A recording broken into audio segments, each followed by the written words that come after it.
The MiG burst into flames and the enemy pilot ejected.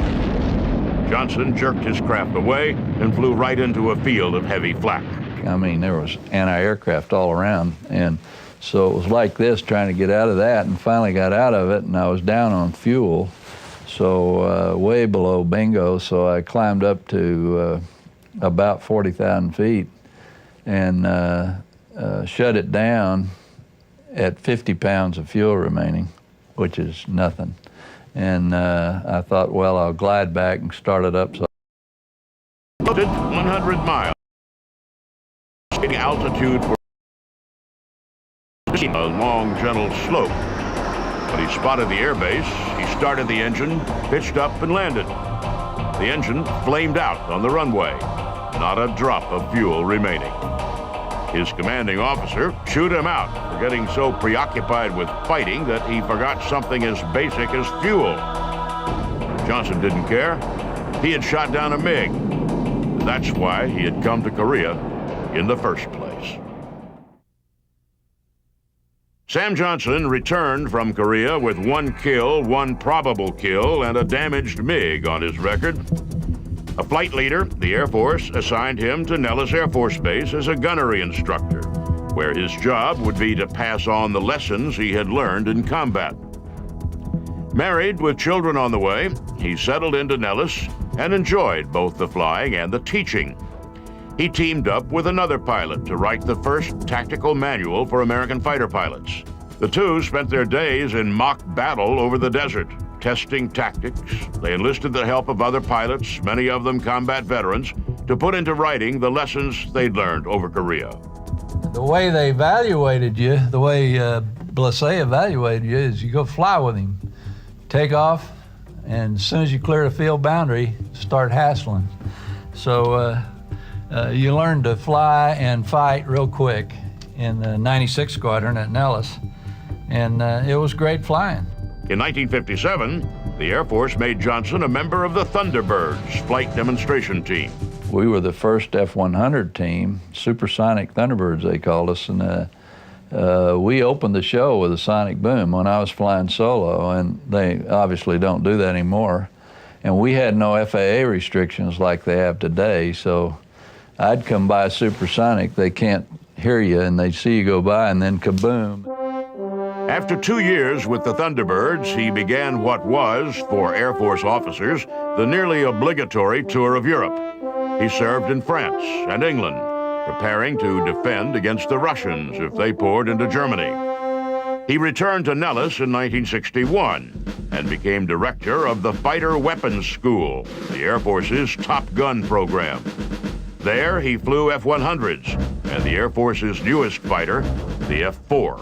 That was part of McNamara's folly of trying to build an airplane, an all-purpose airplane that would work for all services. And the F-4 was a Navy airplane, it wasn't an Air Force airplane, and we adapted it. The first F-4s were not impressive. Though they were fast, maneuverable, and showed signs of toughness, the combat veterans at Nellis wondered how the plane would perform in battle. Designed for use with air-to-air missiles, the plane originally had no machine gun for close-in work. The gun pod had been added almost as an afterthought, and the mechanism for sighting seemed a little more precise than sticking chewing gum on the windshield.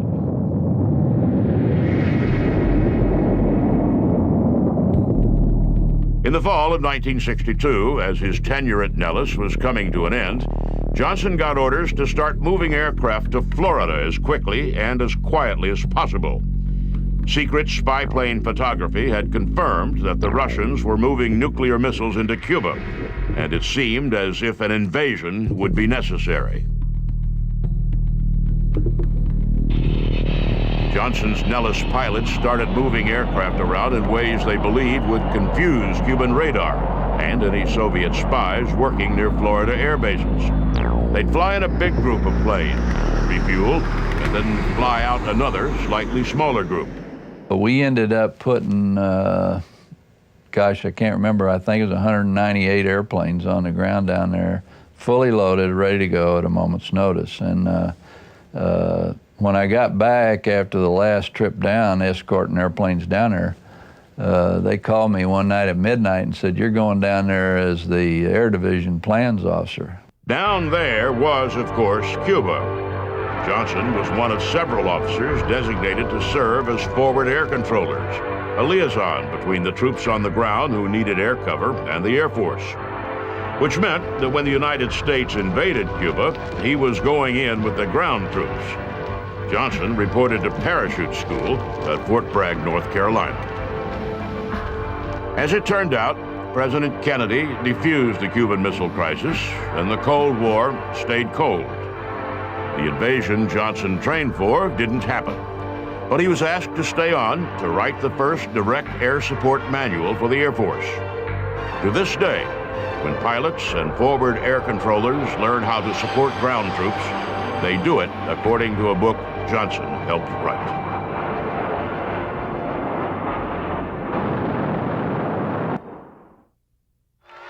Though the conflict between communism and the West had not broken out into war over Cuba, on the other side of the globe, a long, simmering civil war was about to become a face-off between superpowers.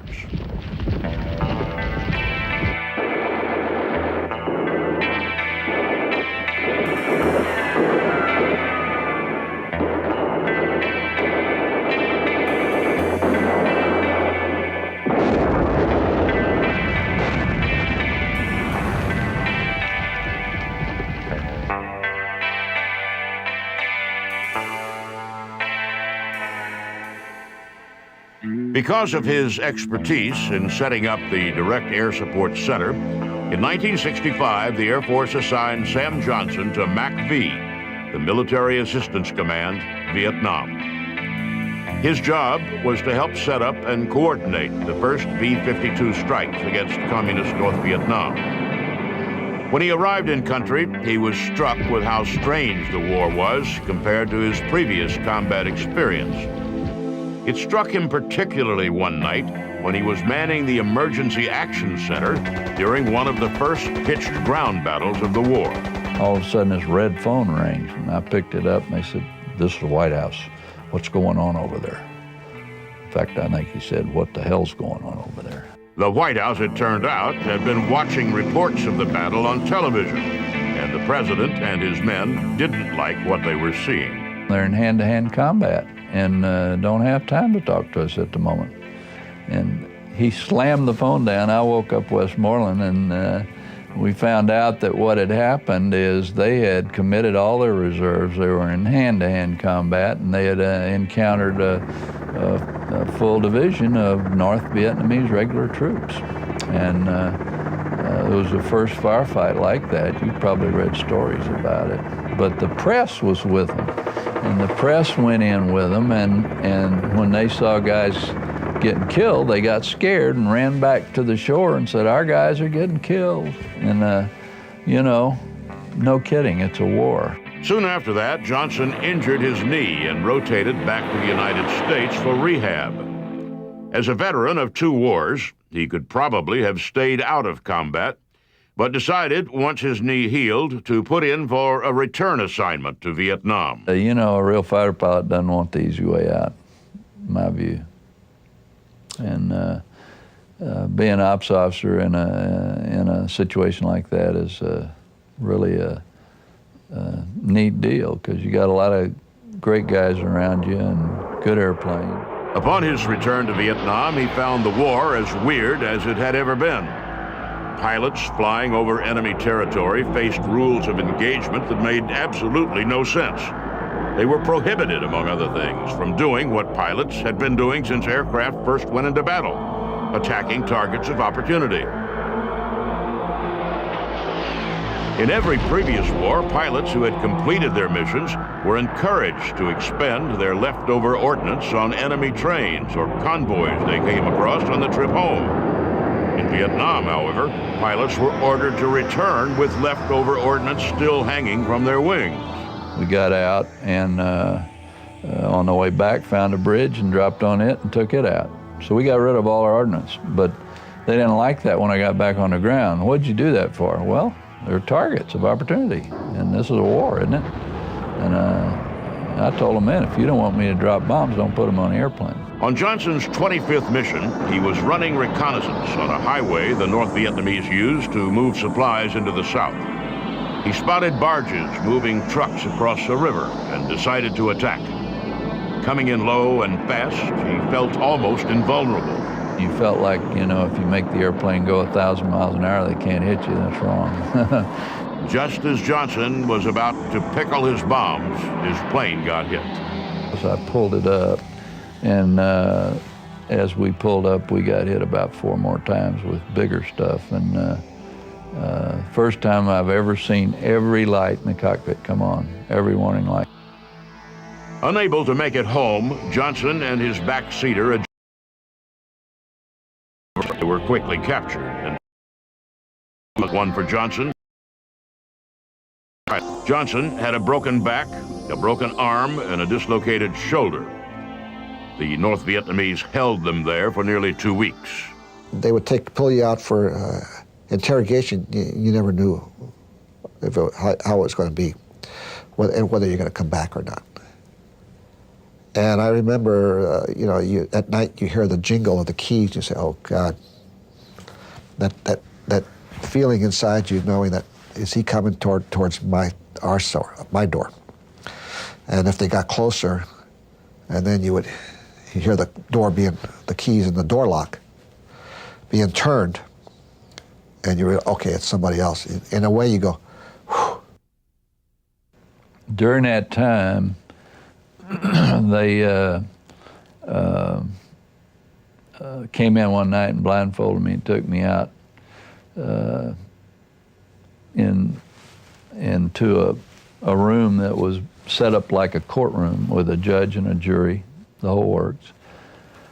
Through an interpreter, I was sitting there tied to a stool. They through an interpreter said, "You're guilty and we're going to kill you. You know, you're a war criminal." So they blindfolded me again, took me out in the woods, and when they took the blindfold off, I was standing in front of a slit trench, and there were 5 guys out there with AK-47 rifles, and they took clips out of their belt, jammed them in, charged the rifle, pointed them at me, and I have to tell you, I was praying harder than I ever prayed in my life. And the Lord came through. And when he said fire, those guns went click, click, click, click, click. And I laughed at them. I don't know what made me laugh, but they kicked me in a slit trench and left me there for a while. But I have to tell you, from that moment on, I never had any fear of them. I never feared them again, because I knew the Lord was with me. A few days later, the North Vietnamese moved Johnson and his co-pilot to Hanoi and put them in a former French stockade that American POWs had christened the Heartbreak Hotel. For the next 2 years, his family back home had no idea whether he was alive or dead.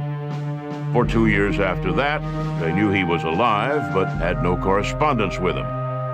For almost 7 years, he was the subject of both physical and mental torture.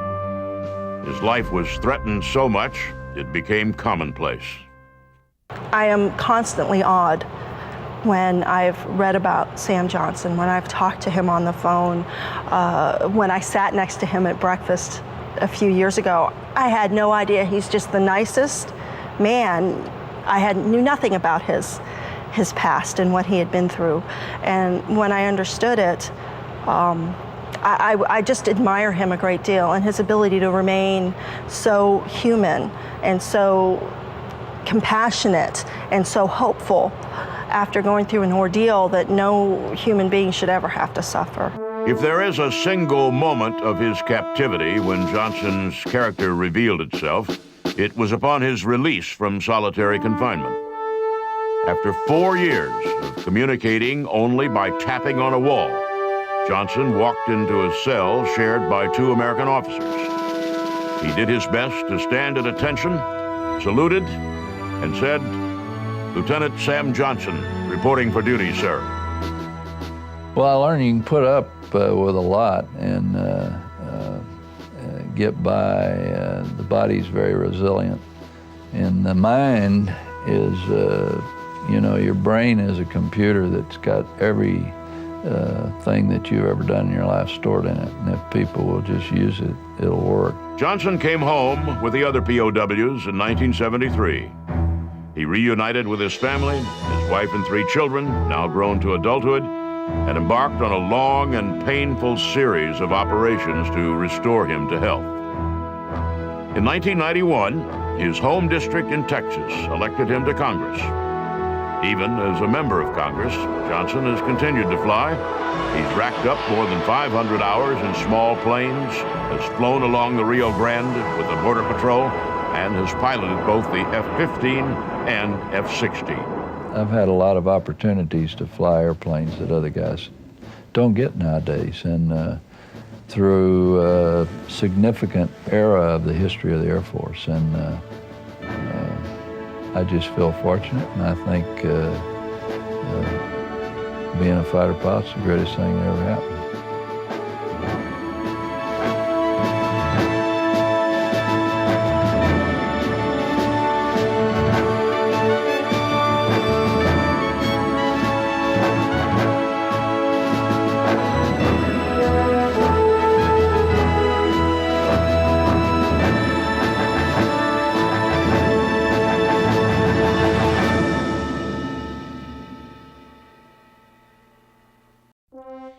He grew up on a South Dakota farm that had neither electricity nor running water. Like hundreds of pilots in his generation, he saw Charles Lindbergh on a barnstorming tour and decided that he would be a pilot. He was already in flight training when World War II broke out, but was told by his superiors that at 27, he was too old to be a fighter pilot. He didn't believe them, and he talked his way into training. He was ordered to Guadalcanal, where in his first combat engagement, he shot down one Japanese aircraft and crash-landed his own. The ground crew counted more than 200 bullet holes in his plane. In a little more than 2 months, he shot down 26 enemy aircraft, tying the World War I record of Eddie Rickenbacker and earning the Medal of Honor. He didn't stop there. He went on to serve as governor of South Dakota, as the founding commissioner of the American Football League, and one of the key players in the creation of the Super Bowl. He is Joe Foss, and he is a legend of air power.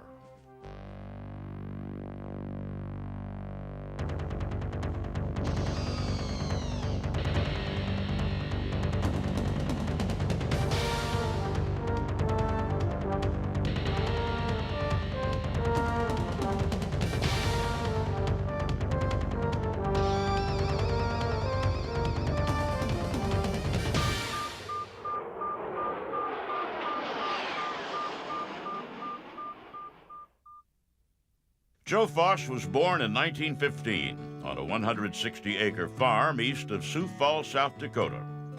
His mother was Scotch-Irish and fiercely independent. His father, a charismatic Norwegian who instilled in him a spirit of adventure and an understanding of the importance of honor and service. He remembers his youth with nostalgia, a time of hunting and fishing with his younger brother and sister, and listening to his father tell remarkable stories about the times he had flown in an airplane. Airplanes were rarely seen on the South Dakota prairie back then, and the young Foss was so delighted by the idea of flying that his father took him to an air show in Sioux Falls. So we went out there, and Dad and I got on there and went for the ride over the city of Sioux Falls, and from that moment on, I wanted to fly myself, see, be the pilot. In those days of barnstorming pilots, Foss crossed paths with aviation a number of times, and each encounter made a deep impression on him. In 1927, he saw Charles Lindbergh as the pilot crisscrossed the country after his historic New York to Paris flight. His father took him to see Marine pilots execute aerial stunts, the likes of which South Dakota had never seen before. Foss made plans to go to college and learn to fly, and his parents encouraged him to dream big dreams. And of course, everything was going good until 1933, when my dad was killed on the way back from the field at night in a farm accident. The wires blew down and he was electrocuted, and I found him in the road.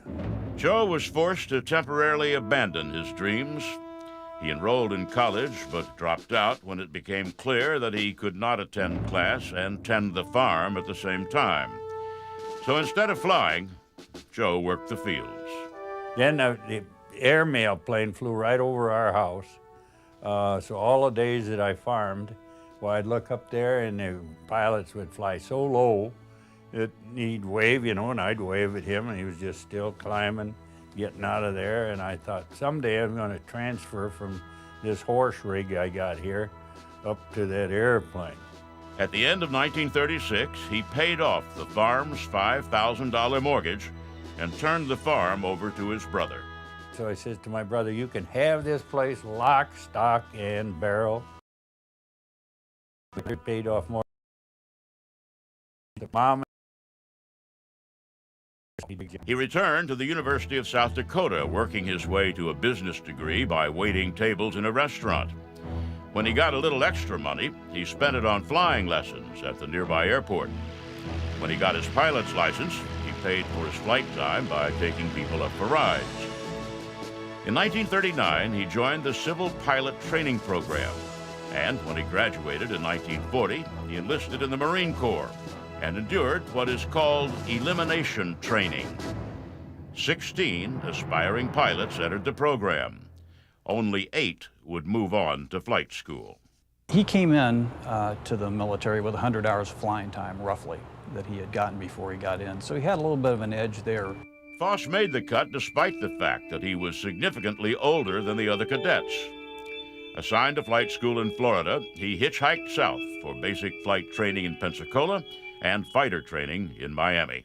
I never told anybody in the Marine Corps I'd ever seen an airplane before, because it makes it a little tough if you tell them, you know, that I've flown, you know, and they just figure, well, this is a wise guy, so we'll show him what it's all about. But when they said, that's a rudder, oh, yes, sir.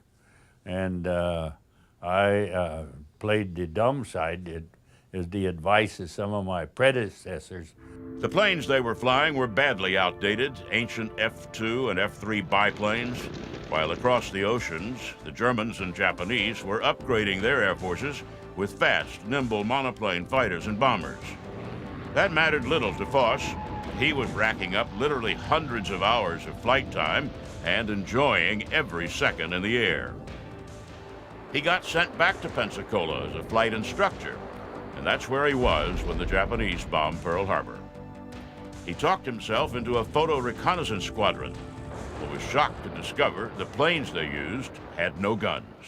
I was the most junior pilot in the outfit. 40 pilots were there, and each of us had a desk, and my job was to take the mail from the squadron down to wing headquarters and bring back the mail from wing and group that was up there for us. On the other side of the field, Navy pilots were learning how to take off and land on aircraft carriers. Foss, a Marine pilot, asked to be transferred to the naval unit. The Marines told him that if he could convince the Navy to accept him, they'd sign the transfer. And I finally got to see the commander. I've forgotten his name. And a Navy captain, and he says, what are you doing here? And I said, sir, I'd like to go through the school. He said, you're a Marine. I said, yes, sir. He said, well, you don't go through here. We don't have any Marines over here. We don't have time to train our own people, let alone having a Marine over here. And I said, but I want to fly fighters and go to war.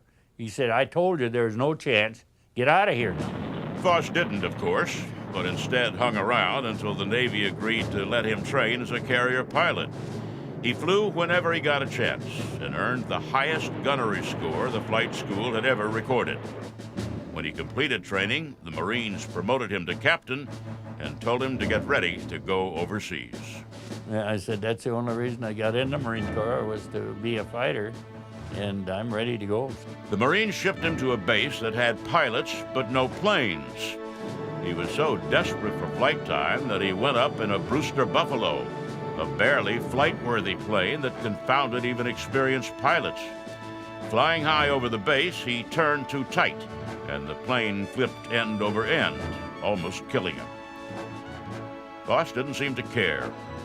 In September 1942, he got his orders. They didn't specify where he was going. That was a secret. But he knew he was headed for the war. Captain Joe Voss, newly installed as the executive officer of VMF 121, flew to the Pacific aboard an air transport. His unit's aircraft traveled by ship. They met up aboard the escort carrier Kapahi, and out to sea they went.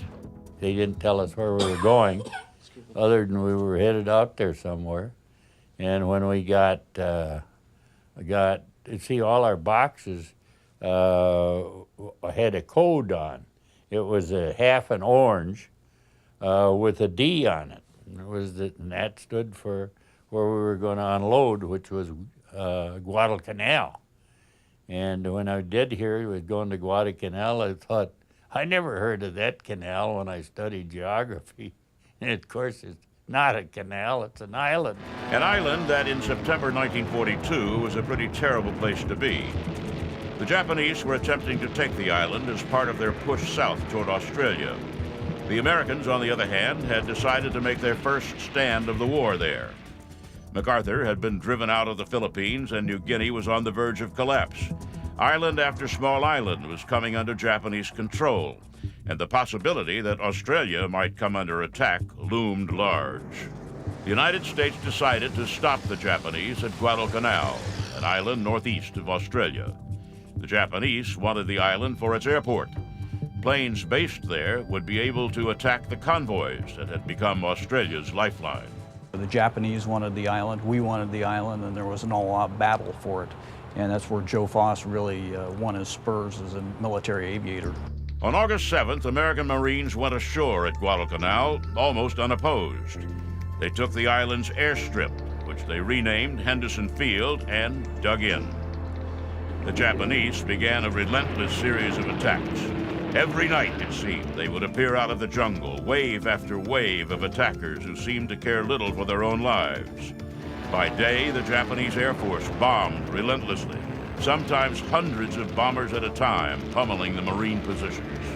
As the ship approached Guadalcanal, Joe Voss lined up for his first combat carrier takeoff, flying his F-4F Wildcat from the Kapahi to Henderson Field. They got us up in the middle of the night and said, we've got to catapult you off because there are a bunch of Jap subs in the area, and we don't want to lose you and the airplanes and the carrier here now, so goodbye. One of the 12 planes in his flight crashed into the sea. The others continued. Flying in, Voss was shocked by how battle-scarred the island was. And we come on around, made our hotshot approach and come around and landed. And of course, as we taxied up, there was a big cheer from the people that were there. Because they were leaving as soon as we got squared around. They were just happy to get out of the mangy place. Voss asked if the veterans would stick around a little while to help train his rookies. The veterans laughed, saying that after a few days, they'd all be vets anyway. That was no overstatement. The relentless Japanese attacks left little time for getting acclimated. Voss scored his first enemy kill a week after he arrived, when 32 enemy fighters and bombers appeared over Henderson Field. Voss focused on a group of 4 Zeros. And at that time, Lord helped us to get above these airplanes. And so I figured, well, this is easy. This is duck soup. I'll pick off the number 1 guy. There were 4 airplanes down there. And I shot that number 1 guy down. The other 3 Zeros took off after him. Voss was suddenly in a high-speed fight for his life. Circling above Henderson Field, being shot at by the Japanese and flying through layers of anti-aircraft flak being shot from below, Voss heard his plane being hit over and over. We got near the field, everybody shooting, and I didn't know whether it'd get me or the enemy. And they never touched a hair, either me or them. And when I hit, I was going too fast to get stopped. Voss ran off the end of the runway and into a grove of palm trees. The ground crew counted more than 250 holes in his airplane. And on the walk back up to the operations shack, he was trying to figure out a way to get out of Guadalcanal. Oh, they were hitting me on the back, congratulating me, and I looked at these kids, 17, 18, and the look I saw on them and that they were depending me, I've never gotten over. I just figured I got a lead. These kids are going to depend on me, and I've got the experience, and I can, excuse me, I can lead these kids, and we're going to go. If they want to go that bad. The next day, the Japanese sent in more bombers. Voss sawed the wing off another Zero. 3 days after that, he shot down 3 Japanese planes in a single day. In 9 days on Guadalcanal, he had become an ace. His squadron, nicknamed Voss's Flying Circus, was also running up a spectacular record. The Japanese set October 25th as the day they would conquer Guadalcanal, and in the weeks before the invasion, they ratcheted up the pressure on the Americans fighting there. The enemy fleet pulled in and parked out there and started firing at us broadside at and it went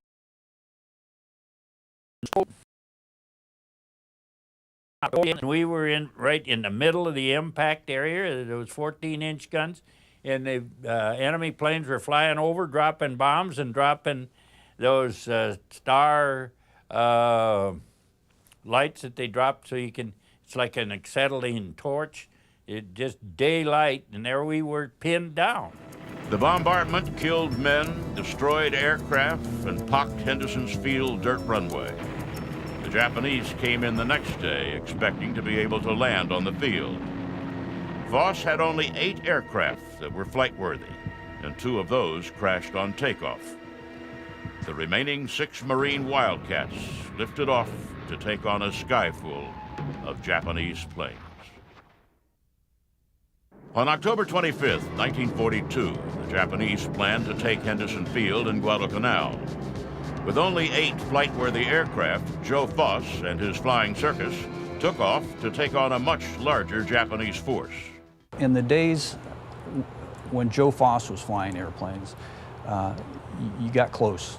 And one of the first lessons he learned was not to use your ammunition up at an enemy that's far away. You waited until you got close. You only had so many rounds in the airplane. You had to preserve them. This is in your face, Joe Voss against whoever he was against flying, and he was a master at it. Voss claimed 2 of the Marine kills that morning, but came down angry at himself for wasting ammunition and missing other opportunities. In the afternoon, he went back up and knocked down 3 more enemy aircraft. 5 planes in one day made him the first Marine ace in a day. 14 victories overall in only 14 days made him one of the high-profile heroes of the early part of the war. I read that so many times today where it was like a race to see who'd get the most airplane. I didn't give a hoot who got the airplane. What I was interested is getting that sucker today so he wouldn't be back tomorrow. It seemed as if Voss's war was moving in fast motion. In early November, after attacking a Japanese destroyer, he crash-landed into the ocean. He floated in shark-infested waters, was rescued by natives, and hidden by nuns before being rescued by a Catalina flying boat. He received the Distinguished Flying Cross from Admiral Bull Halsey, and then, 3 days later, helped turn away a flight of Japanese bombers and fighters that was attacking a convoy of reinforcements for Guadalcanal. And they encountered a substantially larger group, estimated at about 60 Japanese airplanes, intent upon dropping their bombs on American targets. And rather than engage the enemy, he basically held high, making the Japanese think that he was a decoy to try to get them to attack him. And the Japanese, fearing that there was a larger group waiting for them to do just that, in fact, dropped their bombs and headed back to where they came from. Voss had an incredible 23 kills when he contracted malaria. He spent 6 weeks out of action, then returned to Guadalcanal on New Year's Day. He started flying again 2 weeks later and immediately shot down 3 more enemy planes. That brought his total to 26, a tie with the legendary World War I ace Eddie Rickenbacker. The fighting at Guadalcanal died down in February 1943. The Japanese, frustrated by the tenacity of the American defenders, gave up their hopes of taking the island. The sea lanes to Australia were safe, at least from the air, and the tide of the war in the Pacific had changed. The Marines rotated Foss back to the United States. President Roosevelt pinned the Congressional Medal of Honor on his chest, and he went out on what he called a dancing bear act to sell war bonds. Assigned to set up and train a new squadron, Foss found himself dealing with a new aircraft, the F-4U Corsair. The Corsairs had problems. The engine stalled, and his training pilots ended up having to bail out. And then there were a lot of other problems with the airplane. It just was a new airplane off the line, and it wasn't quite tuned in yet. So I was having a heck of a time with him there. Foss asked his commanding officer for help. I've got all these green mechanics here that don't know a haystack from a pitchful, and they're just green, and I don't have enough talent really to handle things here. I need an expert. Foss was stunned when the expert turned out to be Charles Lindbergh. We visited a little bit, and about the time I saw him and so forth at Sioux Falls back in 1927. And then he says, well, I'm the expert, and I'm here to get things done. I want to go and get a place to stay, and then I'm all set to go to work. I said, you don't have to get a place to stay. You can stay at my house. I got plenty of room. So Charles Lindbergh moved in while he worked on the problem with the Corsairs. And when he was finished, Foss said that Lindbergh could fly with his squadron anytime he wanted. The new squadron, VMF 115, moved to the South Pacific a few months later. And sure enough, Lindbergh showed up, and for 3 weeks flew dive-bombing missions with Foss and his men. When the war ended, Foss remained one of the outstanding American fighter aces. Others had eclipsed his kill total, but a look at Foss's career needs to include the accomplishments of the units he led. On Guadalcanal, Foss's flying circus shot down more than 60 Japanese aircraft. Foss got 26 of those. The small group of flyers working in nearly impossible conditions had played a critical role in a critical American victory. I think Joe Foss is the kind of guy everybody wants to be. All-American boy. I think he's the person that doesn't settle for anything in his own personal life other than perfection, or as close as he can get to it. And I think that just pretty much permeates his entire life, whether it was his childhood, whether it was his military career, whether it was his life after he got out of the military. He doesn't settle for second best. Back home in South Dakota, Foss helped set up the South Dakota Air National Guard and served 2 terms as his home state's governor. He was president of the National Rifle Association, developed and hosted the television program The American Sportsman, and served as commissioner of the startup American Football League, which eventually merged into the NFL. Fighter pilot Tex Hill, a longtime friend of Foss's, liked to kid his fellow fighter ace about his long and varied life. I always kid him. I said, Joe, I don't know what's going to happen to you. I said, you've been shot down 4 times. I said, and you're still around. I said, I know what the problem is. The devil won't have you. The Lord won't take you. I said, you're going to have to live in this purgatory forever. Well, I think when you look at the number of airplanes that he shot down within that period between 42 and 43, in that short period of time, 5 in one day, a Medal of Honor, and his success just as a military pilot, that says loads as far as his ambition and his ability to set his mind on a goal and do well at it. In 2003, Joe Foss died in Arizona, his adopted home state. He died as he lived, respected, secure in his belief in God, his country, and himself.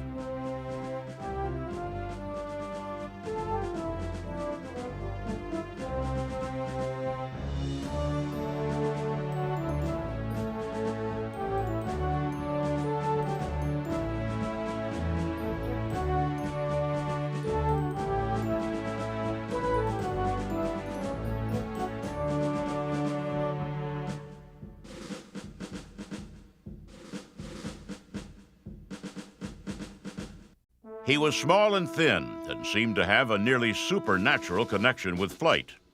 Flight was all he talked about, all he lived for, all he ever wanted to do.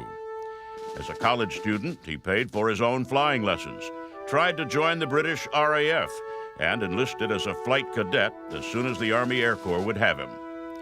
When he finally made it into combat, he shot down 5 enemy aircraft in his first 2 missions. For the next 2 years, it seemed like every time he went up, the enemy went down. With the end of the war in sight, he embarked on a mission that had a single goal: get enough kills to become the greatest American fighter ace of the war. Instead, he died in a battle that he never expected to fight, killed by an enemy that no one knew existed until almost 30 years later. He is Tommy McGuire, and he is a legend of air power.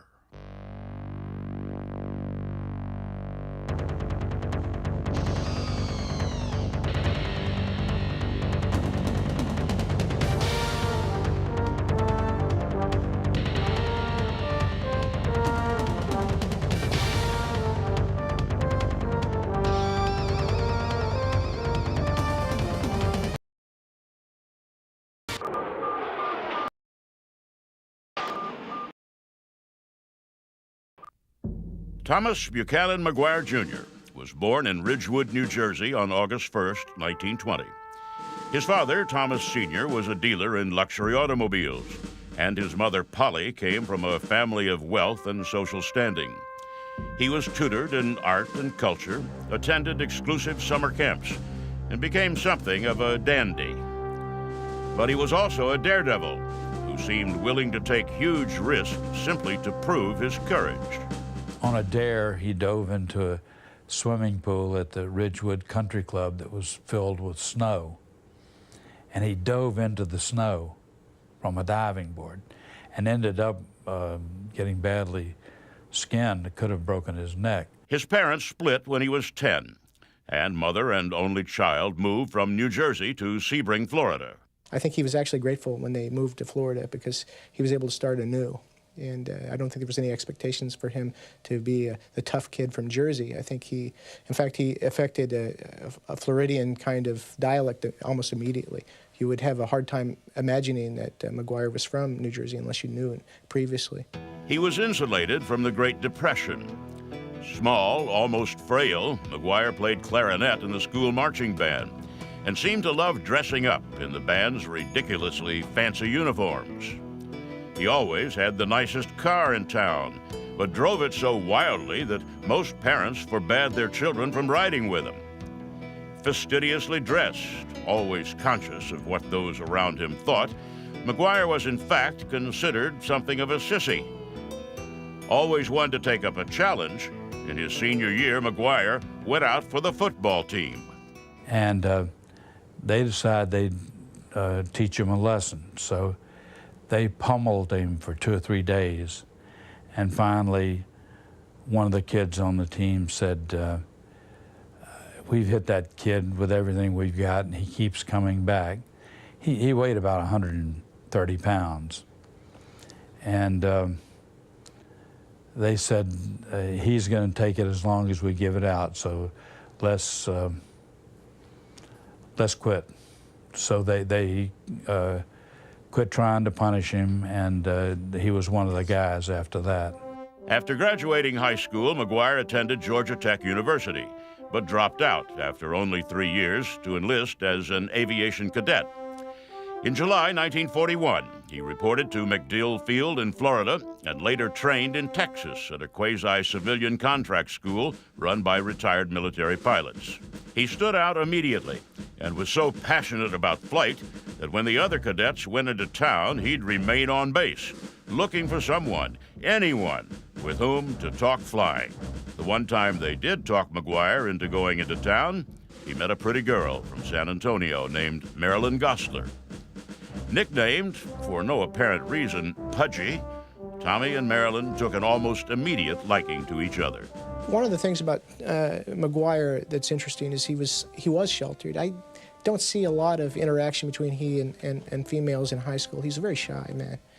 But he saw what he liked, and he was becoming more and more confident, and I think he was not allowed to let Marilyn go after that first date.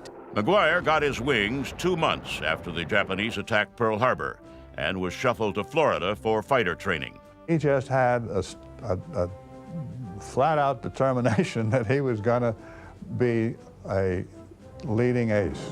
McGuire requested a combat assignment, but was instead relegated to duty flying over the frozen tundra and icebound seas of Alaska. He and his fellow pilots patrolled for non-existent Japanese submarines and went gradually stir-crazy. One day, killing time in the abandoned weather station that served as their ready room, McGuire reverted to his high school form and started bragging about his daredevil exploits. McGuire's squadron flew P-39s, an underpowered, overweight tub of an airplane that was legendary for its lack of maneuverability. McGuire bragged that he had once done a loop in a P-39. No one believed him. Soon enough, bets were made, and McGuire was trudging out into the cold to prove his claim. So he went up over the airport, and he did complete a loop in this airplane. And when he landed, he was ordered to report to his CO, and he wrote right in his logbook that he was restricted to the tent for 2 or 3 days because he had done this loop over the airfield. Late in 1942, the Air Corps sent McGuire to Harding Field in Louisiana. They were flying east, and they did not have the password for the day. They got caught up in a blizzard, and the people on the ground would not give them instructions, would not vector them into the field because they didn't have the password. So they ended up landing 5 P-39s in a frozen swamp, so he survived that. McGuire eventually made it home. He married Marilyn, whom he hadn't seen in a year, in San Antonio. They moved to Mississippi, where McGuire was stationed for about 6 weeks before he shipped out to California to train in the airplane that would make him famous, the Lockheed P-38 Lightning. Since the outbreak of the war, Tommy McGuire had been requesting a combat assignment. Newly married and assigned to a 9-to-5 job in Mississippi, he wanted desperately to get into action. Word circulated among the landlocked pilots that the Air Corps was looking for volunteers to train in P-38s, and McGuire signed up. The P-38 is an interesting airplane. Nicknamed the Lightning, it seemed on paper the perfect aircraft for the war in Europe. It had a longer range than other fighters, was faster, and with 2 engines, tougher to knock down than most other fighters. However, in action over Europe, the P-38 proved much less effective than expected. The P-38 got a bad reputation in Europe because the engine oil congealed, and they would have engines blow up, and some pilots went down just because the engines failed. So there were P-38s available to be sent to the South Pacific. So the call went out for pilots to fly a plane with a nasty reputation. And though he had only been married for a few weeks, McGuire volunteered.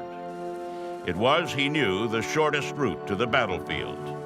And McGuire had set a goal for himself that to others might have seemed ridiculous. He wanted to be the greatest fighter ace of them all.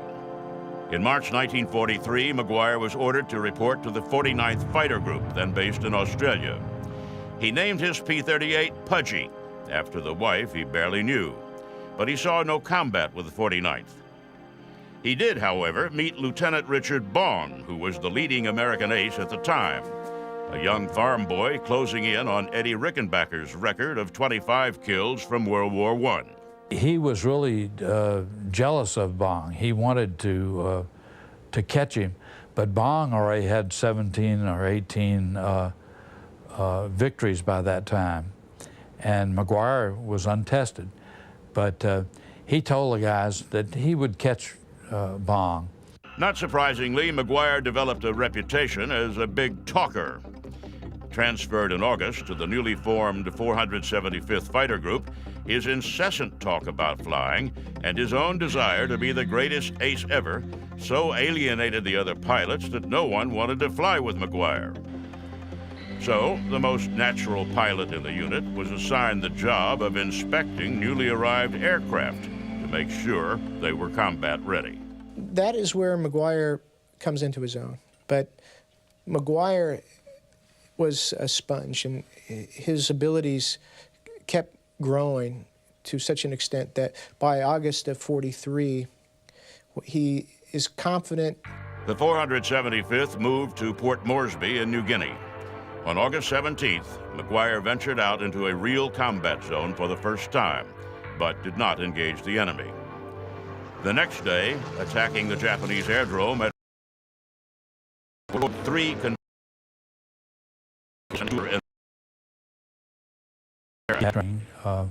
as part of his cadet training, and he happened to catch on to how all of this worked, and he was the master of what they called a deflection shot.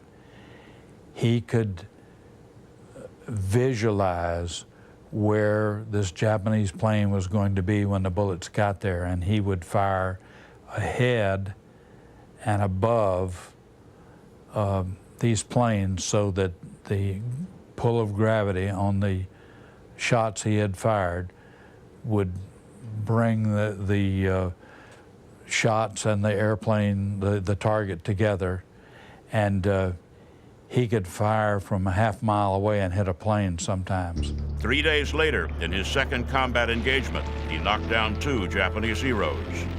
After 2 missions, he was an ace. It was not uncommon in New Guinea during that stage of the war for pilots to make ace in a mission or 2. Japanese aircraft seemed to arrive for battle in endless waves, and just keeping track of who killed what was a nearly impossible task. Ace or not, McGuire didn't slow down. He got his 10th kill in mid-October in fierce fighting over Oro Bay. The next day, with his own plane grounded for repairs, he took his commander's personal P-38 without permission and joined in another fierce fight. In full view of American ships below, he shot down 3 more Japanese fighters before being shot down himself. He bailed out, was hospitalized and off flight status for nearly 2 months, but never considered going home. He was married to Marilyn for literally only weeks before he shipped out. And he missed her greatly, and they had a very touching relationship, but he felt an obligation to his men that exceeded everything else. In December, he was promoted to captain and returned to flight. He quickly recorded 3 more kills and was promoted to operations officer for the 431st Squadron. With 16 kills in only 5 months, the skinny rich kid who talked too much had risen to the point where he actually rivaled Bong. And when his unit moved up to the Philippines, he started attracting the attention of newspaper reporters and the people back home. McGuire was outspoken. He would sit around and talk to anybody. Bong was quiet. He was from a large family and was raised on a farm. McGuire was an only child and was an extrovert. So the reporters really crowded around McGuire for the interviews. So the stage was set. The ace race, which had existed largely in McGuire's own mind, now captured the American imagination. And then something happened, something McGuire could do nothing to prevent. The Japanese Air Force disappeared. For 5 months, McGuire barely saw any Japanese aircraft. He flew hundreds of hours, going sometimes on 2 missions a day. It was as if the Japanese had simply vanished. And with them, so had McGuire's chances of becoming the greatest fighter pilot of them all. For 5 months, it seemed as if Tommy McGuire's war had ended. While leading ace Dick Bong took extended leave in the United States, McGuire made up no ground. The Air Corps, in recognition of his leadership abilities, promoted him to commanding officer of the 431st Squadron and moved him to Hollandia. In May, the Japanese returned, and McGuire scored a couple of quick kills. But as conscious as he was of his ambition to be the greatest fighter pilot, command was also changing him. McGuire's first sergeant told me that McGuire used to agonize because here he was, a young man, 22 and a half, 23 years old, and he's having to sit down and write to the relatives of a pilot that's just died and tell them that he's sorry that they died and give a little bit of information about the circumstances and all. But he said that McGuire got distant from the men because of this, because he'd fly with a guy one day and he doesn't know, maybe he has to sit down that night and write a letter.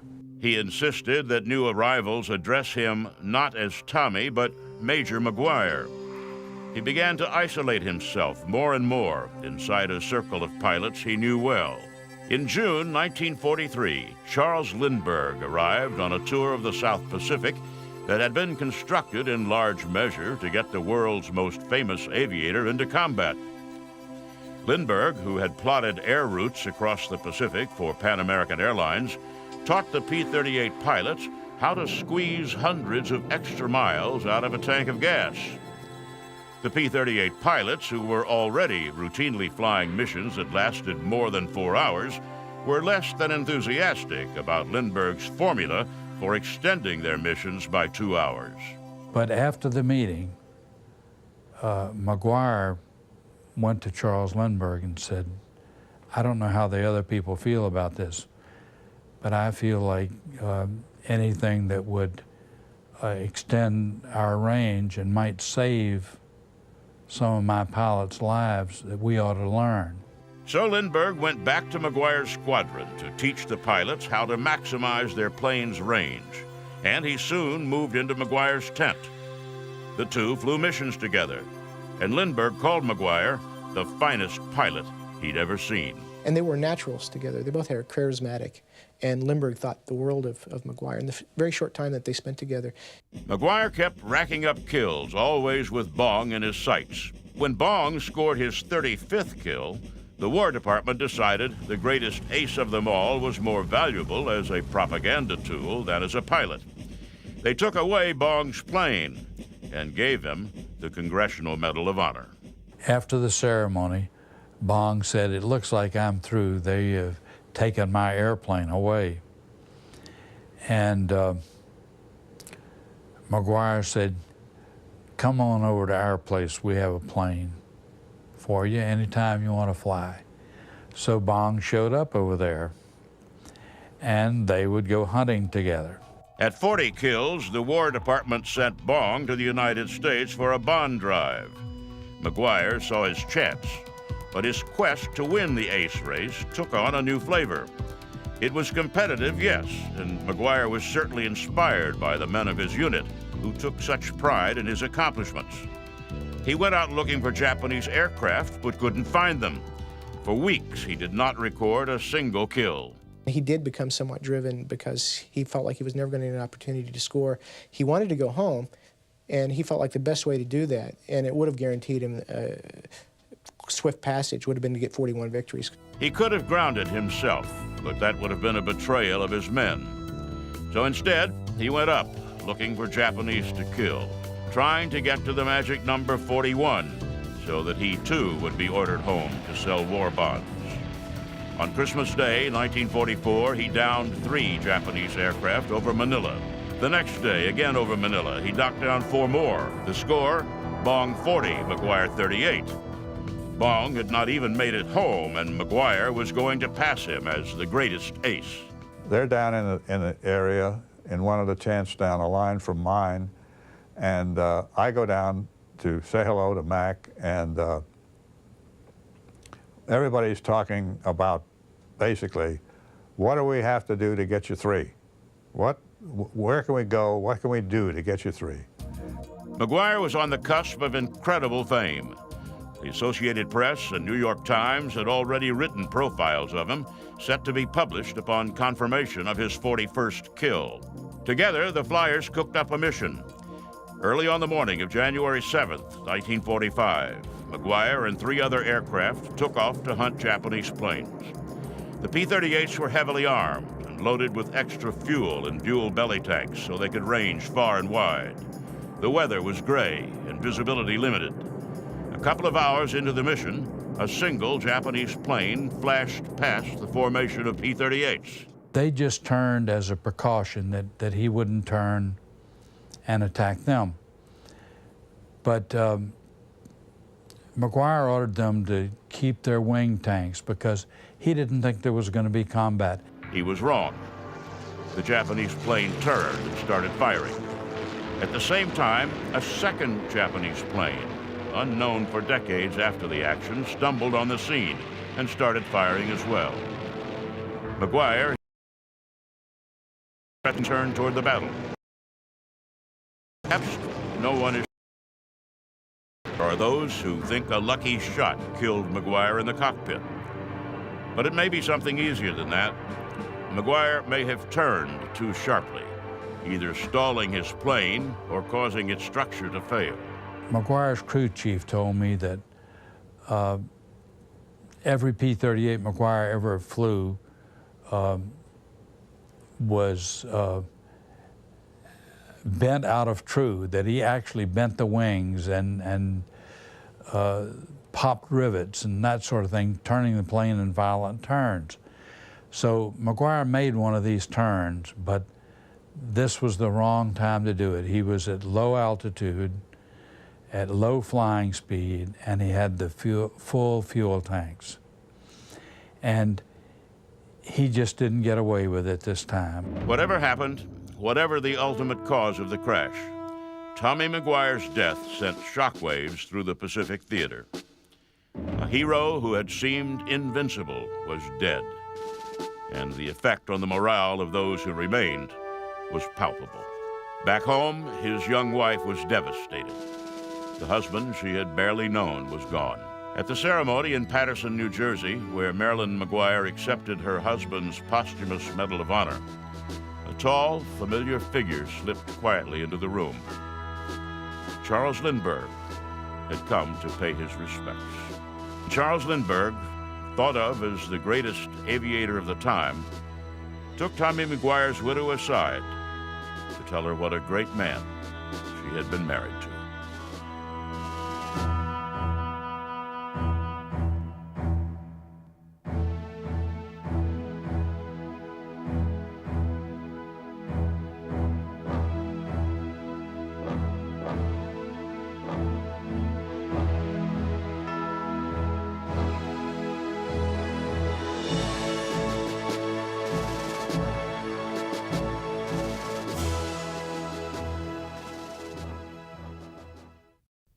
He was a tough guy fighter pilot from Louisiana who had little tolerance for those he thought foolish, even when they were his superior officers. He resigned his commission 4 years before the United States entered World War II. He wanted to help the embattled Chinese defend themselves. Convinced that the massive Japanese forces could be defeated in China by 100 good pilots in 100 good planes, he got secret permission and funding from President Franklin Roosevelt to set up a freelance American Air Force in China. His group, which became known as the Flying Tigers, shot down 15 Japanese planes for every plane it lost. He is Claire Chennault, and he is a legend of air power.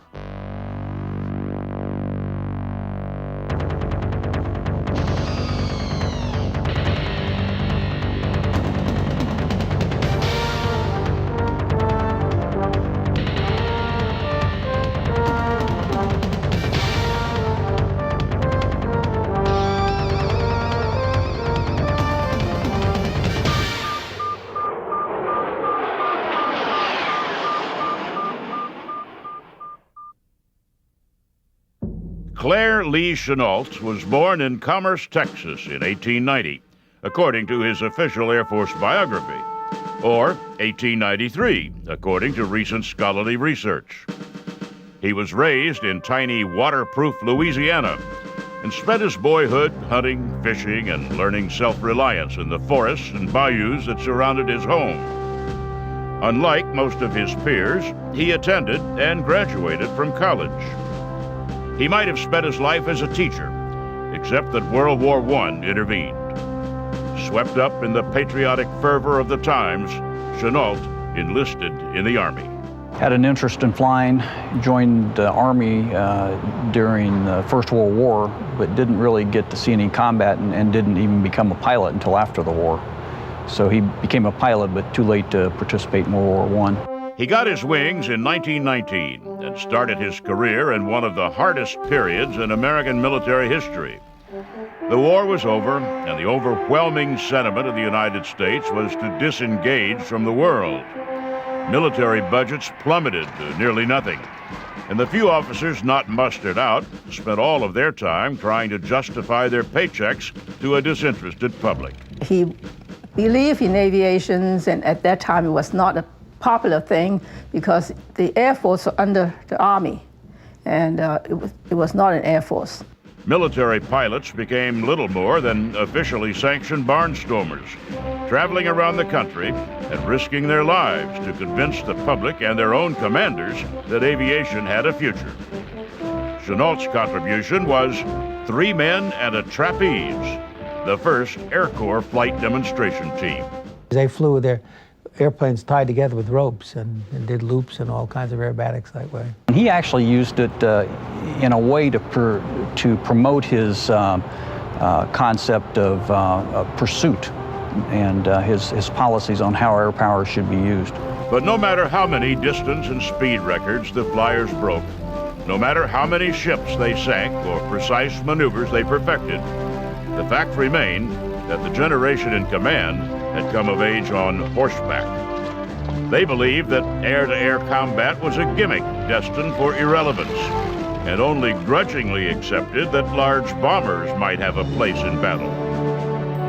Chenault took every opportunity to argue the case for fighters, saying that air superiority was the most important factor in modern battle. Chenault advocated a concept he called defensive pursuit, the interception of bombers by small fighters willing to venture out over enemy territory. Defensive pursuit basically means keeping the enemy away from your own soil. You know, you fly out and intercept them before they get to you. You know, you take the fight along with the bombers to escort them into hostile territories. In a time of extremely tight budgets, the Army Air Corps had decided to concentrate on bombers. Chenault, then only a major, took over as the Army's Chief of Pursuit Training in 1936 and made defensive pursuit the centerpiece of fighter pilot training. In effect, he was teaching that official Air Corps doctrine was wrong. In his tactical lectures, you could tell that the guy had been there and done that, you know. He just, he was the kind of guy that just exuded confidence. Tend to butt heads with the people around him, particularly his superiors. If he came up with what he thought was a good theory, then he thought that that's a theory that they should use, whether or not they thought it was a theory they should use or not. And he didn't back down, and that's not the way to get ahead in the military. The Army let him get away with it for barely more than a year. In 1937, they declared Chenault medically unfit for service. None of the medical problems cited in Chenault's discharge was new. His lungs were shot from his 2 packs a day smoking habit, and his hearing had been damaged by years of flying in open cockpit aircraft. The Army had known both of those things for years, but his real affliction was defensive pursuit. He got in a lot of trouble. In fact, that's why they retired him from the Air Force, because he was advocating developing more fighters and fighter tactics, and the Army Air Corps was interested in getting to be a separate service, you know, a separate Air Force. So they were concentrating on strategic bombing. They thought that was the way to go. And they didn't want to hear that fighters could shoot down bombers and bombers needed escort and all that stuff. In a fit of pique worthy of a petulant teenager, Chenault packed his bags and headed for China, as far away from his tormentors as he could get. The Japanese had invaded. Chenault saw the war as both an adventure and a chance to prove his rivals wrong about defensive pursuit. And prove them wrong he did. The Japanese used large, slow bombers to destroy Chinese cities and troop concentrations. Because the Chinese had no Air Force to speak of, the Japanese didn't bother with fighter cover. The Japanese, who had been basically chewing on the Chinese heels for 40 years at that point, were basically having free reign of the air and destroying Chinese towns, industrial facilities, population centers, and they really had no defense. So Chenault was able to come over and advise the Generalissimo at that time how to defend against them. Chenault arrived in China and announced that if he could get 100 pilots and 100 good fighter planes, he could defeat the Japanese using the defensive pursuit technique the Army command had rejected. One of the people Chenault was Generalissimo commander. Chang was desperate enough to try what the American conservative military had rejected. He put Chenault to work, assembling a small, fast air force that could defeat the Japanese bombers.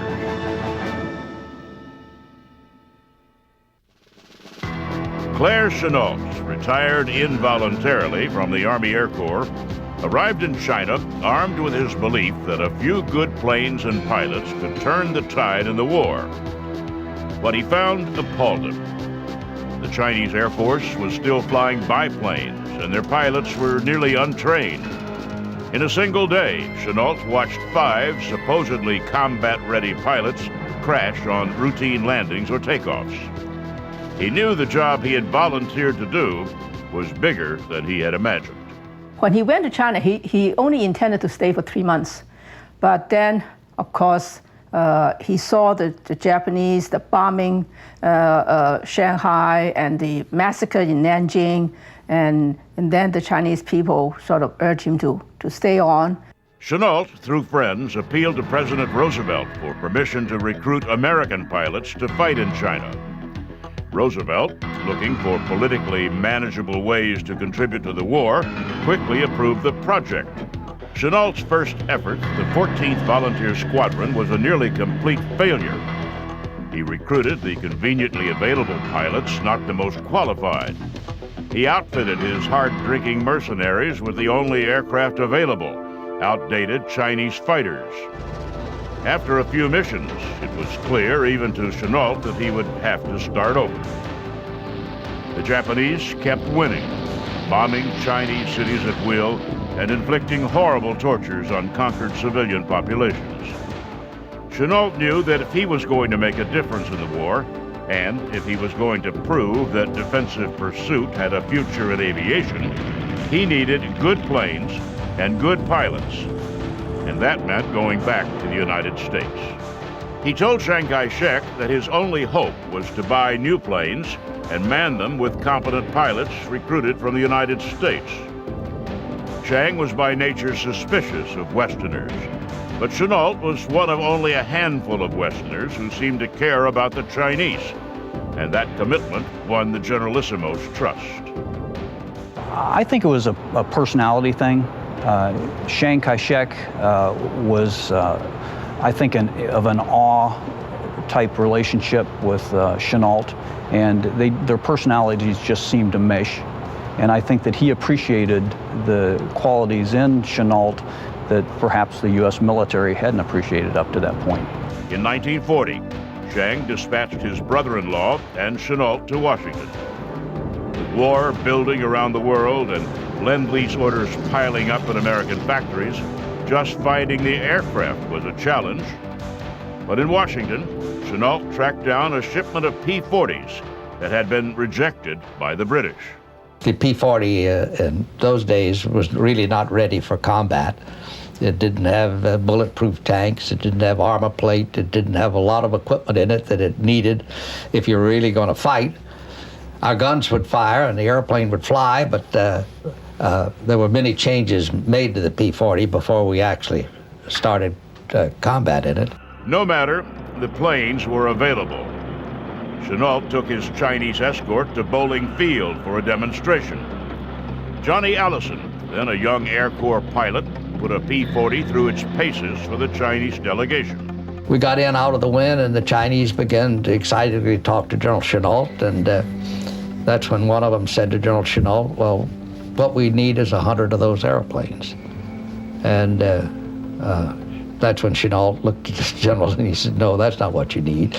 And he tapped me on the chest. He said, you need 100 of those. Chennault got his planes and recruited his pilots and headed back to China to set up his American volunteer group. Well, the AVG was a way to bring the American military under the guise of a civilian force into the war in China against the Japanese before we had really declared war on the Japanese. Chiang got his Air Force. Roosevelt got a war that would tie up more than 1 million Japanese troops.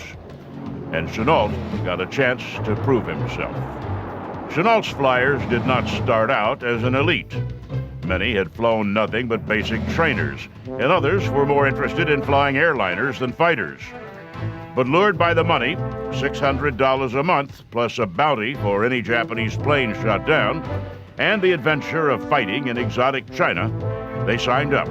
Well, my attraction, I'd heard Daddy talk about that part of the world, you know, and it's just kind of intriguing. It took a long time for Chennault's pilots, planes, and support personnel to make their way to China. As they trickled in, Chennault drilled them mercilessly. He was not about to send his men into battle as ill-prepared as the Chinese. Along with all the standard flight training, he drilled them on the architecture of Japanese aircraft, so the pilots would know the Japanese weak point. But mostly, he trained them in his own tactical theory, preparing them to disrupt the Japanese bombers by intercepting them before they reached their targets. We were better trained in one way. The Japanese pilots, the only weakness I saw as far as handling an airplane and everything, the Japanese were superb. They really were good. But they were so regimented that once you break up any plan that they have, they don't have the capacity to accommodate to new situation. And that was the weakness I saw in them. It was during this period that the American volunteer group started painting their planes with fiercely bared teeth. The design was cribbed from photos of fighters in an Indian magazine. The paint job wasn't anything the AVG took special note of. In fact, part of Chennault's strategy was to repaint the planes almost every mission, so the Japanese would be fooled into thinking there were more Americans in China than there really were. While Jimmy Doolittle's Raiders usually get credit for striking the first American blow on Japan, in fact, it was the American Volunteer Group. On December 20th, 1941, 2 weeks after Pearl Harbor, Chennault sent 2 AVG squadrons to attack a flight of 10 Japanese bombers near the city of Kunming. It was the first application of Chennault's strategy of defensive pursuit. The Americans, far from home and farther out of the limelight, shot down 3 or 4 of the bombers, accounts vary, and lost only a single P-40, which ran out of gas and crash-landed. Up to that point, the Japanese had been allowed to just basically bomb at will anywhere they wanted to in China. So it did kind of draw a line in the sand and keep the Japanese at bay. It wasn't long before word trickled back to the American public about the American Volunteer Group. The early months of the war were difficult for the United States, with few victories to celebrate. In that environment, the AVG made great press. Dubbed the Flying Tigers by reporters, they were a small group of renegade flyers under the command of a maverick officer. Volunteers all, they fought not for glory but for good, and became real-life cowboys fighting real-life Indians. The Flying Tigers, who did not refer to themselves by that name, quickly captured the imagination of the public. You know, they were kind of the people that you wanted on your side. You didn't want them on the other side against you. And I think that pretty much sums up Chennault's personality and probably his whole career. He was a success because he had the right ideas and he pressed it. Chenault's obsession with training and his doctrine of defensive pursuit were amazingly successful. After a string of stunning defeats, the Japanese were forced to transfer hundreds of fighter aircraft to China. While that reduced the number of fighters in other theaters, it posed a problem for Chenault. Despite all the great press, he commanded a remarkably small force. And despite their great record, they were flying P-40s, which were already outdated. The Japanese arrived with faster, lighter, more maneuverable fighters and pilots who were already battle-tested. The only way for the Tigers to survive was to maintain rigid discipline and follow Chenault's tactics without fail. They hit and ran, swooping down from out of the sun, blowing a path through the Japanese formations without ever slowing down. The Japanese didn't have time to react before the Americans were gone. But we just did high-speed passes, fired at them, pulled out, and came back again and tried to fire at them again. We didn't try to get in a turn with them because you couldn't turn with them. Chenault's volunteers struck so quickly and in so many places, the Japanese intelligence concluded that Chenault had several hundred more planes than he really had. In fact, Chenault never had more than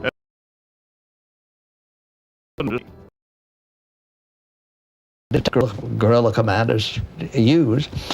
But no, we were a regular Air Force fighting also a well-trained Japanese Air Force. But if you were above them and you used the strong points of our aircraft and exploited the weak points of the Japanese airplanes, we had a superior situation, and that is the reason that actually the AVG shot down hundreds of airplanes with the loss of very few of our own. For 6 months, Chenault's Tigers hit and ran against Japanese bombers. They shot down, by some accounts, nearly 300 Japanese aircraft, while suffering only 16 pilots either killed or captured. They were massively successful, flying Chenault's way. All of the pilots admired General Chenault, and all of us listened to him. And he was really an outstanding leader. In 1942, the regular Army arrived to take over. When the Flying Tigers became the 14th Air Force, most of Chenault's pilots decided not to enlist. But Chenault, convinced that he had proven himself and promised command of the 14th, stayed on. At that time, he was pretty much running his own show, and he got along with the Chinese leadership, did some marvelous things as far as tactics goes, and he was the right person at that time.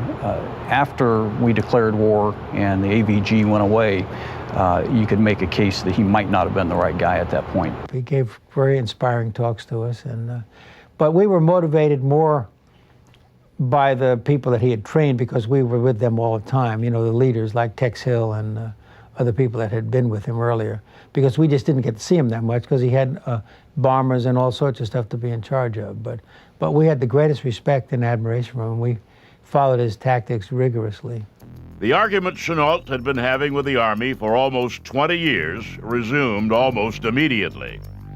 General Joseph Stilwell, Chenault's new commander, ordered Chenault to concentrate on ground support, a mission he detested. "It's the man in the trenches who will win the war," Stilwell told Chenault at one of their first meetings. "Damn it, Stilwell," Chenault snarled back, "there are no trenches." He was in all kinds of fights with General Stilwell, who had the whole theater. Stilwell didn't like aviation very much and didn't think much of it, and so they didn't see eye to eye. Morale among the flyers plummeted, and as it fell, the amount of noise Chenault made about his woes increased. He eventually succeeded in getting Stilwell removed from command, a victory that derailed any hope Chenault had of fitting in with his regular Army commanders. In fact, his dedication to the Chinese caused some back in Washington to wonder whether he had switched his loyalties from the United States to Chiang's China. In 1945, with the Germans surrendered and the Japanese all but defeated, Hap Arnold gave Chenault the option of resigning or being demoted and fired. Chenault was on the flight back to the United States when word came through that the Japanese had surrendered. In a way, he was punished for his success, but probably more to the point, he was being punished for some personality traits that his superiors perceived in him. Chenault didn't stay away from China for long. In 1946, he returned, again as a civilian, to set up Civil Air Transport. Supposedly a civilian airline, it later became a cover for an enormous CIA logistical operation, and years later reappeared in Vietnam as Air America. Chenault returned to the United States once and for all in 1950. His doctrine of defensive pursuit had become the status quo. Nonetheless, it wasn't until 1958 that the Air Force admitted that it might have been wrong about Chenault. On July 18, 1958, the Air Force promoted him to Lieutenant General. He died 9 days later.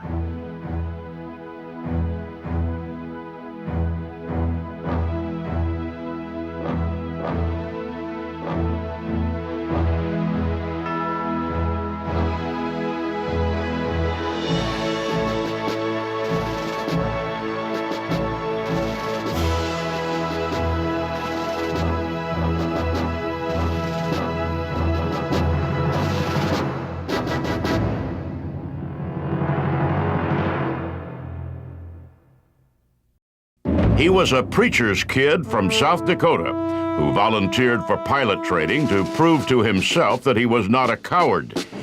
As a 24-year-old pilot, he seemed almost unnaturally calm and in control, a premature adult chosen to lead a crew of children into war. As a bomber pilot in World War II, he flew missions into the most dangerous skies in the world. And against all odds, he always brought his crew back safely. He returned to South Dakota after the war, dedicated his life to public service, spent more than 20 years in the United States Senate, and at one of his country's darkest moments, ran for president. He is George McGovern, and he is a legend of air power.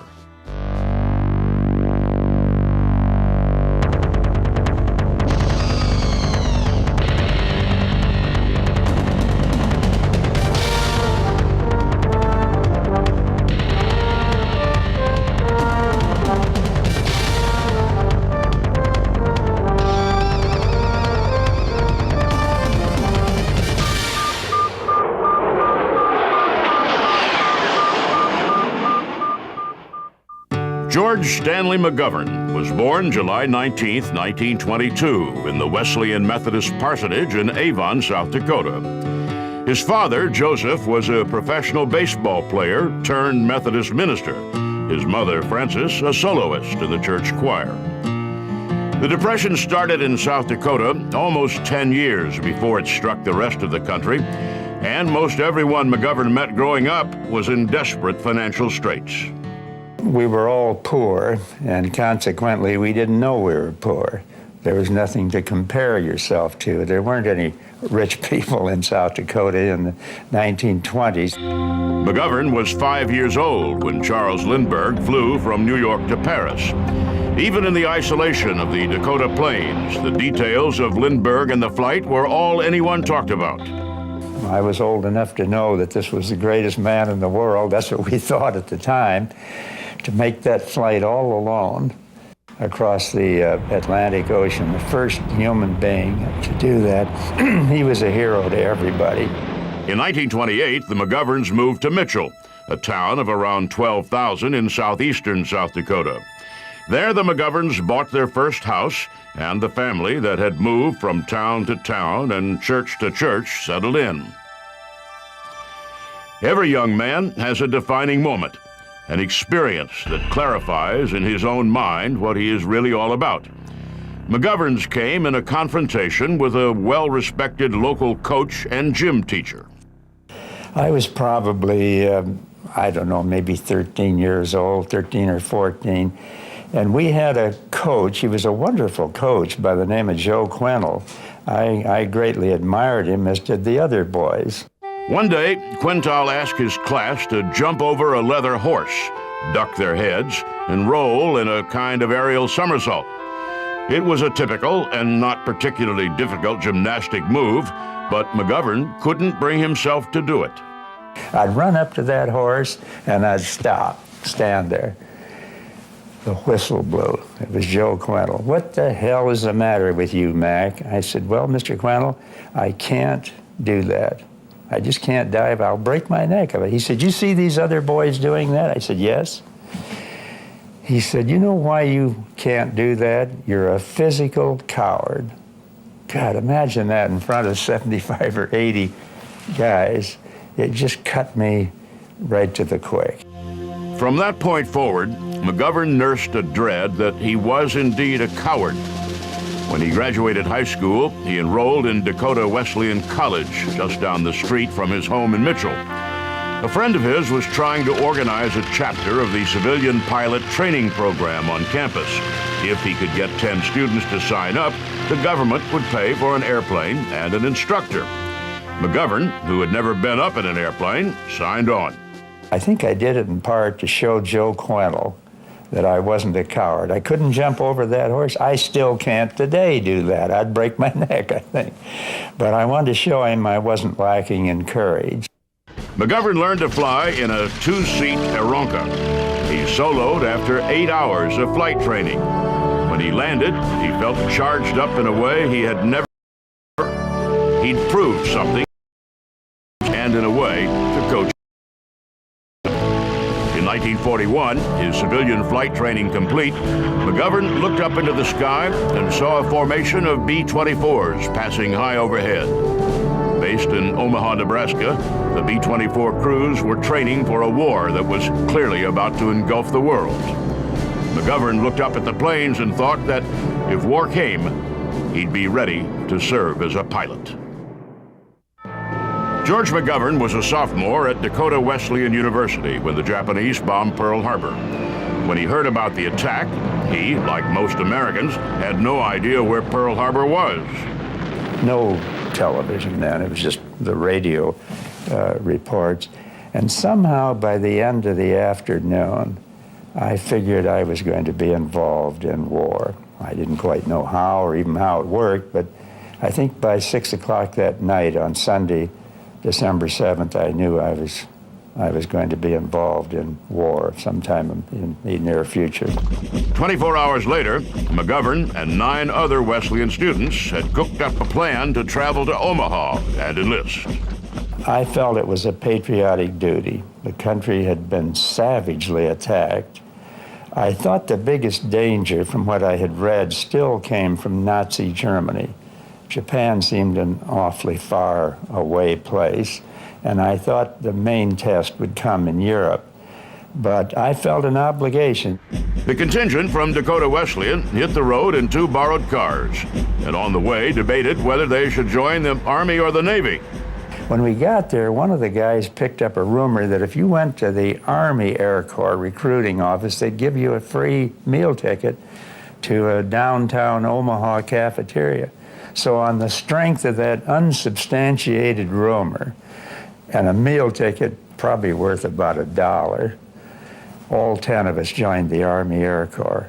It's the cheapest I've ever sold out. The Army Air Corps, however, was in no shape to accept thousands of new recruits. There were not enough airplanes, instructors, or even bases for the flood of volunteers. McGovern and his friends signed a letter of intent that declared they would enlist when the Army could take them. Then they went home.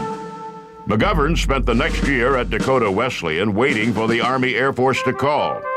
During this period, he wooed and won the hand of Eleanor Stegeberg, a pretty sophomore who'd once beat him in a debate and who had more recently outscored him on a current events test. Impressive achievements in the eyes of McGovern. I walked across the campus one day and took her hand.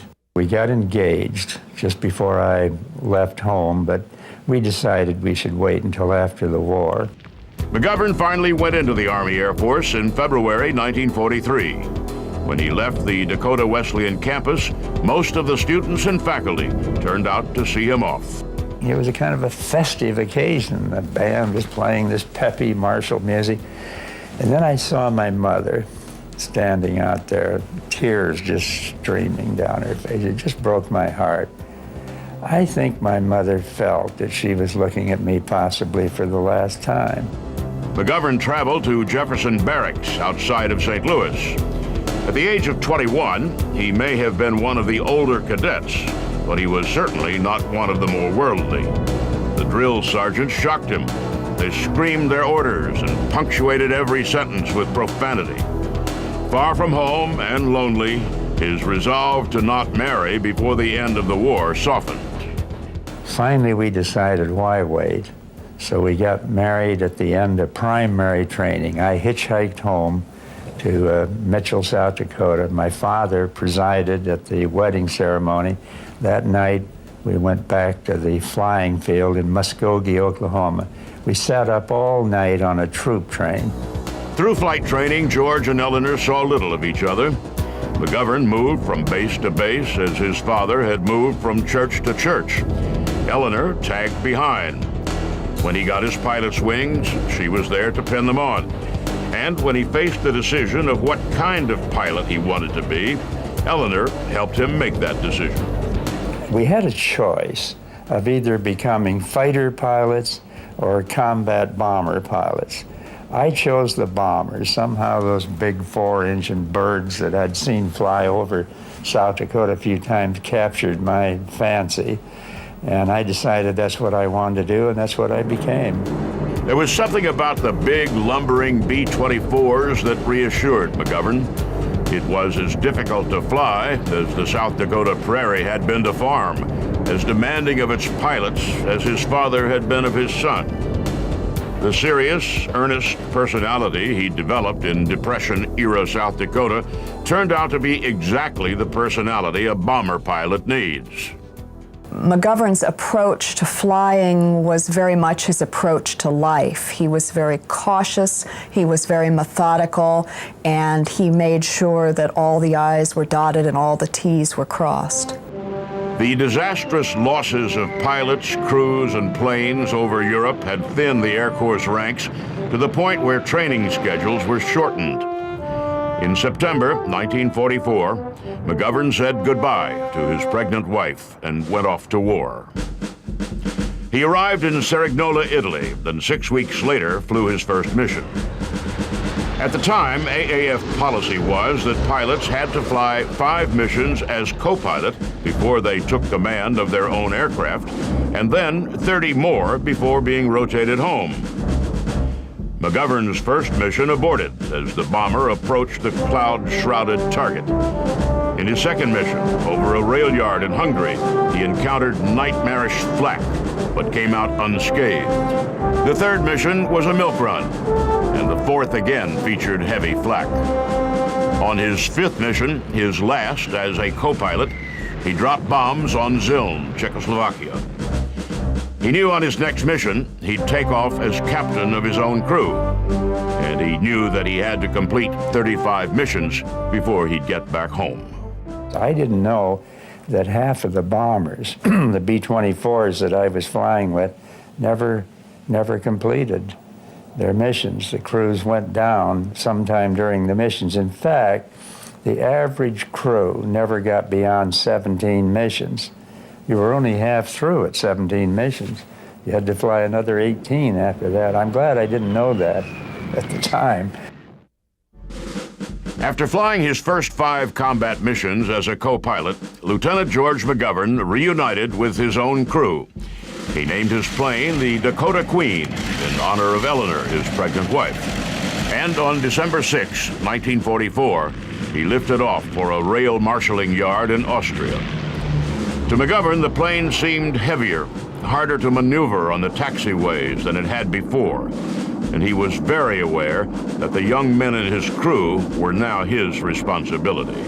He was dealing with kids 20, 21, 22. He himself was 22 years old, but he had a much broader and more mature understanding of the fact that the lives of his crew members were in his hands. The planes ended up dropping their bombs in the Adriatic Sea after clouds obscured their target. It counted against a total of 35 missions needed to rotate home, despite the fact they had encountered no enemy.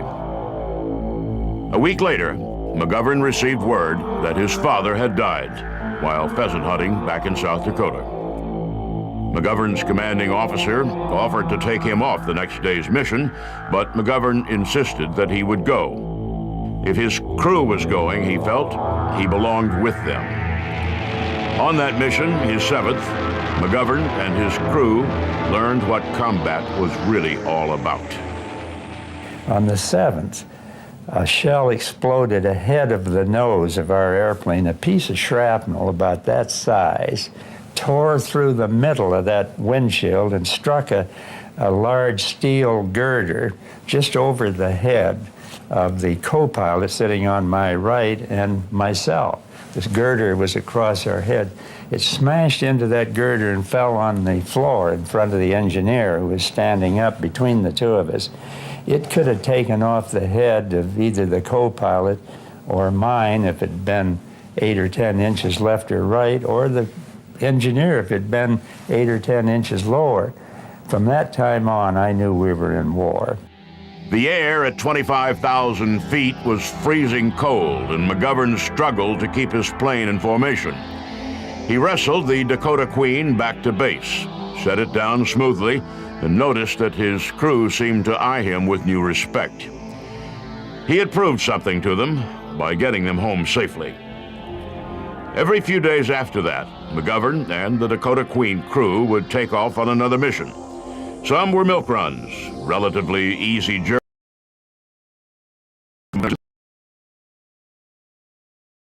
into dark journeys that took the preacher's son into what seemed almost an Old Testament hell. And he knew that down on the ground, he was killing people.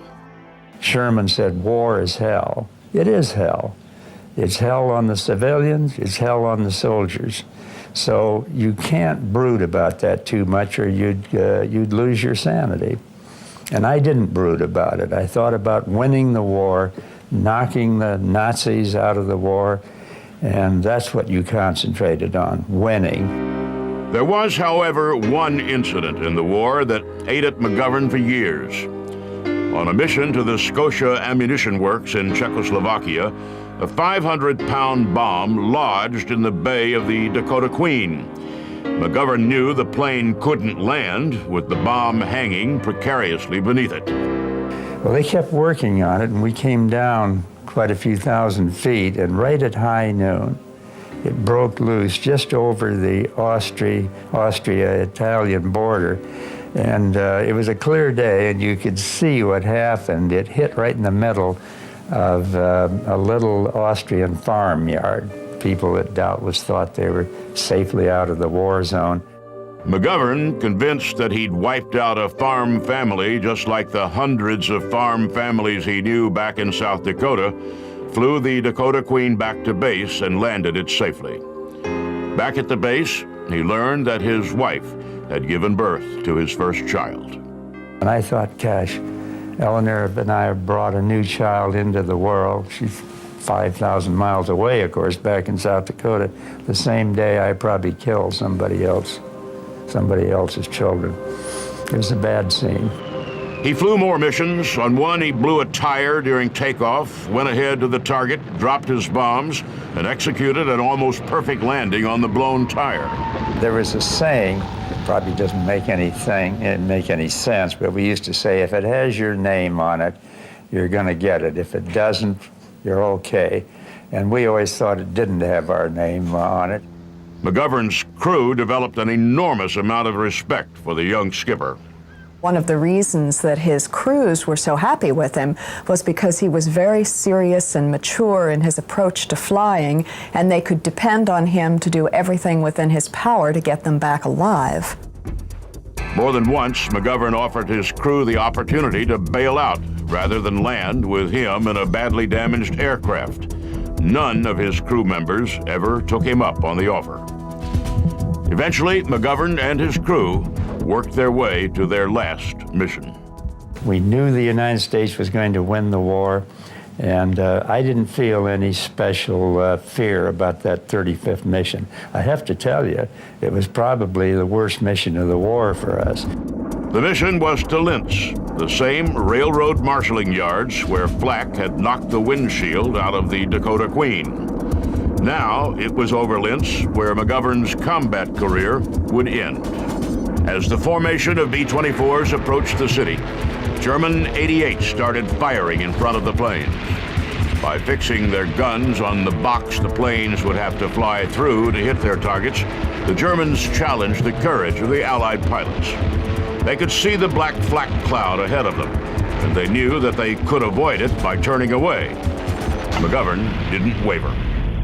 That was the one where we got over 100 holes torn in the fuselage of that big airplane. We came back without any brakes. The hydraulic system was shot out. We had no flaps to slow the landing speed. We couldn't put the gear down automatically. We had to crank it down laboriously by hand. And then we had this riddled old tub that we somehow had to keep together until we got to the landing field.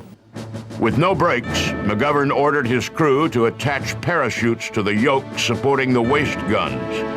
He had them tend to the waist gunner, who had a hunk of flak lodged deep in one leg. When he contacted the tower, they were surprised to hear from him. The Dakota Queen had already been listed as missing in action. When the plane touched the runway, crewmen threw the chutes out the windows to slow it down. It still ran past the end of the runway. They carried their wounded crewmate out to the ambulance themselves. We were 10 men who knew our lives depended on teamwork and on the proficiency of the other members of the crew. McGovern returned home to his wife, to his new baby, and to the grave of his father. He returned to college on the GI Bill and eventually went into politics. Like a lot of veterans of World War II, he was never comfortable talking about his experience in battle. Even in the heat of the 1972 presidential election, when the anti-Vietnam War McGovern was labeled a coward by political opponents, he declined to capitalize on his 35 combat missions. And then, late in his life, his courage was challenged again when his daughter Terry died of alcoholism. Terry McGovern was a wonderful young woman, a delightful, intelligent, humane, compassionate, witty person. And after years in and out of alcohol treatment programs, she froze to death in an alley after a drinking binge. I've always hoped that in God's good time, that someday I'll learn why Terry died. I think I know the reasons. I think she was overcome by a malady she couldn't surpass. That test to her was more difficult than overcoming German anti-aircraft fire in World War II. And she went down. McGovern learned that courage takes many forms. He saw his daughter's courage in fighting her illness and came to appreciate more his wife's courage in starting their family while he was flying in combat. One night, while appearing on German television, he told the story of the accidental bombing of the Austrian farm and how the vision of random and horrible death had agonized him over the years. It was a powerful story, one that was not easy for McGovern to tell. That night, an old Austrian farmer called the television station and said, "Tell the American senator who was on television tonight that that was my farm. I know because it was right at high noon. It was right in the area where he said, but we saw that lone bomber coming, and we got our family out of the house. We hid in a ditch. Nobody was hurt. And furthermore, I hated Adolf Hitler. So if bombing my farm ended that war 1 minute earlier, tell the senator not to worry about it."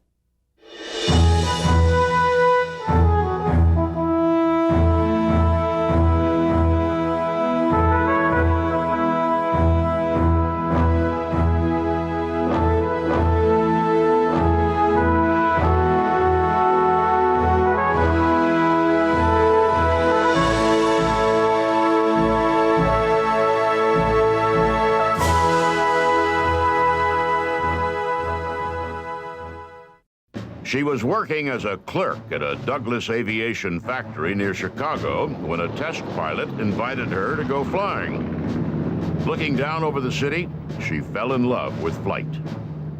A year later, she heard that the legendary Jackie Cochran was coming to town to interview women interested in training to fly military aircraft. She applied, passed the physical, and endured the same training as any other flight cadet. As one of the WASP, the Women's Air Service pilots, she flew 7 days a week through an intense political firestorm that swirled around her and her colleagues.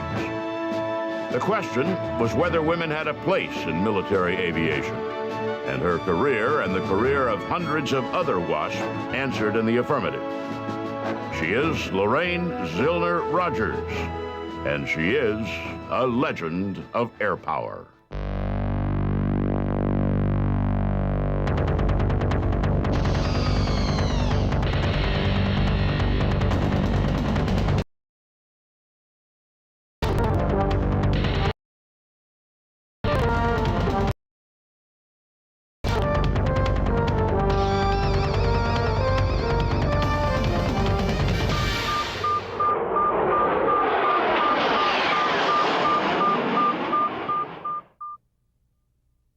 Lorraine Zillner was born in Chicago on September 11, 1920. Her mother was a homemaker, her father an accountant.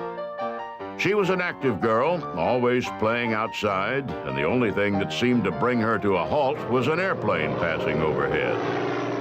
The planes from Chicago Municipal used to fly over the house, and when I'd be out in the yard gardening or doing any of those things outside, I'd hear them and look up, wonder where they were going, why, how did that plane stay up there? It was so big. After graduating from the University of Illinois, she returned to Chicago and took a job with the Austin Company, which was building a new factory for Douglas Aviation on what would eventually become O'Hare Field. When the factory was complete, Zillner transferred to Douglas. And one day, a test pilot asked her if she'd like to go up for a ride. She jumped at the chance and was, she knew, hooked on aviation.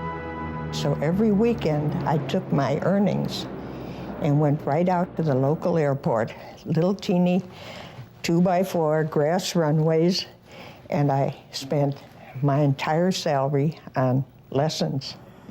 One day out on the flight line, she heard that the Army was starting a new program that would train female pilots to fly military aircraft.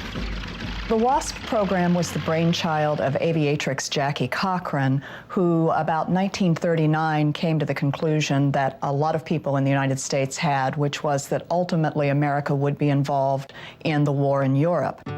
Cochran grew up in poverty in Florida, founded a highly successful cosmetics firm, and learned to fly as a way of staying in touch with her far-flung businesses. She had become a famous air racer, breaking dozens of flight records. She was a very generous lady, but I sort of classed her. She couldn't stand tranquility and complacency, like if you were at a dinner table of say, 12 people and she was in charge. I don't think she could stand everybody being happy and joyful. She'd have to generate some explosion or something like that to kind of break it up, and that's the way she was. And she was a very aggressive gal, and basically when she wanted to do something, she did it. You didn't want to get between her and it. Soon after winning the Bendix Trophy in 1938, Cochran formulated an idea for a military corps of women that would take over the non-combat flight roles that had always been reserved exclusively for men. Politically astute, Cochran took that idea to First Lady Eleanor Roosevelt, explaining that the WASP, as they came to be known, would free up hundreds of male pilots for combat. Mrs. Roosevelt referred Cochran to General Hap Arnold, who suggested that she have a look at England's Air Transport Auxiliary, which used women to ferry airplanes around Great Britain. His suggestion was more political than heartfelt. He knew full well the firestorm that would result from letting female pilots into the Army Air Force and wanted nothing to do with it. Cochrane, however, went ahead to England, saw how successful the British program was, and returned to the United States with a formal plan to create a branch of the Army Air Force for women. She wanted her group to be organized as military pilots, to be trained in strategy and tactics, and to take on more than just plain ferrying responsibilities. Arnold suggested instead that she put together a volunteer group of 25 American women to go to Great Britain and fly there. While Cochrane was out of the country, the Army instituted an alternative plan to use women as pilots. The alternative had been put forward by Nancy Love, a polished former student at Vassar who'd married a Boston aircraft manufacturer. Love was an interesting counterpoint to Cochrane. She was diplomatic, where Cochrane was brash, and she was less concerned with creating a new women's branch of the Air Force than she was with just getting women flying. Her plan landed on the desk of the Ferrying Command, just as it was beginning its search for experienced pilots. And in September of 1942, the Army Air Force created the Women's Auxiliary Ferrying Squadron with 27 female pilots and Nancy Love as director. When Cochrane returned from England, she quite predictably hit the ceiling.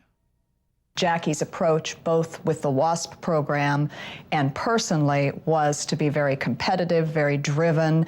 Nancy Love was a little more laid back, a little more refined, and their programs, I think, each reflected their respective personalities. Cochrane's personality dominated the decision-making process, and in the end, she got command of a new program, the Women's Air Force Service Pilots. When the smoke cleared, Nancy Love ended up working for Jackie Cochrane. And so it was Jackie Cochrane who arrived in Chicago to recruit female pilots to the war effort. And it was Jackie Cochrane who met with the bright-eyed, fresh-faced Lorraine Zillner. Well, I was in total awe of the woman because she was world famous. Had broken every speed record. I mean, just unbelievable. A month after meeting with Cochrane, Zillner reported for her physical at Fort Sheridan outside Chicago. No one at Fort Sheridan had ever heard of a female pilot, and she spent much of the day showing her orders to disbelieving officers. When she finally reached the doctor's office, the medical staff seemed stymied. They'd never given an Army physical to a woman before and had no idea where to start. Lorraine Zillner and hundreds of other female pilots across the country were getting their first lesson about life and what it would be like in the Army.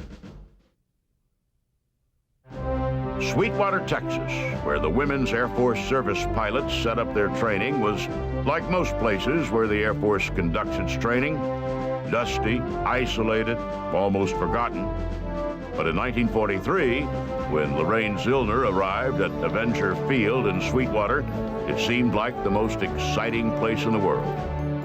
She was surrounded by women like herself, pilots who were so thrilled by the opportunity that they were not discouraged when the Army required them to pay their own way to training. Then we were assigned our flight gear, which was pathetic, because we got all the hand-me-downs from the men. And my last name started with a Z, and I was always last in line, one of the shortest in the class, and I got a 48 long man's flight suit. The crotch came to my knees, and we all put these things on, and we were just, you know, it was unbelievable.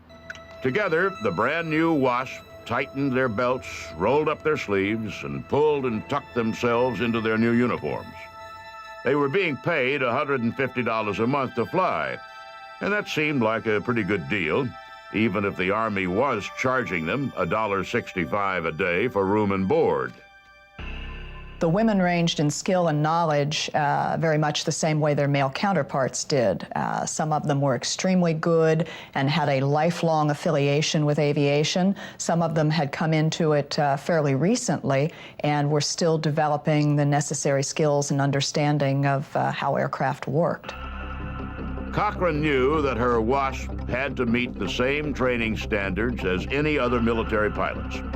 But she also knew that if the WASP program itself was going to pass muster, her pilots had to be personally above reproach. She had chosen her group from more than 25,000 applicants and eventually brought more than 1,800 to Sweetwater. Those who were selected were chosen as much for their personal deportment as they were for their potential as pilots. Male pilots, Cochran knew, could drink and carouse all they wanted, but females had to behave themselves. She was very stern, strict. As a matter of fact, at Sweetwater, she was so strict with the rules and regulations that we called it Cochran's Convent. She really laid down the law as to what we could do and couldn't do. Zillner loved the flying, and like the other WASP in training, wanted the program at risk. I'm happy up there. And I'd sing. I wouldn't dare sing anyplace else, but I was up there all alone. I could sing to my heart's content. And, it's wonderful.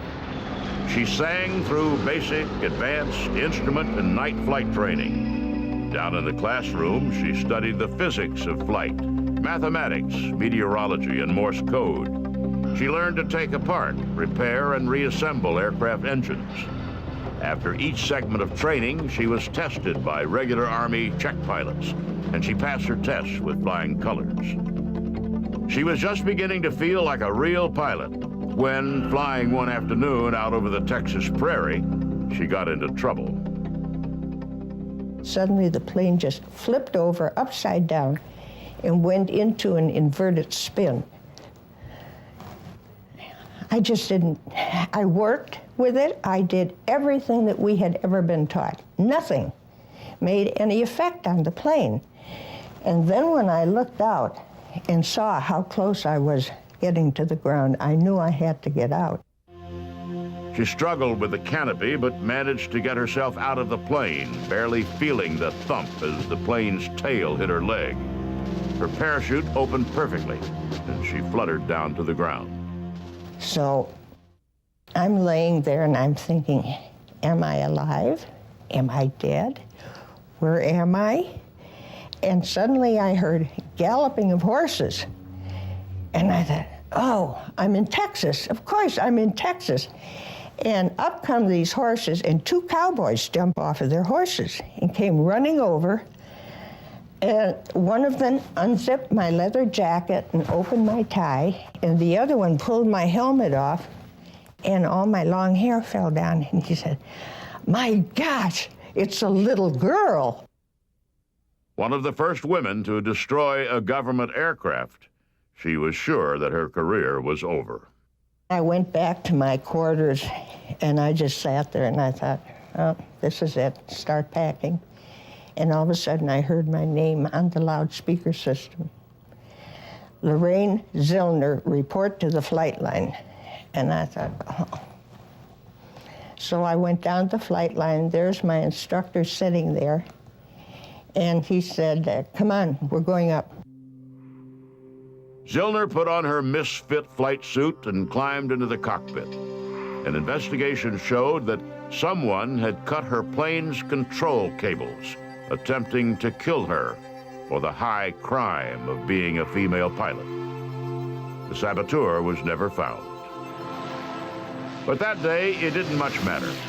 She was back in the air, flying, and the pilots around her, male and female, understood that what was more important to her than anything else was to get back up into the clear Texas sky. If back in Washington there was still debate about whether it was proper for women to fly, in Sweetwater, Texas, it was clear that Zillner had earned her wings. General Hap Arnold himself pinned Lorraine Zillner's pilot's wings on her. The graduation ceremony at Sweetwater was bittersweet. The Wasp had succeeded in learning to fly the military way, but now they were going to be scattered out around the country to more than 100 different bases. The Army Air Force assigned Zillner to the 5th Ferrying Group at Love Field in Dallas. The war was raging around the world, and newly manufactured aircraft were desperately needed at all theaters, so the work was unrelenting. We would pick up our orders in the morning at our squadron commander would give to us, and we would, by ourselves, just take off and go to whatever factory the plane was coming from. And we would get there, and as the plane came off the assembly line, we would take it up and test it and put it through its paces, and if everything was all right, which obviously it was, we would take it down and accept it for the Army Air Forces, Air Corps, and ferry it to its destination, which was either a base where they were training or to its point of embarkation. Zillner traveled all over the country, flying all kinds of aircraft. She and the other Wasp worked 7 days a week for weeks on end, always either flying or in transit to fly. And everywhere they went, they faced the same surprised looks. In those days, I mean, we'd hop out of planes and the crewmen would come up and we'd take off our helmets and down would come this long hair. They'd stand there. They didn't know whether to talk to us or call for the MPs. There was a certain amount of animosity between the male pilots and the women of the Wasp. We were not as enlightened as a society as we are today, and a lot of the men, A, felt threatened by the concept of a woman who might be as good or better in the cockpit, and B, of course, a lot of them felt that women simply weren't competent to be doing that kind of work. As the Wasp got more ingrained in the Air Force, two things happened. On the flight lines, they earned a grudging respect. They were, after all, muscling heavy, difficult-to-fly aircraft around the country without apparent difficulty. But back in Washington, their success seemed to create more rather than less controversy. Jackie Cochran's insistence that the Wasps be treated as military pilots rankled many of the powerful men who controlled the military's purse strings. As Cochran pushed harder and harder to get the Wasp the same standing that male pilots had, the politics of the situation grew more starkly divided. They flew the same non-combat missions as male pilots, not only ferrying planes, but also pulling live fire targets through the air, a mission almost as dangerous as combat itself. They helped train bombardiers and other flight crew members, and they died at the same rate as their male counterparts while pushing badly needed aircraft through bad weather to where they were needed. Their dedication never came under question, but they were nonetheless paid less than men doing the same job and had no access to military life insurance. They weren't eligible for promotion, which meant that their $250 a month salary would never rise. Congress, in a fit of pique, even banned the Wasp from flying outside the boundaries of the United States, which meant they couldn't ferry planes overseas or even to and from factories and bases in Canada. In June 1944, Congress considered a bill that would have made the Wasp full-fledged members of the United States Army. During the debate, one representative pointed out that the Wasp had exceeded the expectations of even their most fervent proponents, that their service was remarkable by any standard. Congress remained unmoved and voted not to give the Wasp full military status. 38 of our women were killed. And, you know, when their remains were sent home and buried at their family's expense, We went to Texas at our own expense. Their burials were at their family's expense, and the families couldn't even hang a star, the gold star, in their window. And it wasn't even at the funeral, no military honors, nothing, no recognition at all. After months of ferrying aircraft, a badly burned out Zillner was transferred to Waco Army Base, a basic flight school for male cadets. For the next few months, she flew as a maintenance test pilot, making sure that planes that had been repaired were safe enough for the men to fly. She was there late in 1944 when the Army Air Force brought the WASP experiment to an end. The WASP were mustered out of an Air Force they had never really been in. Not unexpectedly, they paid their own way home. Zillner returned to Chicago and got a job in the operations department at Glenview Naval Air Station. There, she met her husband, Captain George Rogers, a Navy fighter who'd returned from the war wounded. They married, had 4 children, and for the next 30 years, she followed his career, moving from place to place as the Navy assigned him to different air groups. And all during that time, there were quiet efforts being made to get the WASP recognized as having been part of the Air Force. As the drumbeat built, it became clear that it was not coming from just the WASP themselves. The generation of women behind them, many of whom had sought careers in civil and military aviation, to get their due. Appearances, reunions, and civic functions, Lorraine Zillner Rogers and the other WASP found themselves on the receiving end of unsolicited standing ovations. In 1977, Senator Barry Goldwater introduced into Congress a bill that would recognize the WASP as having been a real part of the Allied victory in World War II. The bill gave the WASP honorable discharges from the Army Air Force, granted them the full status and benefits afforded other military veterans, and recognized that their actions in wartime had been courageous and determined. We were the first women pilots to fly military aircraft. And as a result, we opened the doors for today's women military pilots, women airline pilots, women corporate pilots, women astronauts. We opened the doors for them. And every time we come in contact with any of them, they always say, thank you.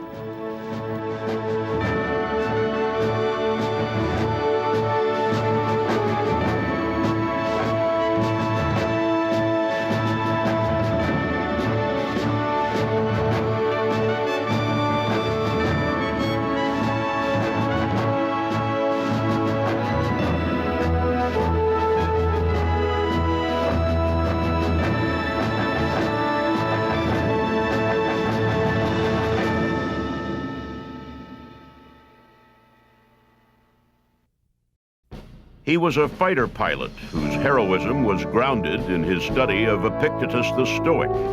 He fired the first shots of the Vietnam War and flew more than 200 combat missions. As the senior officer in a Hanoi POW camp, he saw his role as nothing less than the recreation of Western civilization in the torturous, predatory prison environment. He retired as the only 3-star officer in the history of the Navy to wear both pilot's wings and the Medal of Honor. He then served as a college president, published regularly on classical philosophy, and even ran for vice president. He is Admiral James Bond Stockdale, and he is a legend of air power.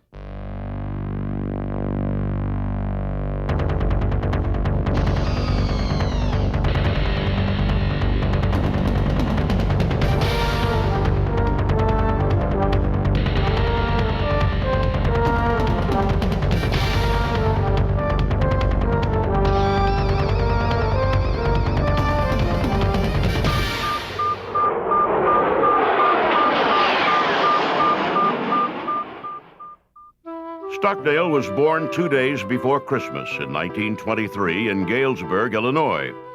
He was the only child of Mabel and Vernon Stockdale, who lived on a small farm outside town 50 miles west of Peoria. His mother was a schoolteacher who demanded excellence in the classroom and signed her son up for seemingly every extracurricular activity available. He took piano lessons and acted in plays his mother staged at the Daughters of the Revolution Hall. His father was a part-time farmer and full-time supervisor at a local pottery company. A Navy veteran of World War I, Vernon Stockdale pushed his son toward the Naval Academy from a very early age. When Jim was 12, his father took him to see Admiral Richard Byrd, recently returned from his daring exploration of the South Pole. Jim was impressed by Byrd's sparkling white uniform and confident bearing. The autographed picture sealed the deal. The Naval Academy became James Stockdale's goal. He got in and attended during World War II. Arguably, the most important event of his 4 years at Annapolis took place during his senior year. On Easter weekend, Stockdale went out on a blind date with Sybil Bailey, a schoolteacher from East Haven, Connecticut. The two became a couple, inseparable and bonded for life.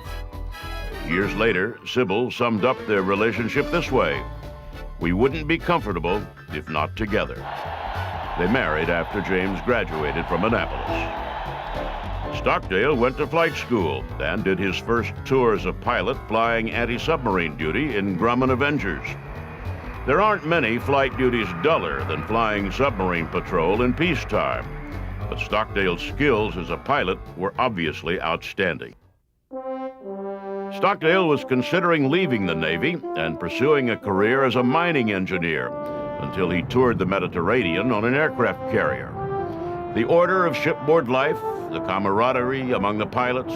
After the tour, he couldn't imagine himself in any other life. He decided to make the Navy his career. He earned admission to Navy Test Pilot School at Patuxent River, Maryland. At Pax River, he was outstanding, not just in flight, but in the classroom. He helped tutor other outstanding young pilots through the classroom portion of the training. Future astronaut John Glenn, for example, learned physics and astronomy from Stockdale. He went from Pax River to Stanford University. He went as a naval officer studying international relations, a subject of considerable importance in the Cold War. Stockdale saw his education in larger terms, however. His interest, he said, was in moral philosophy. He studied Socrates, Hume, and Mill, and steeped himself in what he described as literature with moral overtones: Shakespeare, Dostoevsky, Camus. It was at Stanford where he was first introduced to the Stoic philosopher Epictetus. Born a slave in 55 AD, Epictetus believed that there is ultimately only one thing that belongs to a human being, and that is his will or purpose. Stockdale, a young military pilot raised to excellence and a sense of duty, absorbed Epictetus to the fiber of his being. Stockdale is actually one of the most brilliant people of the period in the Navy. He went to Stanford and received an MA in philosophy. He wanted to go on and get a PhD, but he had a choice of either getting a PhD and becoming a professor at the Naval Academy or going on and becoming a commander. He graduated from Stanford in 1962 and returned to active duty as executive officer of VF-51, flying the F-8 Crusader, an attack fighter capable of flying more than 1,000 miles an hour. He was an outstanding officer and pilot and was quickly promoted to Air Group Commander. A sea aboard the USS Ticonderoga, he and his men set sail for Southeast Asia. While most of the people back home knew almost nothing of what was happening in Southeast Asia, it was quickly becoming the hottest hot spot in the Cold War. The French had abandoned a former colony called Vietnam, and in the power vacuum that was left behind, different factions vied for control. A communist insurgency from the north, fighting with the help of Soviet and communist Chinese trainers and equipment, seemed ready to take over the whole country. Back in the United States, President Lyndon Johnson and his cabinet believed that If Vietnam fell to the communists, so would other countries in the region. Operating under what was called the domino theory, Johnson surrounded the area with American warships, including several aircraft carriers, in an effort to put pressure on the communists to pull back. No sooner had Captain James Stockdale and his air group arrived in the area than they were reassigned to the USS Constellation to fly secret missions over one of Vietnam's neighbors, the country of Laos. Stockdale and his men spent 2 months escorting reconnaissance aircraft and flying the occasional highly classified bombing run. While it was not at that time a shooting war, the situation was enormously tense. Stockdale himself felt that war was inevitable. Back on the Ticonderoga, it seemed obvious that both sides were spoiling for a fight. The Americans had deployed destroyers to the Gulf of Tonkin on what were called DeSoto patrols. These were intelligence missions close to shore, designed as much to provoke the North Vietnamese as to gather information. The North Vietnamese, for their part, were running a fleet of tiny, high-speed PT boats. The boats darted out of hiding places along the shore, harassed American warships in international waters, and then just as quickly disappeared. The results of the DeSoto patrols were predictable. American and North Vietnamese boats skirmished almost every day, with shots fired and casualties taken, but nothing that could be called an actual battle. In early August 1964, the situation seemed about ready to boil over. For several days, there had been skirmishes. American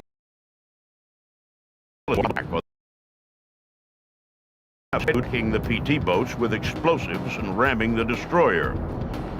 In a skirmish on August 2nd, the Maddox had been hit by a North Vietnamese 14.5 millimeter shell. The shot caused little damage, but seemed to set Lyndon Johnson off. In a tough re-election campaign against staunch anti-communist Barry Goldwater, Johnson sent a message to North Vietnam through diplomatic channels. Johnson said, basically, that he would assume the shot that hit the Maddox had been a mistake, but that the next shot would be an invitation for reprisal. On August 4th, the Maddox returned to its DeSoto patrol, accompanied by a second destroyer, the USS Turner Joy. Stockdale was in the pilot ready room when word came by radio of a pitched battle. The destroyers were reporting a significant attack and were firing in their own defense. Stockdale scrambled to his Crusader and, along with 3 other aircraft, launched toward the battle. He was there in minutes, looked down at the ocean surface and saw nothing. The Maddox and the Turner Joy were firing all right, but Stockdale could see nothing to fire at. No PT boats, no wakes, no flaming wreckage.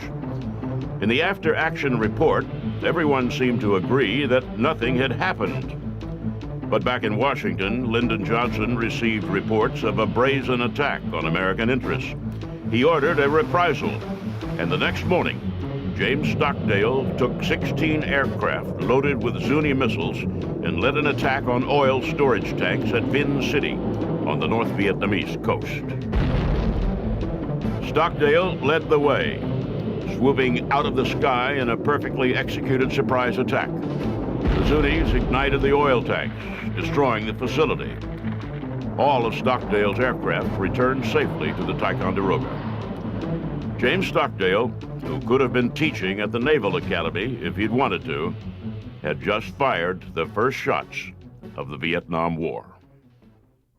James Stockdale fired the first shots of the Vietnam War in response to an attack that he didn't believe had occurred.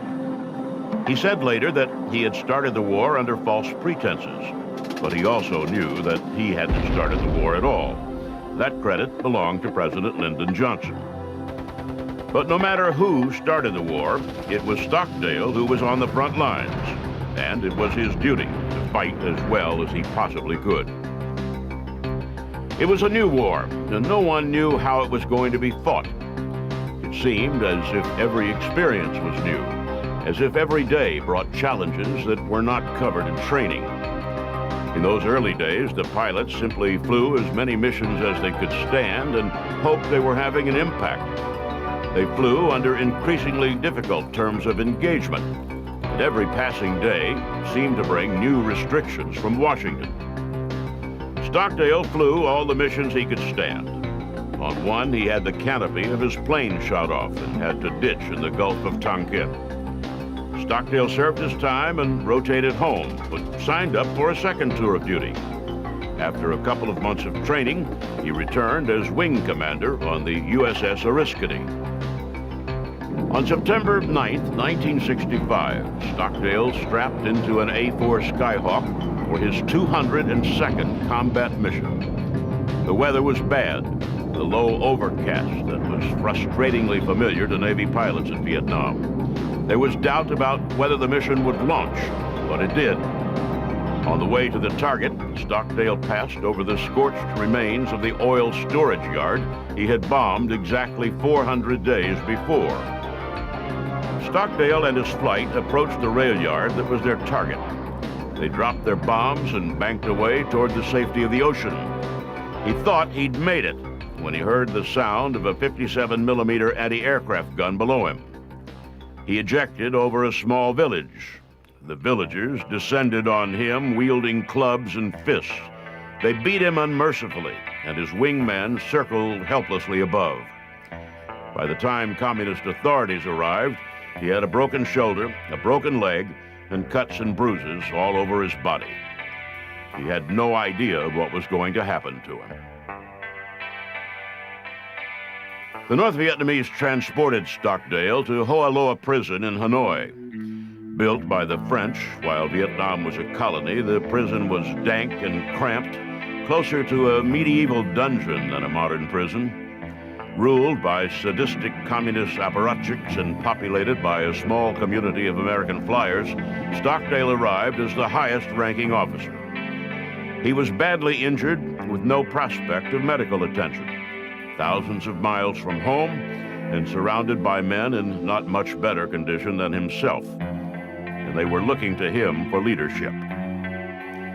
Stockdale remembered something he had learned in grad school, something he had been told by one of his professors.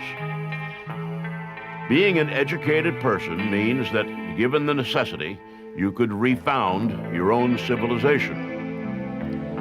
In his first few days in the North Vietnamese prison, Stockdale realized that he had descended into a world where Western civilization as he knew it did not exist. His job, he decided, was not merely to survive. It was to refound Western civilization in what amounted to a tiny North Vietnamese dark age.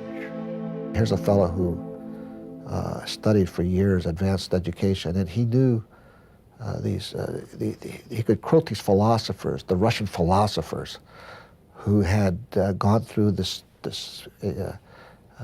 incarceration in the Soviet Empire, who the word they wrote and things, and he knew it. So he had a sense of what it was that carried them through, and he applied those principles to our policies and guidance. Stockdale's war didn't end when he was taken prisoner. It began. He began, in small ways, to organize the prisoners, to order their lives in a way that Stoic philosopher Epictetus would understand. Because of Stockdale's philosophical approach, the prisoners' lives stopped being about animal survival and started being about resisting the North Vietnamese by not abandoning what they held dear. When the severely injured James Stockdale arrived in Hanoi, he was one of only 3 Americans held in the section of Hoa Loa prison known as the Big Wallow. The rest of the facility was filled mostly with Vietnamese political criminals, male and female. The guards reminded Stockdale of teachers in an 18th century schoolhouse bent on beating the devil out of their charges. The guards had it down to a routine developed in their long years of re-educating politically wayward civilians. They'd beat the prisoners, gather them for self-criticism, and then watch as their prisoners chattered on about their antisocial crimes in an effort to avoid another beating. The Americans from the first didn't play that game. They tried to answer every question with name, rank, and serial number.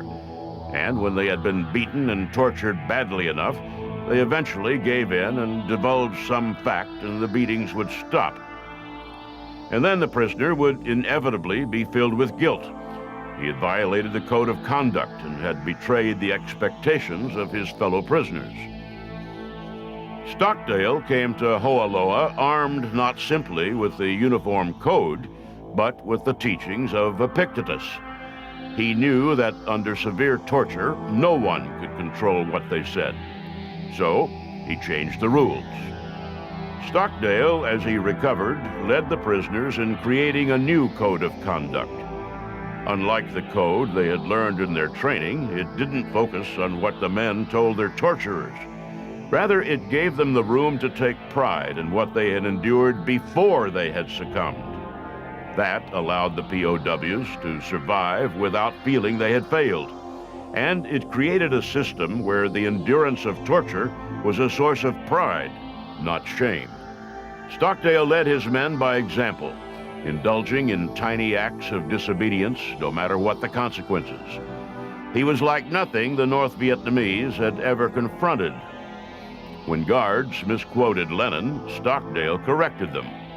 When he detected in the speech of one a reference to the works of Plato, he engaged the guard in a prolonged debate about human nature. He helped the prisoners build a microcosm of Western civilization under the most dire circumstances. They built a community that sustained itself with its own rules and lore. They named their torture chambers after Las Vegas hotels and referred to themselves, ironically, as the Alcatraz Gang. They became a living, breathing affront to everything the communists believed about humans.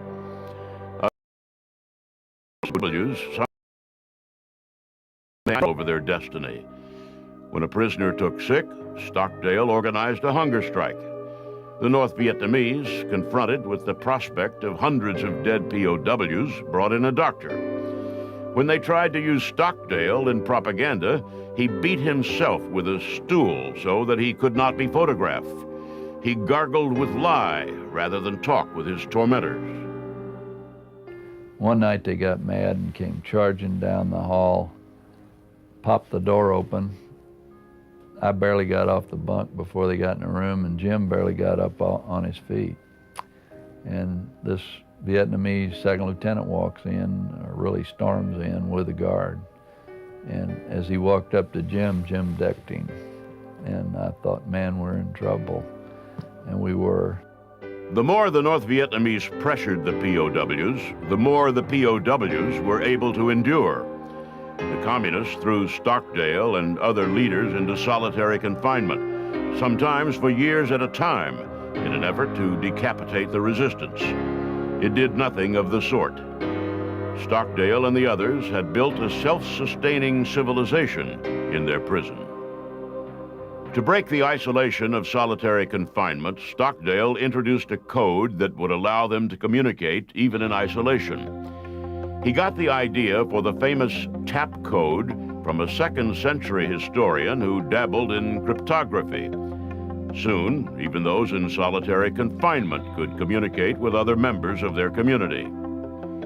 In late 1969, after he'd been in Hoaloa for more than 4 years, the North Vietnamese decided that the key to breaking the American prisoners was breaking Stockdale. One of his captors said before leaving for the night, "Tomorrow, we will bring you down." They put Stockdale in leg irons, ropes constricting his arms behind him. They left him alone, assuming that he would spend the night fearing what would happen the next day. Stockdale stretched his bonds enough to get his hands on a broken piece of glass. Working it around, he slashed his own wrists and nearly bled to death. The act convinced the North Vietnamese that it was hopeless. Stockdale, and by extension all the American prisoners, would rather die than submit.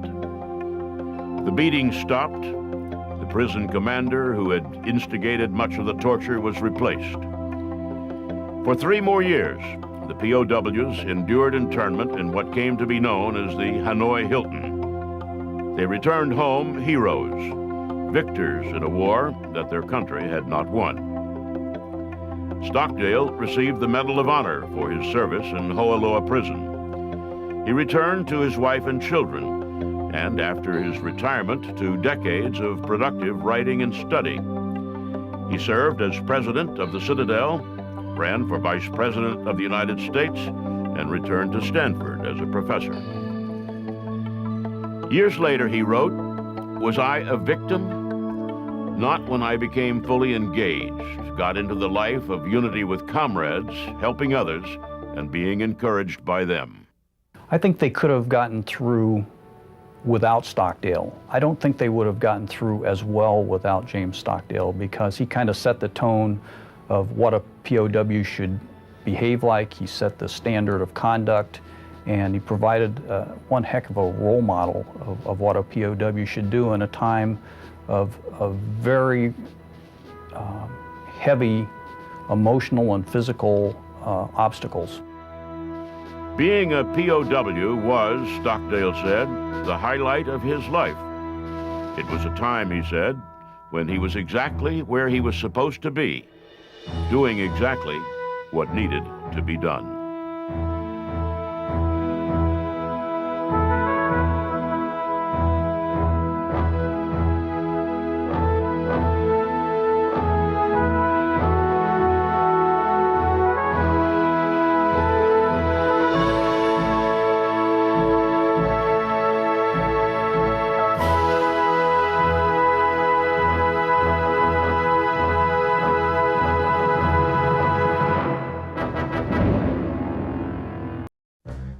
He was the real-life model for Tom Swift, the boy inventor and adventurer who was the stuff of dreams for young Americans in the early 1900s. He raced motorcycles and was the only person in history to hold at the same time the world speed record on both land and in the air. He turned aviation into a viable business, and his success so infuriated Orville and Wilbur Wright that they sued him for patent infringement. The suit barely slowed him down. By the time he'd retired, he'd manufactured more aircraft than anyone in the world. He is Glenn Curtiss, and he is a legend of air power.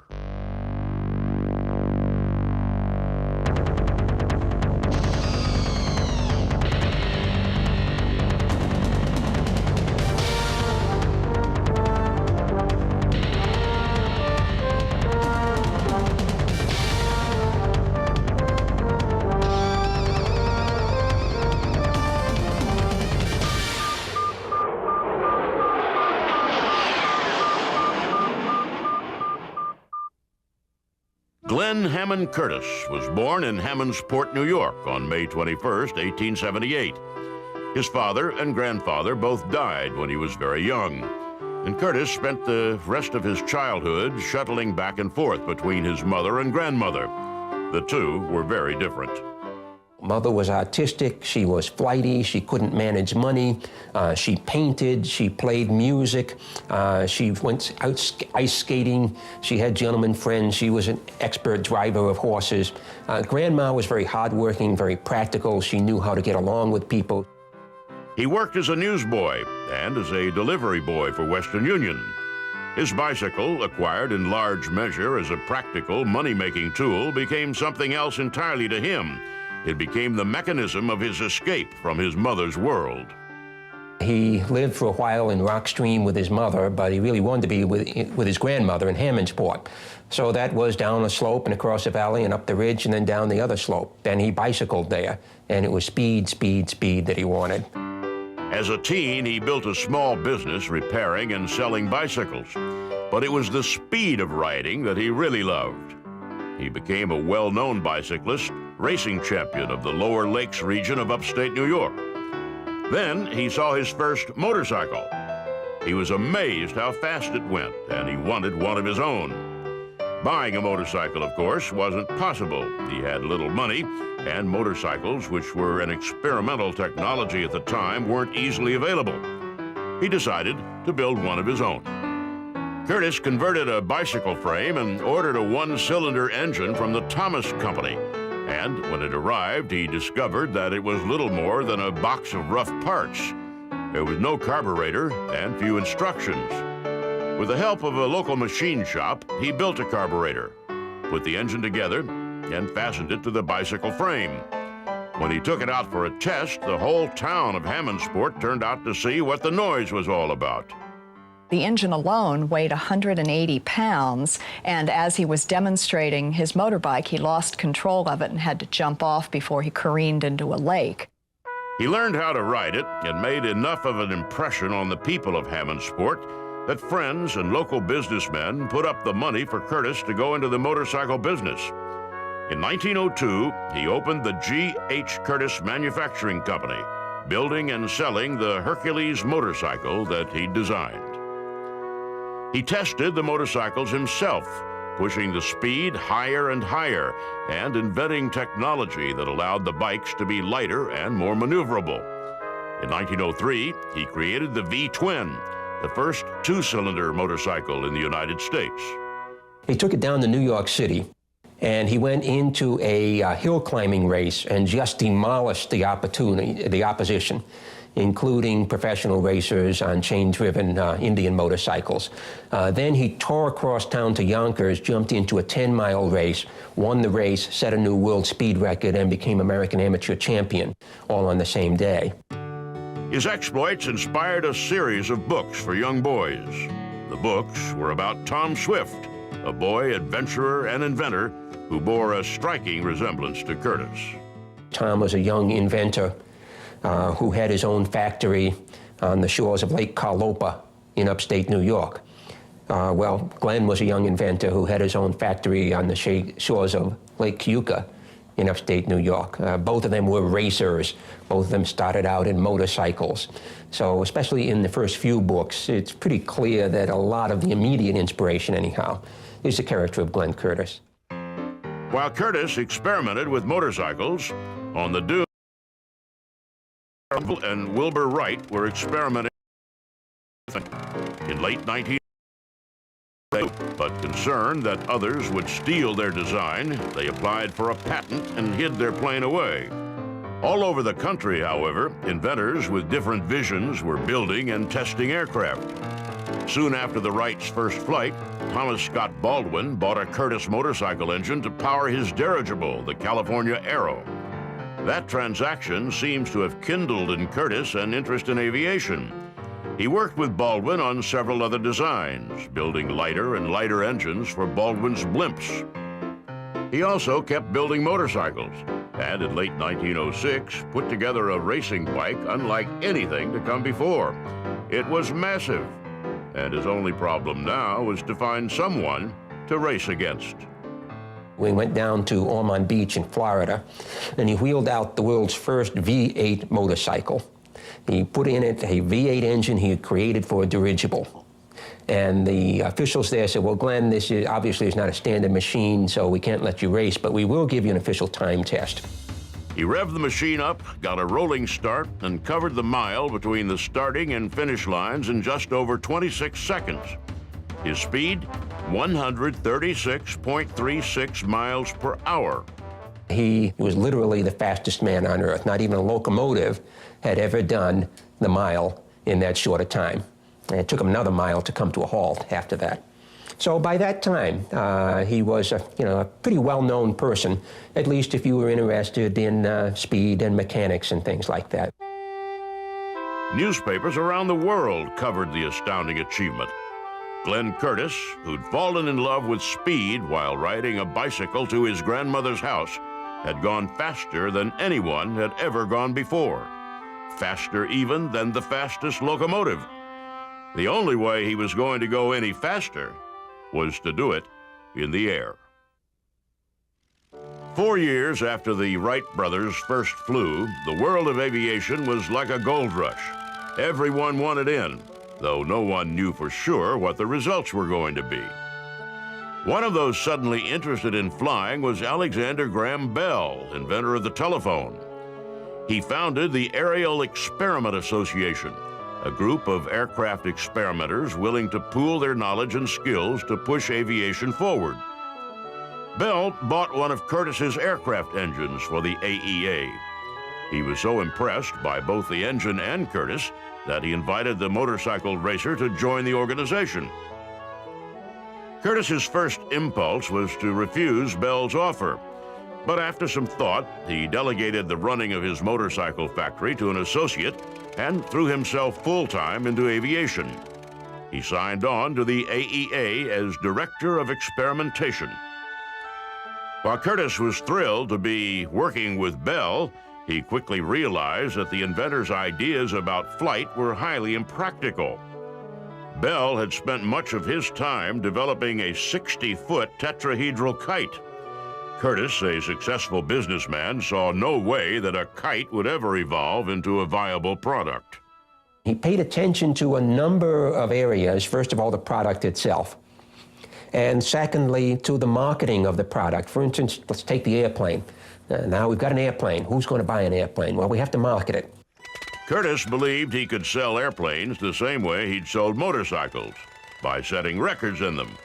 If he made enough headlines, he felt, people would buy airplanes the same way they'd bought motorcycles, by asking for one just like Glenn Curtis had. He threw himself into designing an airplane. Working with other members of the AEA, the innovations flowed fast and furious.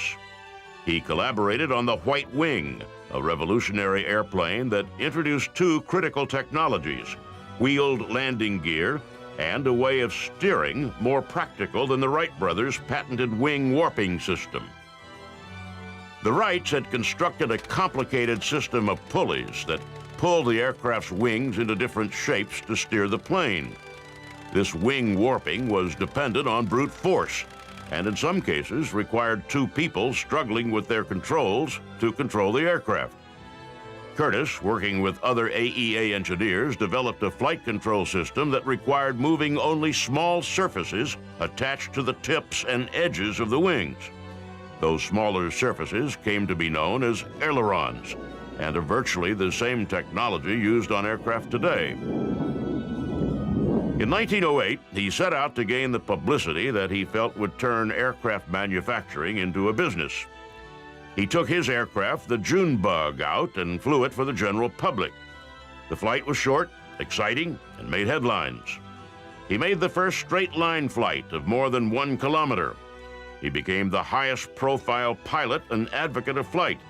And by 1909, he'd outgrown the AEA and set out on his own. He continued with his research, unsuccessfully testing a prototype seaplane, for example, but spent most of his time entering and winning various flying contests. His publicity-centered business strategy infuriated the Wrights, who felt he was usurping their rightful role as the leaders in aviation. They bristled every time he won another headline and fumed when he received recognition they thought should have been their own. But Curtis kept going. He won the Scientific American Trophy for circular flight and made the first airplane flight in Canada. He became the first licensed aircraft manufacturer and sold the first private aircraft in the United States. And when he went to France to race against a Wright flyer, he set a new world airspeed record. While he was there, the Wright brothers sued him, and they deliberately timed the suit for his presence at the meet because they wanted to send a message to everybody in the aviation community. And they were charging him with infringement of their patent. Even though his airplane was very, very different from the Wrights airplane, and in fact superior to the Wrights airplane, they claimed that their patent should be interpreted broadly. Suddenly, Curtis's embryonic aviation business was in trouble. Customers stopped buying planes because they were worried that the Wrights would sue them too. Legal fees ate into his capital. Desperate, Curtis risked his life answering a newspaper's challenge to aviators. Fly from Albany, the capital of New York State, down the Hudson Valley to New York City in one day and collect a $10,000 prize. All along the route, people poured out of houses to see Curtis's plane. They waved, ran along the roads below him, rang church bells, and blew fire whistles. The trip proved that aircraft could fly dependably between distant points. The public reaction proved Curtiss the leading aviator of his time. The $10,000 newspaper prize kept his business alive. The Wright brothers' patent infringement suit, irritating though it was, didn't slow Glenn Curtiss down. He made the first flight across Lake Erie and helped fund research on aerial gun sights. He flew the plane as a gun-wielding Army officer, fired the first shots from the air to a target on the ground. Curtiss's escapades were more than mere stunts. Militaries around the world were considering adding aircraft to their arsenals, and Curtiss wanted that business. There was, he knew, much more at stake than just a few dozen airplane orders. Back in the very earliest days of airplaning, each manufacturer had his own unique set of cockpit controls, which meant that once you had learned, you were sort of stuck with that technology and with that manufacturer. This created some difficulties. First of all, people killed themselves trying to make the transfer. Curtiss knew that the manufacturer that sold its planes to the emerging Army Air Corps would end up with a huge advantage over other manufacturers. The Army Air Corps would train a large pool of pilots to fly, and what they learned to fly in the Army, they would tend to fly when they got out of the Army.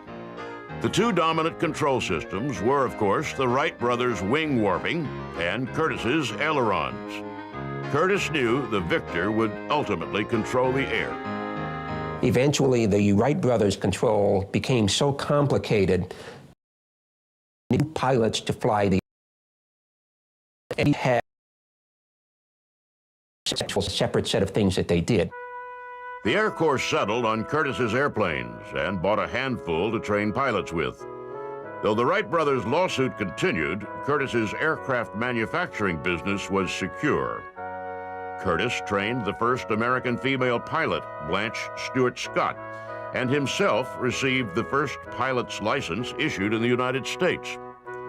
When the Navy got interested in aviation, Curtiss earned the title the father of naval aviation by inventing the technology that made naval aviation possible.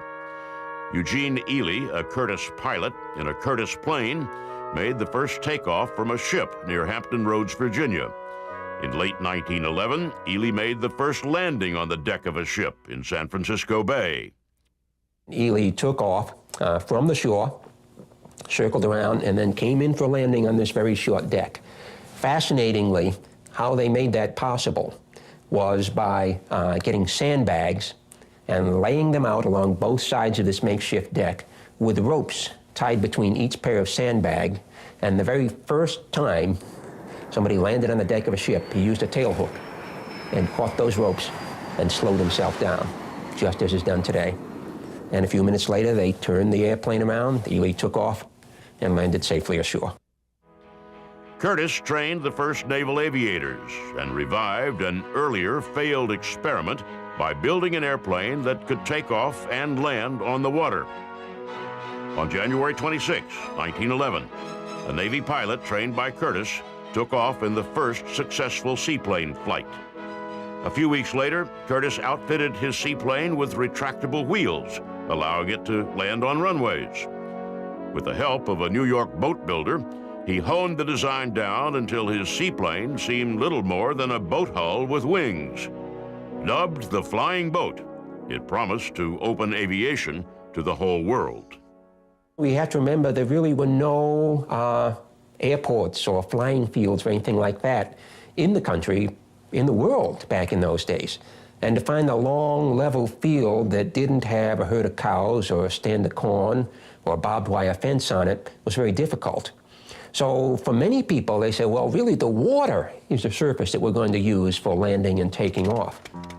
In 1913, the courts ruled in favor of the Wrights, in effect granting them a patent on the concept of using any type steering system based on wing surfaces moving in opposite directions. The ruling, in effect, gave the Wrights a patent on the fundamental laws of physics. Curtiss, unwilling to give up the progress he was making in flight, worked to get around the patent.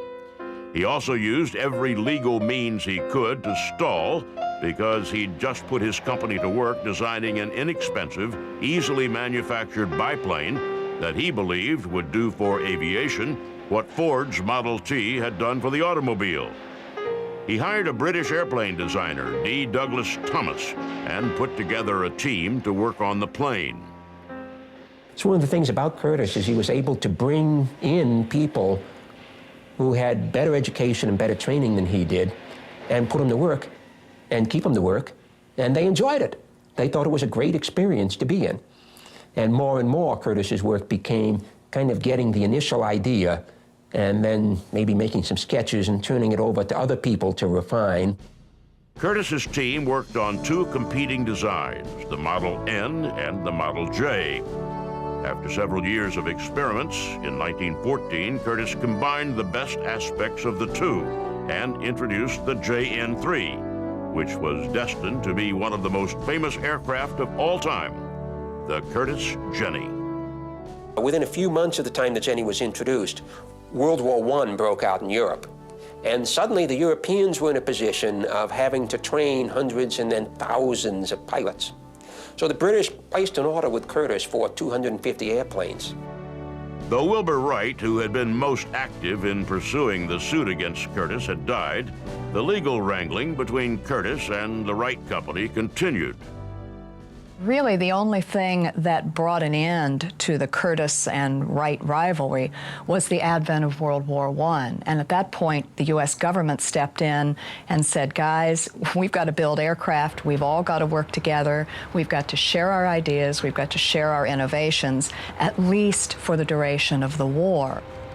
Between 1914 and 1918, Curtiss produced more than 6,000 Jennies. A whole generation of pilots, including Charles Lindbergh and Amelia Earhart, learned to fly in Jennies. And after the war, the surplus aircraft became the favorite of barnstormers around the world. For many people, it was the first airplane they ever saw, the first airplane they ever rode in, the first airplane they ever piloted. When the war ended, it became clear that the battle with the Wrights had taken much from Glenn Curtiss. Those around him noticed that he seemed to have lost some of his zeal for innovation. He continued to improve his aircraft. In 1919, 3 of his newest model flying boats set out to cross the Atlantic. Only one made it, the first aircraft to cross an ocean, but the other 2 protected their crews and made it safely to port. But it was also becoming clear by then that Curtiss's mind was wandering from aviation, looking for new challenges. He moved to Florida and dabbled in inventions of local impact. He designed the first streamlined travel trailer, the precursor of hundreds of thousands of recreational vehicles to come. He conceived and built the first airboat, which became a staple of transportation in Florida's Everglades. But mostly, he turned his imagination to the development of real estate. He envisioned paradise and tried repeatedly to create it from the raw material of Florida's warm sunshine and open spaces. Instead of sketching aircraft, he sketched and built whole towns. He played key roles in the development of Hialeah, Opelika, and Miami Springs, bedroom communities outside Miami. And in 1930, he received a Medal of Honor for his contribution to aviation. He accepted it gracefully, if quietly, a man nearer to the end of his life than anyone knew. He enjoyed flying as a passenger on the plane, reenacting his historic flight down the Hudson Valley. But I think for those who are knowledgeable, most people look at that and say that in many ways Curtiss was the most significant figure of those early aviation years. Fascinatingly, like all of those early pilots, he sort of taught himself to do it. Nobody showed Glenn Curtiss how to fly, because nobody else knew. Glenn Curtiss died in July 1930. He died in Buffalo, New York, of complications after an appendectomy. He loved flying and he loved aviation, but I think he was partial to the concept of innovation and pushing the envelope. I think he liked to take ideas and machines and envision them not for what they are, but for what they could be. And that, of all the things Glenn Curtiss left behind, may be his greatest legacy.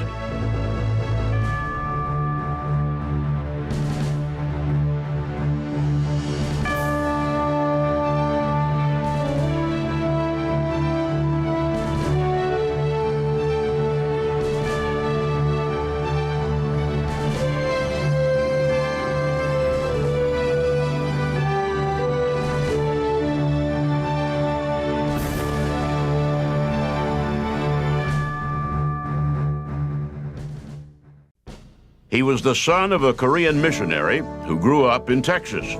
He learned to fly in the Navy, but before Pearl Harbor, resigned his commission to join the American Volunteer Group in China. As one of the legendary Flying Tigers, he shot down 12 enemy aircraft. After Pearl Harbor, the Tigers were folded into the Army Air Force. He went right along and recorded 6 more kills. He commanded the 1st American Jet Fighter Squadron, and after the war, resigned his commission in the Air Force to become, at 34, the youngest general in the history of the Air National Guard. He is David Lee Tex Hill, and he is a legend of air power.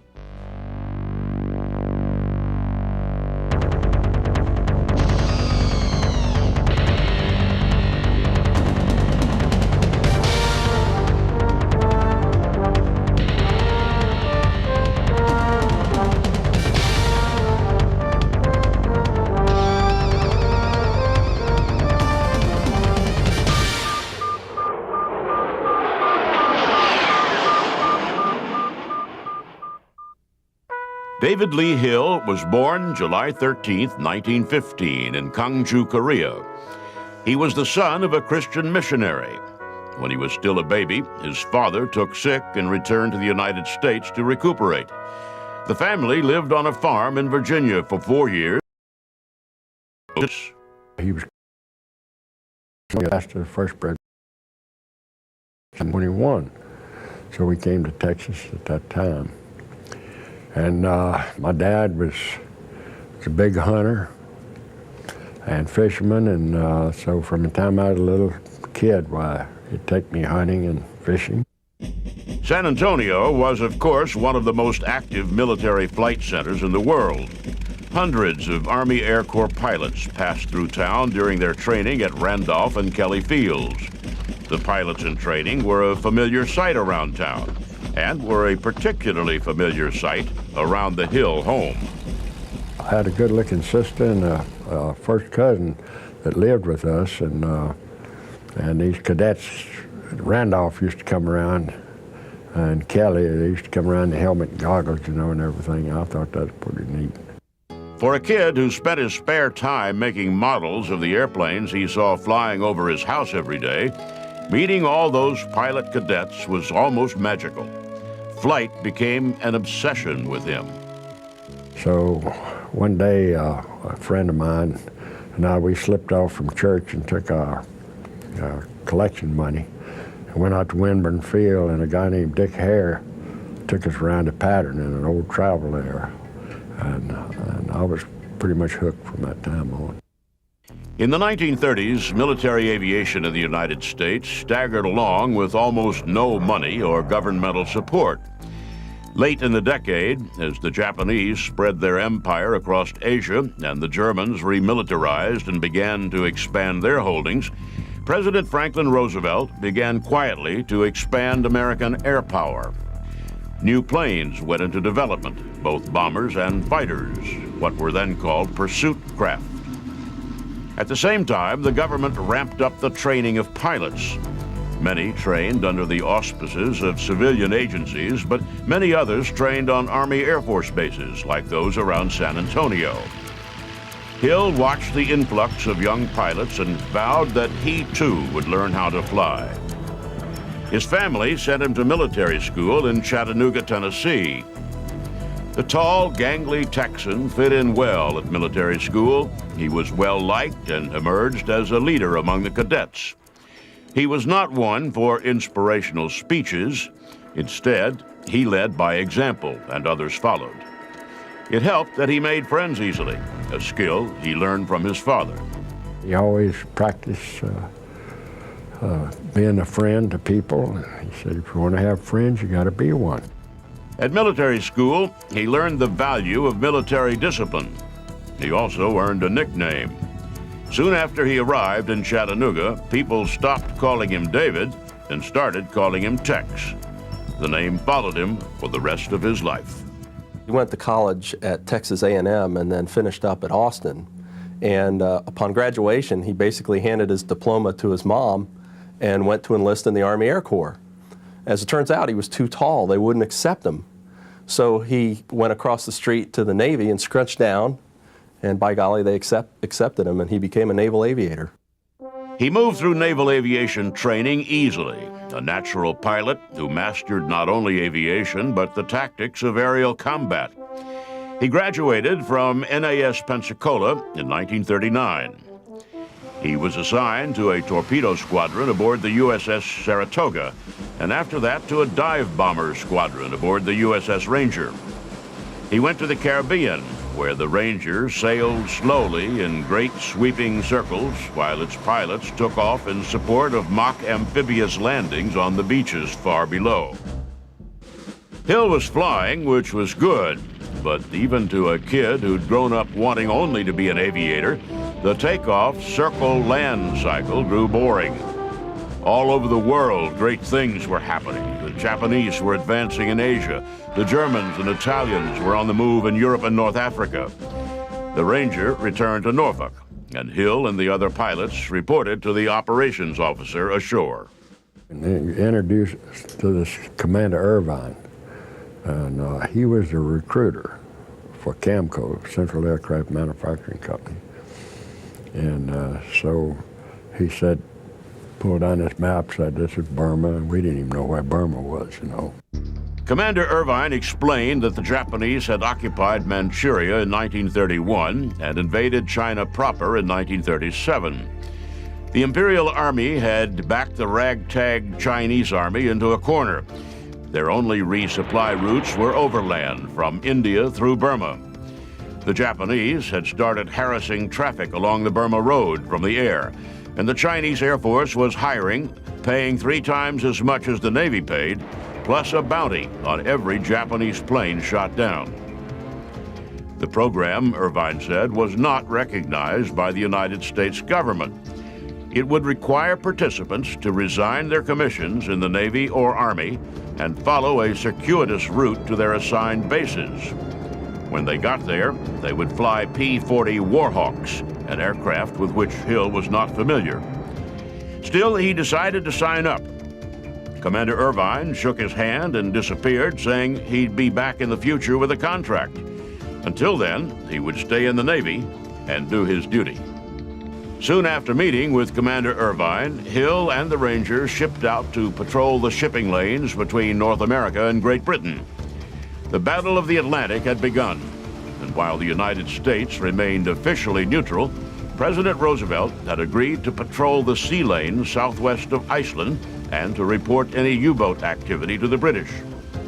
It wasn't much, but until Commander Irvine reappeared, there seemed nothing better for Tex Hill to do. When Tex Hill set sail on his second tour of duty, all across the United States, young military pilots were meeting with the Chinese Air Force recruiter Hill had met. The story was the same. Not an official function. You'll have to resign your commission. We'll pay you more than you're making now.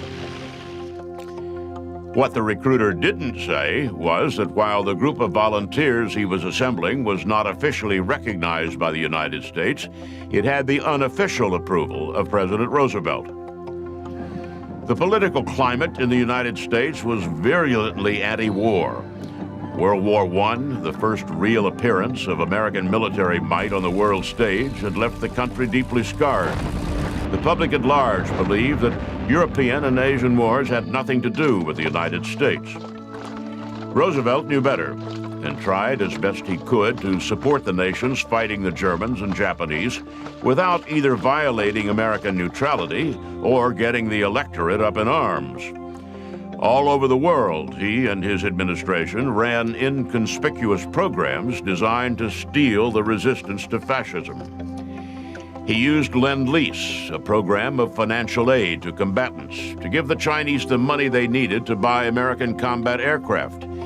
He tacitly ordered the Army and Navy to open their ranks to Chinese pilot recruiters, but that was as far as the president could go. So it was one thing for the United States government to want this operation to succeed, but given the circumstances, the political circumstances of the day, it was another for them to properly supply them. So they were at a disadvantage really from the get-go with outdated and outmoded equipment, and in some cases no equipment, to fight this battle. Roosevelt assigned aircraft carriers to patrol the bulk of the North Atlantic under the guise that the trade routes between North America and Europe were American waters. In an era when everyone accepted 3 miles as the limit of a nation's claim on ocean waters, Roosevelt's doctrine was a stretch that freed up British aircraft and pilots for more pressing duties closer to home. So when the convoys would make up, we would pull out ahead of them. We didn't know anything, you know. All we were was just another set of eyeballs. And so anything we saw, we'd call it out in the clear. And then the British would pick that up. Hill and the other pilots stared down at 1 million square miles of open ocean in search of patrolling U-boats. They saw almost nothing and spent their days just flying back and forth across the water. On one of my watches, we saw 2 submarines and a tender. And we reported it, and then on our next round, we would fly these, what they call a retiring search curve. And on our second round, there was nothing but oil slick debris. The tender was gone. It was as close to war as any of the flyers had been. As exhilarating as it was, the mission quickly returned to boredom. In March 1941, the Ranger returned to port, and the Chinese recruiter, Commander Irvine, was there waiting for it. Hill his the base commander got on a plane and flew to Washington to complain. Admiral Harold Stark, the chief of naval operations, explained that though the Chinese project was not official, it was presidentially approved. The commander returned to Norfolk an angry man. They gave us complete discharge, Navy. I mean, they didn't want to have anything to do with us. So we were in a civilian status, of course, and we had no, our government had no jurisdiction over us. Hill said goodbye to his family and joined the flow of pilots heading for China. They traveled in small groups so as not to attract attention and assembled for training in Toungoo, Burma. By August 1941, Hill was back in military training, this time under the command of Colonel Claire Chennault. An American-trained pilot who befriended Chinese strongmen, Chiang Kai-shek, Chennault was the operational brains of the American volunteer group. He'd conceived the project, flown with Chiang to the United States to buy the airplanes, and had set up the training base. But most importantly, Chennault created the doctrine under which the AVG would fight. Experienced with P-40s, Chennault understood the plane's limitations and taught his new Air Force how to fight around them. In his tactical lectures, you could tell that the guy had been there and done that, you know. He just, he was the kind of guy that just exuded confidence. You could have confidence. You really knew that he knew where he was going. Chennault organized the AVG into 3 squadrons. Hill was assigned to the 2nd, nicknamed the Panda Bears. Racing against time as the Japanese continued to advance, Hill worked fiercely to help meld his unit into a coherent whole. The pilots had flown all different aircraft on all kinds of missions, and getting them combat ready proved daunting. The interesting thing about our operation was the fact that here General Chennault was able to take guys from different services and in a very short period of time weld them into the finest fighting outfit in the world at that time. On December 7th, the Japanese bombed Pearl Harbor.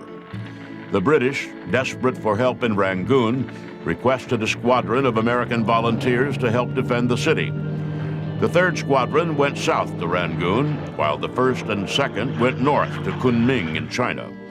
Kunming had recently been a target of Japanese bombers. So when we landed in there that evening,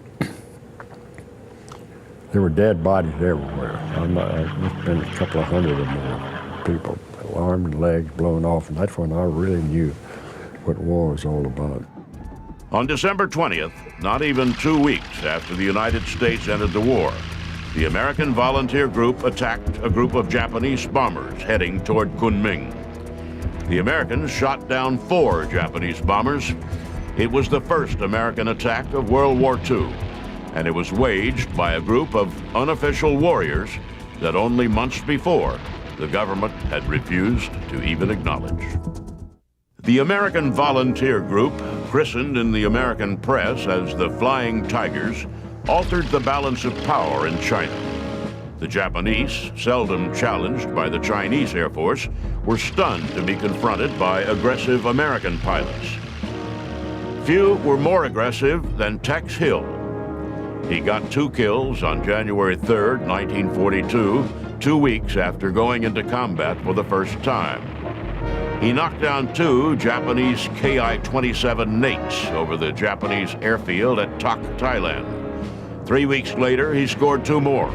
He made ace the next day, knocking down his 5th Japanese aircraft in just over a month of combat operations.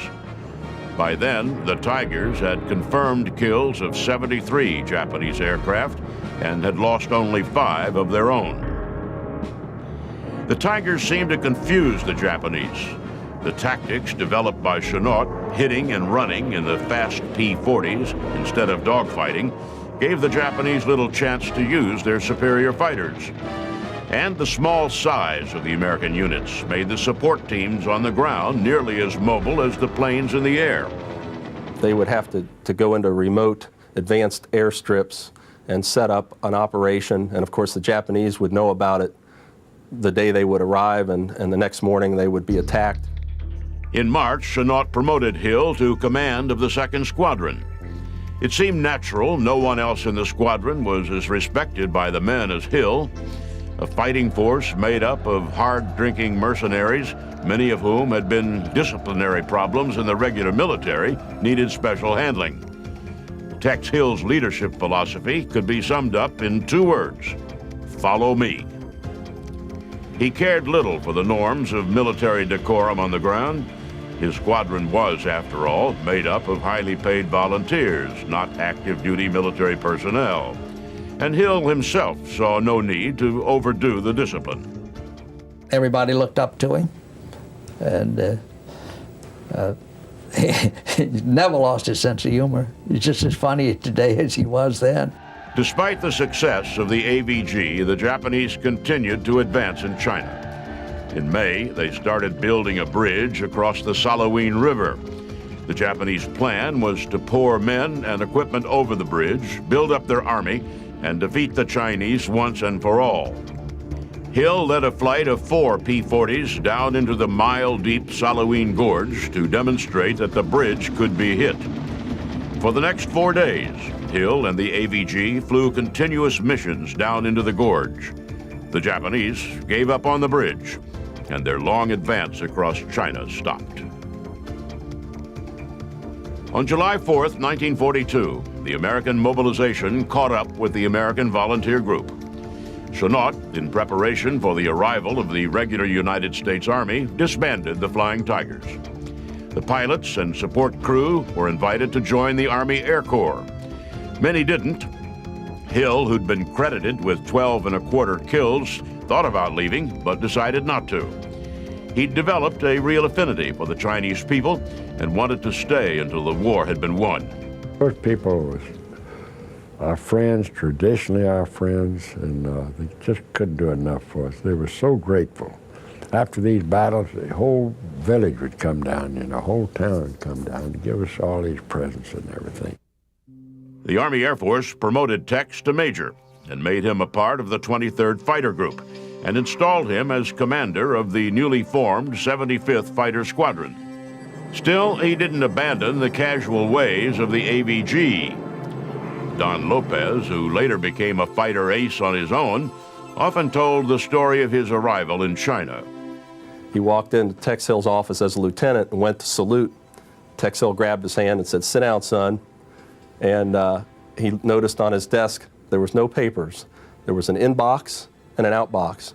There was peanuts in the inbox and peanut shells in the outbox. In December 1942, the Army ordered Hill back to the United States. For the next few months, he commanded the Proving Ground Group at Eglin Field in Florida and found himself missing the war. I'm not a great pilot. I just run of the mill. A lot of guys fly circles around me, but I was dedicated. I was well trained. I'm saying, I was dedicated to what I was doing. I loved it. I mean, you know, if it wasn't for people getting hurt, war is real stimulating. He got back to the war after Chennault told the Army that he needed his best squadron commander back. Chennault requested that Hill be sent back to China and the Army. On Thanksgiving Day, 1943, Hill led a force of 12 B-25s, 10 P-38s, and 8 new P-51s in the first Allied attack against the Japanese stronghold on Formosa. Hill's attackers crossed the Straits of Formosa only 100 feet above the tops of the waves.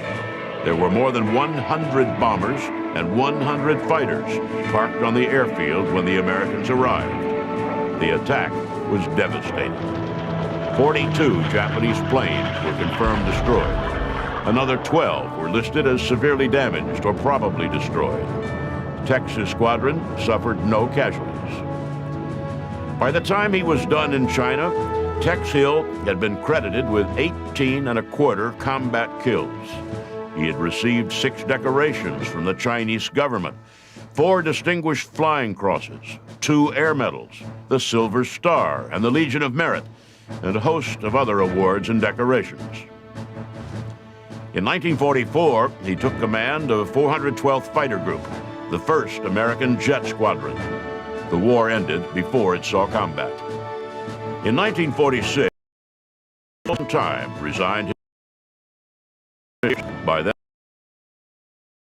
to take a job for another flying force. This time, Hill moved to the Texas Air National Guard. At 34, becoming the youngest brigadier general in the Air National Guard's history. He retired from the military in 1968. Thought I did a pretty good job, but I maybe could have done other things that would have been more effective.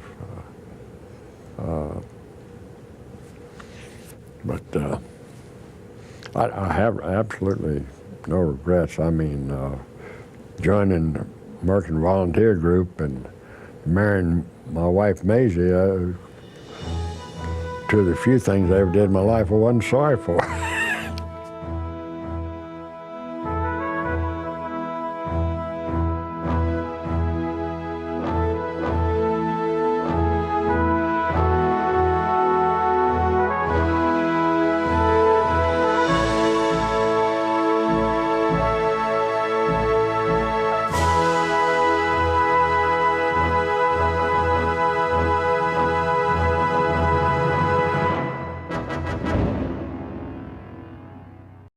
He was an engineer who flew, a human bridge between the worlds of aircraft designers and aircraft pilots, worlds that were not always in harmony. For 10 years, he dominated flight testing as a test pilot who had days when he'd fly missions in 3 different experimental aircraft. He flew every one of the legendary X-planes. He was the first man to break Mach 2 and the first to break Mach 3. He helped conceive and was the first to fly the X-15, the rocket plane that paved the way to outer space. He was too outspoken to make the cut as a Mercury astronaut, but signed on with NASA as a consulting engineer. He played a key part in the design of both the rocket that took men to the moon and the command module that brought them home. He is Scott Crosfield, and he is a legend of air power.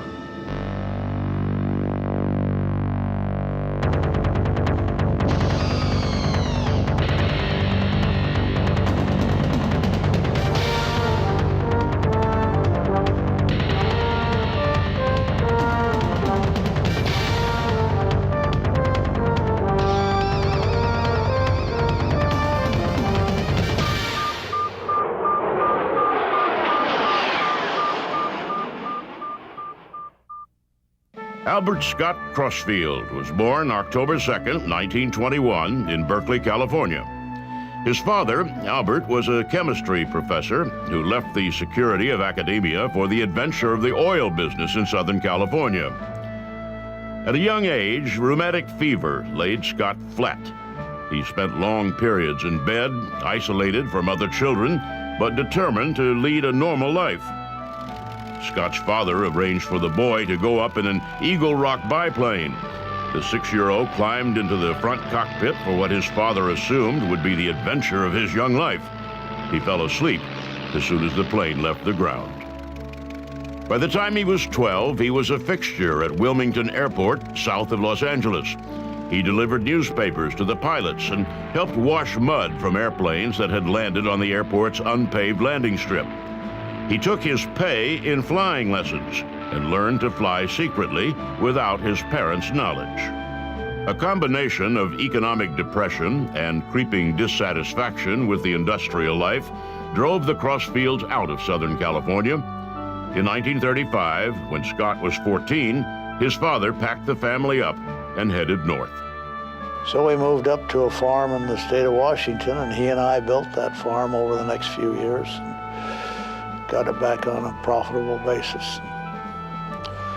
Probably was a godsend for me in my physical condition because I didn't have time, wasn't allowed to be sick. That was my father's nature. And I got to be a pretty strong farm kid and managed to get along pretty well after that physically. Even if he had left his monthly flying lesson behind, flight was never far from Crossfield's mind. He joined the civilian pilot training program in the late 1930s and studied engineering at the University of Washington for 2 years. In need of tuition money, he was working on the A-20 assembly line at Boeing in Seattle when the Japanese bombed Pearl Harbor.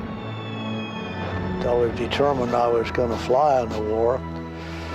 I knew damn good and well I had a bigger job getting into the Air Corps and the Navy or the Navy than I had flying. And I managed to work that through many devious channels. First, he enlisted in the Army Air Force. When he arrived in Arizona for training, he found himself just one of thousands of new recruits arriving at a base almost completely unprepared to accept them. We just got off the train and they gave us a ticket home and said, "Don't call us, we'll call you." Crossfield returned to Boeing, watching the A-20s roll off the line and thinking that he should be flying airplanes, not building them. So I switched over and went over to the Navy, and they were glad to snatch up a potential Army recruit. He made the cut as a fighter pilot, but was assigned not to combat, but to Corpus Christi, Texas, as a gunnery instructor. For the next 2.5 years, Crossfield pestered his commanders for a combat assignment. In late 1944, the Navy relented and ordered him to report to Air Group 51 for combat training. Air Group 51 was training for what would be the biggest, deadliest battle in human history, the invasion of Japan. Crossfield didn't care because he was at long last on his way to the action. I have to get in it and probably won't live through it. Generally, that had to be the attitude. You see, we're taking on two of the biggest navies and armies in the world. His last stop before going overseas was Pearl Harbor. Assigned as a Hellcat pilot to the aircraft carrier Langley, he arrived to find Hawaii a paradise preparing for a major escalation of war. The harbor and the ocean were covered with ships riding low in the water, packed to the gunwales with men and materiel. There were hundreds of aircraft and more carriers than he could count. Every few days, Crossfield's unit would go for exercises with the 2nd Marines on Maui. The Marines were preparing to go ashore in Japan. Crossfield would fly close air support, taking aim at positions that would, in Japan, be occupied by thousands or even millions of armed enemy. I can remember just thinking, you know, in less than a month, all of that's going to be on the bottom, because it was going to be a tough fight to get into Japan. The Marines, he knew, were going to get slaughtered. The only way to overcome the Japanese defensive advantage would be to throw wave after wave of young Americans into the line of fire. The day before Crossfield was scheduled to ship out, he went up on a routine patrol. He flew out over the ocean alone with his thoughts, preparing himself for the fight. When he landed, however, he sensed immediately that something had changed. And we didn't know what. We didn't know if it was good or bad, but something had happened. The atmosphere just told you that. What had happened was the atomic bomb. Word spread quickly that a single bomb had wiped out an entire Japanese city and that the war would be over in a few days. The war, everyone believed, was as good as over. The thousands upon thousands of young men who had grimly prepared to be slaughtered in the invasion of Japan had been granted new life. Scott Crossfield, who had wanted so badly to serve in combat and would now be denied that experience, celebrated as hard as anyone. All those Marines he'd flown over on the beach, all those brave young men he'd imagined being cut up by machine gun fire, would instead go home alive. And so would he. After the end of World War II, Scott Crossfield joined the Naval Reserve and returned to Washington State. He led the Navy's 13th District Corsair Aerobatics team, becoming a kind of official barnstormer for naval aviation. But in 1948, he enrolled in the University of Washington to complete his aeronautical engineering degree. He'd married during the war, and he and his wife were on their way to what would eventually be 6 children. He thought about going back into the Navy, but decided he could make more money doing research at the University of Washington's wind tunnel. As the chief wind tunnel operator, he ran tests on the Goblin, a radical new airplane design. He studied where best to locate engines on new aircraft and helped usher in the jet age by testing swept-wing designs for a new generation of intercontinental bombers. He also earned his master's degree. There wasn't much money in being an aeronautical engineer in those days, so Crossfield job as a test pilot.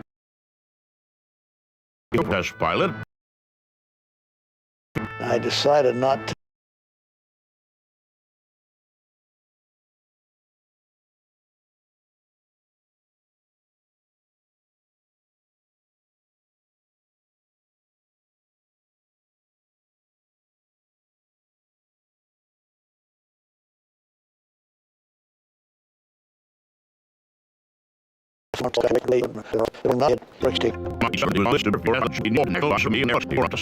To be based at Muroc Field in the California desert.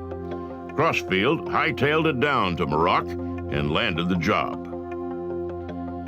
In aviation, there is no more storied time and place than Muroc in the 1950s. He was totally isolated and populated by a priesthood of hot test pilots. They were there not for money or glory, but for the pure adventure of going faster and higher than anyone had ever gone before. They were all decorated combat veterans, seat-of-the-pants tough guys who strapped in and took their chances. Crossfield, a degreed engineer with good but not outstanding flight credentials, arrived as a whole different kind of test pilot. Undaunted, he swung into the Muroc routine, which involved almost daily flight in untested aircraft that were as likely to crash as they were to fly. It was the era of the X-planes, aircraft designed to operate at higher speeds than could be wind tunnel tested. They could do it in theory on a drawing board. They could do it in theory, by talking about the way things might happen and the way things should happen. But it wasn't until they actually got into the planes that they really knew for sure that it was going to work or not work. The pace of the testing at Muroc was astounding. Crossfield flew the Skystreak, a research jet built by Douglas, and went up a few days later in the Northrop Bantam Skylancer. Apparently, feeling his oats, he tried to loop the plane. At the top of the loop, the engines flamed out, and the only thing that saved him was his own ability. A few weeks later, he made his first flight in the Douglas D-5582 Skyrocket. The Skyrocket was a rocket plane designed to test once and for all whether a swept-wing fighter could be controlled in flight. Crossfield launched from beneath the wing of a B-29 bomber and almost immediately found himself unable to see through the badly fogged windshield. Crossfield, directed by the pilots in his chase planes, brought the skyrocket down safely. In 1951, 3 years after Chuck Yeager broke the sound barrier in the X-1, Crossfield made his first flight in the legendary craft. Carried aloft and released at 30,000 feet, the rocket plane flipped over and headed for the ground. Crossfield calmly rolled the plane back over, fired up its 4 rockets, and zoomed to more than 41,000 feet. There, the windshield iced over. Crossfield became a flight test legend by taking off one of his socks and using it to rub a hole through the ice.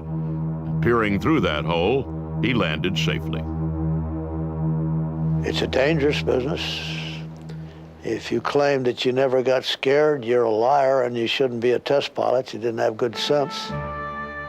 As the pilots and aircraft at Muroc performed more and more miracles, they came under more and more scrutiny. Fueled by the Cold War rivalry with the Soviet Union, there was talk of a space race. The high ground of space became the real estate everyone worried about. The experiments at the newly renamed Edwards Air Force Base were suddenly too important to be left to mere pilots.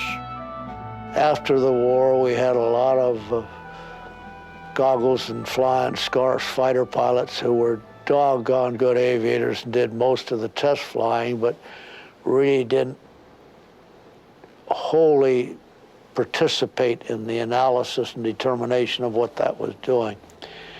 During the 50s, that all changed. Crossfield, who as a degreed engineer had arrived at Edwards as something of an oddity, moved into the mainstream of the new Edwards. He continued to fly, of course, but also got more involved in design and theory. He played a key role in the development of the first full-body pressure suits, the precursor of the modern spacesuit. He test flew the Bell X-5, an aircraft designed to go more than 5 times the speed of sound, and helped develop aerodynamic parabolas, the first systematized method for artificially producing weightlessness in flight. In November 1953, he took the second skyrocket up to more than twice the speed of sound, faster than anyone had ever gone before, and not long after, pushed the throttle up further than authorized to become the first man to fly at 3 times the speed of sound.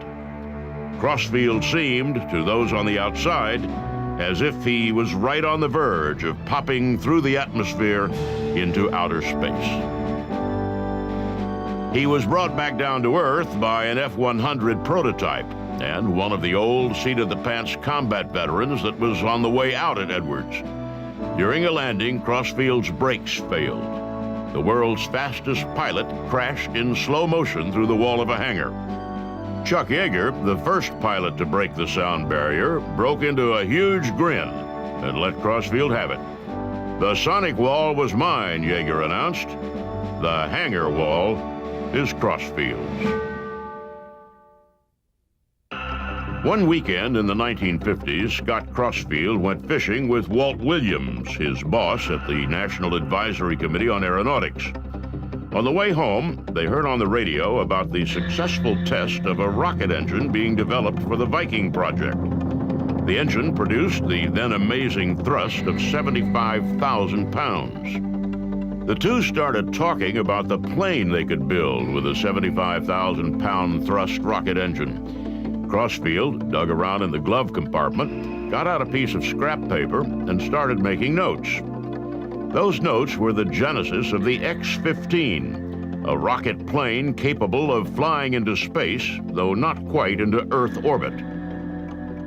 When we first proposed it, I decided that I was going to follow that airplane. I didn't want to leave the committee, but it was just such an opportunity that I made a deal with 2 or 3 of the manufacturers that I wanted to talk to them about working on the airplane during its whole development and manufacture as an engineer and then take it into flight test. The concept for the X-15 kicked around NACA for a few years until the government awarded a contract for its construction to North American Aviation. True to his word, in 1955, Crossfield went to work for North American. He left a hole at the NACA that was nearly impossible for the agency to fill. Incredibly, during his 5 years there, Crossfield handled 38% of all the agency's research flying. The X-15 was designed to fly at altitudes over 250,000 feet and at speeds of 4,500 miles an hour. It had two different flight control systems, a conventional system of flaps and ailerons for use in the thick lower atmosphere, and a second system of thrusters for use on the boundaries of space. Also, because it was going to fly so fast, it would have to be made of lightweight materials that could stand the heat of re-entering the atmosphere. Crossfield worked on the X-15 for more than 3 years before it was ready to test. On June 8, 1959, he was in the cockpit when the X-15 first released from its B-52 mothership and glided safely to the dry lake bed at Edwards. 3 months later, he took the X-15 for its first powered flight. And the X-15 was like a fucking stallion, I'll tell you. It was going to kill me, or we were at a Mexican standoff for a while. But we finally broke it, and it turned out to be a good mount. Because of delays in the development of the X-15's main engine, the first few flights were carried out using a pair of smaller rocket engines. On Crossfield's third flight, one of those engines exploded. Unable to either jettison fuel or burn the fuel load in flight, Crossfield brought the plane in for an emergency landing much too heavy for the plane's lightweight frame. He landed it safely, but the X-15 snapped neatly in two just behind the pilot's cabin. Crossfield was uninjured, but the plane needed extensive repairs. The X-15 project, which had originated with the Air Force and Navy, became the property of the newly formed National Aeronautics and Space Administration. What NASA brought to the table, at least to the NACA veterans like Crossfield, was an added layer of bureaucracy that did nothing but slow everything down. Crossfield, who'd been around long enough to know better, spoke up every time he saw anything he didn't like. I was inclined to stand on principle when all that did was get me kicked off a program, so I couldn't do anything about what I was arguing about. You know, that doesn't make very good sense in hindsight, does it? NASA would have loved to send Crossfield packing. Edwards seemed to preclude that option. Besides, the agency did the program. Crossfield and the other NACA veterans saw the rocket plane as the natural stepping stone to manned spaceflight. NASA saw it as a kind of sideshow. At best, a technology testbed, and at worst, a drain on precious funds. The future for NASA was Project Mercury, a rocket and capsule-based space program that would use little of the technology developed at Edwards. All the same, testing of the X-15 continued. Without anyone making much fuss about it, the X-15 started regularly flying above 50 kilometers, the generally recognized boundary between Earth and space. Twice, it flew above the so-called Kármán line, 100 kilometers above the planet's surface. But it was clear, once NASA committed to Project Mercury, that the cutting edge of what had come to be called aerospace would no longer make its home at Edwards. Crossfield made a passing attempt to become an astronaut, but was warned off by a friend. NASA, it seemed, was more interested in pilots who were media-friendly than they were in pilots who were outspoken. In 1960, Crossfield won the International Harmon Trophy as the world's outstanding aviator. A year later, he stepped away from flight testing completely, becoming Director of Space and Missile System Tests at North American. He helped develop the Hound Dog air-to-ground missile system and consulted with NASA on proposals for the Saturn booster rocket and the Apollo command and service modules. His disagreements with NASA continued, however, when he complained that NASA's use of pressurized pure oxygen in launch training was too dangerous. NASA cut its ties with Crossfield. Soon after, a flash fire in the command module of Apollo 1 killed astronauts Grissom, White, and Chaffee. We knew it was going to happen, and we fought like hell to find another way to do that ground test where we were going to have that very high total pressure of pure oxygen in that cockpit. But no, sir, NASA was going to do it their way, and I was told to shut up or get off the program. In 1967, Crossfield became director of flight research for Eastern Airlines and did pioneering work in commercial application of short takeoff and landing aircraft. He helped develop a navigation system that eased air congestion in the Washington, New York, Boston corridor. In 1975, after a stint at Hawker Siddeley Aviation, he became a technical consultant to the House of Representatives Committee on Science and Technology, focusing on problems posed by the growth in air travel. His influence on Congress's aviation policy was significant, and at his behest, Congress developed the computerized air traffic management system in use to this day.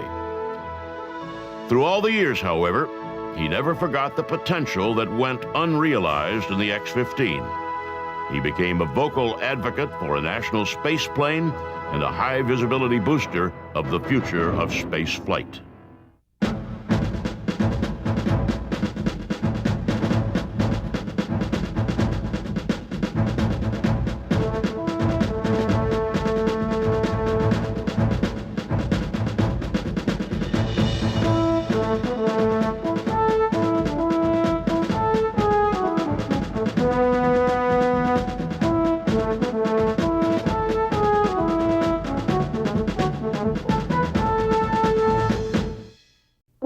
He may be the only person in history who fell in love with flight because President Calvin Coolidge took a vacation. A baby-faced Swede who flew a trainer in a loop around the center span of the Golden Gate Bridge. He was a stunningly talented pilot. It was said of him that he thought more quickly in 3 dimensions than most people did in 2. His string of combat victories over New Guinea turned him into a national hero. He shot down an incredible 40 enemy aircraft before being removed from combat once and for all. A national treasure who could no longer be risked on the battlefield.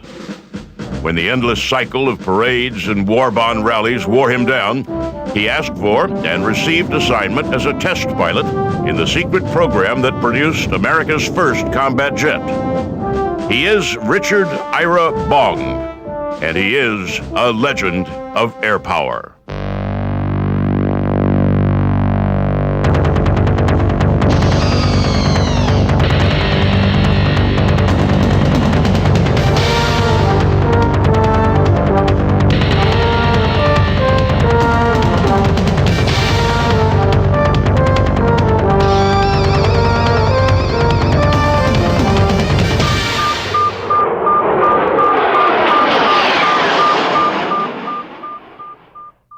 Richard Ira Bong was born September 24, 1920 in Superior, Wisconsin.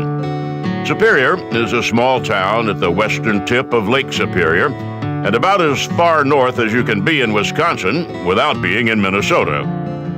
His father, Carl, had come to the United States from Sweden at the age of 7. He worked his way halfway across the continent before settling as a farmer in Poplar, Wisconsin, 20 miles to the southeast of Superior. Carl Bong married Dora Bryce and settled in to start a family. Richard was the first of their 9 children, a quiet, thoughtful boy who grew up hunting and fishing in the dense forests around his family's farm. Known from an early age as Dick, he was first taken with aviation at the age of 8, when President Calvin Coolidge decided to spend a summer vacation in Superior. And every day the mail would be delivered by a courier, air courier, and Richard saw the plane going over every day, and I think it just fascinated him, and I think that was the start of his love affair with aviation, and it just built from there. When the presidential party left town, so did the air couriers, but aviation had made its impression on young Dick. He contented himself with building model airplanes and dreaming of the day when he would learn how to fly. He played basketball, baseball, and hockey. He was a fisherman and hunter, played clarinet in the school band, and was active in the local 4-H club. He was, like almost everyone else in Poplar, a Lutheran, and he sang tenor in the choir every Sunday morning at Bethany Lutheran Church. Poplar was a town so small that its high school only lasted 3 years. To complete his senior year and make himself eligible for college and the civilian pilot training program, he commuted 44 miles round trip every day to Superior. In 1938, he graduated 18th in a class of more than 400. He attended Superior State Teachers College and enlisted in the civilian pilot training program. That government-sponsored flight training system was designed to boost the number of experienced pilots in the United States. The government justified the program based on the growing need for airmail and commercial pilots. In reality, the government's main concerns were the wars that were brewing in Europe and Asia. There was going to come a time, military planners believed, when the United States would need a lot of pilots quickly. Bong earned his pilot's license in a Piper J3, and almost from the first showed a gift for aviation. He had a knack for it, and he learned that through the pilot training programs he had been in college and afterwards, that he was just a natural pilot, and that was the word that everybody used to describe him in all of his pilot training programs. He was just a natural pilot. He loved it, and it became evident in the performance he turned in as a pilot. In 1941, Bong enlisted in the Army Air Aviation Cadet Program. In May, he shipped out to far-off and exotic California. He did his primary flight training in a Stearman biplane outside Tulare. He caught on quickly and moved on to flying Vultee BT-13s, the famous Vultee vibrator at Garner Field in Taft. He was, as I said, a natural pilot. He had natural skills, natural abilities, and in those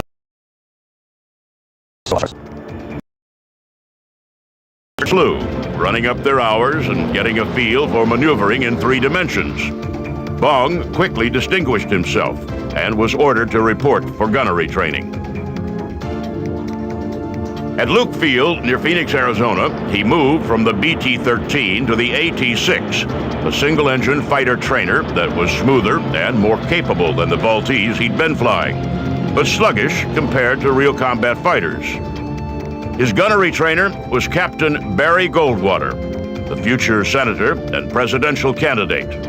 Goldwater, a tough, precise teacher, said later that Bong was a talented pilot. In those years, hunting with his Winchester rifle in Wisconsin had honed his shooting skills. But Bong really proved himself one afternoon in an informal, impromptu hassle high over Luke Field. Bong, flying an AT-6, squared off against a Czech pilot in a P-38. The dogfight should have been a mismatch. The P-38, after all, was much faster and more agile than the AT-6, and the Czech pilot had hundreds of hours more flight time than Bong. But no matter how the P-38 pilot maneuvered, he couldn't keep Bong off his tail. The two would square off, and in a few seconds, Bong would be closing in on the P-38 from behind. The Czech pilot, upon landing, pronounced Bong the best natural pilot he had ever seen.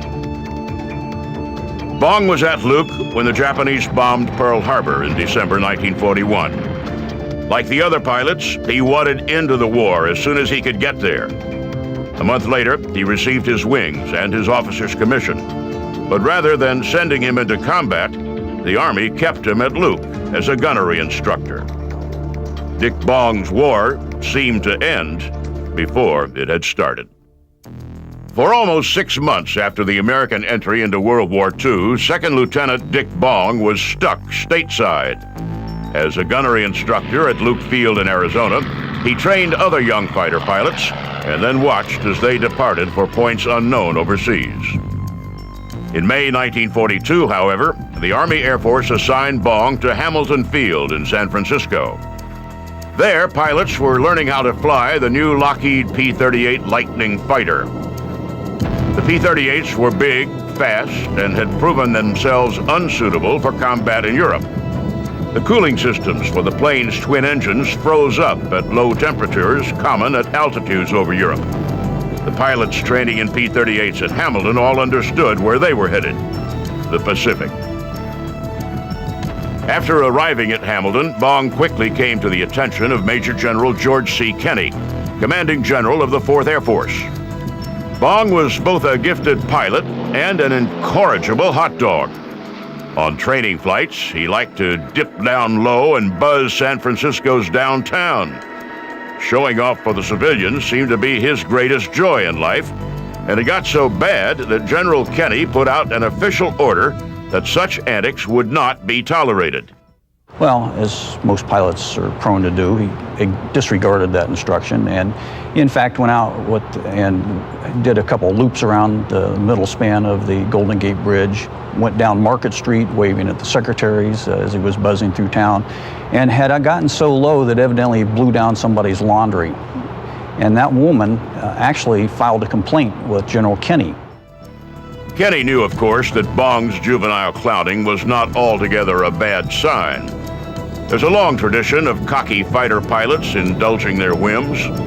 Indeed, Kenny knew that confidence and spirit were traits necessary for fighter pilots to survive in combat. Still, he was a general, and generals have to at least attempt to keep a lid on their pilots. He disciplined Bong regularly, making him wash, dry, and fold the laundry he had blown off the clothesline, for example. But he also took note of the young pilot's enormous skills in the air. He actually spotted the spark, I think, when he called him on the carpet in his office. You know, I don't know what he was expecting when this pilot walked in the door, but here comes this, you know, average size 5'8", blonde-haired, baby-faced Swede who appeared to be scared to death that he was going to lose his wings. Bong's passion for flight so impressed Kenny that when General Douglas MacArthur chose Kenny to set up the 5th Air Force Base in the Southwest Pacific, Kenny made sure that Bong was one of the first pilots sent to his new base in Australia. He arrived in September, springtime in the Southern Hemisphere. For more than a month, Bong sat around in Brisbane awaiting delivery of his plane. In November, Kenny assigned him to temporary duty with the 35th Fighter Group based in Port Moresby, New Guinea. New Guinea at the time was a hornet's nest of Japanese aircraft. MacArthur's campaign to reclaim the Philippines had just begun. American forces were beginning the bloody harbor-to-harbor conquest of New Guinea. The Japanese were throwing everything they could at the arriving American forces. The Army Air Force used a kind of sink-or-swim training method, throwing green pilots into the periphery of battles to ready them for full-fledged air combat. Flying under the careful tutelage of an experienced combat pilot, Captain Tom Lynch, Bong flew long patrols and skirted air battles for nearly a month, learning from Lynch the best tactics for fighting in a P-38. Then, on December 27, 1942, Bong got his first real taste of battle. He was in a flight of 12 P-38s led by Lynch. The flight intercepted 40 Japanese aircraft over Buma on New Guinea's northwest coast. Badly outnumbered, the P-38s charged headlong into the formation. Bong showed no sign of the fear he surely felt. He scored a Zero fighter and a Val bomber.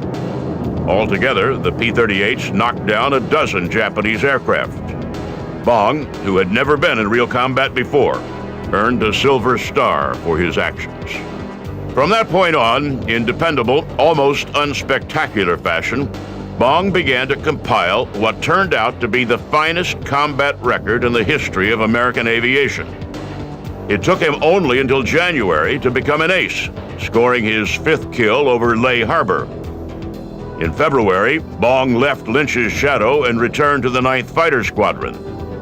On March 3rd, on the opening day of the Battle of the Bismarck Sea, Bong flew escort for a flight of B-25 and B-17 bombers attacking a Japanese convoy. Bong knocked down a Zero. The bombers sank 4 Japanese destroyers and 8 transports. 1 and 2 kills at a time, Bong upped his total. Kenny promoted him to first lieutenant and gave him a 2-week leave in Australia. By then, a double ace, Bong enjoyed his R&R but longed to get back into action. The Japanese were throwing thousands of aircraft at the advancing Allies, creating aces almost as fast as the Allies could get pilots into the air. But Bong, perhaps uniquely among American pilots, seemed more interested in the experience and challenge of flight than he was in his kill count. He was an introvert on the ground, shy even. In the air, became a different person, became the ultimate fighter pilot. On July 26, Bong had his best day ever. Escorting American bombers attacking Leh, he knocked down 4 Japanese fighters. General Kenny, who had been so impressed by Bong's skills in training, could barely believe how proficient a warrior the unassuming Swede had become. He put Bong in for a promotion to captain and filed an after-action report that resulted in Bong receiving the Distinguished Service Cross. Bong was, in fact, emerging as a leader in the almost unspoken competition among pilots to become the ace of aces. He became one to watch. The press started wiring accounts of his combat accomplishments back stateside, and his name started to be mentioned in speculation about whether an American pilot would break Eddie Rickenbacker's seemingly unbreakable record from World War I, 26 combat victories. In November 1943, Bong shot down his 20th and 21st enemy aircraft, a pair of Zeros over the airfield at Lovell.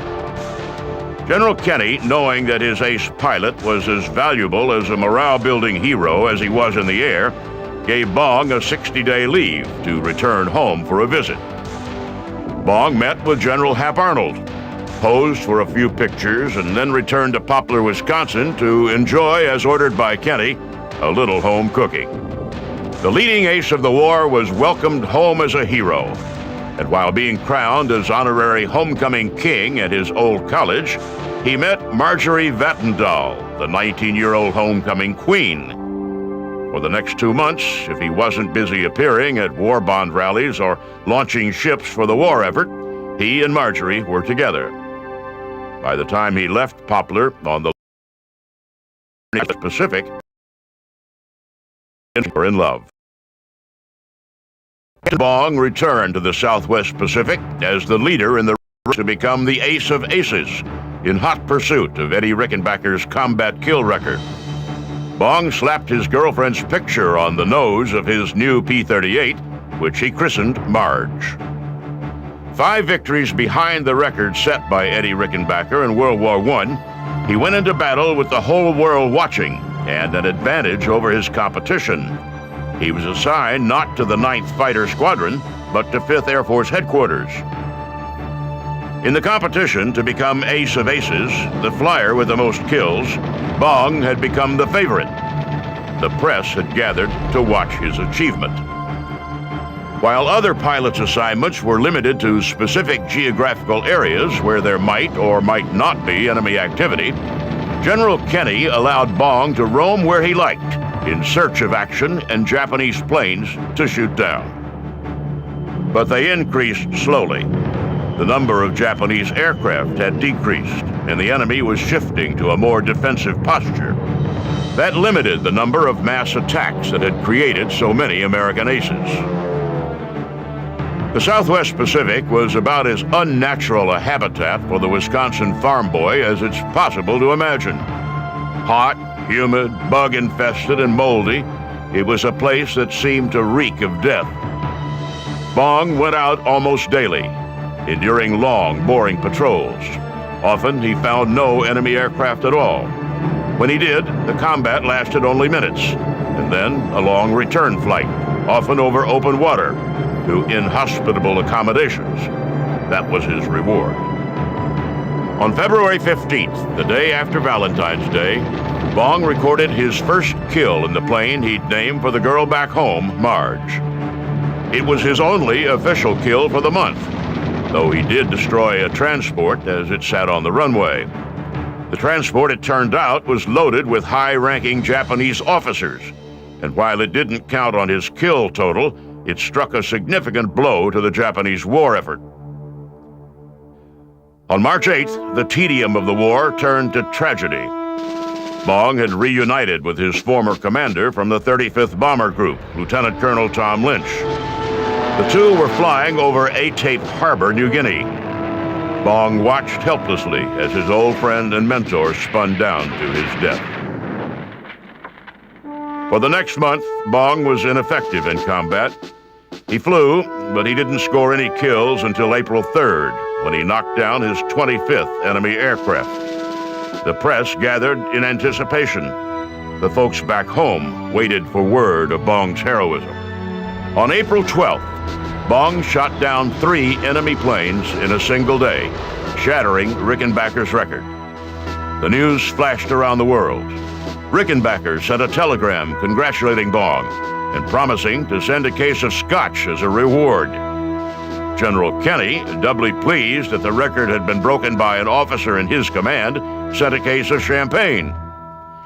Back in the States, Middle America was scandalized that people would send alcoholic beverages to a pilot in a combat zone.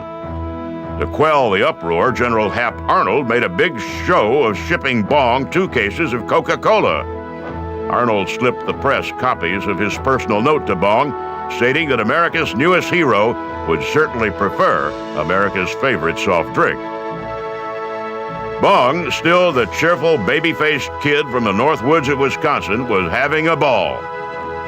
What he didn't realize is that by becoming the ace of aces, he had become a national treasure, too precious to risk in combat.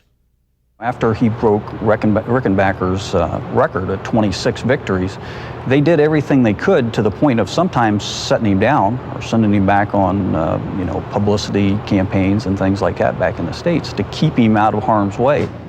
He returned to the United States, went on a war bond tour, and most importantly, proposed to Marge Vattendahl. He didn't return to combat for 5 months, reporting to General Kenny in September 1944 as a gunnery instructor.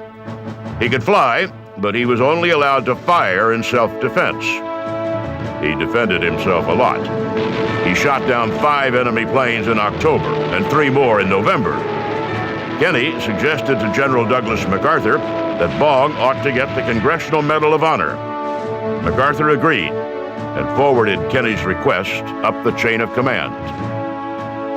In December, Bong went to Tacloban to receive the Congressional Medal from General MacArthur himself.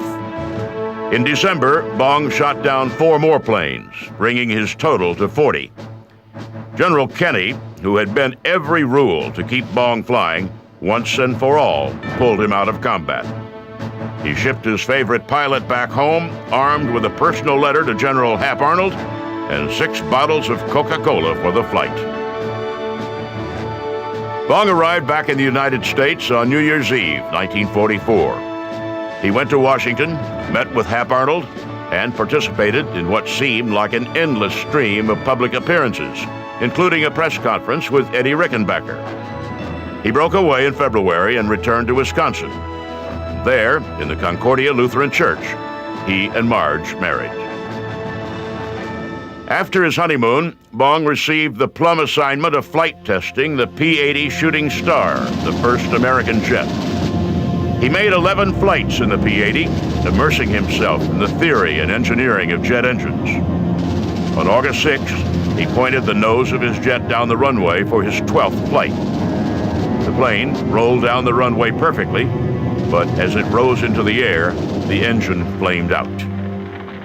Here's a guy that had 200 missions, combat missions in the Pacific, shot down 40 enemy airplanes, was shot at on a daily basis, won the Congressional Medal of Honor, comes back to what's supposed to be a relatively safe stateside job, and dies in an accident on takeoff in an experimental airplane, the P-80, in California. Dick Bong, the ace of aces, died the day the Enola Gay dropped the atom bomb on Hiroshima. His death, which would have made headlines almost any other day of the war, made barely a ripple in the public consciousness on that particular day. The bomb had dropped. The war Bong had fought in so heroically was about to end. As the whole world prepared to celebrate the end of World War II, Poplar, Wisconsin mourned. In tiny Poplar Cemetery, Dick Bong came home for good.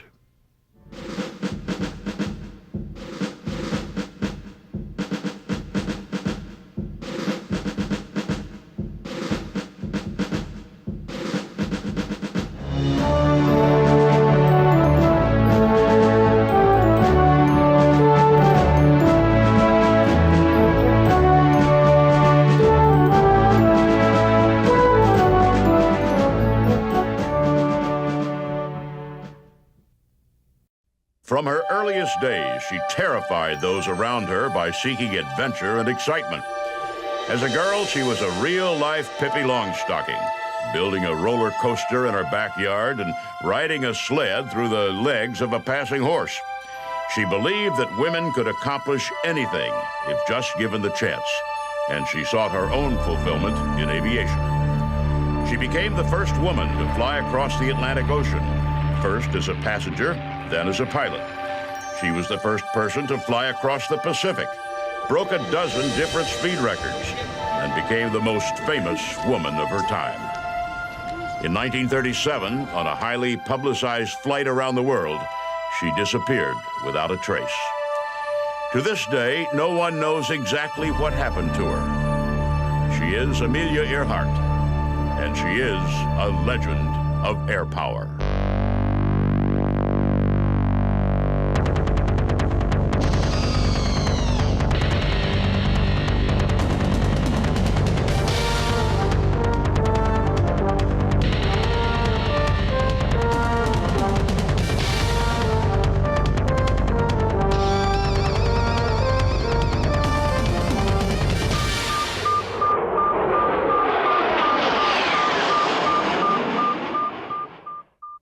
Amelia Earhart was born in Atchison, Kansas on July 24, 1897.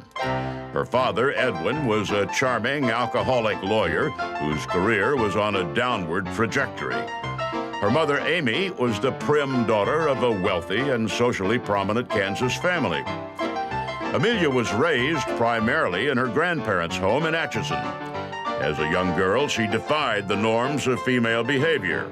She climbed trees, hunted rats with her .22 caliber rifle, and rode her sled head first downhill. She loved boys.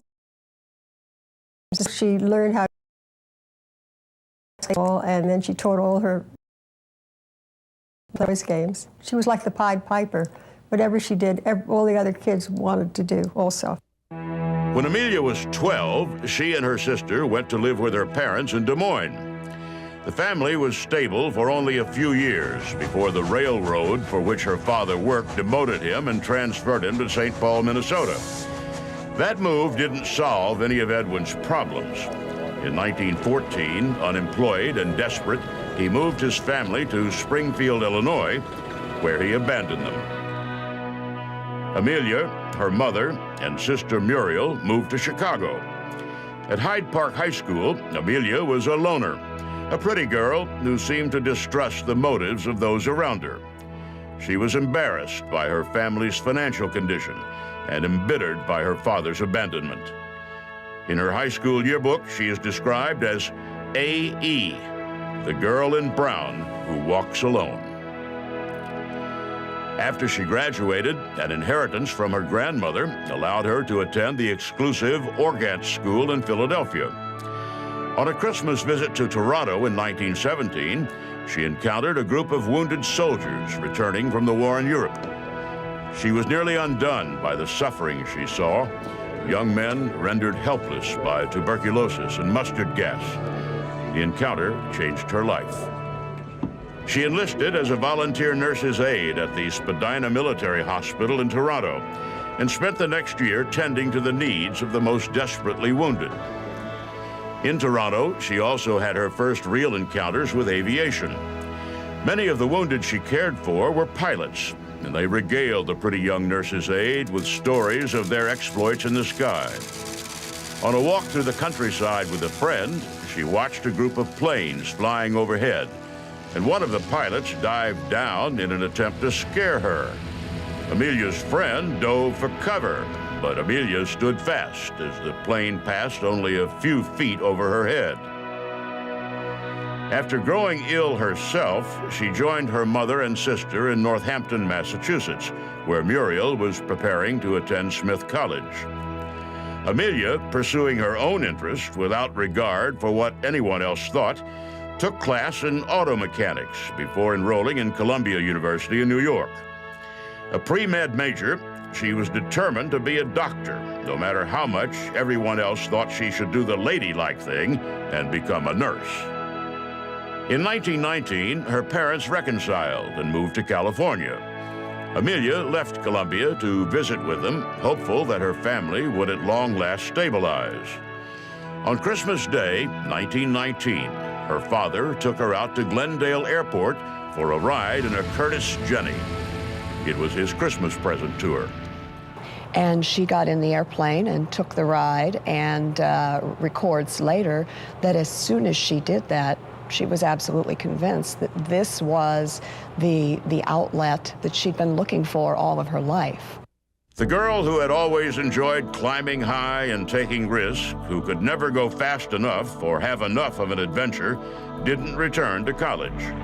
She announced to her parents, "I think I'd like to fly," and went looking for a job to pay for flying lessons.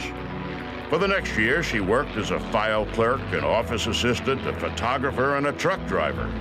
She searched for and found a female flight instructor, convinced that she would learn faster if taught by a woman. She eventually signed up to take lessons from Nita Snook, one of the first female pilots in the country. They were about the same age, and they had pretty much the same background, and they both going to college, and they were fast friends for a while, but actually Netta thought that Amelia took too many risks, and she thought she was foolhardy. On December 15, 1921, Amelia Earhart passed her pilot's test and was issued her very first license to fly. Her mother and sister helped her buy her first airplane, a Kinner Airster that her flight instructor, Nita, thought was too dangerous to fly. But Earhart could not be dissuaded, and for the next 3 years, she flew every chance she got. As the roaring 20s roared around her, Earhart got her kicks taking chances in the air over Southern California. Now, being a female aviator wasn't exactly acceptable at that time, but it was more acceptable than grabbing hold of the jazz age and becoming one of the flaming youth and drowning in bathtub gin, which was something that her Victorian upbringing simply would not allow. So she flew, developing a reputation as a pilot that bordered on the irresponsible.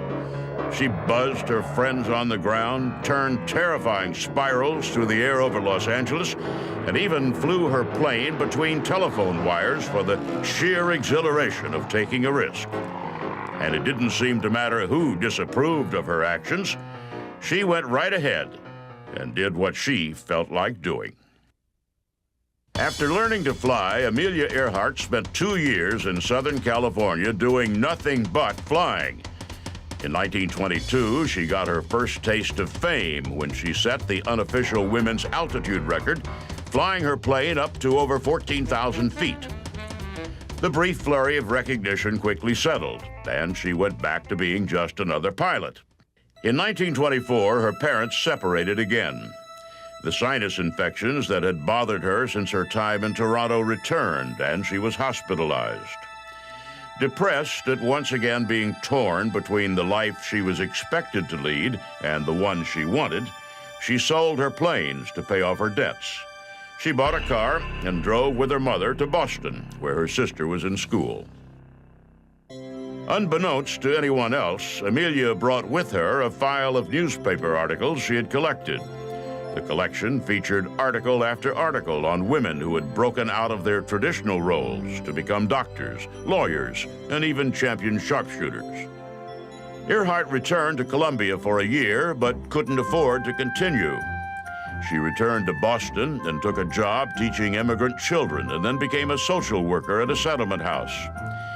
She started flying again as a sales representative for Wilfred Kinner, who had built the plane she'd owned in California.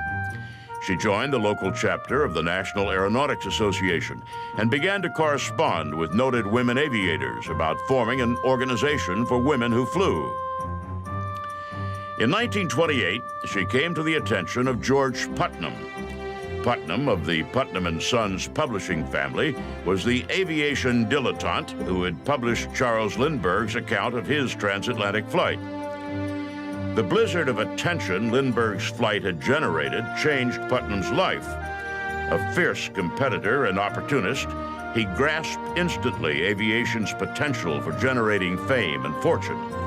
he instantly repositioned himself as the publicist to aviation stars and adventurers of all types. It has been said of generals that they are always preparing to fight the last war. The same thing can well be said of publicists like Putnam. They're always preparing to recreate the last craze. When the first planned transatlantic flight by a woman fell through, Putnam took the project over. He contacted Amy Guest, the wealthy heiress who had originally planned to make the flight. He convinced her to let him use the Fokker F-7 she had purchased and outfitted if he could find a suitable female to make the flight. Actually, it was his representative that found Amelia Earhart in Boston, was just absolutely bowled over by her. And then when George Palmer Putnam met her, he was bowled over by her too. And then the Guest family were equally impressed, so nobody but Amelia Earhart was ever interviewed. Putnam plugged Earhart into the flight that had been planned for Guest.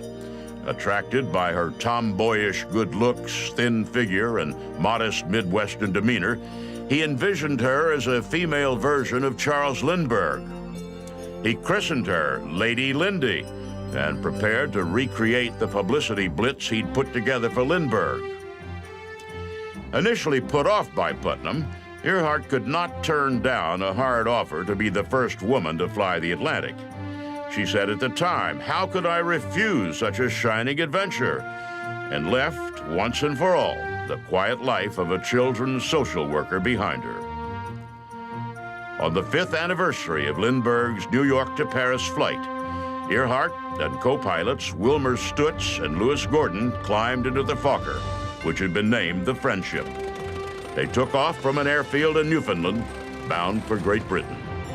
The adventure was not, perhaps, as shining as she envisioned.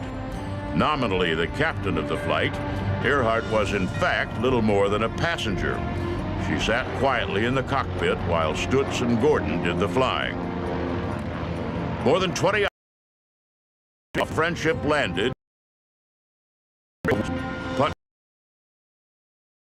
The flight made headlines all over the world, and those headlines barely mentioned the two men who had done most of the flying.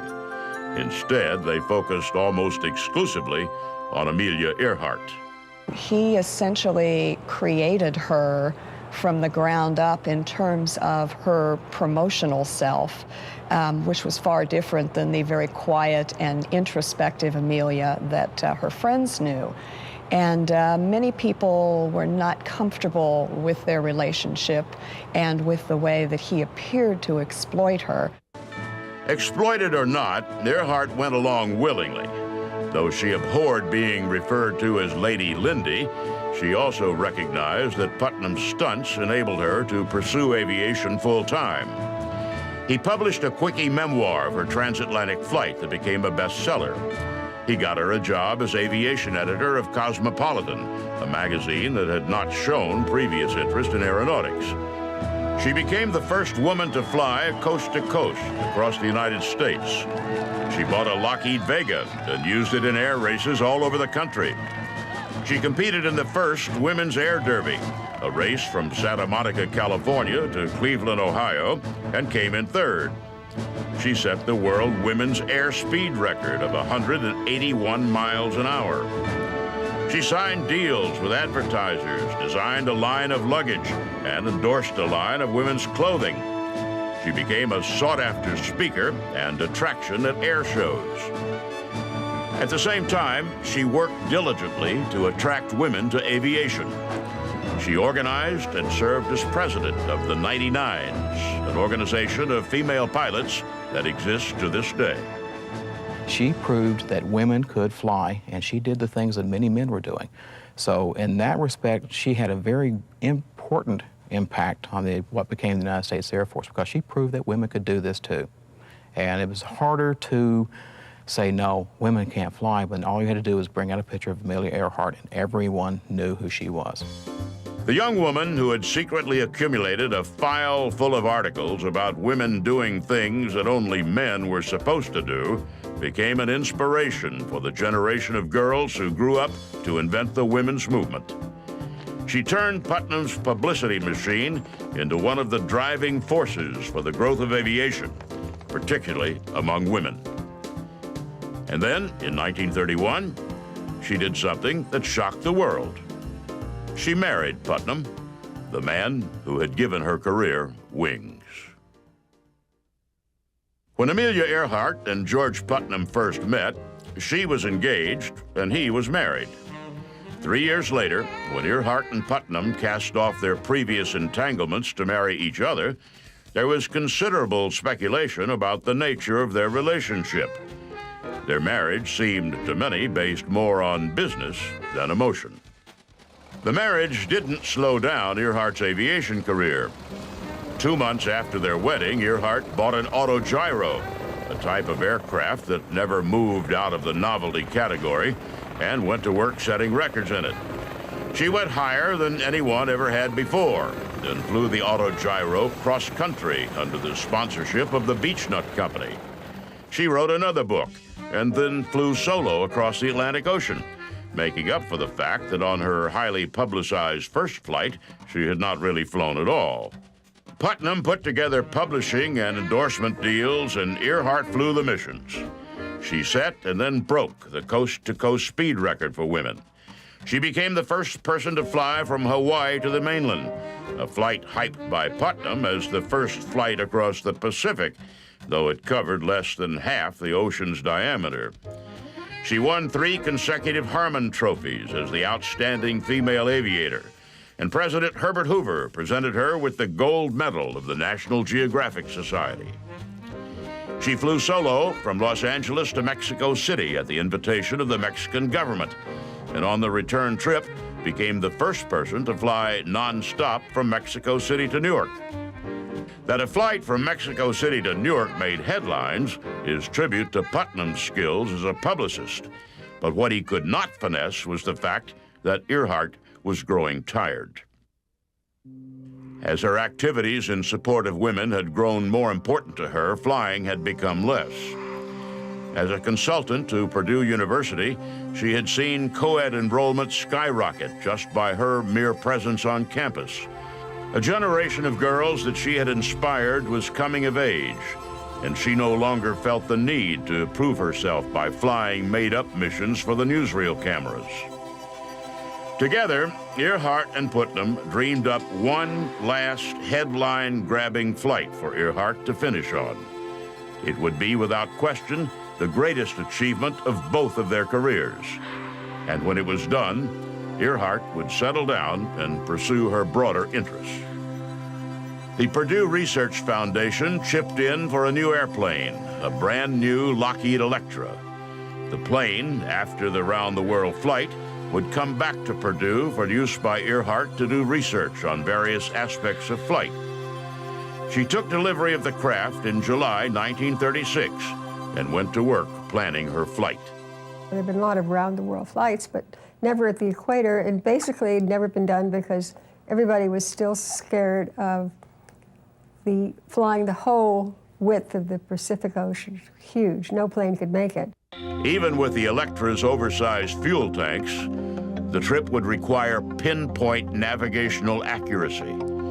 Earhart would have to find tiny islands in the vast ocean and land on them with little fuel to spare, hopscotching across the Pacific with almost no margin for error. In March 1937, she set out around the world. Putnam had the publicity machine wound up to full throttle. When Earhart took off from Oakland, California, the whole world was watching. A few days later, when she set out on the next leg of her journey, she crashed on takeoff. She claimed to hit a wet spot. People who were watching said the wing dipped and she ended up ground looping. But whatever happened, she ended up knocking off her landing gear and the plane had to go in for repairs. Earhart recuperated at her friend Jackie Cochran's ranch in California. When she told the story of the Hawaii crack-up, Cochran and her husband, Floyd Odlum, sat in stony silence. She said, well, what's wrong? Aren't you guys going to talk me into going back and doing it again? And nobody said a word except Jackie, who said very quietly, "I really hope you don't." Undaunted, on June 1st, Earhart took off from Miami on her redesigned west to east route. Each time she took off and each time she landed, the headlines flashed around the world. She stopped in South America and in Africa, taking the route in legs that were manageable for the airplane and that could be manipulated to generate publicity. She crossed the Middle East, the Asian subcontinent, and the jungles of Southeast Asia. Back home, her husband fueled the publicity fires. The world had never seen anything like this, a 5-week flight around the world with near real-time reporting furnished by ship's telegraphers and the emerging medium of radio. On July 2nd, 1937, Earhart and her navigator, Fred Noonan, took off from the landing strip at Lae, New Guinea, headed for tiny Halland Island. It was, without question, the hardest leg of her journey, a long flight that had to culminate at a speck of land barely 20 feet above sea level and more than 2,500 miles away. It was the last anyone saw of Amelia Earhart, her navigator, and the Lockheed Electra. Of course, nobody knows for sure what happened. If you were to have asked her friend Jackie Cochran, who claimed to be psychic, she believed that she got a psychic picture of Amelia floating in the ocean with her airplane not too far off Howland Island for about 3 days before she and Noonan and the plane finally sank. President Roosevelt ordered the largest, most expensive search and rescue operation the world had ever seen. For weeks, Navy ships and aircraft scoured the area around Howland Island, but nothing was ever found of Amelia Earhart. Ever since, different theories have been advanced about what happened. There are those who believe that Earhart was on a secret spy mission, captured and killed by the Japanese as they expanded their empire toward World War II. Others have speculated that Earhart and Noonan were secretly in love, and they spent the rest of their lives together on an idyllic Pacific island. The reality is probably as simple as this: a small error in navigation, a short circuit in a radio receiver, at the best of circumstances, a few minutes. Somewhere below the blue waters of the Pacific Ocean, Amelia Earhart's final airplane awaits discovery. To this day, there are people who continue to search.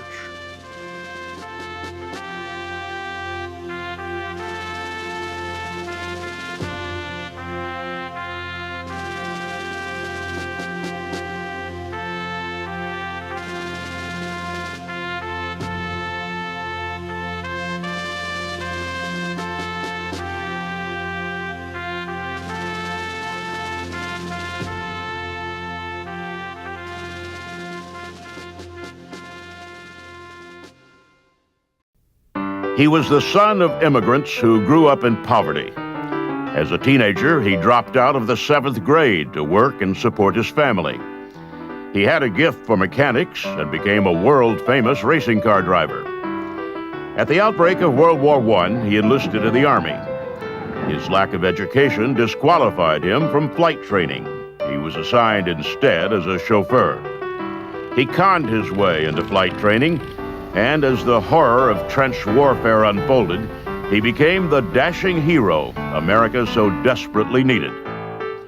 After the war, he founded an automobile company, bought and returned to financial health the ailing Eastern Airlines, and even owned the Indianapolis Motor Speedway. He is Eddie Rickenbacker, and he is a legend of Airpower.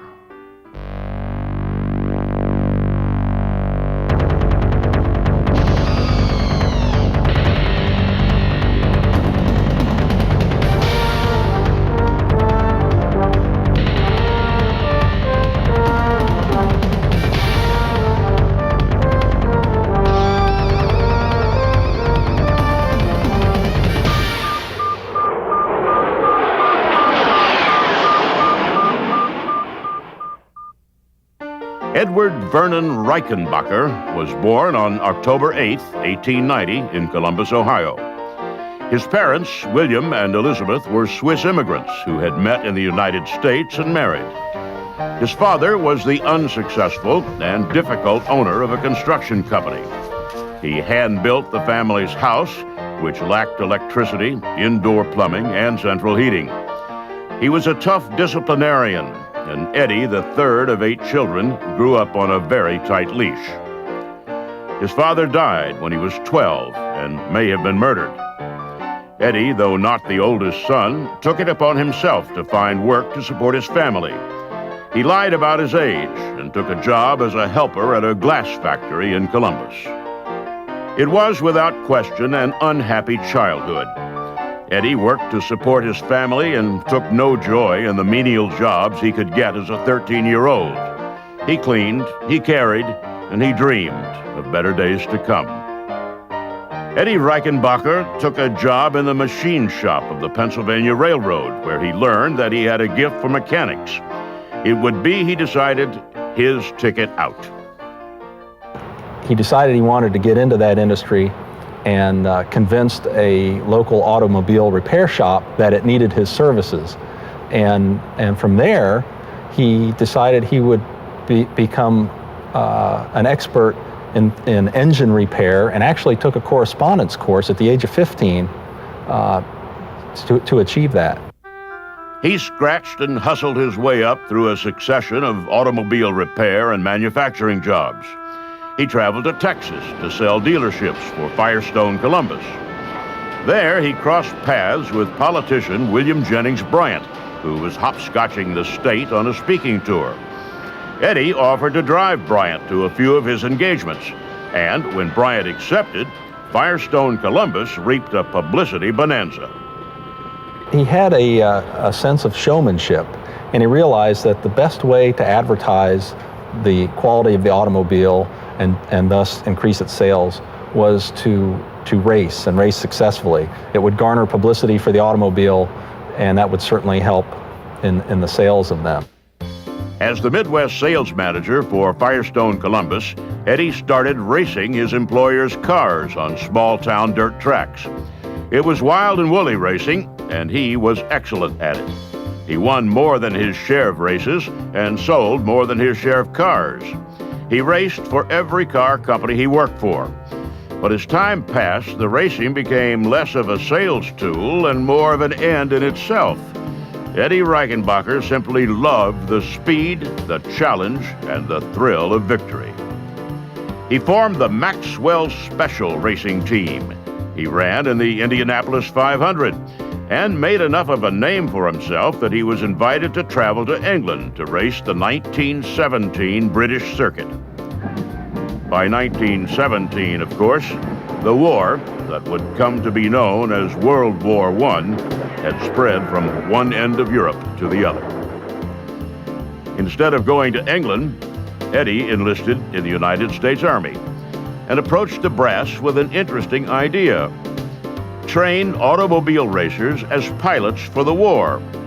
Racers, Eddie reasoned, had the same fast reactions and cool under pressure that combat aviation would require. The Army considered Reichenbacher's case. It took into account his stature as a highly successful racing car driver, his success as a businessman, and his compelling personal story, and they assigned him as a chauffeur. What mattered to the Army, it seemed, was not what Reichenbacher might be capable of in the future. It was the fact that he had no college education and the sound of his last name. There were those in the Army who worried that Eddie Reichenbacher might very well be a German spy. Eddie Reichenbacher arrived in France with the American Expeditionary Force on June 26, 1917. As a driver for the General's staff, he chauffeured dignitaries, including General Blackjack Pershing, and he made known to everyone he came in contact with that he wanted to be a pilot. The odds of someone named Reichenbacher being made a pilot were, of course, pretty long. The distrust of everything German, or in Eddie's case, German-sounding, was pervasive. While he was away, from his family, he decided that he was going to change it from the Germanic spelling with H to the more Americanized spelling with the K, and he did so without his family's knowledge. Eddie Reichenbacher became Eddie Rickenbacker, and Eddie Rickenbacker went to work trying to get himself into flight training. His lucky break came when he came across a car stranded beside the road. The car belonged to Colonel Billy Mitchell, the chief of the Army's Air Service. Rickenbacker stopped, fixed the colonel's car, and made his pitch. Mitchell, who of course knew of Eddie Rickenbacker from his racing days, was impressed with Eddie's enthusiasm and mechanical talents. He told Rickenbacker he'd go to bat for him. It worked. Eddie got into the Air Corps, and because of his mechanical skills, was assigned as an engineering officer at the Issoudun Aerodrome. He spent most of his time patching up outdated aircraft, but squeezed in enough flight time to qualify as a pilot and gain a promotion to lieutenant. He was one of only a few American pilots who, in the rush to battle, received formal gunnery training. In March 1918, he joined the 94th Aero Pursuit Squadron. The 94th had pilots, mechanics, a base of operations, but no airplanes. When the ancient cast-off Nieuports finally arrived, they arrived without guns. It took nearly a month for pilots, planes, and guns to get to the same place, a former French airfield at Toul. On April 6, 1918, Major Raoul Lufberry chose Rickenbacker and another pilot for the squadron's first patrol over German lines. Lufberry was a legend in the small community of flyers, a revolutionary with little regard for the genteel traditions of the Army. He judged his pilots based on their flight skills, not their pedigree, and he took an almost instant liking to Rickenbacker. The three American Nieuports flew to 15,000 feet. Rickenbacker looked down at the war-ravaged countryside, marveling at the trenches and barbed wire wasteland. Suddenly, as to prove to Rickenbacker that the war was real, the German anti-aircraft guns opened up. Lufberry signaled for the two novices to follow him, and he directed them through the fire and back to the base. There, he tore into his young charges. They had failed to see aircraft circling near them. They had been doing too much staring and not enough active looking around. He poked his fingers through shrapnel holes in the side of Rickenbacker's airplane that he could have been killed. He's smart enough to Raoul Lufberry as possible and learn as much as he can from a master, because he realizes that in this environment, his life will depend on the knowledge he can glean from others. Eddie learns. For the next couple of weeks, he and the other pilots of the 94th flew patrols and probes into German territory, designed more to acclimate them than to accomplish any military goal. On April 29th, he got his first real combat opportunity, intercepting a German two-seater as it flew over Allied territory. Rickenbacker got between the plane and German territory. The other pilot chased the German into the trap. At 150 yards, Rickenbacker took aim and fired. The German went down in flames. In the next month, Rickenbacker knocked down 4 more German planes, becoming an ace and earning the French Croix de Guerre. The Army, clearly impressed with his abilities, put him in charge of the 94th Aero Squadron's first flight. Rickenbacker loved the flying and reveled in the recognition, but he also paid a price for his success. The more he flew, the more his health seemed to fade. He was an older man than the other pilots, and so flying these high altitudes, going up and down in unpressurized, no oxygen cabins, it was physically very, very taxing. But he was at 27 years old. We think of this as being a young man, but at the time he was considered an old man by the other pilots who were 19, 20 years old. He sat out much of the summer with debilitating ear infections caused by the rapid changes in air pressure during dogfighting. He spent time in a Paris hospital recovering from pneumonia. He fought his way back every time. enduring pain that must have been nearly crippling in order to fly with his squadron. But for months, he recorded no enemy kills. It's during these convalescence periods that he decides he is going to become the absolute best fighter pilot that he can be, and he gives it a lot of thought. In August, the 94th got new aircraft, Spads, that while still not on a par with the German Fokkers, were vastly superior to the Nieuports they had been flying. In September, Rickenbacker's health returned, and in his new plane, he went on a tear. He shot down 2 Fokkers in 2 days. A week later, near the French town of Billy, he was flying alone when he encountered a flight of 7 German planes, 5 fighters and 2 bombers. He dove into the flight, broke it up, and shot down 2 enemy aircraft. Witnesses on the ground were amazed. They had never seen a single plane break up an entire enemy formation like that before. Soon enough, word of his exploits started to reach back to the United States. The famous auto racer was becoming a famous war hero. Eddie blossomed. He was the American king of the air, racking up kills almost at will. The other American flyers gravitated to him, and in September, the Army turned command of the whole 94th Squadron over to him. It was not, however, a promotion without insult. The Army had not forgotten that Eddie Rickenbacker was a man with a 7th grade education. They had not forgotten his German-sounding last name and the fact that he got into flight through a back door. They gave him command of the squadron. He'd earned that, but they didn't promote him to major.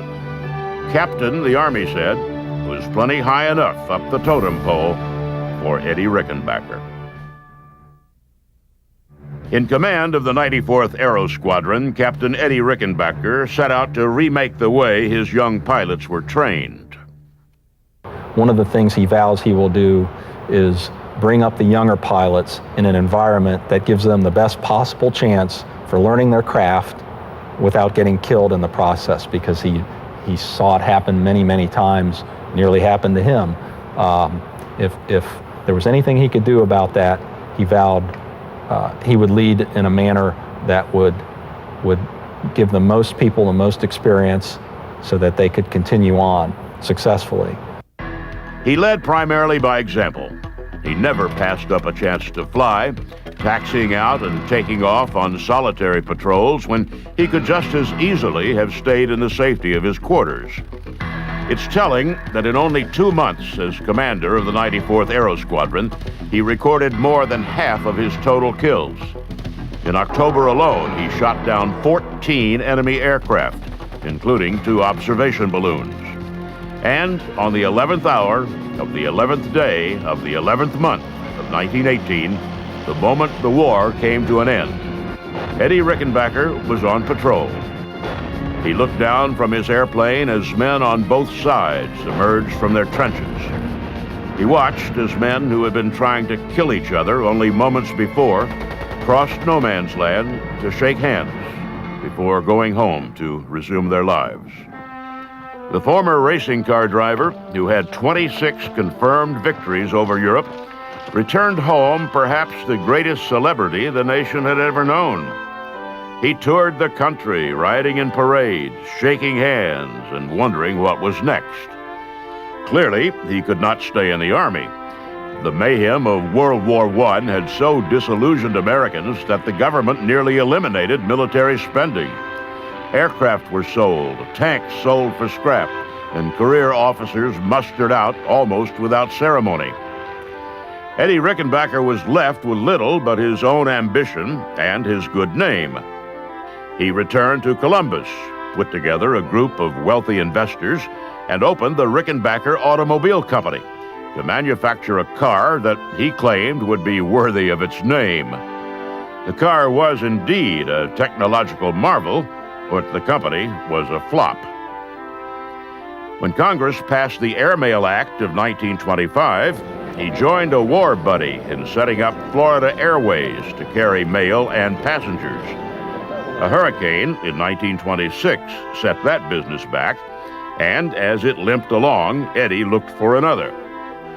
A year later, he raised $700,000 and bought the Indianapolis Motor Speedway, site of the most famous race of them all, the Indianapolis 500. In 1929, he took a job working for General Motors, which had acquired the Fokker Aircraft Company. He went from shooting down German aircraft to selling them.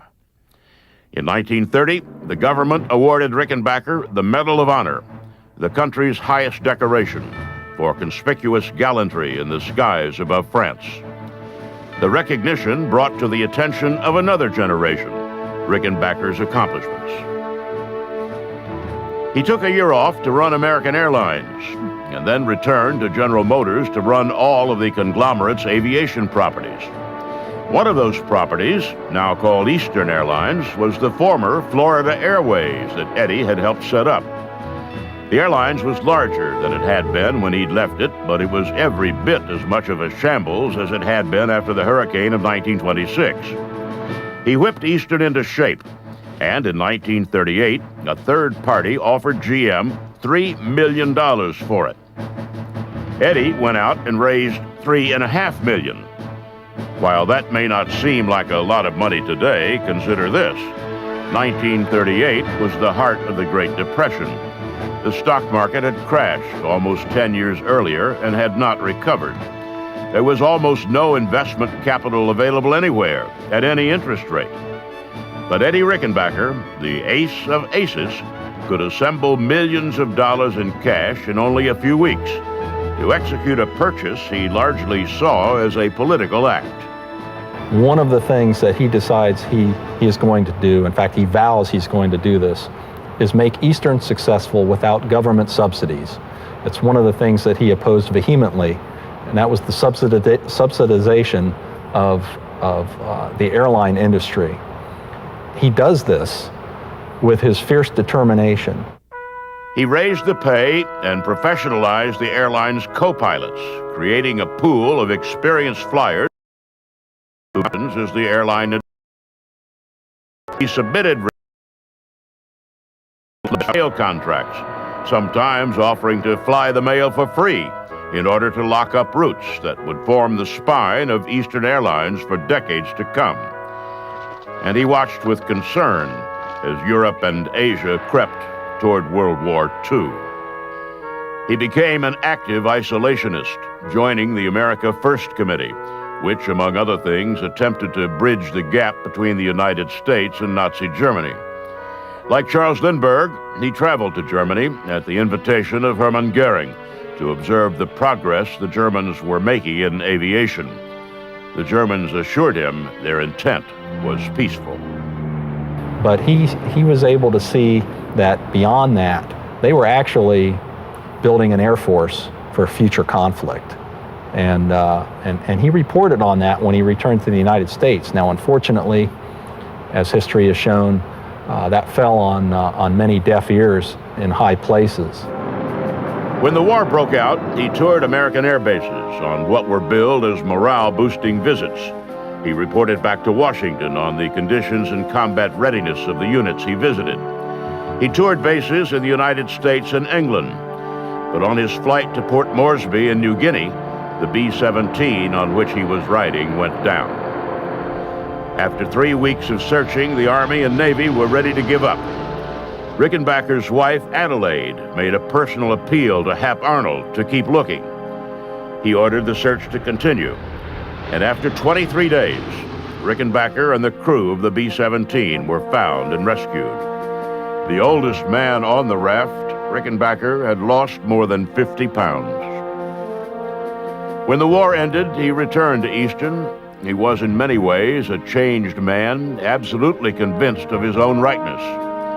He orchestrated Eastern's purchase of the first Constellation aircraft and helped Lockheed design the Super Connie to better fit airline expectations. He became a vocal political activist, occasionally shocking even his supporters with the disturbing racial imagery he inserted in his speeches and writings. One thing about Eddie Rickenbacker was he was very, very loyal. He was also very stubborn. So if he had a belief, he would hold firm in it without much compromise. In 1959, the board of Eastern Airlines fired Eddie Rickenbacker as CEO of the company. At the dawn of the jet age, the ace of aces refused to allow the airline to move from turboprops to jets. The board disagreed. From then until his death, Eddie Rickenbacker was one of the freest men in the world. A celebrity beloved by his generation, a hero known to all, he traveled and spoke wherever he wanted on whatever subject he wanted. He railed against government regulation and socialism, and his outspoken views alienated millions who preferred their heroes be more like bronze statues than living, breathing human beings. He published a short book on economics that served as a rallying cry for conservatives and engaged in a long, loving correspondence with his two sons. He seemed at the same time to be a man very much at peace with himself and very much at war with the way the world was changing around him. Rickenbacker died in 1973, not long after celebrating his 51st wedding anniversary. He died in Zurich, Switzerland, not far from the home his parents had left to emigrate to the country that he loved.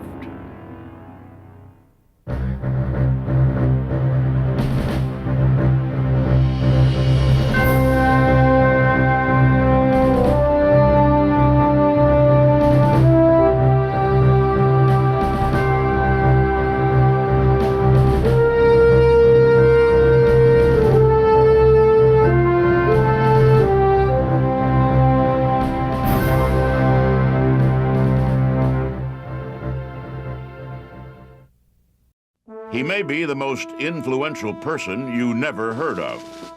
He grew up in grinding poverty and lived his adult life almost as an ascetic, with a deep fear that his possessions might end up owning him. As a fighter pilot in the Korean War, he scored no kills, and as his career progressed, he moved through the ranks slowly. He alienated many around him by advocating weapon systems that were small and nimble rather than big and strong. And when he died, he was more embraced by the Marines than by the Air Force. His status was so low with the flyboys that only 2 Air Force officers attended his funeral. But he left behind a legacy of monumental proportions. Scholars of warfare see him as a peer of Sun Tzu and Clausewitz, and while his name remains barely known even in the military, this fighter pilot's theories form the foundation of America's present overwhelming military strength. He is John Boyd, and he is a legend of air power.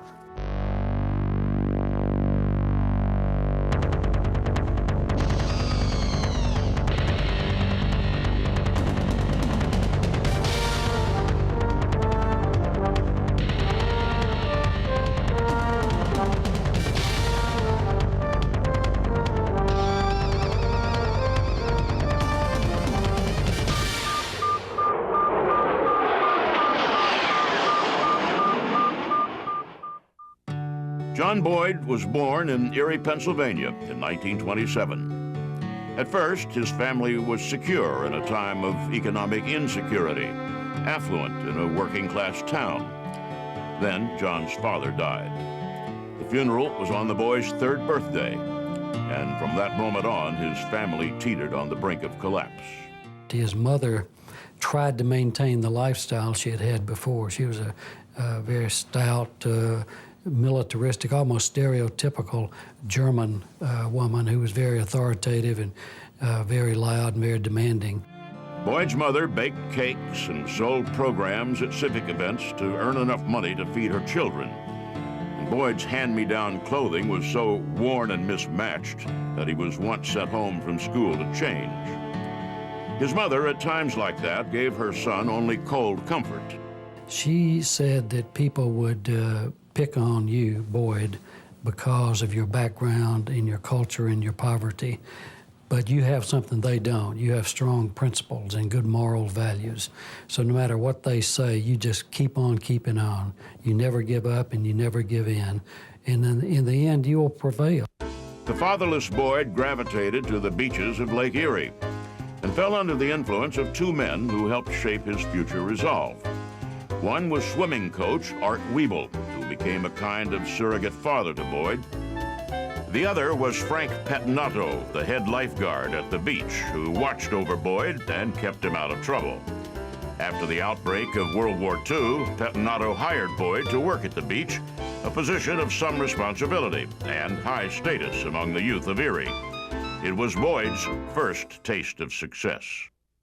And then when Boyd was 15 or 16, the fellow who started the Eckerd chain of drugstores was from Erie and had an airplane and took Boyd for a ride. And after that, he was hooked on airplanes and knew fairly early on that he was going to be a military pilot.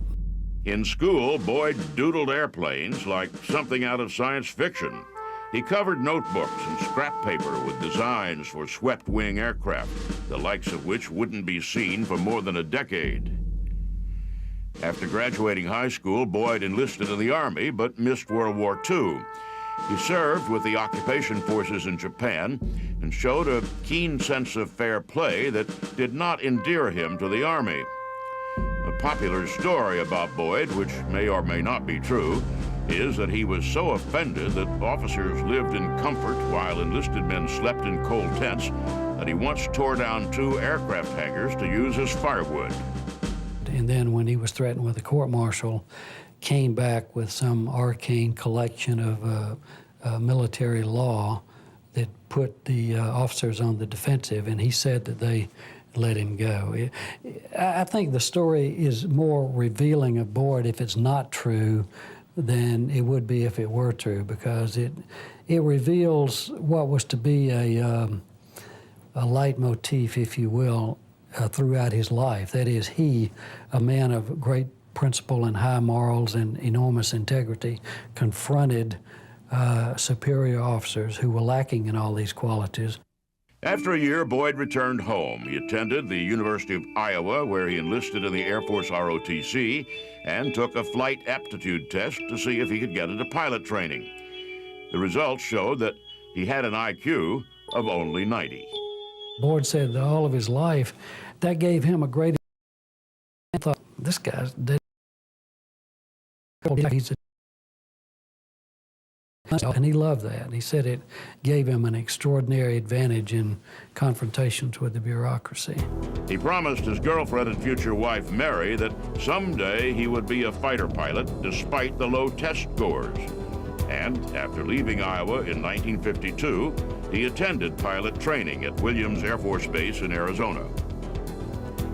There, the Air Force took stock of his talents and directed him to bomber training. Boyd, however, refused the assignment. He had, after all, promised his future wife that he would be a fighter pilot, and he had no interest in the flight by committee that is bomber aviation.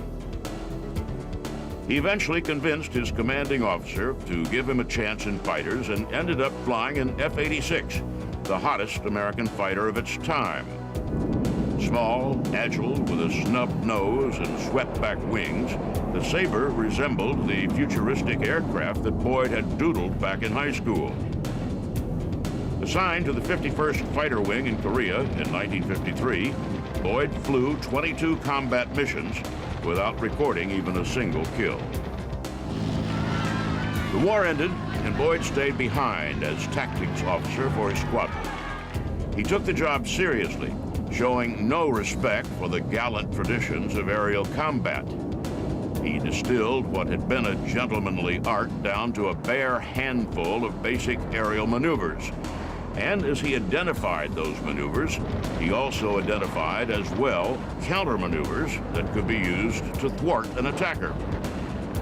By the time he left Korea for the fighter weapons school at Nellis Air Force Base in Nevada, he'd grown convinced of the inadequacy of the Air Force's fighter pilot training. He arrived in Nevada, a combat veteran with no kills, ready to show the experts how to do things right. The Army Air Force opened the Fighter Weapons School in 1949, and before John Boyd's arrival at Nellis Air Force Base, the school had changed little. pilots spent their days practicing air-to-ground gunnery and taking air-to-air pot shots at slow-towed targets. They got almost no classroom instruction in tactical theory, and what they learned by doing. Boyd arrived at Nellis convinced that he had a better way of flying than the way the Air Force was teaching. While the instructors at Nellis tolerated his opinions, as a student he had little chance to implement his beliefs. His abilities in the air, however, were impressive. He excelled as a pilot and was asked to stay on as an instructor after he graduated. That gave him the opportunity he'd been waiting for. He was the first man ever to codify the art of air-to-air combat. Before John Boyd, it was a loosely collected set of intangible rules. It had sort of been tricks, if you will, that had been handed down from World War I to World War II to Korea. And it was thought that this was such an arcane art that no one could ever master it. Boyd de-emphasized shooting at targets and spent more and more time with his students in the classroom. He taught them the basic maneuvers of combat, always with an emphasis on quick changes in speed and direction. To prove his point, he issued a standing challenge to fighter pilots everywhere. He bet that he could let an adversary get on his tail and, within 40 seconds, reverse their positions. If anyone could outmaneuver him, he'd pay them $40. Cocky even by the swaggering standards of fighter pilots, Boyd's challenge reeked of arrogance. He never lost a bet. He was an excellent pilot, and that's where you got into the dichotomy of a very swaggering, bold fighter pilot mentality and approach, which was complemented by this analytical and observational ability. What he was proving in those dogfights was not just that he was a hot pilot, however. In a way, he was also proving that the assumptions under which the Air Force had been operating were wrong. With every dogfight, he demonstrated that the decisive factors in air combat were not speed, firepower, and range, but the ability to change speeds and direction quickly and dramatically. And that didn't set very well with an Air Force committed to the development of a generation of big, fast interceptors that could, at high speeds, barely turn at all. In 1960, Boyd finished the Aerial Attack Study, an encyclopedia of fighter tactics, beginning with the first biplanes and ending with the most current interceptors. He documented moves and counter-moves, the evolution of both technology and tactics. It was a monumental work, and the Air Force immediately classified it. It took considerable editing and the removal of a variety of charts and graphs before the government allowed it to be published. Boyd left Nellis in 1961, bound for Georgia Tech University.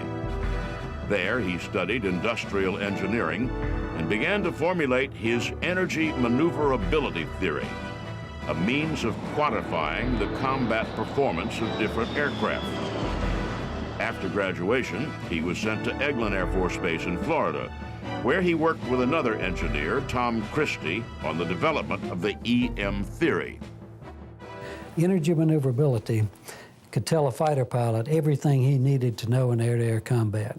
A pilot wants to know, if I'm at 30,000 feet, 500 knots, bending it into 6 Gs, what energy will I have when I come out of that turn? How much energy will my adversary have? If he stays on my back, will I have the energy to reverse the turn and get back into him and make him the defender? By understanding the energy retention characteristics of different aircraft, pilots can more precisely calculate what maneuver possibilities remain for both aircraft in a dogfight. EM theory changed the way pilots thought about air combat. It also strongly implied changes in aircraft design and tactics, and many in Air Force leadership had vested interests in the status quo. He was against the institution of the Air Force, against the dogma on which the Air Force is founded. He said most generals never do anything but get promoted. He thought there was an inverse relationship between the number of stars on a man's shoulder and his intelligence. He became known around Eglin as the Mad Major. His analysis of different fighters showed that the new generation of American aircraft were considerably less capable than their Soviet counterparts. He found himself surrounded by adversaries, a situation in which he seemed to thrive, and isolated from the inside career track, he buried himself in research. He adopted a lifestyle so Spartan that it approximated the poverty of his youth. My father, lived that way on purpose because he wanted to be able to be free to do what he chose, and they couldn't take anything if you didn't have anything. In 1965, Boyd won the Air Force Systems Command Scientific Achievement Award for his work on energy maneuverability theory. A year later, he volunteered for service in Vietnam, but the Air Force instead sent him to the Pentagon to take over development of a troubled fighter then known as the FX. The FX assignment was not exactly a reward. The program was already in trouble, and with every iteration, the plane seemed to get bigger, heavier, and less maneuverable. But the assignment was also a tacit acknowledgement of Boyd's contribution. Clearly, for all the problems the Air Force had with Boyd's outspoken dissent, there were at least some high up in the Pentagon who had come to believe what Boyd believed, that the future of warfare would depend on speed and agility, not brute strength. When John Boyd arrived in the Pentagon in 1966, the Air Force bureaucracy was in a kind of crisis. In Vietnam, Air Force pilots mounted up and went into battle aboard F-4 Phantoms, heavy fighters originally designed for the Navy. The Air Force brass hated flying Navy jets and denigrated the F-4 as a saltwater airplane. To solve the problem, they had thrown all of their financial, political, and even emotional resources into the development of a replacement. They were developing something called the FX, which was really an updated model of the F-111, one of the most scandal-plagued, horrible airplanes the Air Force has ever developed. And they have this bigger, higher, faster, farther mindset. The Air Force handed Boyd the FX and said, basically, fix it. Boyd's reply was that it couldn't be fixed, except that he expressed his disdain for the work of the previous team in typically insulting terms. Boyd told the Air Force that he had never designed a plane before, but that he could do a better job screwing up than the Air Force did working hard. The Air Force, confronted with either the failure of the FX program and the acceptance of the next generation of hand-me-down fighters from the Navy, or putting chose it was a lot to. He could call them up at 3 a.m. and discuss some of the most arcane ideas they had ever heard of. And he didn't really want a conversation. He just wanted to talk, because Boyd learned by talking, by exploring different ideas. And these people oftentimes never said anything but hello. And Boyd would talk for an hour or so, and then he would thank them for helping him and hang up. Boyd took the 80,000-pound F-111 clone and whittled it down until it became the F-15. He saved the program and delivered the Air Force an aircraft it loved, but he himself thought the F-15 a failure. He was so unhappy with what the Air Force did to the F-15. It's a great airplane, but it's nowhere near what it would have been had Boyd been given free rein. The F-15 was still too big and lumbering for Boyd. Too much a violation of the EM theory. It wasn't until his next project, the YF-16, that he got to create a plane from scratch that really exemplified his beliefs. Developed almost in secret, below the radar of the Pentagon brass, who were busy congratulating themselves on the F-15, the YF-16 was lighter, accelerated more quickly, turned in a smaller radius, and featured a bubble cockpit that gave pilots unobstructed visibility in the sky. That visibility was crucial because of another theory on which Boyd had been working, the OODA loop. OODA is an acronym for observe, orient, decide, and act, and describes the basic decision-making process that pilots undergo in conflict.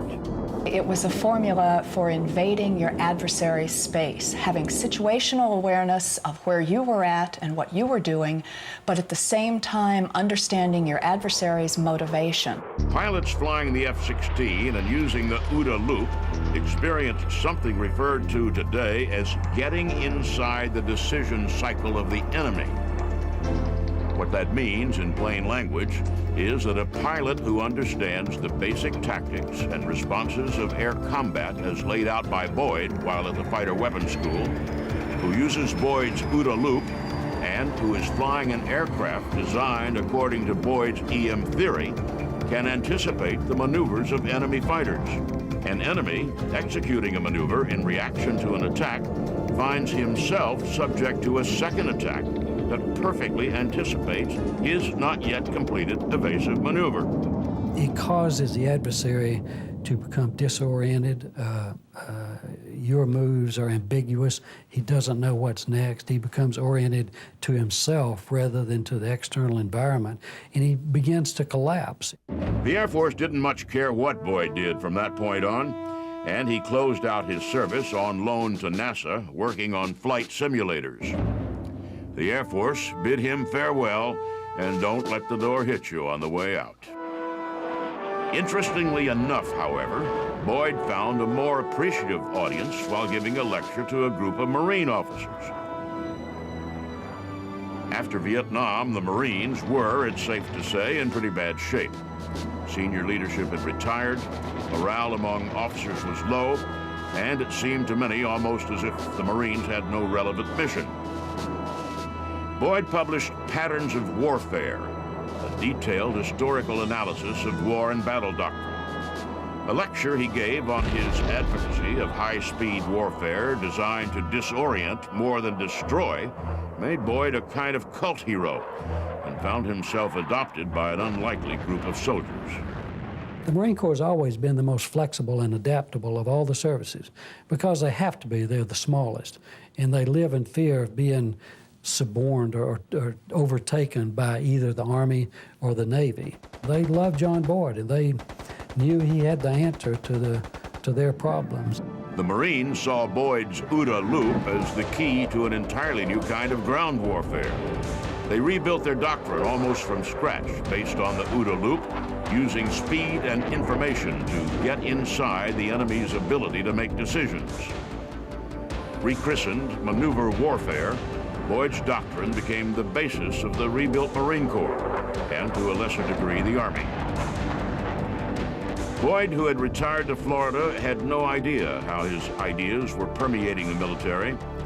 He immersed himself in military history, and for 15 years wrote tirelessly without really knowing whether he was having an impact or not. In 1990, Iraq invaded Kuwait. The initial battle plans for the liberation of the tiny Mideastern country landed on the desk of then Secretary of Defense Dick Cheney. Cheney had attended Boyd's lectures, met personally with him, and had a deep understanding of the meaning of Boyd's theories. He looked the plan over and rejected it because it failed to incorporate elements of maneuver warfare. And then the Secretary did something interesting. He called John Boyd and asked him to come to Washington. And it was in great secrecy. Nobody knew Boyd was there. And it was Boyd who developed the philosophical underpinnings of what became the famous left hook, the Marine feint in Kuwait, the whole bit. Everything about the swift and decisive nature of that conflict came from John Boyd.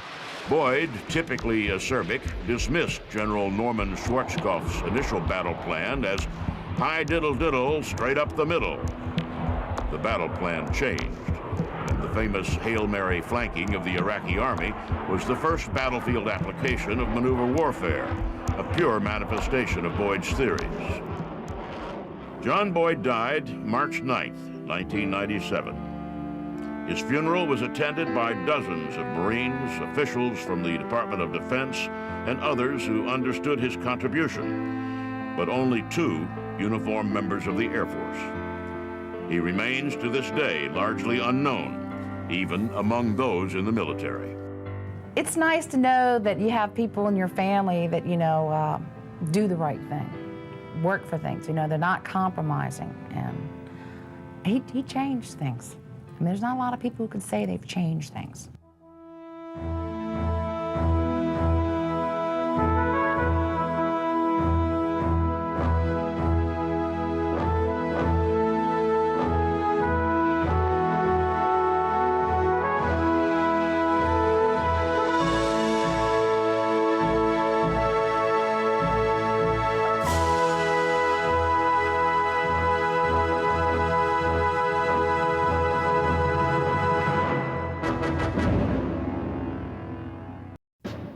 He grew up in segregated Charleston, South Carolina, at a time when African Americans weren't supposed to dream big.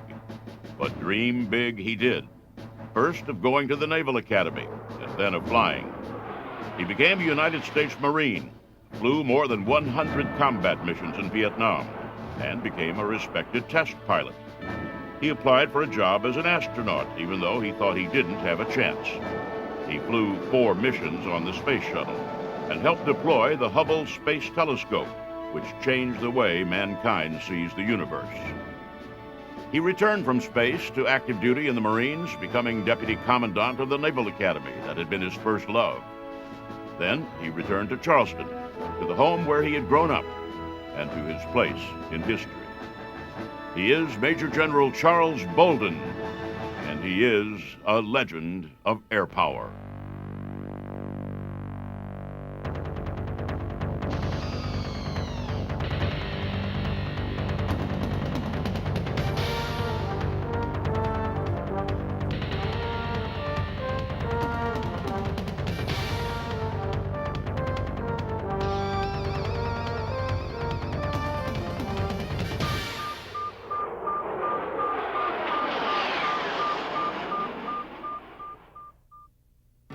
Charles Bolden, Jr. was born on August 19, 1946.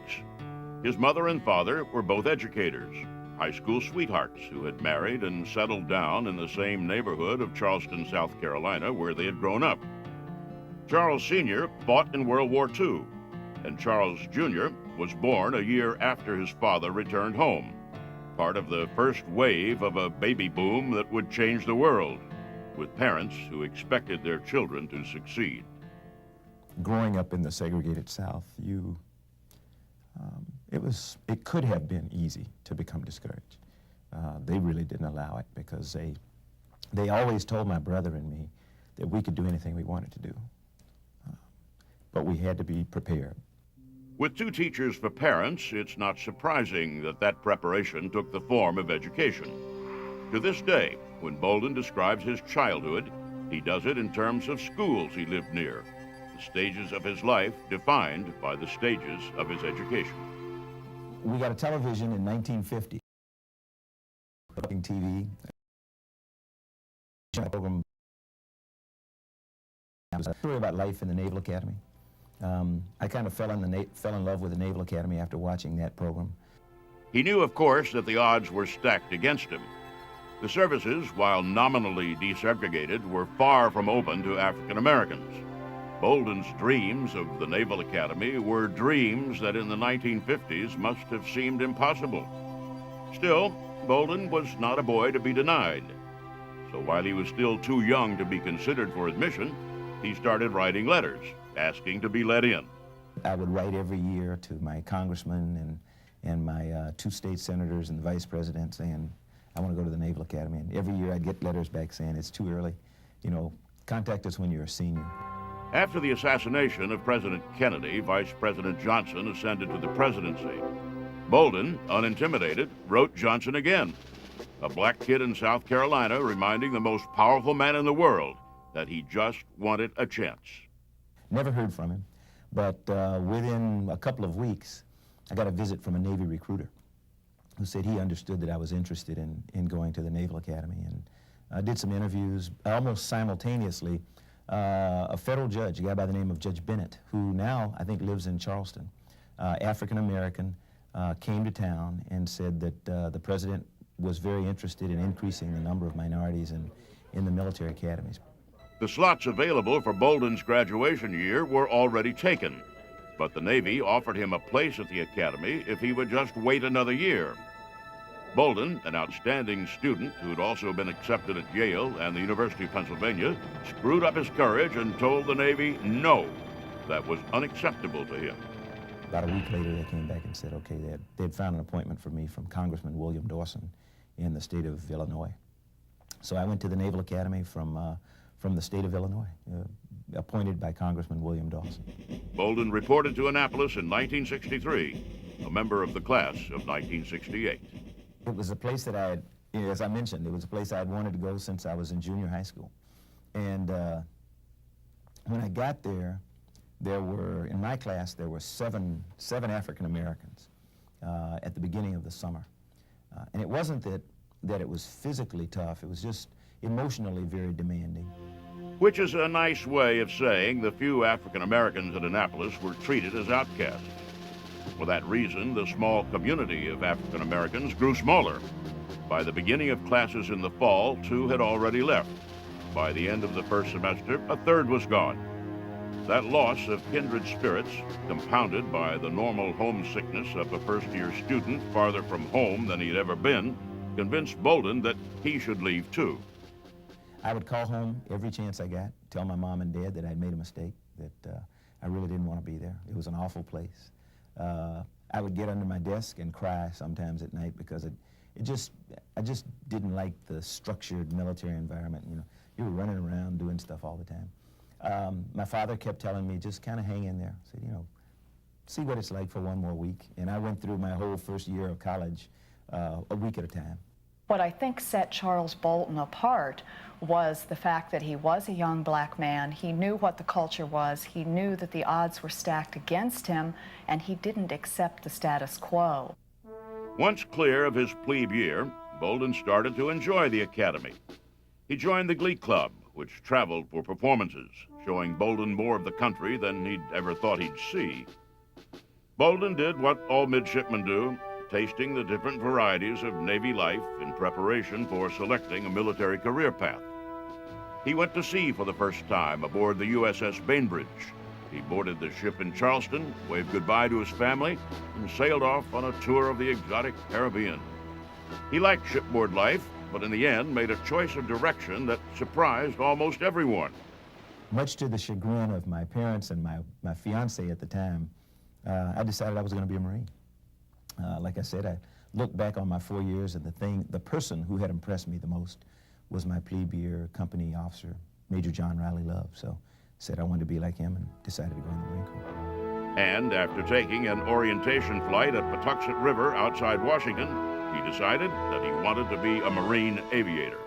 And the very first time I got in an airplane, fell in love with it. So I kind of fell into aviation.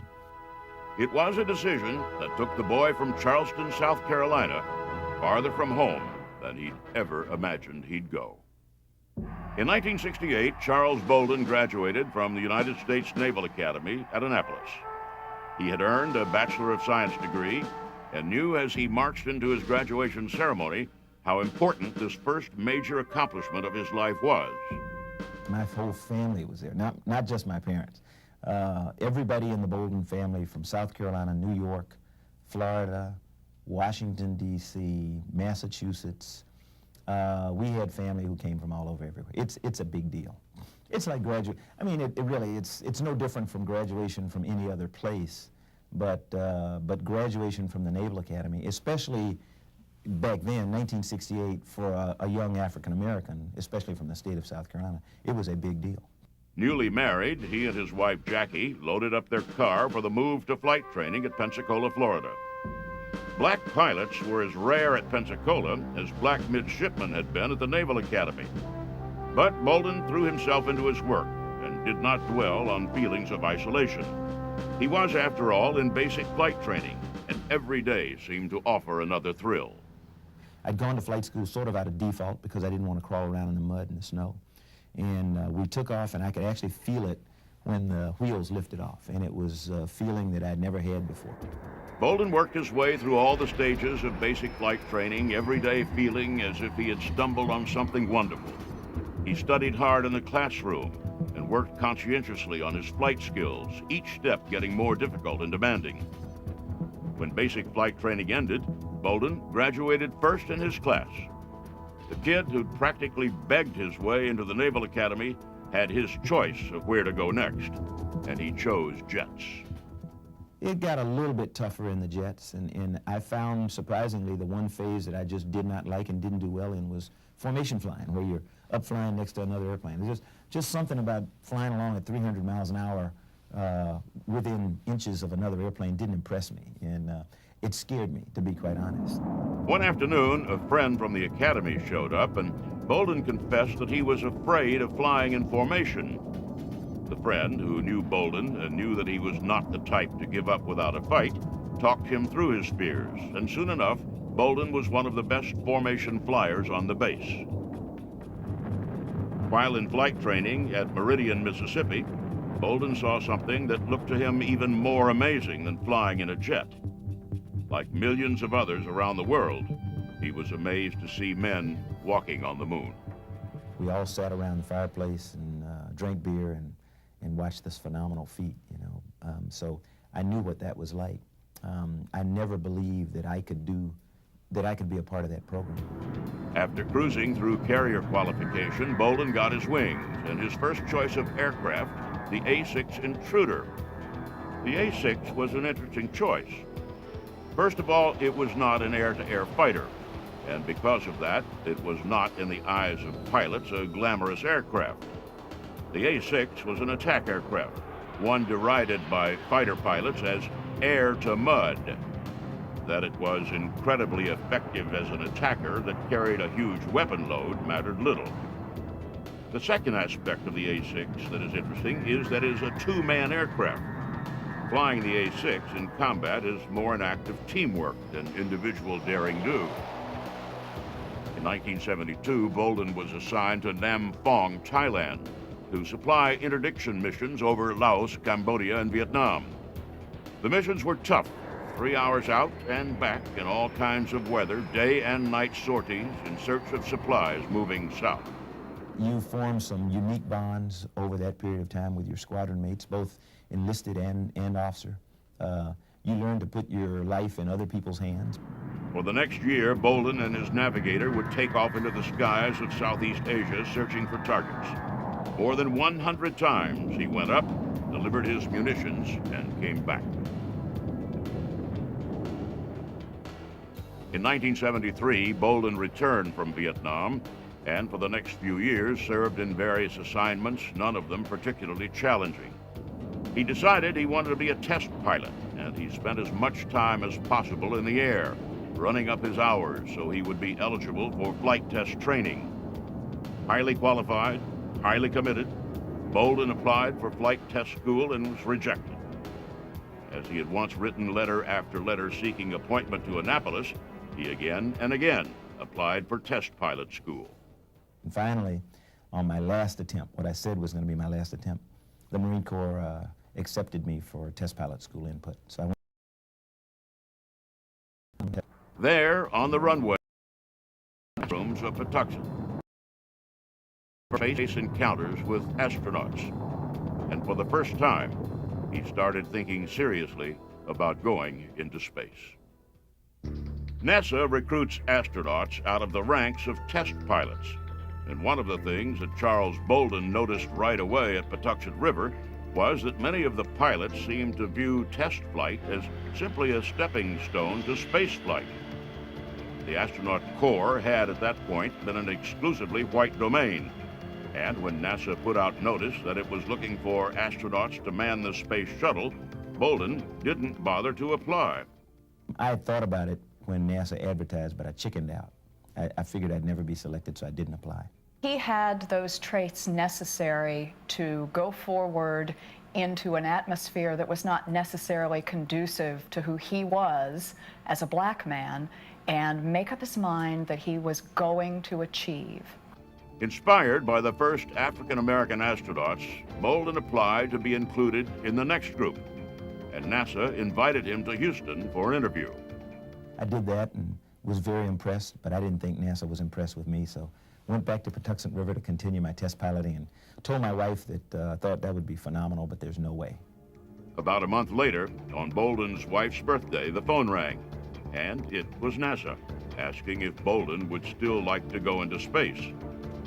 Bolden and his wife packed up their car and moved to Houston. For Bolden, being in astronaut training was like walking among the gods. He arrived in a training group of 21, all under the tutelage of Alan Bean, one of the 12 astronauts who had actually walked on the moon. I think every astronaut that enlisted in the space program or was selected by the space program between 1959 and 1975 was doing so with the hope that one of these days he would stand on the moon. I think it was a very common aspiration. It was the pinnacle of achievement for any astronaut at that time. For the next 6 years, Bolden trained as an astronaut. He learned to fly the shuttle, working first in simulators and then in a corporate jet fitted out to handle the way the shuttle handles. For much of that time, he trained to fly the Challenger on the Teacher in Space mission. But about 6 months before that mission was to take place, NASA swapped out the crews, assigning Bolden to a Columbia mission instead. Originally scheduled to take off in June 1985, Bolden's first journey to space was delayed 5 times. Finally, on January 12, 1986, Charles Bolden took off for outer space. And because we were so late, then NASA decided that, and the Teacher in Space flight was coming up next, they needed to get us on the ground. So they were going to cut, originally we were going to cut our flight to 4 days. God smiled on us though, because the first day we were supposed to land, the weather at the Kennedy Space Center was awful.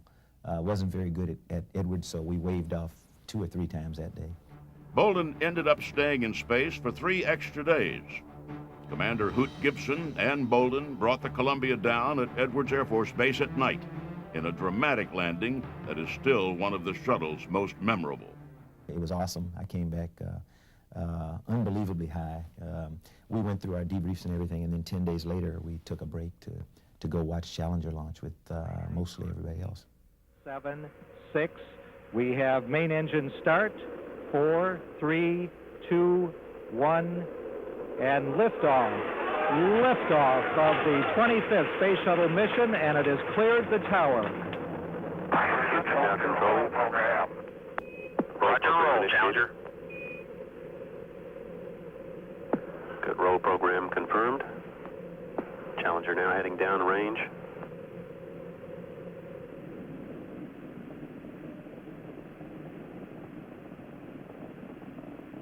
Engines beginning throttling down now at 94%. Normal throttles for most of the flight, 104%. We'll throttle down to 65% shortly. Engines at 65%, 3 engines running normally, 3 good fuel cells, 3 good APUs. Velocity 2,257 feet per second. Altitude 4.3 nautical miles. Downrange distance 3 nautical miles.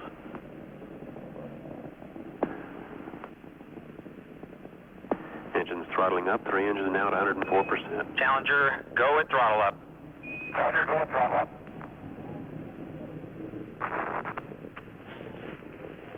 One minute 15 seconds. Velocity 2,900 feet per second. Altitude 9 nautical miles. Downrange distance 7 nautical miles.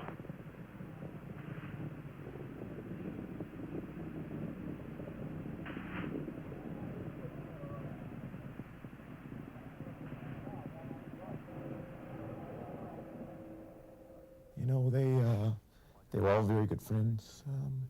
Mike Smith and I had been boxers together at the Naval Academy. Ron McNair was a very good friend, had become a fraternity brother of mine. Both of us being native South Carolinians, we had gotten to know each other very well. And just everybody on the crew was superb. Krista was awesome. Bolden went back into training, and NASA went back to the drawing board. His next flight, more than 4 years later, deployed the Hubble Space Telescope. The crew knew prior to the launch that it would have an impact on humanity forever. And as it turned out over the years, since 1990, since we put Hubble in orbit, it has done exactly that. The Hubble Space Telescope changed the way science thinks about time and space. The images beamed down to Earth have captured the deep beauty of the farthest reaches of the universe, asking and answering questions that are both scientific and profoundly spiritual. On Bolden's third and fourth space flights, he took over as commander. As commander, he was more involved in the planning of the flights and was responsible for the successful execution of all aspects of the flight. My third and fourth flights were different in the respect that I moved to the left seat, so I became the mission commander. Thrilling in another way, because you were now responsible for the safety of the crew and the vehicle, for the conduct of the flight, for helping with the planning and preparation and training of the crew. Both of those flights were 7-member crews. Both of those flights turned out to be international crews. On STS-45, Bolden's crew carried aloft and operated 13 different scientific experiments from different countries, a mission of international visibility and diplomatic importance that went off without a hitch. But it was on STS-60, which proved to be Bolden's last journey into space, where he faced his greatest challenge. It was a flight I did not want to fly. I was a Marine, and I mean, you know, the wall hadn't come down that long ago. Another international flight, STS-60's key element was a pair of Russian cosmonauts, designated to fly aboard the space shuttle for the first time. Only a few years after the fall of the Berlin Wall and the collapse of the Soviet Empire, Bolden was not comfortable training for a mission with people he'd spent his whole military career training to kill. The wall hadn't come down that long ago, and I really was not impressed with flying with a Russian. While training for the mission, however, Bolden got to know the Russians and their families, and by the time he got into space with them, he considered them good friends.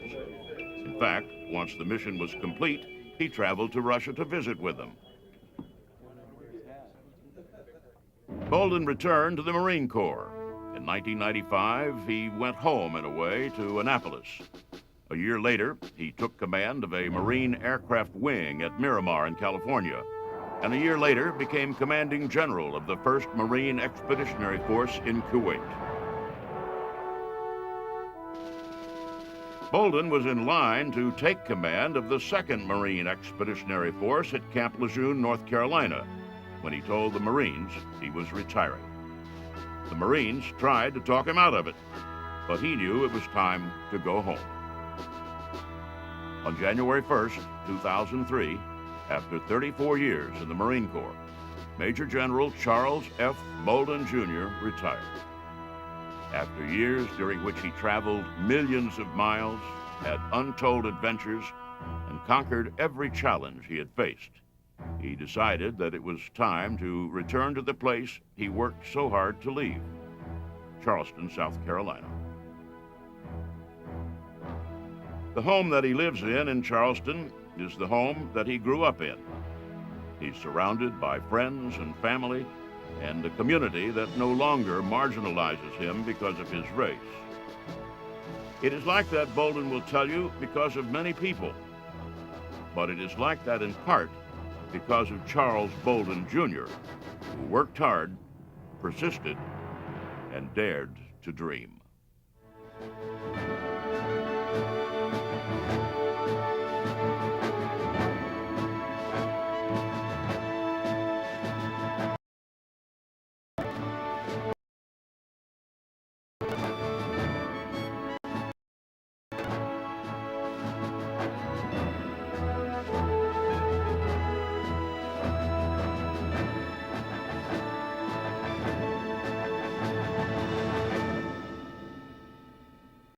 As a boy, he was more interested in football than flight.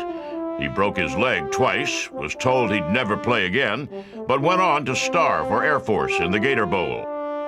He finished first in his pilot training class, flew the first F-4 Combat Forward Air Control mission, became one of the youngest instructors in the history of the Elite Fighter Weapons School, and then became the only Air Force ace of the Vietnam War. He amassed an amazing 10 distinguished flying crosses, and in retirement is helping bring to market a business jet that has more in common with the FA-18 than it does with a corporate jet. He is Steve Ritchie, and he is a legend of air power.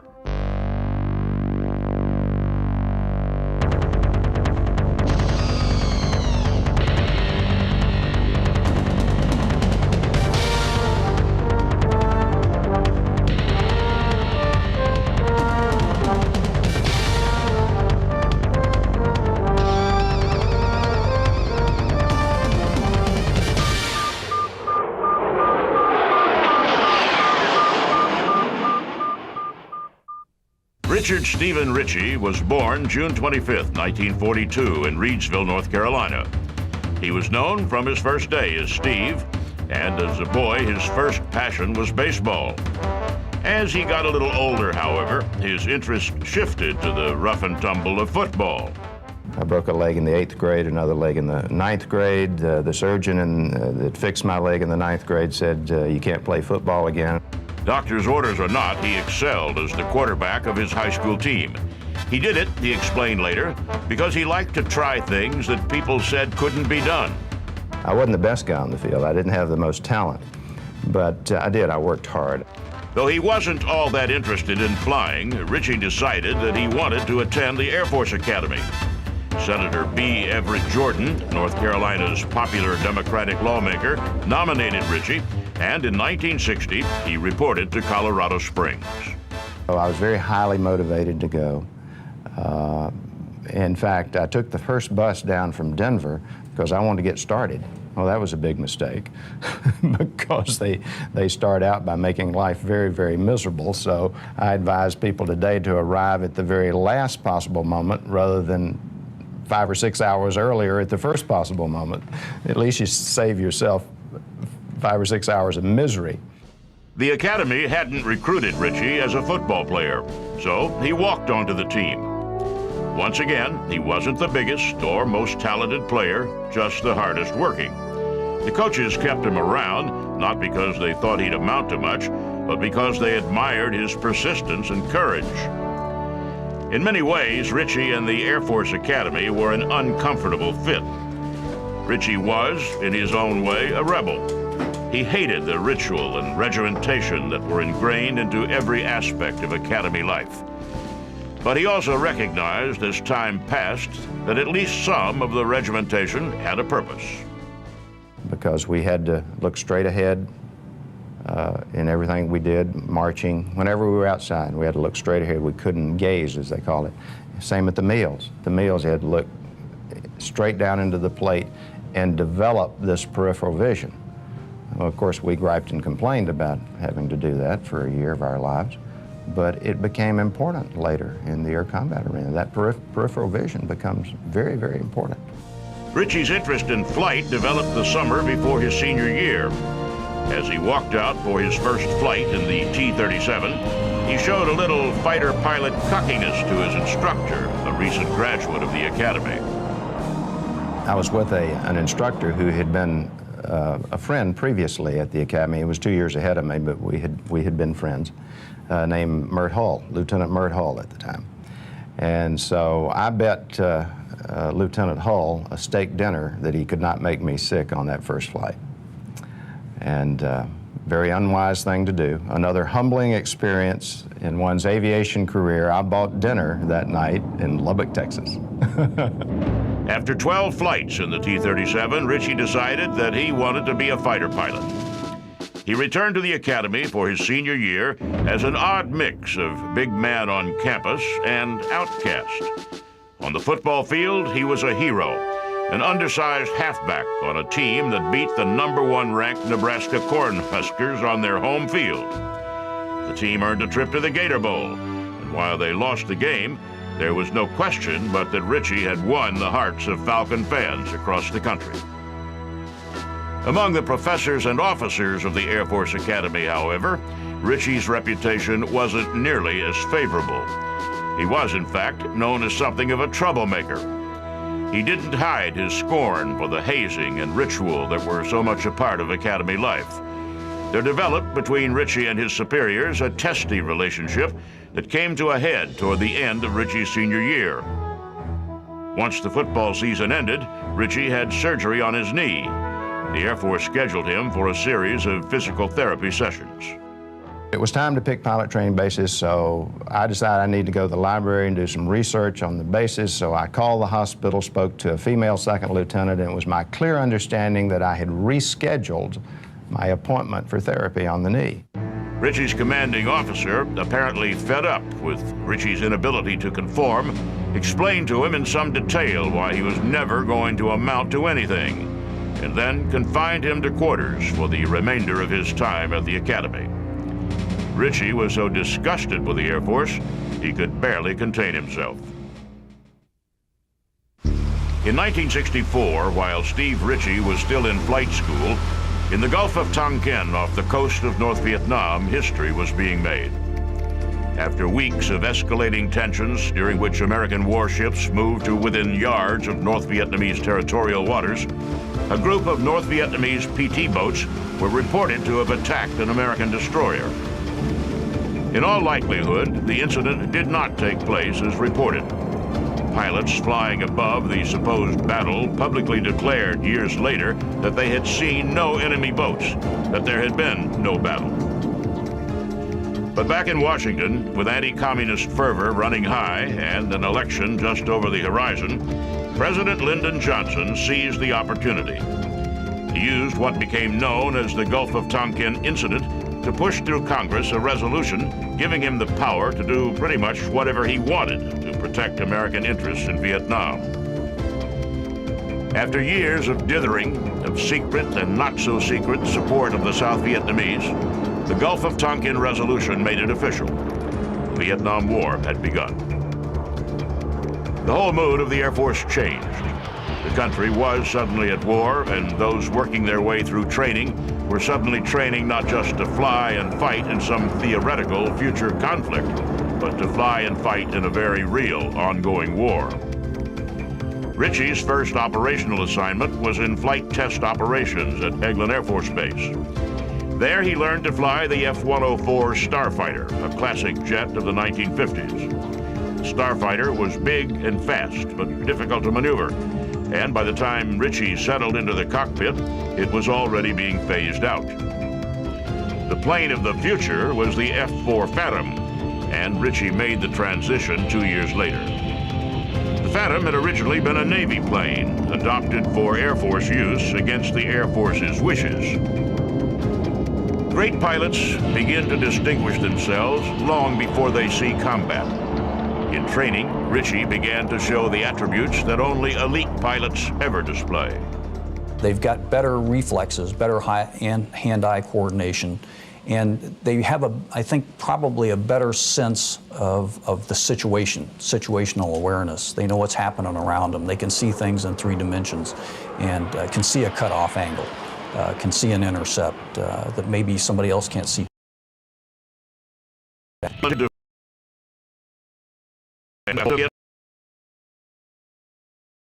The Phantom with only 8 flight hours on it, and hopscotched his way around the world, landing at the huge American air base at Da Nang. What he found there was not what he was expecting. It smelled awful. It looked awful. It was filthy, dirty, slimy. And I thought, good gracious, this has got to be the end of the world. End of the world or not, the many familiar faces at the Da Nang Air Base almost glowed with the esprit de corps. Though it is sometimes difficult for civilians to understand, combat is, for military pilots, something of a fulfillment. While no one hopes for war, the opportunity to put into practice what they've trained their whole lives to do is not something any of them want to miss. But the Air Force pilots in Vietnam were also laboring under a set of rules of engagement that seemed concerned with everything but winning. Set by civilians in Washington, those rules severely limited the actions the Air Force could take in battle. Frustrating as those limits were, in 1968, the reaction of the military to the various edicts from Washington was a remarkable spirit of innovation. And as soon as Ritchie landed in Vietnam, the Air Force put him to work in one of those innovations, Fast FAC, or Fast Forward Air Control. The idea was you went out and found targets, did visual reconnaissance, sought intelligence, real-time intelligence, and then you either called in an airstrike right then, real time, and directed it in on the targets. Forward air control was nothing new. Balloons had been used for decades before the first airplane, and the first use of biplanes in World War I was to gather intelligence and direct artillery fire. But Fast FAC was something different, a much more aggressive use of aircraft north of the demilitarized zones in North Vietnamese airspace. Fast FAC had previously been flown in F-100s, But with the phasing out of the Century Series fighters, the mission moved to F-4s. The training Ritchie received was not extensive. Ritchie flew the first F-4 fast-fact mission, and in the next few months, he and the other F-4 pilots rewrote the book on fast fact. But as Ritchie had once been worn down by what he saw as the feudal rules and rituals of life at the Air Force Academy, the rules of engagement in Vietnam began to get to him as well. Fast fact had been an attempt to identify, confirm, and quickly strike targets that were fair game under Defense Secretary Robert McNamara's rules of engagement. But as time passed, the rules grew ever more restrictive, and winning the war took a back seat to knowing the rules. As an aircrew member, we had to take a test every month on the rules of engagement. Came directly from McNamara, and make 100% or we could not fly. And most of those rules of engagement were what we could not do. Targets we could not hit, places we could not fly, situations where we could not fire back even when we were fired upon. For a year, Ritchie flew fast fact missions out of Da Nang. He watched friends get shot down and die, and he watched others disappear into the horrific communist prison of war camps. I never worried about being killed in Vietnam. If you're killed, you're killed. You can't do anything about it. What I worried about was losing freedom. What I worried about was being captured. What I worried about was being a prisoner. I didn't want to be a prisoner. In 1969, Ritchie returned to the United States. The country had changed while he'd been gone, become immersed in a divisive debate about Vietnam and whether it was worth fighting for. Ritchie had no doubts. There was a nation of people who wanted to be free, being overrun by people who wanted to oppress them. The Air Force sent Ritchie to fighter weapons school at Nellis Air Force Base in Nevada. Nellis was like graduate school for fighter pilots, and Ritchie's performance there so excellent that he was invited to stay on as an instructor. At 26 years of age, he was one of the youngest instructors in the history of the elite program. But what Ritchie really wanted to do, despite the protests in the streets and the apparent futility of the war effort, was to return to Vietnam. This is my training, this is my business, this is my profession. Why should I sit back here in America and enjoy the luxury life that we have while my friends and my colleagues and my classmates were fighting in Vietnam? When the Air Force sent Ritchie's commander from Nellis to a combat assignment, Ritchie wanted to go with him. The commander had been assigned to Udorn, Thailand, and the Air Force said Ritchie could go to Thailand too, but there were no combat assignments available there. He would have to go as an advisor to the Thai Air Force. Ritchie called his former commander and asked for his advice. The commander told him to come on over, that a combat assignment would surely turn up. When Steve Ritchie arrived in Udor, Thailand, he was hopeful that he would be able to wrangle a combat assignment. He lucked out, if you can call it that, and was assigned to the 555th Tactical Fighter Squadron, the famed Triple Nickel. Well, by the end of 71, start of 72, pretty much everybody in Vietnam was under the impression we're not going to win this thing for any number of reasons. So the morale of the troops, I think, was not as high as it could have been or should have been. The mission of the Triple Nickel was considerably different from Ritchie's previous assignment in Vietnam. Instead of forward air control, the Triple Nickel flew Combat Air Patrol, or CAP, defending American bombers flying over enemy territory. Ironically, after years of the Johnson administration trying to stay in the war with rules of engagement that restricted American options in combat, the Nixon administration's desire to get out of the war freed the Air Force to fight the war it had always wanted to fight. Nixon's strategy was a simple one: go after all the targets that had been off limits with a ferocity that had not been previously seen in the war, using American air power to drive the North Vietnamese to the negotiating table. On May 10th, 1972, American forces all over the Vietnam theater prepared a massive attack against North Vietnam. Ritchie took off as part of a flight of 32 Phantoms and supporting aircraft assigned to protect B-52s, unleashing millions of pounds of high explosives on North Vietnam. The fighter sweep had been designed by Major Bob Lodge, who was in the first flight to engage the enemy. Lodge and his radar intercept officer, Roger Locker, shot down 2 MiGs. Ritchie, flying nearby, shot down another. It went perfectly. We intercepted 4 MiG-21s. We downed 3 of them. What we did not anticipate was a flight of MiG-19s high and behind us. The unseen MiG swept in and shot down Lodge and Locker. And for the next 10 days, Ritchie and others from the Triple Nickel flew mission after mission over the area where the 2 had gone down, looking and listening for any sign of life. It was not until 22 days later that a plane passing over the area picked up a radio call. Bob Lodge had died in the crash, but Roger Locker was still alive. The next day, the commander of the 7th Air Force canceled a scheduled strike mission on Hanoi, committing 150 aircraft to the rescue of Locker. The Roger Locker rescue is the greatest mission that I ever flew. Brought him all the way back to Udon, Thailand. General Vogt flew up from Saigon and was the first of hundreds of us to meet him as he stepped off that airplane after 23 days. And we had a party at the club that night you would have enjoyed. On May 31st, Ritchie went out on a mission and knocked down another MiG, his second. On July 8th, he swept up into the chaotic airspace near Hanoi and nearly got himself killed. What saved his life, he says, was not his own skill as a pilot, but an air traffic controller referred to as Disco. I get a call from the Disco controller over 100 miles away, orbiting the old Super Connie. And rather than going through the formal radio procedure, which would have been something similar to our call sign was Paula.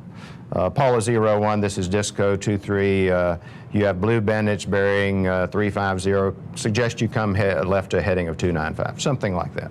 Would have taken too long. He just said, Steve, they're 2 miles north of you. Without that warning, Ritchie would likely have been shot down. Instead, he swung around and, in an engagement that lasted 1 minute and 29 seconds, shot down both MiGs.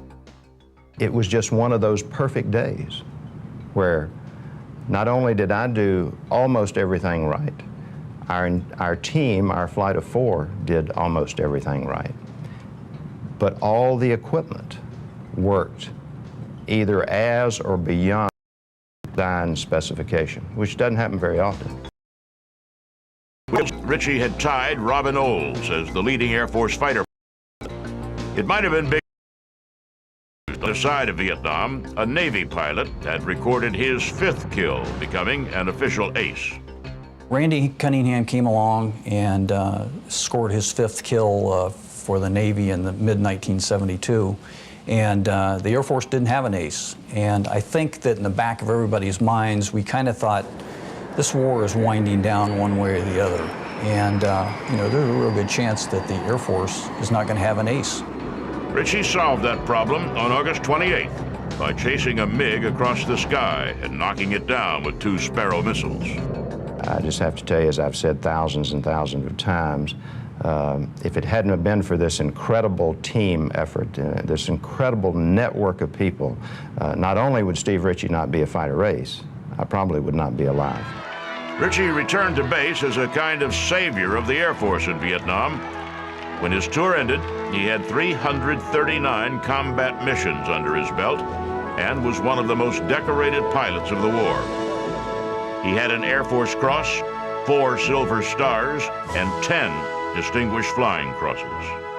I'm the director of the National Aviation Hall of Fame. I can't think of anybody off the top of my head who's been inducted in the National Aviation Hall of Fame, and there may be, but I can't think of any that have 10 Distinguished Flying Crosses. It's extremely hard to get. I got 1 and treasure it. I can't imagine having 10. Back in the States on tour with the Thunderbirds, Ritchie crossed paths with his former commanding officer at the Air Force Academy. The officer, now a colonel, shook Ritchie's hand and congratulated him. Ritchie asked if he remembered their last conversation, when the colonel had said that Ritchie would never amount to anything. He said, oh gosh, I was hoping you wouldn't remember that. I looked him in the eye and I said, how sweet it is. The impossible is possible. At the behest of Senator Barry Goldwater, Ritchie resigned his commission to run for Congress. He lost to an anti-war Democrat. For the next 30 years, he moved back and forth between the public and private sectors, serving in the Air National Guard and Air Force Reserve, and accepting political appointments to, among other things, the Mobilization Policy and Plans Directorate of the Office of the Secretary of Defense.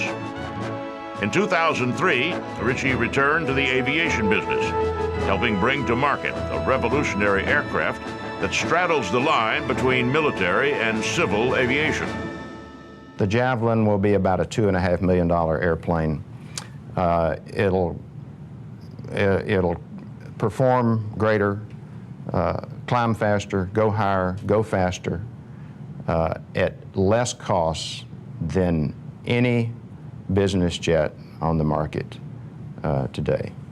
Very, very exciting. It looks like the combination of an F-5, a T-38, and an F-18. It will be, without question, the best toy in the world. Whether it will find a market or not remains to be seen. But Ritchie, as he always has before, is enjoying the challenge.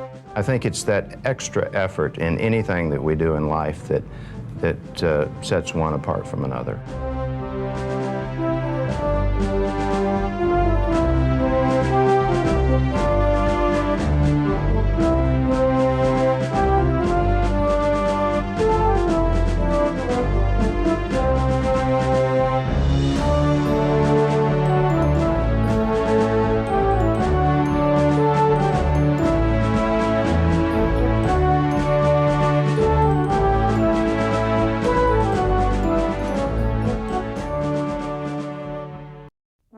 He was a kid from the Wild West who fell in love with airplanes at the ripe old age of 4.5. At the age of 15, he drove halfway across the country to enroll in a cut-rate aviation school. And by the time he was 16, he'd built and flown his own airplane. He built an enormous business training pilots, took time out to personally fly in World War II, and then came back home to build his business even more. He helped design the air traffic control system that enabled aviation's enormous growth in the 1960s, helped get the American space program off the ground, and gave refuge to the first man to walk on the moon. At a time when his peers were retiring, he stepped in to save one of aviation's legendary manufacturers.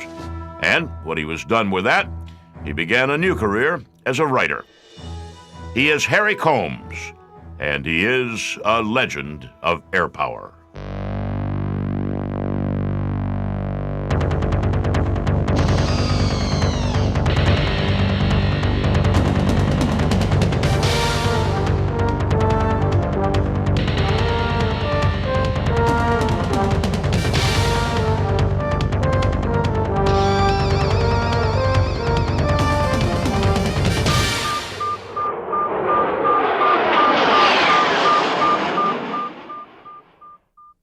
Harry Benjamin Combs was born in Denver, Colorado on January 27, 1913. He was raised by his father and grandmother, but his life changed when he was barely 4 years old. That was when his father, after watching what became World War I building in Europe, decided he wanted to become a military pilot. One day, I came in and the nurse who had said, "You better go see your grandmother. She wants to see you very much." And I went in to see her. I called her Gamma. And she said, she was crying. I'd never seen her. You know, she was a stately lady. And I'd never seen her weep, you know, or anything like that, or be disturbed about anything. But she was crying. And I said, "What's going on, Gamma?" I called her Gamma. And she said, "Daddy's going to war. Your daddy is going to war." The United States wasn't involved in the war yet, so the elder Combs packed up and went to Canada, where he enlisted in the Royal Canadian Air Force. Not long after, Combs and his grandmother boarded a train to visit Combs' father in Toronto.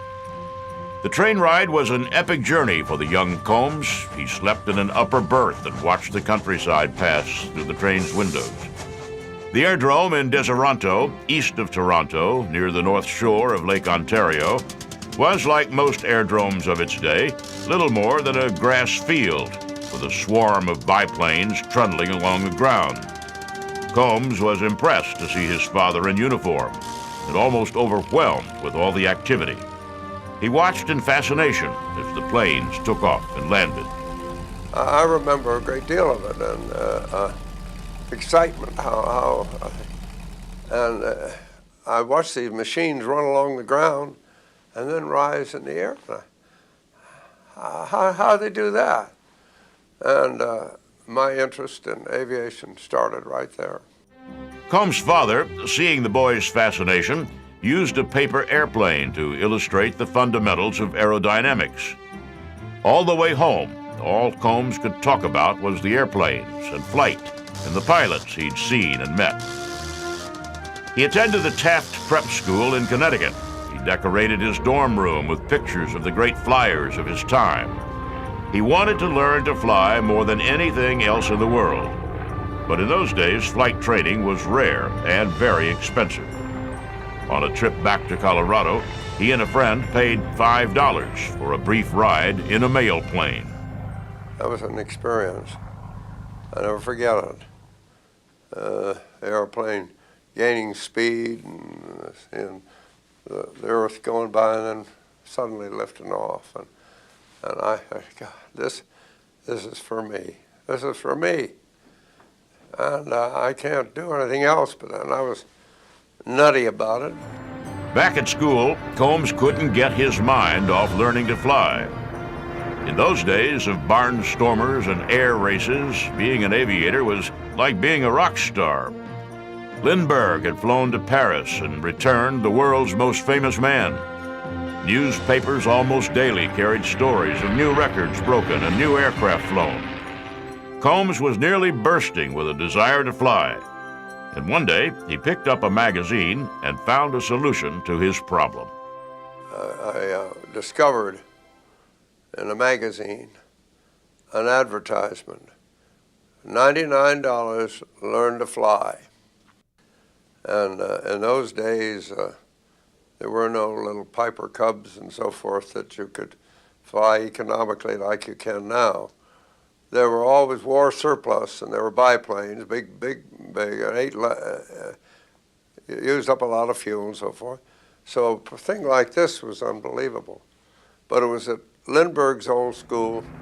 Which meant, of course, that the $99 flight course was in St. Louis, Lindbergh's hometown.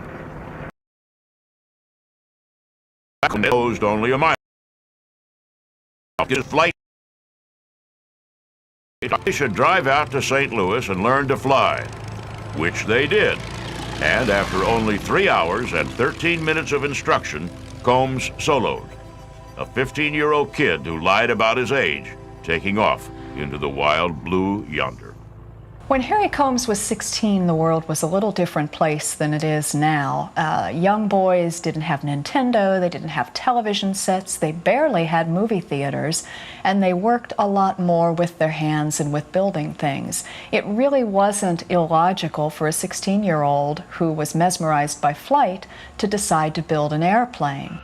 Harry and a friend designed and built a sport biplane, which they christened the Vamp Bat.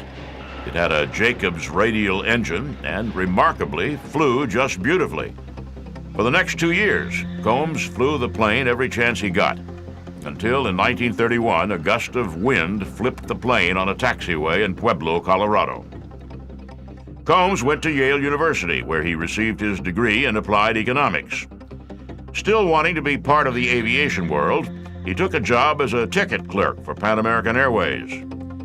Pan Am at the time was the most glamorous airline in the world, with routes stretching farther than any other airline and a fleet of aircraft reminiscent of the great clipper ships of the high seas. He roomed with a couple of college friends in New York, scraping by on his $50 a month salary, and just missed meeting Charles Lindbergh one morning in the Pan Am offices. Combs got a $1,000 graduation present from a rich uncle, and he teamed up with a friend to buy a Warner Fleet biplane. Still, fuel was expensive for someone making $12.50 a week, so Combs was still scratching for flight time. A friend of Combs' girlfriend convinced him to move back to Denver to work in investment banking. And almost as soon as Combs arrived, he was scrounging around for flight time. He joined the Colorado National Guard, which had a small flight operation, and swaggered onto the field to see if he could get a little stick time. The officers laughed, and while planes took off and landed in the background, handed Combs a broom and told him to sweep the hangar. Soon enough, however, Combs was flying in 019 and building up his hours. He earned his instructor rating and discovered that he liked teaching others to fly. In fact, he liked it so much that he quit his job at the bank and opened his own flight school. He partnered with a fixed-base operator named Ray Wilson, charging $3 an hour for training and getting 10% of every airplane he sold. They called the venture Mountain State Aviation, and their timing couldn't have been better. Another war was brewing in Europe, and in Washington, planners in the War Department were cooking up a way to get a few thousand pilots trained, just in case. The civilian pilot training program was a stroke of genius. At a time when interest in aviation was high but defense spending low, the government started the program to train civilian pilots who could, if war came, make a relatively quick and easy transition to military flight. Harry Combs' new flight school, Mountain State Aviation, quickly landed a government contract to train pilots. An initial $7,500 investment bloomed into a $300,000 business. As World War II approached, however, Combs couldn't keep himself out of the action, and while his role as a flight instructor would likely have earned him a draft deferment, he enlisted in the Army Air Corps. While he was off flying transports in North Africa and India, his company back home trained more than 9,000 pilots and came close to going broke. Combs came home, and rather than mourning his financial losses, he simply went back to work, rebuilding the school. A lot of GIs that took their annuity and spent it learning to be pilots, which was good because the airlines were getting plowed up, and they needed pilots. Combs bought out his partner and renamed the company Combs Aircraft. He expanded it into Wyoming and Montana. He sold what were essentially package deals, teaching people to fly and then selling them aircraft. And by 1958, Combs Aircraft was the largest seller of Beechcraft airplanes in the country. Aviation boomed in the 1950s, and by the end of the decade, it was becoming clear that the industry's growth would be stunted unless a better way of handling traffic in the air could be devised. Newly elected President John Kennedy, impressed by Combs' managerial and administrative skills, tapped the can-do Westerner to help redesign the antiquated air traffic control system. The task force, called Project Beacon, was probably Combs' greatest contribution to the growth of the aviation industry. Harry was the man who came up with the concept of segregating the airspace by the type of airplane that was flying in it, so you didn't have Piper Cubs competing with 747s in the same airspace. Segregating aircraft by performance enabled the growth of both commercial and civil aviation. The air traffic control system as it exists today is largely a result of knowledge Combs accrued while teaching hundreds of new pilots how to maneuver in 3 dimensions. His seemingly simple insight, the segregation of aircraft, helped turn aviation from a risky, if glamorous endeavor, into a safe, everyday mode of mass transport. It was very easy for him to marry the love of aviation and the love of business by going into aviation as a business. Took him a while to perfect it, but once he did, he was absolutely brilliant at it. As Project Beacon wound down, Combs was hired as a consultant to NASA, the space agency that President Kennedy charged with putting a man on the moon by the end of the 1960s. He brought his background in flight training to bear on the problem of astronaut training, and he helped as well in streamlining the agency's procurement and manufacturing processes. By the mid-1960s, Combs seemed to be cutting back on his business activities. He sold Combs Aircraft to Charles Gates of Denver's Gates Rubber Company, but stayed on as a consultant. He convinced Gates to buy Roscoe Turner Aeronautical, forming the highly successful Combs-Gates network of fixed-base operations. And then, in a move that many in the industry considered foolhardy, he convinced Gates to buy Learjet Industries.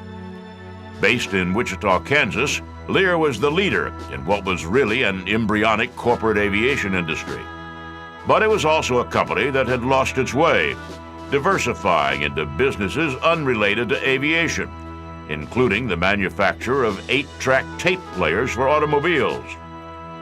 Combs convinced Gates that Lear could be returned to profitability, and Gates went along because Combs promised that he would stay close to the project and make sure it maintained its focus. Combs didn't know how close he was going to stay.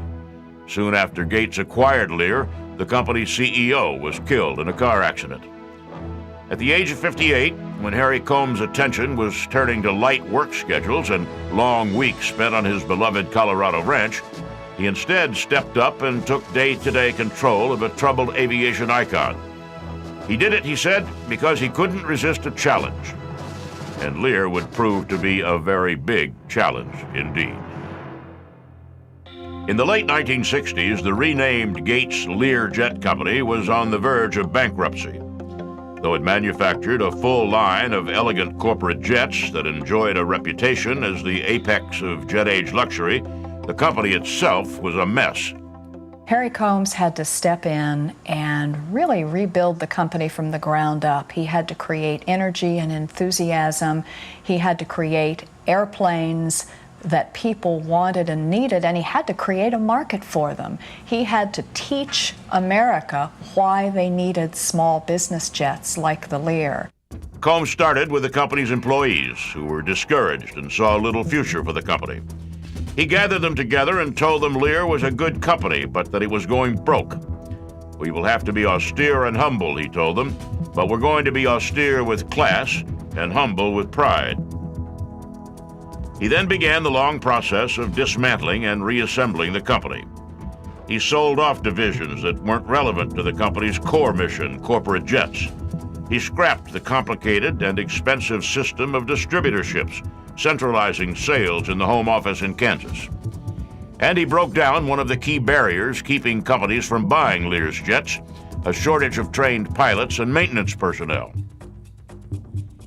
In general, pilots and mechanics qualified to fly and work on passenger jets were more likely to take jobs with major airlines, jobs that paid more and had a higher status than working in civil aviation.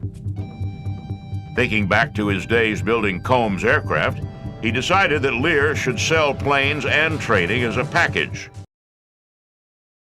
With Safety International, which established a training center in Wichita. With simulators for pilot training and provided maintenance and ground school instruction as well. Companies or individuals that bought Lear jets got not only a plane, but the training it took to operate the planes efficiently and safely. Then he went to work on Lear's product line, developing the Lear Model 35, which was sold as the Longhorn 55. The Longhorn was in many ways the first modern corporate jet. It was roomy and comfortable, with a ceiling of 51,000 feet for cruising in the relatively calm air high above the clouds. It was more fuel efficient, cheaper to operate, and went faster and flew farther. I think Harry Combs' greatest strength is as a visionary. He's one of those people that has the ability to look at anything and see beyond what's on the surface. He certainly did that with Gates Lear. In less than a decade, he took a company headed for bankruptcy and turned it into a profitable industry leader. In the process, he made corporate aviation the major business that it is today.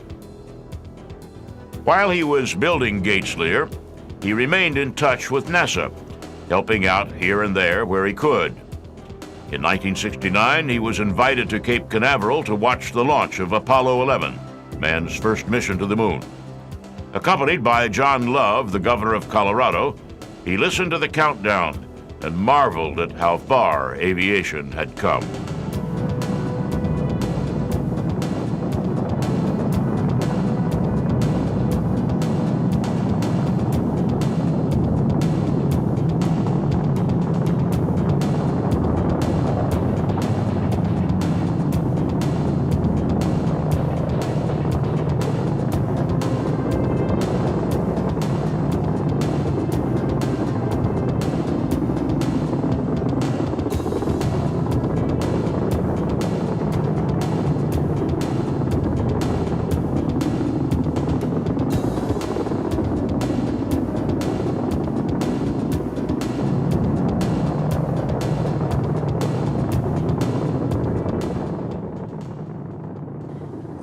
Down to zero and whoom, and you just see that fire burning under this thing, and you begin to see the whole world shakes.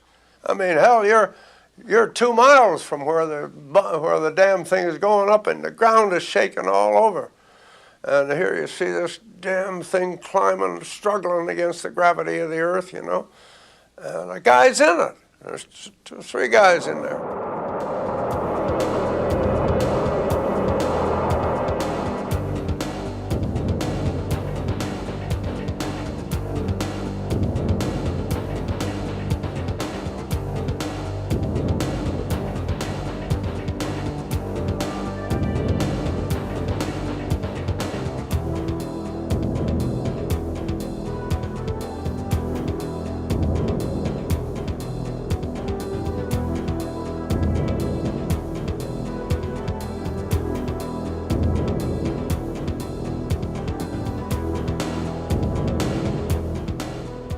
The moonshot, of course, went off without a hitch, turning Neil Armstrong into the biggest aviation hero since Charles Lindbergh.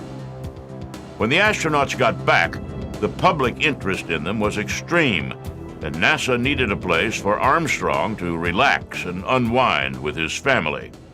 Now, some NASA public affairs officer had come up with the wonderful idea that they would send Neil to a dude ranch.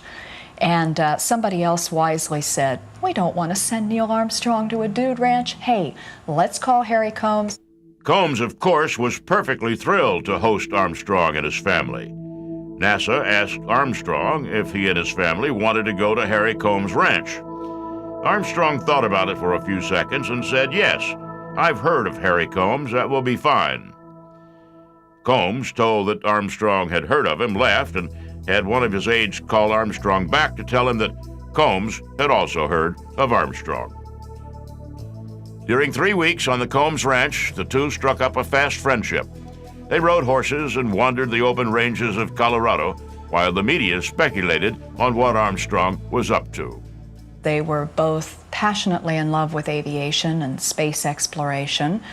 I think Harry was used to being around people of note, and so he wasn't overwhelmed by Neil.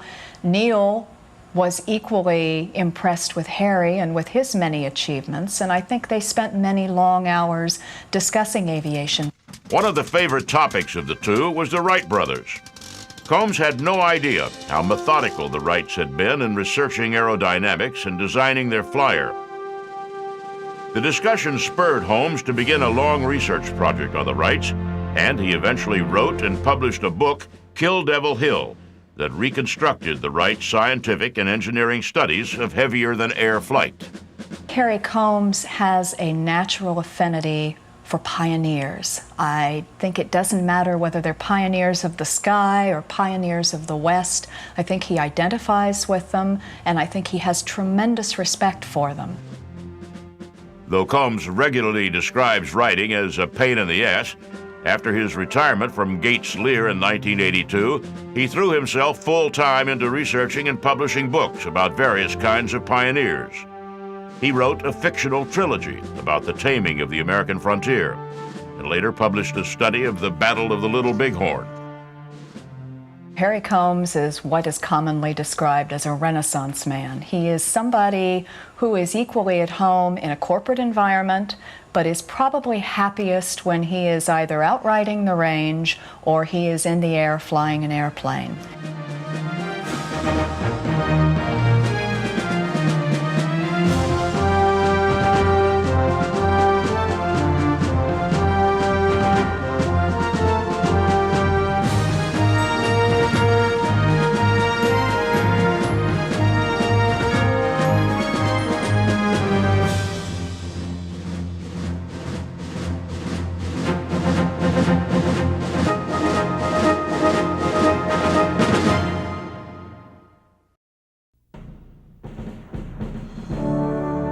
was born in a big white farmhouse in Myra, West Virginia, just up the Mud River from the Lincoln County seat of Hamlin, one day after Lincoln's birthday in 1923.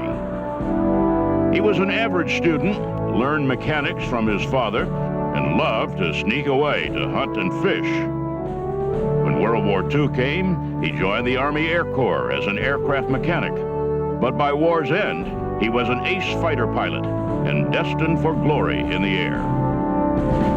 He was the first man to break the speed of sound in the Bell X-1. He won nearly every aviation award, a Peacetime Congressional Medal of Honor, and was the youngest man enshrined into the Aviation Hall of Fame. His name, Charles Elwood Yeager, and he is a legend of air power.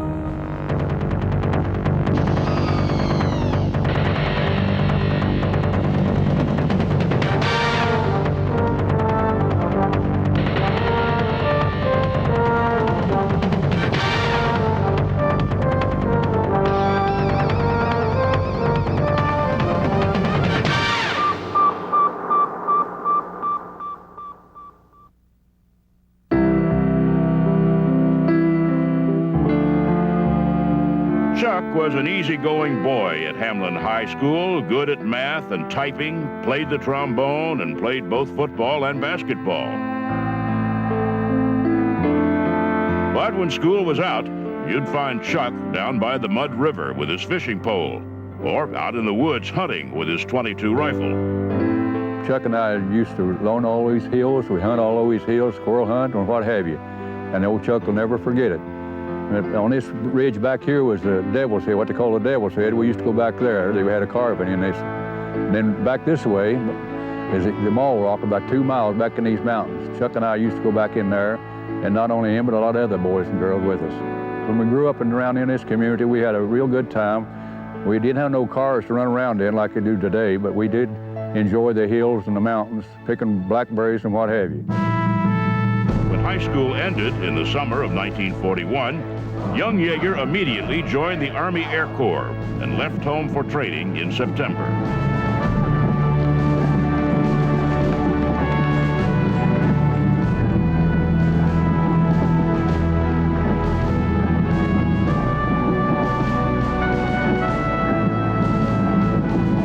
He was trained as an aircraft mechanic, first at Mather Field, California, and then at nearby Moffett Field, where he was an AT-6 crew chief. While at Moffett, he applied for the Flying Sergeant's Program. And just 3 days before the attack on Pearl Harbor, he passed his first flight physical and awaited selection.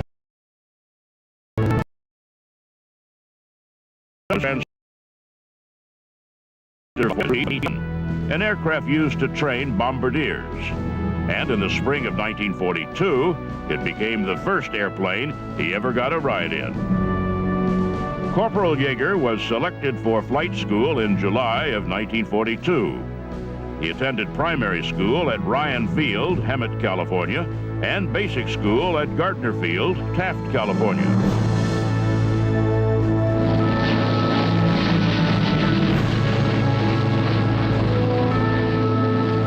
Graduation from Luke Field, Arizona in March 1943, Flight Officer Yeager was assigned to the 363rd Fighter Squadron, 357th Fighter Group, Tonopah, Nevada, flying Bell P-39 Era Cobras. That was up Tonopah in 43 with P-39. Old rancher had about a 20-foot cottonwood up there in front of his house, and he said he wanted to take out. I took it out with a P-39 wing. I was up there last year, and that tree's still there. It's about 8 feet in diameter, and the branches about 6 feet above the ground. I told the maintenance officer I had a bird. He said it must have been carrying a nest with it. The fighter group trained at several airfields throughout the West, including Oroville, California. It was in Oroville that Chuck met his future wife, Glennis Stickhouse. Glennis was the social director for the town's USO, and she planned a dance at Chuck's request for the other pilots in the group so they could meet the local girls. Chuck took Glennis. In November 1943, Chuck's fighter group departed Casper, Wyoming for Leiston, England, and their first taste of combat. The group was now flying the North American P-51 Mustang, escorting bombers deep into Europe. On March 4th, 1944, Yeager claimed his first victory, a Messerschmitt Me-109 over Berlin.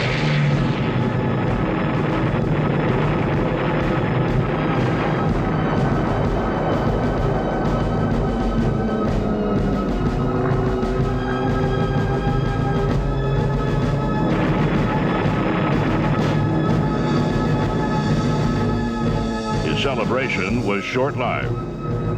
The very next day, on his 9th mission, while flying Tail-End Charlie on another bomber escort mission over France, a Focke-Wulf 190 shot down Yeager's P-51, Glamorous Glen.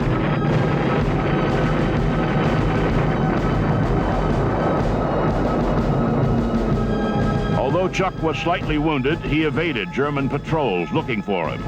And with the help of an old French woodcutter, he was hidden and handed over to the French underground, who eventually moved him to the Pyrenees, where he and other downed aircrew continued to evade into Spain. His final trek to freedom included a hair-raising escape from a German patrol. Once in Spain, he was repatriated with the 357th Fighter Group by mid-May.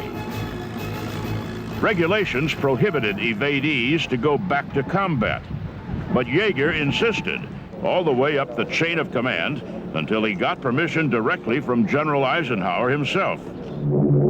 He returned to his squadron in Leiston, flew 56 more combat missions, shot down 11 more German aircraft, 9 in 2 missions, 5 Me-109s on one mission, and 4 FW-190s in another.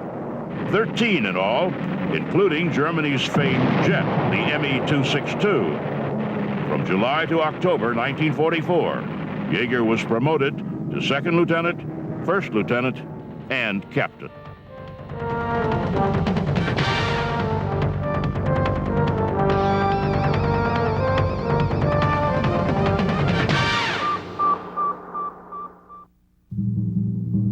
Captain Chuck Yeager returned to the United States in February 1945 and went directly to California, picked up Glennis, and took her home to meet his folks. They were married in the parlor of his home in Hamlin on February 26. After a honeymoon in California, he was assigned as an instructor pilot to Perrin Field, Texas. That didn't last long.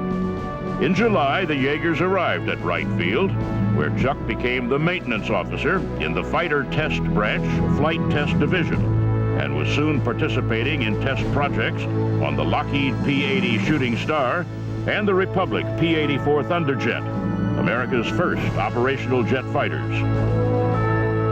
Young Captain Yeager impressed Colonel Albert Boyd, the chief of the Flight Test Division, with his jet air shows he was flying and his understanding of the maintenance needs of airplanes. In December 1945, Colonel Boyd asked Chuck if he'd like to attend test pilot school. When he graduated in August 1947, he was sent to Muroc Air Base, California, as the project pilot for the Bell XS-1. I remember in looking at the airplane, I said, man, that thing got speed written all over it, and it did. In October 1947, at Muroc Desert Test Center in California, history is made by this aircraft, the XS-1, and its pilot, Captain Charles E. Yeager. I only flew the X-1 about twice a week. And it was fun because I didn't have to work on a lot of other test programs when I got to fly the X-1. This airplane and this pilot are about to be the first ever to fly faster than the speed of sound. A B-29 will take the XS-1 aloft and launch her at an altitude of about 35,000 feet. The XS-1 is not a military aircraft, but a flying research laboratory designed to test the effects of supersonic flight upon airplanes. It is powered by 4 rocket engines. Its weight empty is less than 5,000 pounds, but it carries 8,000 pounds of fuel. B-29s have done a lot of memorable things, but none of them ever before had a mission quite like this one. And no airplane ever did what the XS-1 is about to do.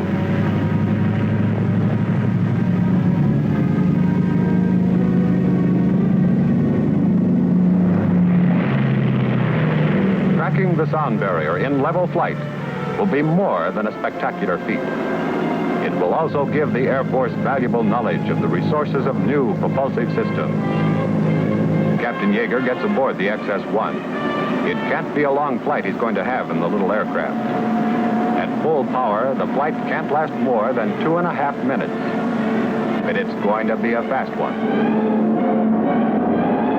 I didn't give any thought to whether or not we were going to get above Mach 1. It just, duty was paramount in my mission.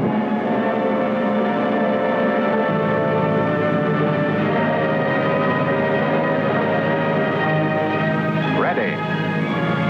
The radar crews are ready too, to do the timing. The only possible method for timing aircraft at extremely high altitudes.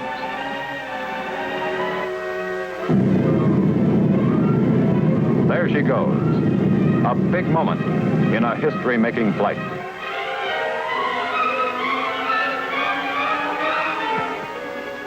Now she's approaching the barrier. The speed of sound at 35,000 feet is 660 miles per hour. The really big moment. Through the sound barrier. The first time ever. One thing we found out with the X-1, since it was the first airplane to ever get into the region of the speed of sound and exceed the speed of sound, was that on the horizontal stabilizer, or the tail plane of the airplane, shock waves were forming, and as we got up to about 94% of the speed of sound, these shock waves were right at the hinge point of the elevator, and consequently we lost our elevator effectiveness. And the X-1 had the capability of moving its whole horizontal stabilizer, and that was the way we got the airplane through Mach 1. For breaking the speed of sound, President Harry Truman presented Captain Chuck Yeager with America's most prestigious aviation award, the Robert J. Collier Trophy for the greatest achievement in aeronautics, and the McKay Trophy for the most meritorious flight of the year. During the next 2 years, Captain Yeager flew the X-1 more than 40 flights, exceeded 1,000 miles per hour, and 70,000 feet.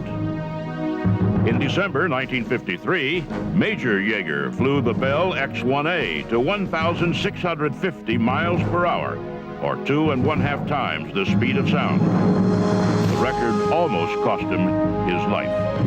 The X-1A went uncontrollable at 80,000 feet and spun down to 25,000 feet in 51 seconds before Major Yeager was able to regain control and land on the Mojave Lake bed.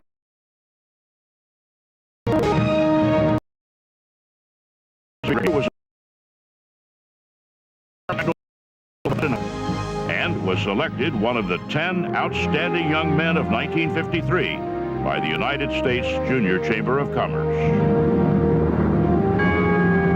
Earlier in 1953, Major Yeager accompanied General Boyd to Kadena Air Base, Okinawa, to fly and evaluate a North Korean MiG-15 whose pilot had defected. Yeager considered this assignment to be one of the most dangerous of his flying career. The MiG was put through every possible test to evaluate the airplane's capability, and they did it all during a severe tropical storm. In October 1954, after more than 9 years of flight test work, Major Yeager became 417th Fighter Bomber Squadron Commander, an F-86 squadron at Hahn Air Base, Germany, and later Toul-Rosières, France. During his tour, he took first place honors in air-to-air and air-to-ground gunnery, ensuring that his wing won the 1956 fighter weapons gunnery meet held in Europe.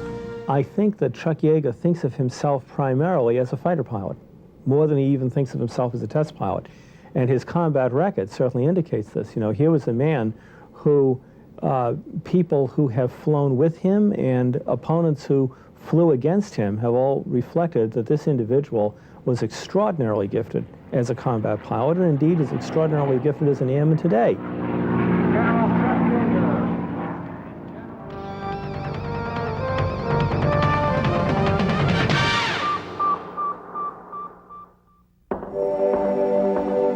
In September 1957, Chuck and his family left Europe and returned to the high California desert at George Air Base, just 50 miles from Edwards. Lieutenant Colonel Yeager became the squadron commander of 2 North American F-100 squadrons in succession, the 1st Tactical Fighter Squadron and the 306 Tactical Fighter Squadron. During his days at George, Yeager took his squadrons throughout the world, participating in TAC Strike Force exercises. His squadrons crossed the Atlantic non-stop 2 times. Once to serve as an air defense force for the Strategic Air Command at Oron, Spain,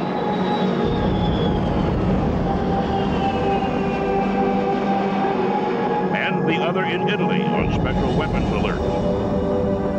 He attended the Air War College at Maxwell Air Force Base, Alabama in 1960, and was promoted to full colonel in March 1961. After War College, Chuck Yeager returned to the Air Force Flight Test Center at Edwards, and in June 1962 became the commandant of the United States Air Force Aerospace Research Pilot School.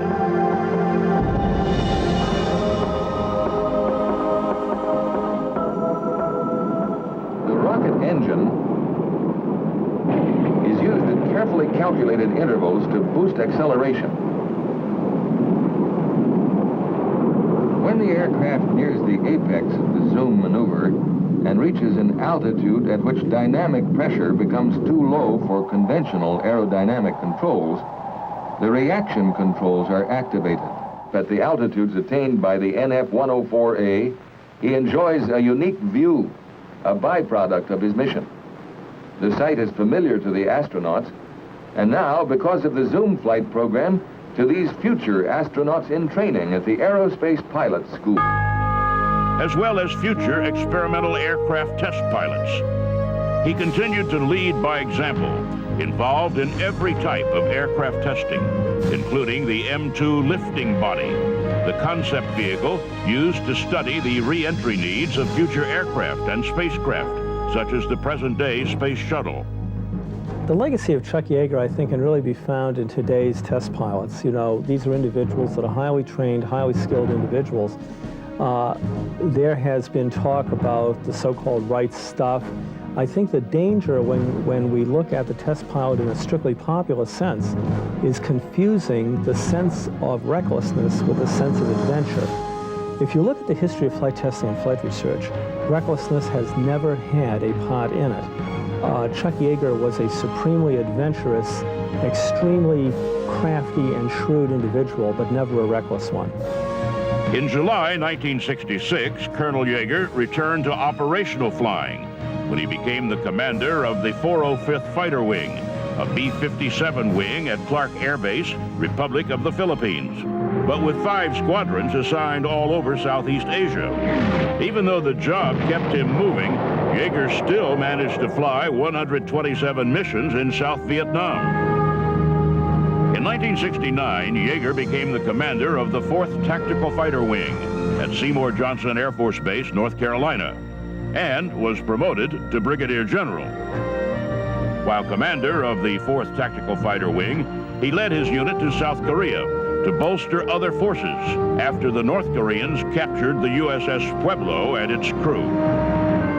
His next assignments carried him and his family back to Germany, where he was vice commander of the 16th Air Force, then on to Pakistan as U.S. defense representative to that country. General Yeager's last assignment was as Director of Aerospace Safety for the Air Force Inspection and Safety Center at Norton Air Force Base, California. He retired in February 1975. This man is one of the genuine heroes of the air age. He's a legendary person in terms of his piloting ability and his test pilot acumen in the same sense that we think of, say, Jimmy Doolittle.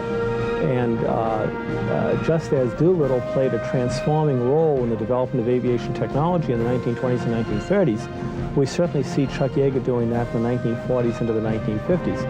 But this was by no means the last we heard of Chuck Yeager. General Yeager continued to test aircraft as a consultant for the Air Force, NASA, and many major aircraft companies. We've come a long ways in the last 40-some years when we first started flying Mustangs against the Germans back in 1943, 44, and 45. A lot of things have changed in modern aircraft. We went through a big evolution. After breaking the sound barrier at the X-1, we had airplanes that would fly at supersonic speeds like the F-100 would go out to about 1.3 Mach number. You get in, you shoot, and you get out.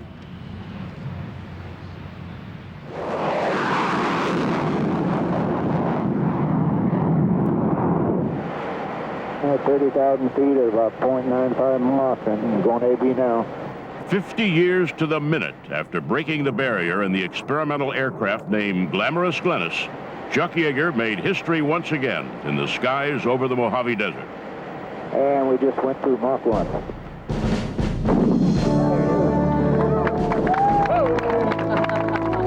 This anniversary of supersonic flight was about more than just a machine and the speeds it reached above Edwards Air Force Base. This anniversary was instead a time to honor a man who had the courage to fly into the unknown. This anniversary also signaled the end to a test flight career for General Yeager. What I can say is that what I am, I owe to the Air Force. Chuck Yeager did it all in airplanes and research flying. An ace in World War II, the first to break the speed of sound, he won nearly every aviation award available, received a special Peacetime Congressional Medal of Honor, and was the youngest person ever enshrined in the Aviation Hall of Fame. And for this, he is a legend of air power.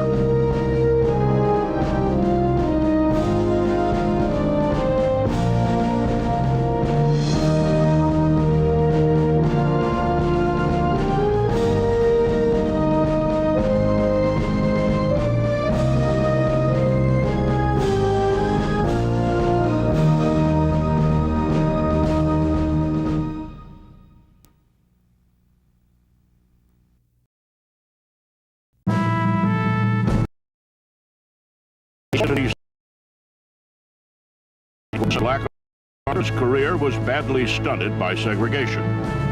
He attended West Point, where he believed his classmates would accept him because of his character and not his race. He was wrong. For 4 years, he was shunned. He despised segregation and was determined to destroy it. He was turned down for flight training because there were no black flying units. When blacks were finally allowed to become flyers, he was their commander, and they were the Tuskegee Airmen. Under his leadership, the men of the 99th Pursuit Squadron and the 332nd Fighter Group became renowned for never losing a bomber they escorted to fighter attack, a feat unmatched by any other group. With World War II behind him, he took up a new fight to destroy segregation within the military. He won that battle too. He went on to serve with great distinction, became the first Air Force black general officer, and saw his dream of an integrated Air Force and a more tolerant nation come true. He's an American. He's an American who contributed to the victory in World War II. He's an American who contributed to the victory in all the wars after that. He's an American who contributed to whatever we gained during the Vietnam War through his command of the 13th Air Force. He's an American. His name is Benjamin O. Davis, Jr., and he is a legend of air power.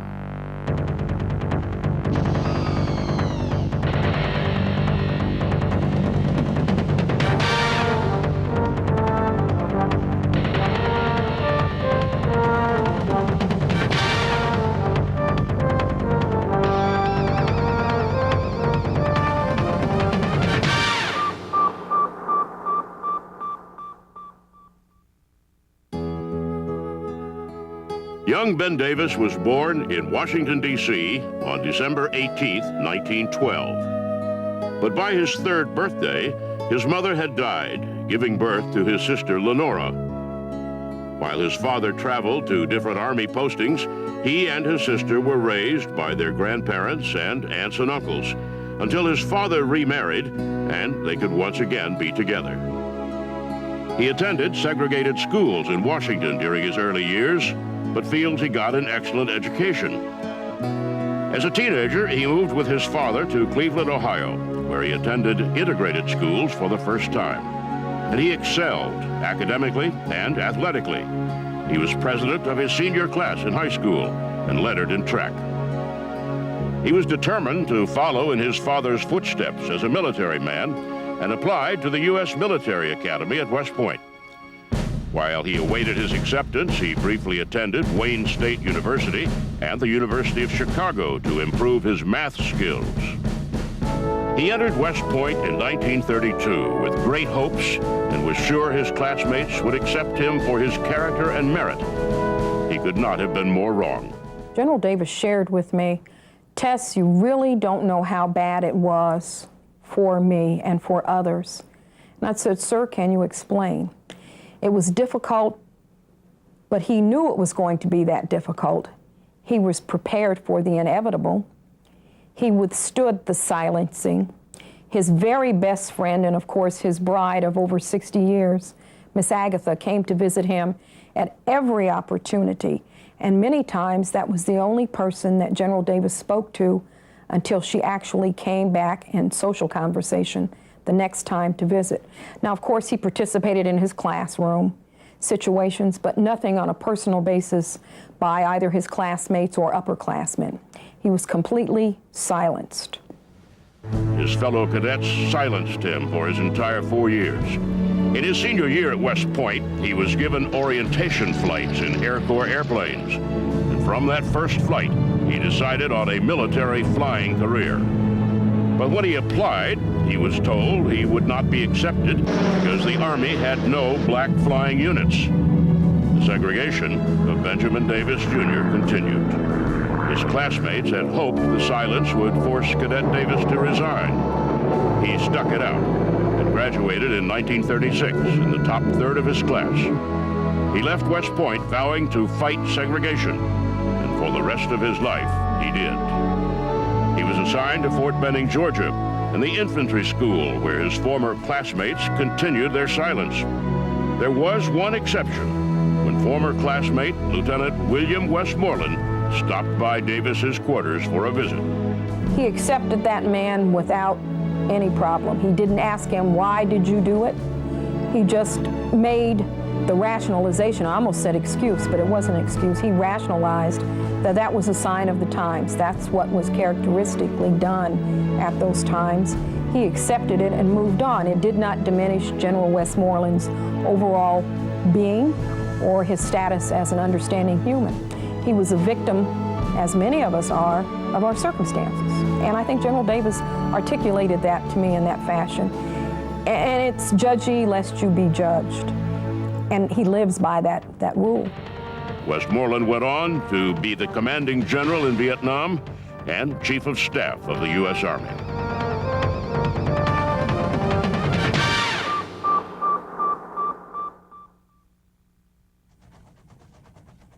After Fort Benning, Davis moved to Fort Riley, Kansas, where he served as the aide-de-camp for his father, Brigadier General Benjamin O. Davis, Sr.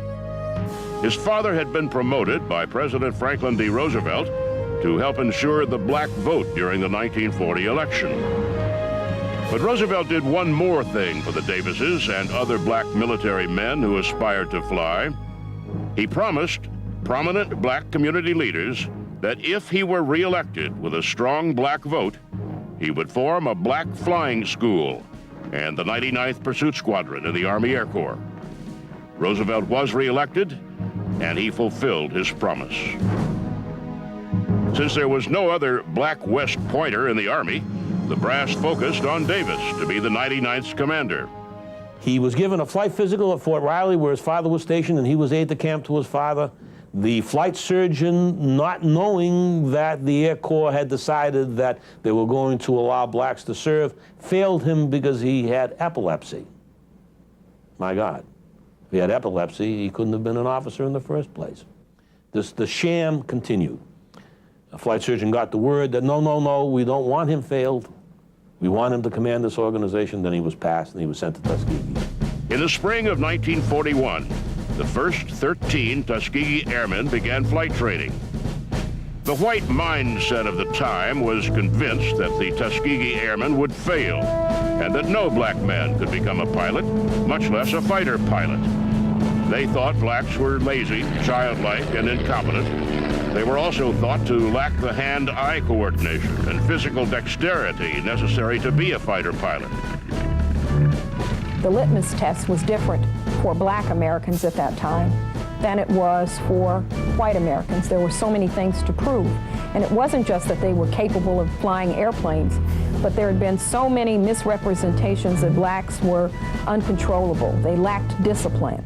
And General Davis set out to show that, yes, if there are rules, you must follow them. I follow them, and I'm only going to ask of you that which I would do myself. In the spring of 1942, the first 5 black flyers graduated as Army Air Force pilots. Captain Benjamin O. Davis, Jr. was there. Well, here we are, and I'm looking at a picture that was taken back in 1942. And I must say that it takes me back in memory a long way. I see a lot of old friends here. This one class went on, of course. It was followed each month by a new set of graduates. Enough were finally graduated, the first 25, to form a fighter squadron. This was called in those days the 99th Pursuit Squadron. We left the old T-6 and started flying T-40.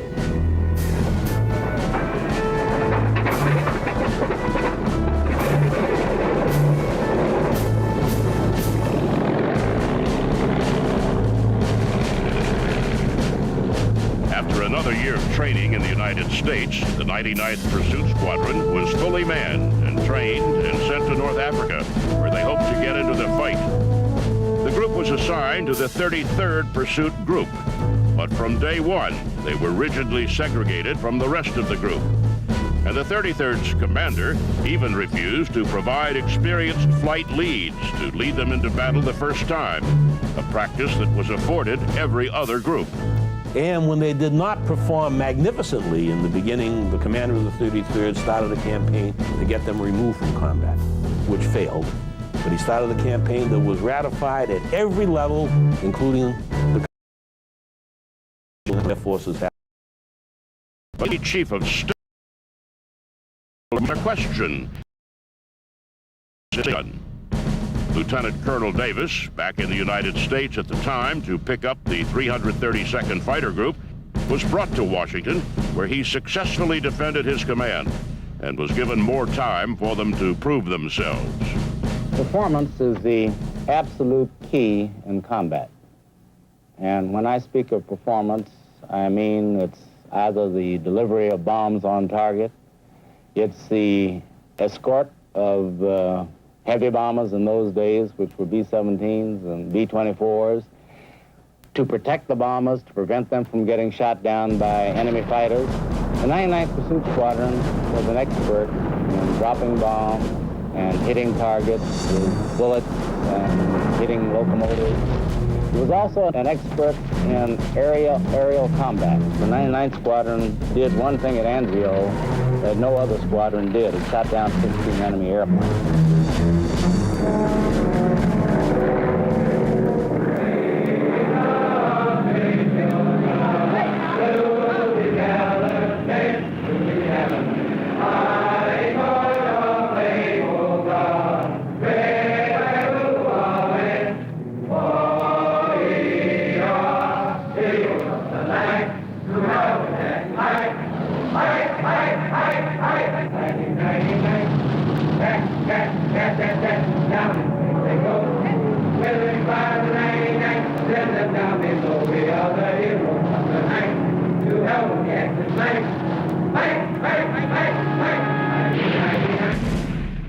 In the summer of 1943, Captain Charles Hall shot down their first enemy fighter, a German Focke-Wulf 190 with his obsolete Curtiss P-40 Warhawk. The victory prompted General Eisenhower to come by to congratulate Paul in person. Meanwhile, the 332nd Fighter Group arrived in Italy and was given another obsolete fighter, the war-weary Bell P-39 era Cobra. But they made them work and fought on courageously with a close air support mission protecting troops on the ground.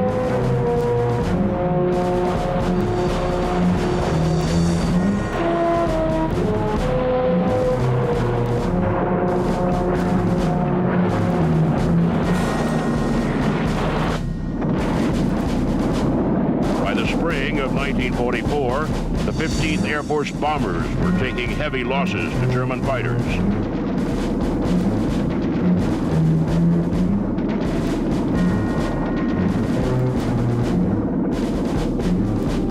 And the 332nd was given a new mission and new aircraft.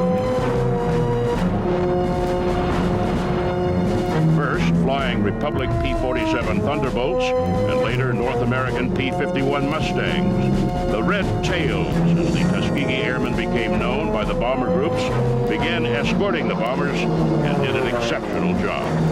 Flying to the Koweski airfields, flying to southern Germany, flying to Berlin even, the 1,500-mile flight by the group.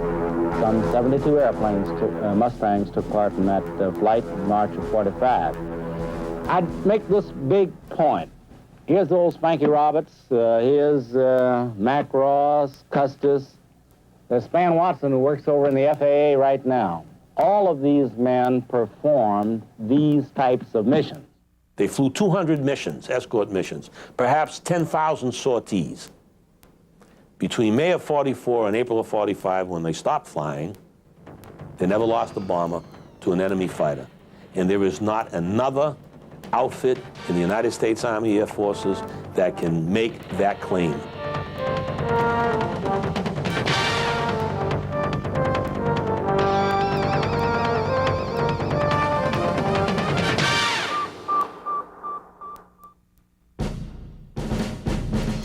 The accomplishments of the 332nd Fighter Group taught the Army Air Force that if you give a black man the same training you give a white man, he'll do the same job. That's not a revolutionary idea today, but it certainly was to white America in 1944 and 1945. The general was a straight arrow. He kept a lot of young men straight. They didn't appreciate it at the time, but I think they all appreciate it later in life. He's always been my #1 man, and he just was a straight arrow and taught you how the job should be done. Through it all, Davis was a tough commander who kept his fighter group tightly disciplined. He felt his men could make no mistakes if the Tuskegee Airmen were to break down the barriers of segregation. If you crossed the line, General Davis would pull you back or give you an article, whatever it required to get your attention to bring you back. If you misrepresented or disrespected the uniform that you wore, he definitely called their hands on it. He was a tough disciplinarian. And of course, again, that's all his training. He was reared as a tough person.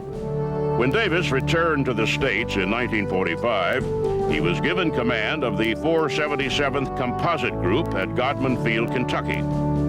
The group moved to Lockbourne Army Air Base, Ohio in 1946, where Davis commanded both the flying units and was base commander. He supported many all-white units on the base, and inspection records show only harmonious relations prevailed between the Tuskegee Airmen and their tenants. Davis and his Tuskegee Airmen overcame local bigotry through professionalism and continued to undermine the tenets of segregation. Disproving the century-old myth that whites could never work for blacks, they did it and did it well. By 1947, the Air Force was reeling from the massive demobilization that followed World War II. They were experiencing shortages in manpower in every command, and job and segregation was making it even tougher to put the right people where they were needed. In 1947, when the Air Force became independent, the Chief of Personnel, a man by the name of Ilwal Edwards, wanted a study done to prove something he already knew was true, that segregation was not necessary. At Lockbourne, where Davis was in 1947, he had surplus radial engine mechanics that could have been used in the Strategic Air Command, where they used the same engine, but could not be used because they were black. And the Strategic Air Command was white. General Davis saw that it was very, very difficult to try to accomplish a military mission by separating the talents of the individuals at which you were going to work with. And so he worked hard to try to correct that. Not so much, I don't think, from his work at the time wasn't specifically about racial equality, even though that's the direct result. He was really concerned about the mission, and he tried to describe that to people. The Air Force announces in April of '48 that it's going to integrate. Several months before Truman's executive order, and much to the dismay of the Secretary of the Army, Kenneth Royal, who insists that the Air Force stay in segregation like the Army is going to stay in segregation.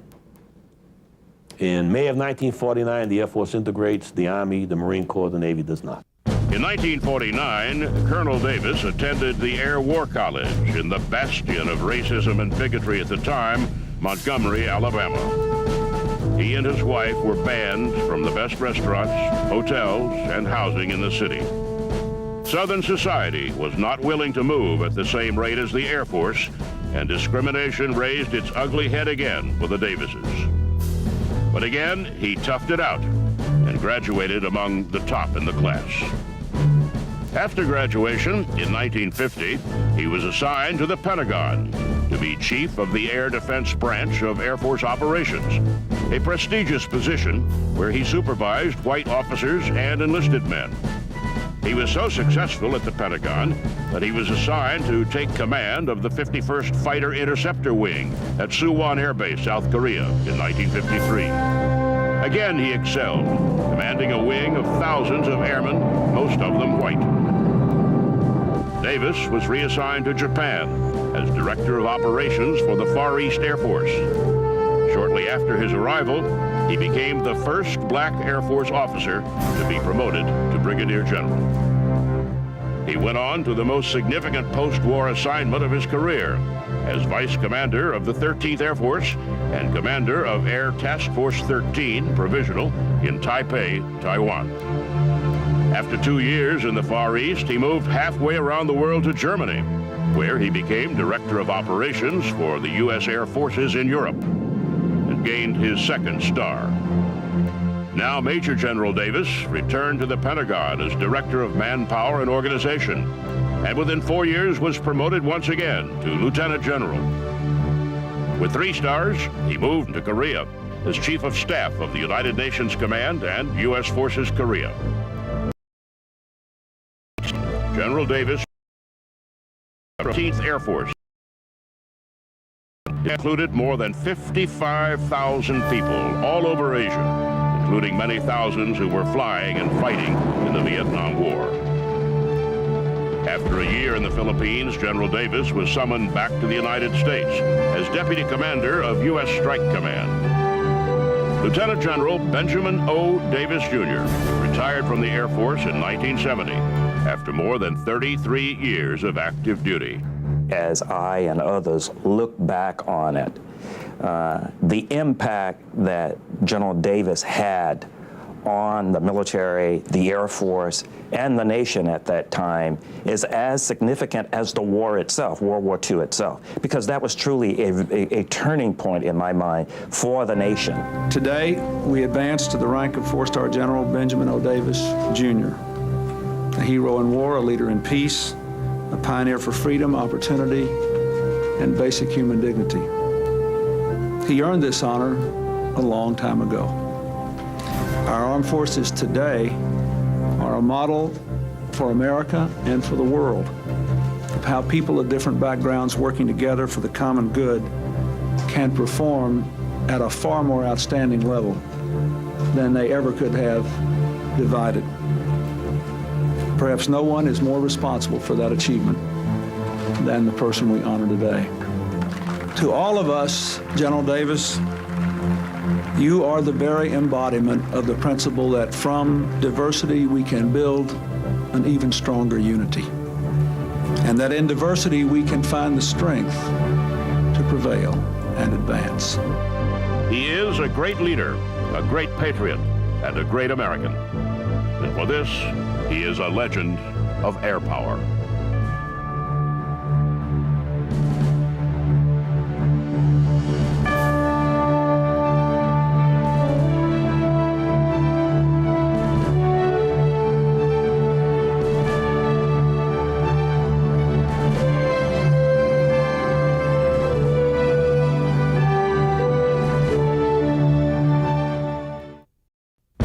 He was born in the Golden Age into a family of wealth and influence, but chose the Army as a career and way of life.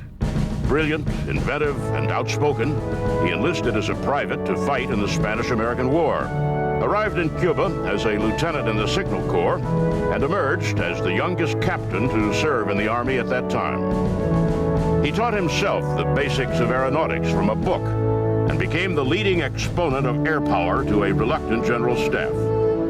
Promoted to brigadier general in less than 20 years, his meteoric career collapsed after he charged the military and civilian command of the nation's defense with negligence and ineptitude. He predicted the First World War with Germany, the attack on Pearl Harbor by the Japanese, and even an age when planes would fly at 1,000 miles per hour. His foresight and outspokenness won him both a general court-martial and a special Medal of Honor. His name is Billy Mitchell. He was tempestuous, he was controversial, he was outspoken, he occasionally acted intemperately, but it was Billy Mitchell who gave to us the vision of modern global aerospace power that we have today. That is why Billy Mitchell is a legend of air power.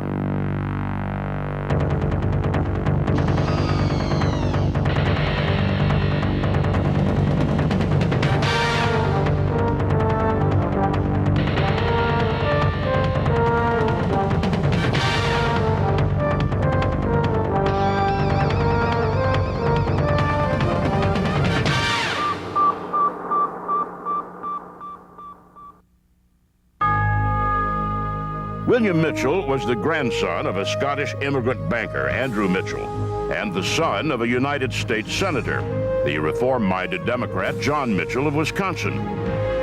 Billy Mitchell was a college junior of 18 when the Spanish-American War was declared in 1898. He heard the news, decided to enlist, and took the train back to the family home in Milwaukee to join the Wisconsin Volunteers.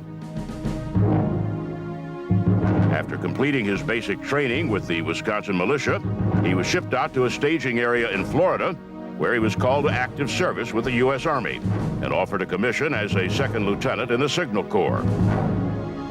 By the time he arrived in Cuba, most of the fighting was over, but he impressed his superiors with his industry. He taught himself the entire code system of the Army, taught himself Spanish, and even typing to improve the appearance of his reports. By 1901, he was promoted to first lieutenant and sent back to the States for a series of assignments, taking him to Alaska, Virginia, Colorado, and finally back to Virginia in 1904. He was now the youngest captain in the Army, eager to learn all he could of the new emerging technologies, radio, submarines, and airplanes.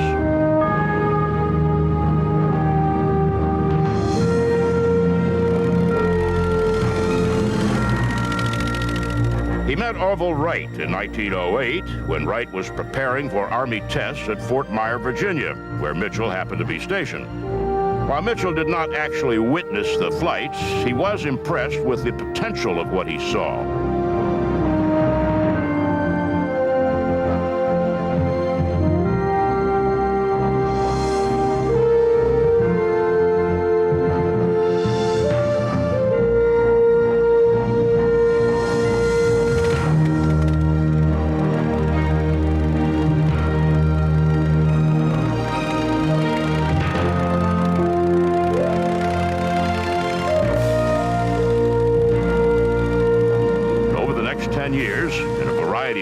Including the Army's colleges at Fort Leavenworth and Washington, he read everything he could find on aviation.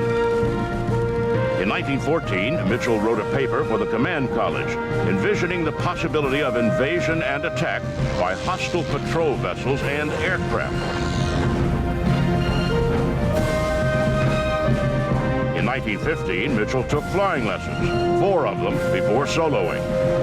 Now 36 years old and a newly promoted major, Mitchell was made head of the Army's aviation section in Washington. He began studying other nations' air forces, making particular notes on Germany, France, and Japan for their advanced aircraft development.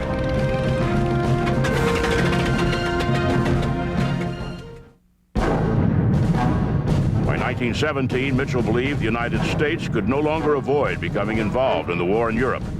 Both sides were hopelessly stalemated in trenches on the ground. American volunteers were flying with the French Army in a unit called the Lafayette Escadrille, but tactics were almost non-existent, and the death rate was appalling. Mitchell finagled an appointment as an observer with the French Army. 1 week after his arrival, German U-boats sank the liner Lusitania, and the United States, completely unprepared, entered World War I. Despite promises of thousands of American-built planes, the United States had almost no pilots to fly them. Flight school consisted of 50 hours of rudimentary training, often with disastrous results.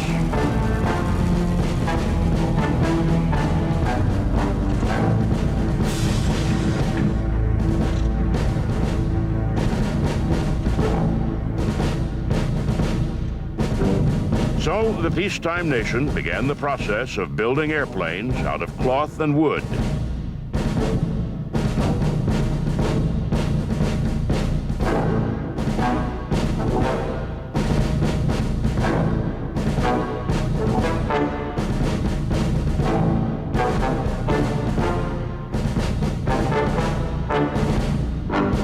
Designing easy-to-assemble aircraft, which were tested,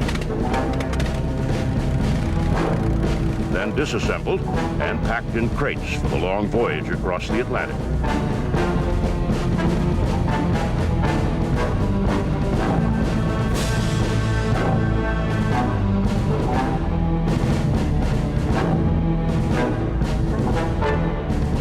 In the next 6 months, Mitchell was promoted to full colonel and given command of U.S. Air Forces assigned with the First Army. Mitchell believed that air power demanded special persons to be pilots, and he actively recruited those he felt demonstrated the right qualities. One of them was a young chauffeur attached to General Pershing's staff. He'd already established himself as a race driver in the States before the war, and so Eddie Rickenbacker of the famed Hat-in-the-Ring Squadron became a flyer, an ace fighter pilot, instead of a driver. But there were still no American planes to be had. Mitchell struck a deal. If they would give him the plane against the Germans. Sunday, April 14, 1918, Mitchell gave the order to launch patrols against reported incoming German aircraft. 2 American pilots took off, and in less than 2 minutes engaged the Germans. 2 minutes later, both German planes had been struck, and their pilots bailed out.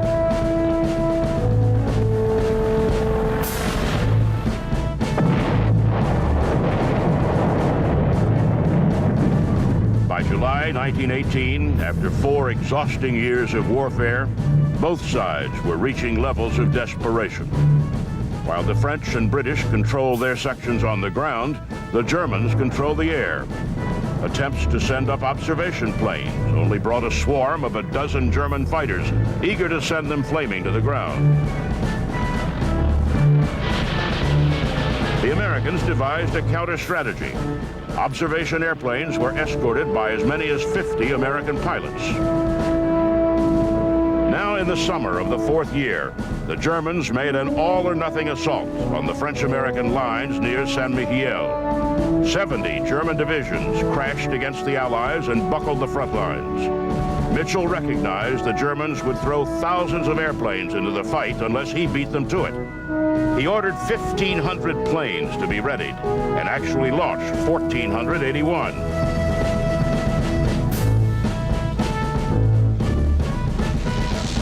He attacked the German supply lines, cutting the troops off from behind and trapping them between Allied ground forces and his massed pursuit planes and bombers. In the 4 days of the offensive, American flyers made 3,300 flights over enemy lines, dropped 75 tons of explosives, and destroyed 60 German aircraft.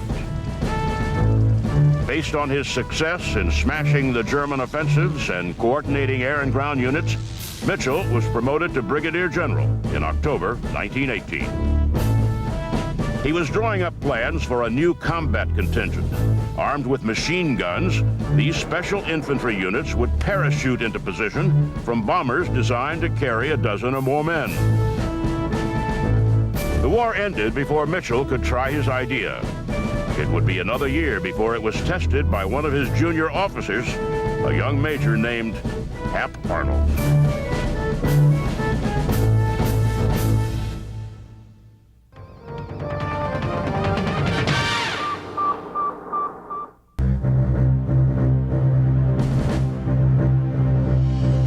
With the victory of Allied forces came a prayer from the public that such a war, with such terrible losses of human life and weapons of destruction, never be allowed to happen again. Many called for the elimination of the Army, the destruction of the Navy. Aces like Rickenbacker were shown by the newsreels, trading in their uniforms for new suits to pursue peaceful careers. Some of the flyers took up barnstorming, demonstrating the skills they had learned in combat to thrill crowds who gathered anywhere the sound of an airplane engine could be heard.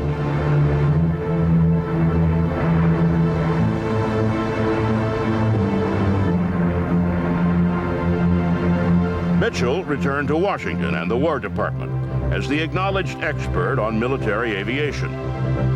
But those who commanded the Army and Navy felt that aviation was still just an adjunct to artillery and battleships. The service heads joined with powerful groups in Congress to effectively wipe out the aviation units in favor of more conventional weapons. Without realizing it, they began a battle which would last longer than the war itself and cost Mitchell his career. It was Billy Mitchell who first recognized in this country that the stakes of warfare had changed, that three-dimensional forces, those operating in the atmosphere and those operating below the surface of the sea, would hold two-dimensional surface forces hostage. And he paid with his career for his outspokenness in championing that view. In the spring of 1919, Mitchell wrote an article in which he predicted, "The Atlantic is going to be crossed, and within short times we shall have regular airplane mail transportation between America and Europe. We no longer measure distance by miles, but by time. The commercial traveler henceforth will read the new air timetable and find that Chicago is 4 hours from New York, or Los Angeles is 28 hours from Boston." To prove his points, he launched the first transcontinental air reliability contest of Army aircraft from New York to San Francisco.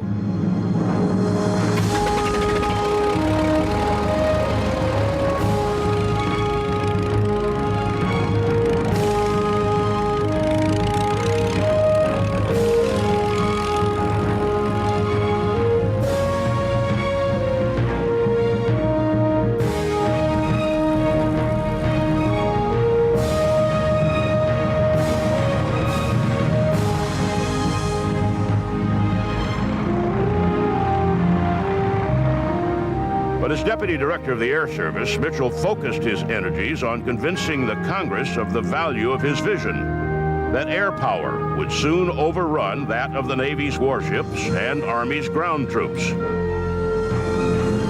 His vision was made public in congressional budget hearings, where he testified and laid out his challenge. "All we want to do is have you gentlemen watch us attack a battleship. Give us the warships to attack and come watch." A furious Navy Secretary, Josephus Daniels, replied that he would stand bareheaded on the deck of any battleship Mitchell tried to bomb. The test began June 20th, 1921, off Hampton Roads, Virginia. One by one, over the next month, Mitchell's planes targeted and hit mothballed American and German ships. And, one by one, they sank. The final attack was against the German battlecruiser Ostfriedland on July 21st. Largest of the German dreadnoughts, she had already survived a combined torpedo attack and salvos from British battleships in World War I. The American and German navies considered her unsinkable. Mitchell's flight of bombers sighted and dropped their payloads.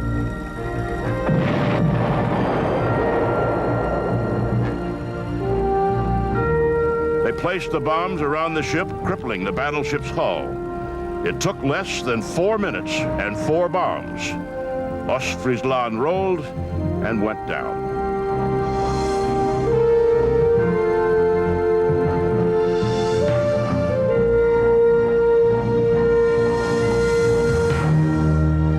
Mitchell next led a flight of Martin bombers against the retired U.S. battleship Alabama.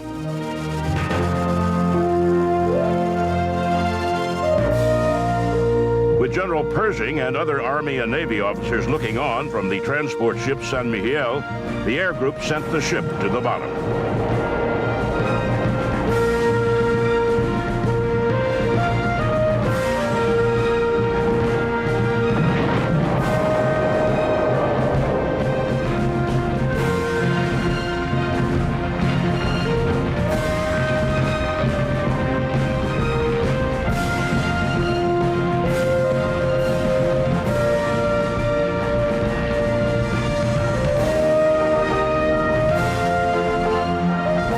The success of the bombing test did not spell the end of Mitchell's troubles with the Navy and War Departments. In fact, it made things worse. Despite promises from the new president, Coolidge, to create a unified military department and support for expanding the Air Corps, nothing happened. The Army and Navy kept their individual departments. In 1925, Mitchell was reverted to his permanent rank of colonel and transferred from Washington to Kelly Field as air officer. Others who had supported him, like Hap Arnold, were also reduced a grade in rank. Following a pair of air disasters in September 1925, Mitchell issued a press release which said, "The accidents are the result of incompetence, the criminal negligence, and the almost treasonable administration of our national defense by the Navy and War Departments." On October 3rd, 1925, Mitchell was ordered to be court-martialed. The trial lasted weeks, and Mitchell continued to be blunt with the court and prosecutor. Prosecutor, you say that in future wars, soldiers will invade by leaping in parachutes from airplanes? Would you care to reveal who gave you this startling information? Mitchell, nobody gave it to me. It's quite obvious to anyone with the slightest foresight. Is it your actual belief is vulnerable to attack in the foreseeable future? Do you have any idea of the width of the Atlantic Ocean? Approximately 3,000 miles.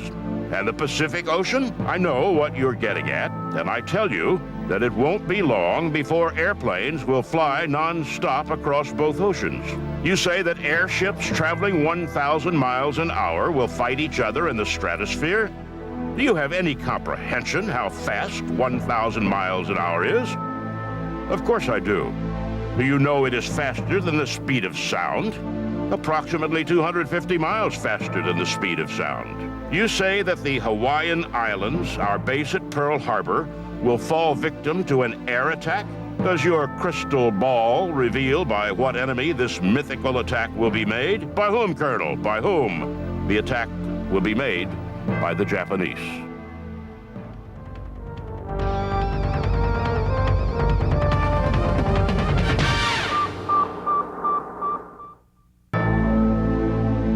The court found Mitchell guilty of insubordination and suspended him from rank, pay, command, and duty for 5 years.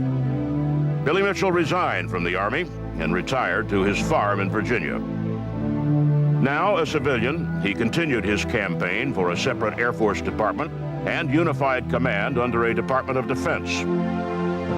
He met with old friends and supporters and spoke and wrote constantly to the public. But in 1936, the wear of the years and campaigning finally took Billy Mitchell. He died February 19th in a hospital in New York.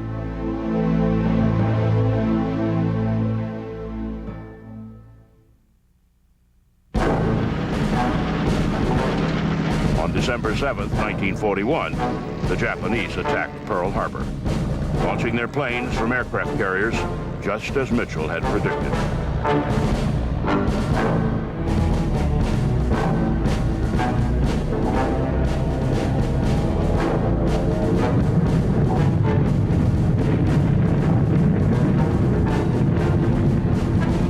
America's first aerial assault against Japan was led by Lieutenant Colonel Jimmy Doolittle, flying the B-25 bomber named after Billy Mitchell.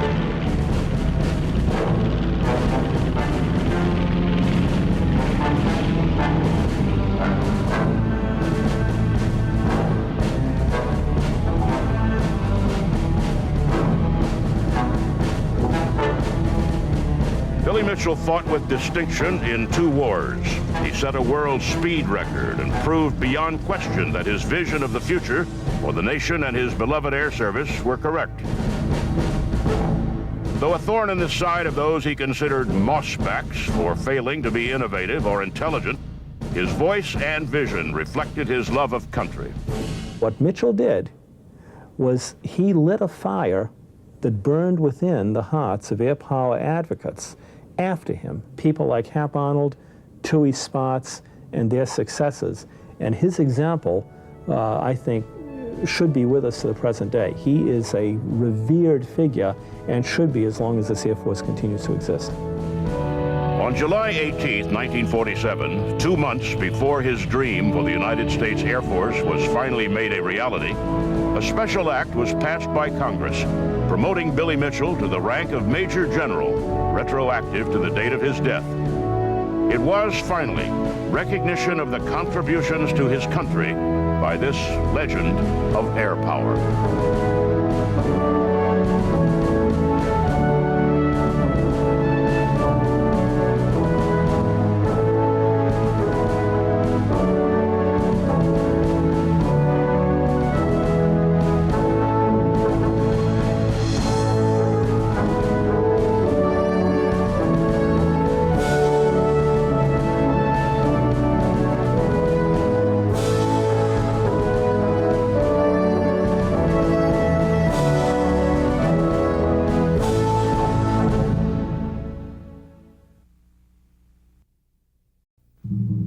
He was born in Alameda, California, just before the dawning of the 20th century. His mother raised him while his father left them to chase dreams of gold in Alaska. Within 3 years, they would be rejoined in the frontier town of Nome, where he was forced to write that he was the shortest student in the town's one-room school.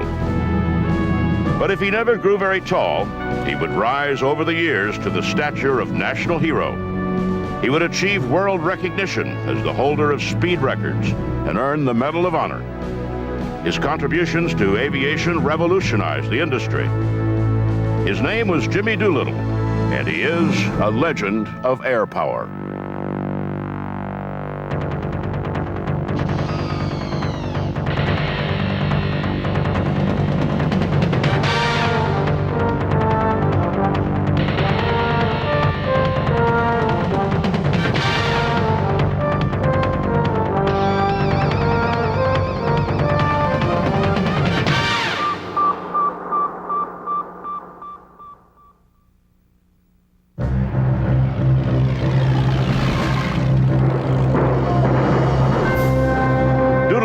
Missed the fighting war in Europe. Now he and the fledgling Air Corps faced a greater challenge: how to convince senior officers and the public that the airplane was not only a weapon needing further development, but deserving of its own branch of the service.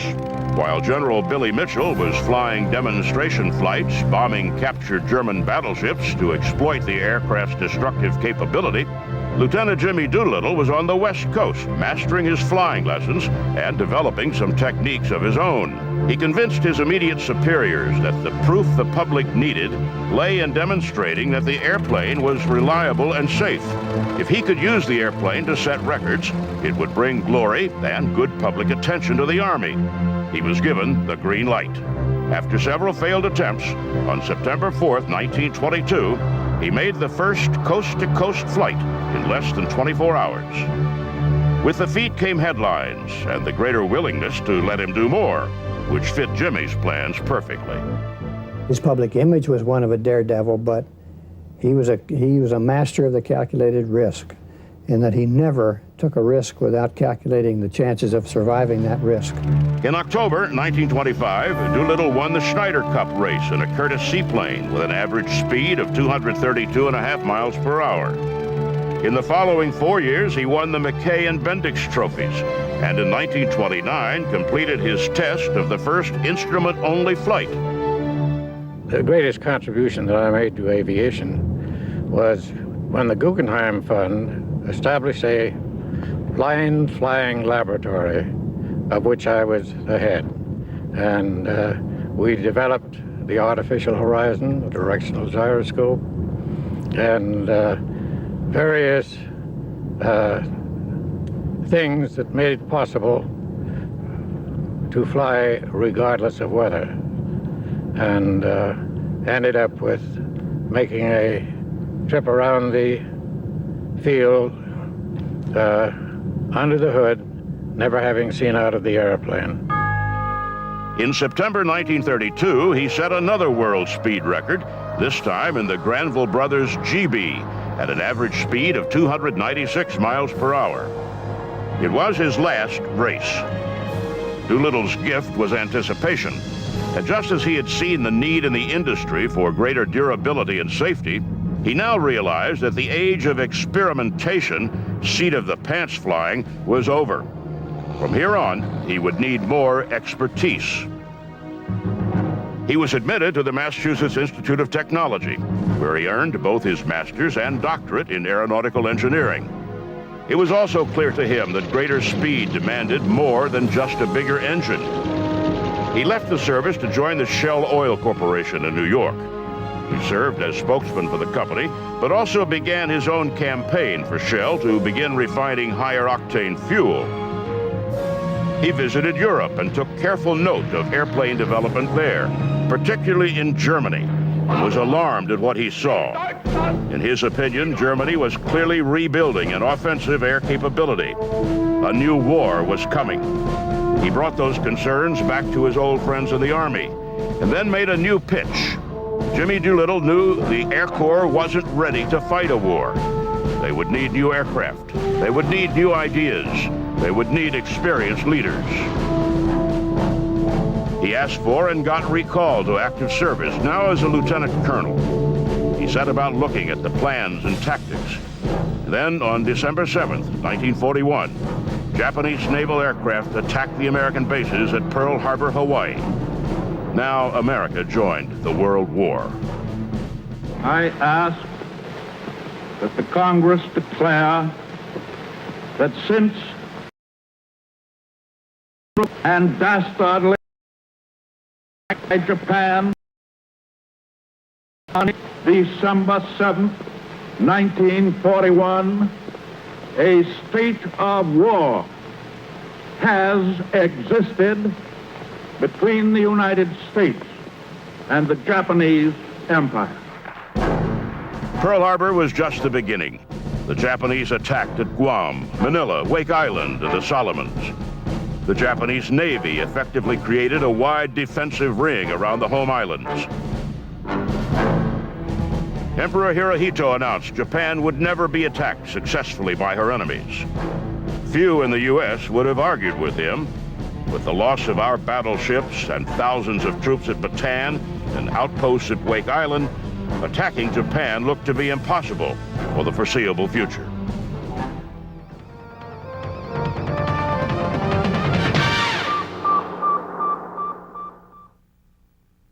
Doolittle was selected to devise a plan to carry the war to Japan. His solution was to select 18 Army Air Corps bomber crews and train them in B-25 bombers to do the impossible. Operating in complete secrecy, they trained at Eglin, Florida, learning how to force a fully loaded B-25 airborne in less than 400 feet. In March, the crews flew their bombers cross-country to San Francisco, where they were loaded aboard the aircraft carrier USS Hornet and lashed to its wooden deck. Even then, the crews didn't know where they were going or their specific mission. If they were lucky, and the Japanese didn't discover them first, they would strike the first offensive blow against the Empire of Japan. At a point roughly 400 miles from Japan, they would launch their planes off the carrier. For Jimmy Doolittle, there could be just one destination, Tokyo.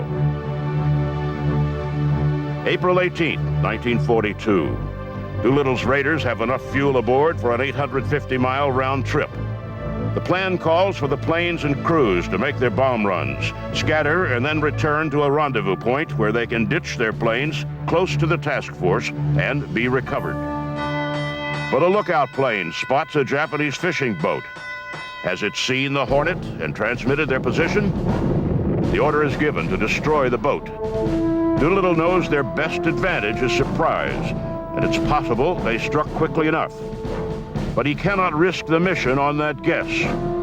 Despite being over 800 miles from the target, the extreme range of these planes, he gives the order. There will be no pickup by the Navy now. Now they must make their runs and then push on for China, hoping to land their planes safely, hope to find sympathetic Chinese forces rather than Japanese troops along the coastline, hope to survive until they can regroup and get back. One by one, the B-25 Mitchells run up their engines, wobble forward, and lurch into the air.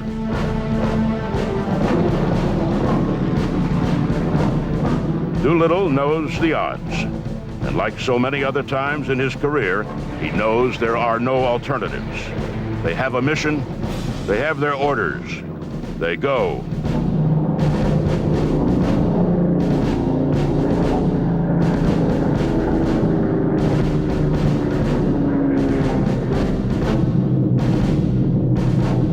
The Japanese are so confident in their security, there is no fighter cover. Thus, the bombers were virtually unopposed as they flew on the deck. They swept in over the coast on their way to Tokyo. Elements separated and some climbed to 1,500 feet for the bombing. At 12:15, the attack was opened by Doolittle, who dove in before he unloaded his incendiaries upon the Japanese capital.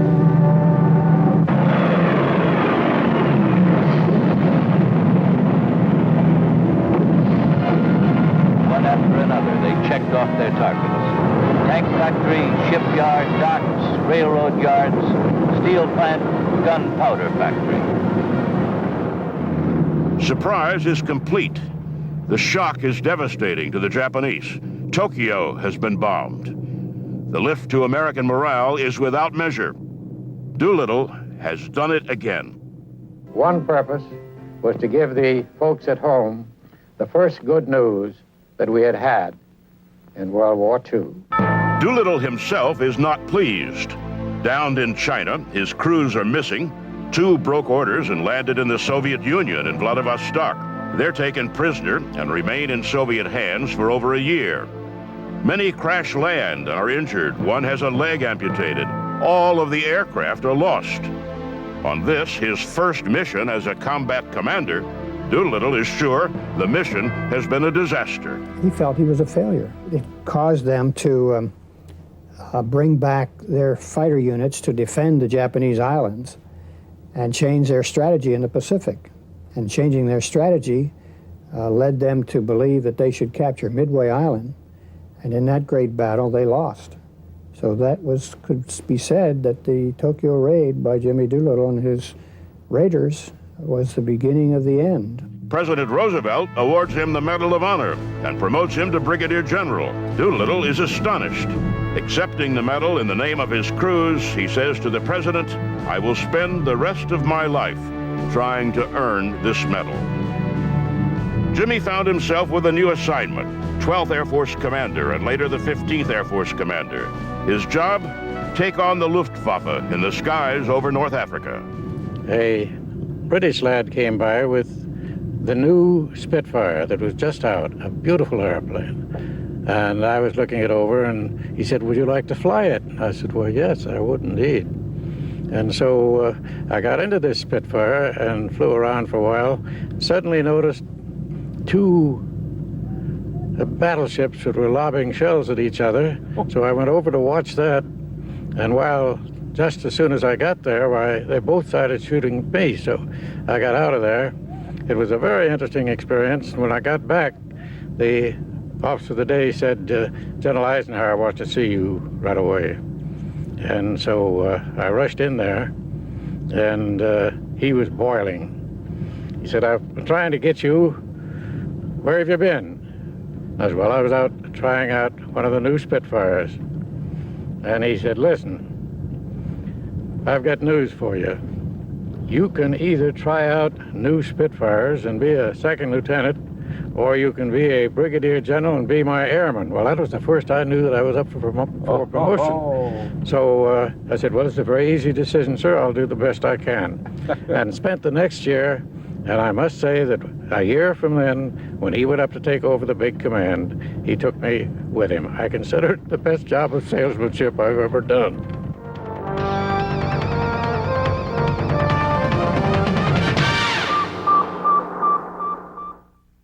Jimmy Doolittle succeeded in defeating the Germans and controlling the sky. We had 12th Air Force bomber boys who had started in the muddy fields of Algeria. They were teamed up with 9th Air Force men who had eaten sand all the way from Egypt, 1,500 miles. Before 9 o'clock, we had planned to fly more than 1,000 sorties. Anything that could take off went up to the corridor. Our fighter-bomber boys, including the 57th Group of Cape Bone fame, were about to sweep a road to Tunis. We were using the experience gained in Egypt, smashing Rommel at El Alamein. Then we were only a few. Now we were hundreds, all grouped in a powerful package. The Germans, realizing their desperate situation, retreated to make a last-ditch stand. From North Africa, Doolittle was promoted to Lieutenant General and moved on to England as commander of the 8th Air Force. From there, he directed U.S. strategic bombing of Germany.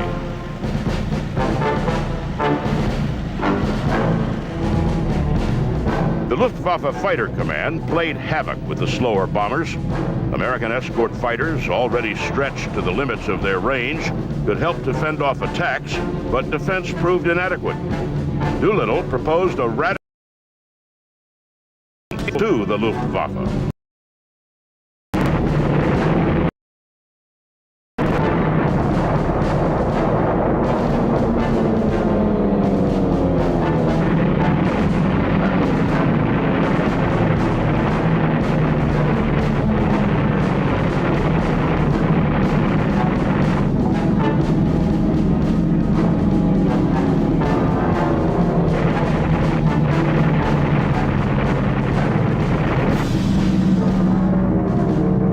Weeks, the indomitable Luftwaffe no longer controlled the skies over Germany.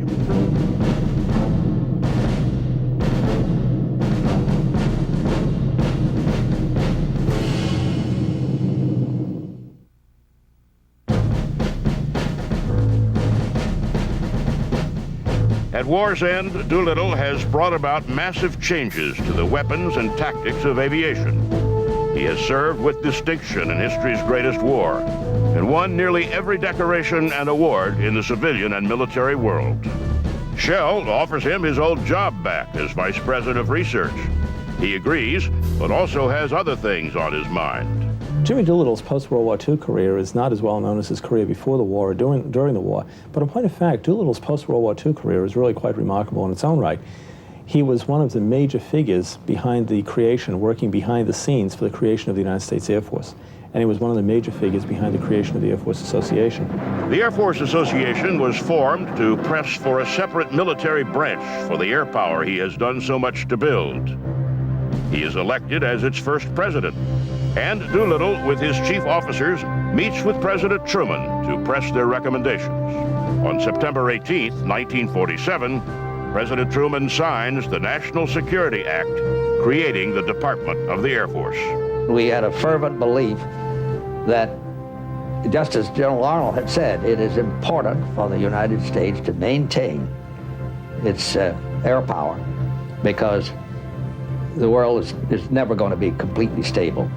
And he said, I want to inform the American public on how important it is to occupy the high ground, to get there first with the most, and to know where the enemy is before he knows where you are.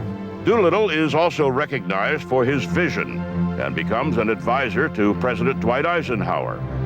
He serves first as a member of Eisenhower's Technical Advisory Committee, recommending development of such extraordinary aircraft as the SR-71 Blackbird. Finally, he is named chairman of the National Advisory Committee on Aeronautics, where he serves until it becomes NASA in 1958. I think that he would say in a completely self-effacing way that he had just done what he considered to be his duty.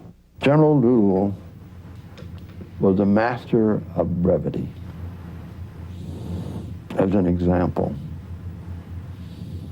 in the early days as his president, and we didn't have computers, we were lucky to have 3x5 cards. And obviously members weren't getting their magazine or this or that, and then write in complaining. Doolittle would often answer me. He'd just say, "Dear so-and-so, I agree." Sincerely, Doolittle. He was great at that. Now in his 60s, Jimmy Doolittle turns over the reins of power to younger men. But he was still active, participating in AFA meetings, making speeches, and visiting air shows.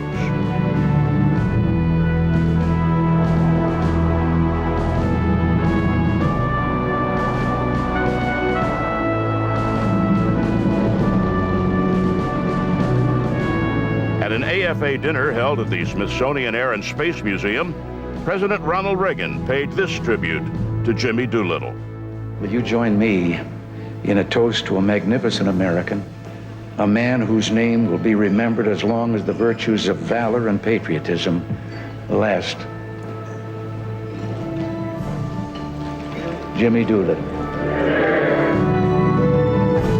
And in June 1985, President Reagan awarded Doolittle his 4th star. Jimmy Doolittle died on September 27, 1993, and was buried at Arlington National Cemetery.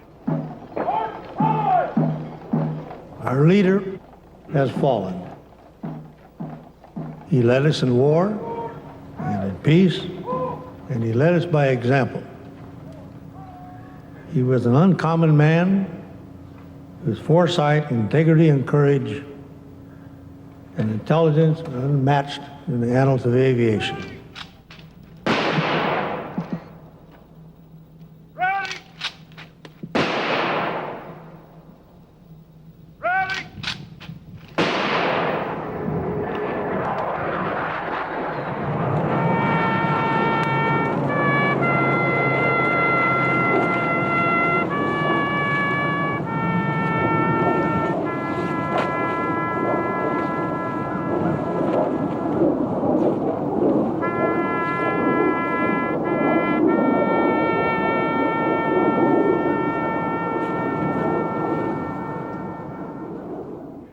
Two years later, the Air Force Association dedicated this statue of him in the lobby of the association's headquarters.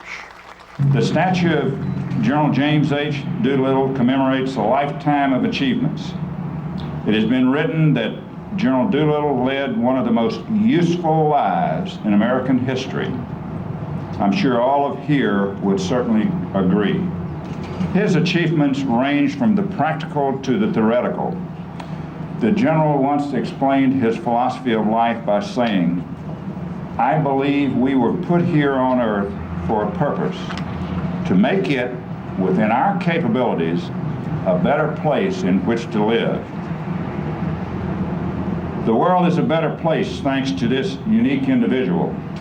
I am sure I speak for all of us here today, and when I say how proud the Air Force Association is to have a constant reminder in the likeness of this man of wisdom, of humor, and of warm humanity, this legend in his time and ours. Doolittle literally had a hand in aeronautics all the way from the very earliest days of the open cockpit biplane, indeed the open framework biplane, all the way up to the first efforts to put man into space. You look at him, this short little guy, and he was truly a giant. And a legend of air power.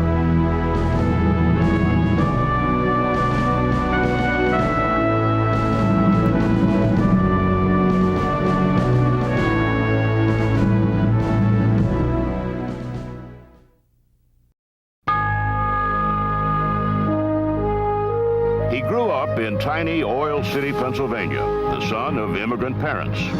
He showed no interest in flying until 1938 and his college days at Notre Dame. And nearly no one described him as a natural pilot. But he was a natural warrior. He was one of a handful of fighter pilots who launched themselves against the Japanese at Pearl Harbor. His first air combat was fought in a British Spitfire with a Polish fighter squadron. But he would make his mark with the P-47 Thunderbolt, emerging from World War II as the top ace in the European theater with 31 German kills. He would go to war again in Korea and achieve his ace's status a second time, this time in jet fighters. His experience led him to create a completely new set of air combat tactics that saved American lives. His name, Francis S. Gabby Gabreski, and he is a legend of air power.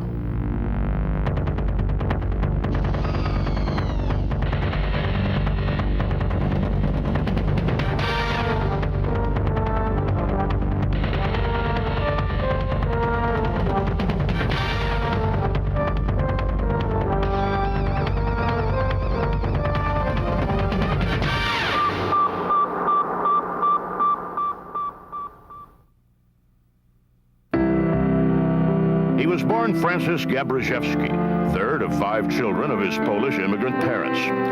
They lived in a small town north of Pittsburgh called Oil City and ran the local grocery store.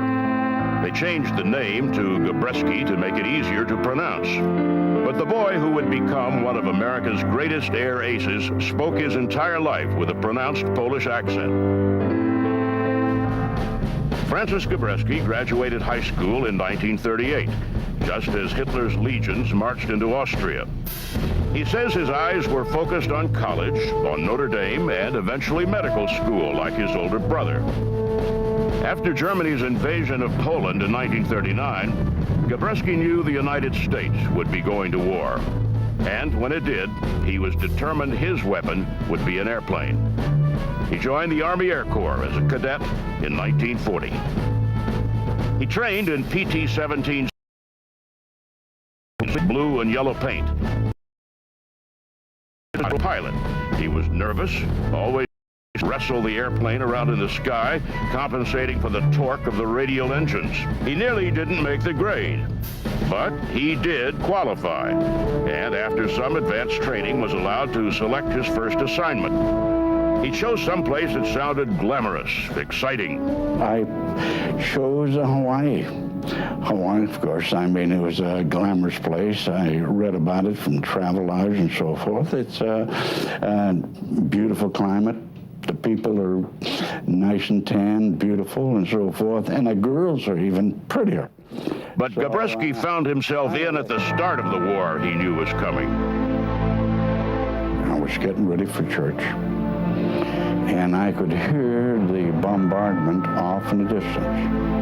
And I paid no attention to it because the Navy does have a range in the mountains, and they work 7 days out of the week. There's Sundays when they probably drop a few of the practice bombs.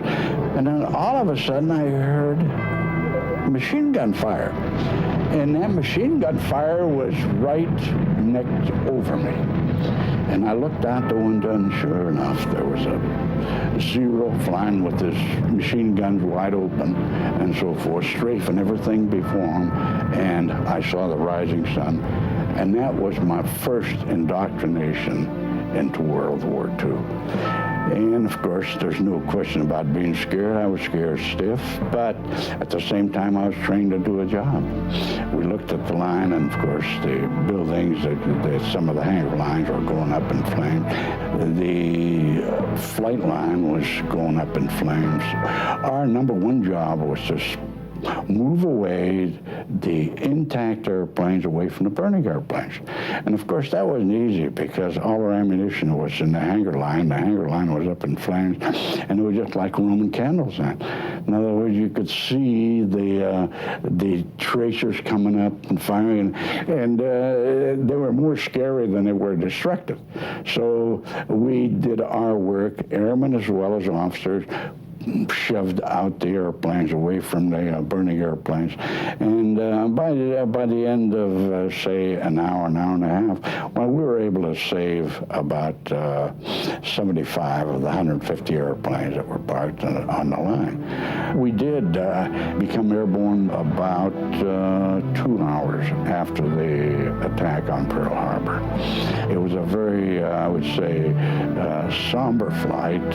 I looked down from about 6,000 feet over Pearl Harbor and saw all those airplanes just over off on their side or going up in flames. And it was just a big, billowing black smoke all over Pearl Harbor. With much of the air power of the Pacific gone and the Navy clearly in charge, Gabreski felt out of the action. The Air Corps found itself trying to salvage what was left of its Pacific bases.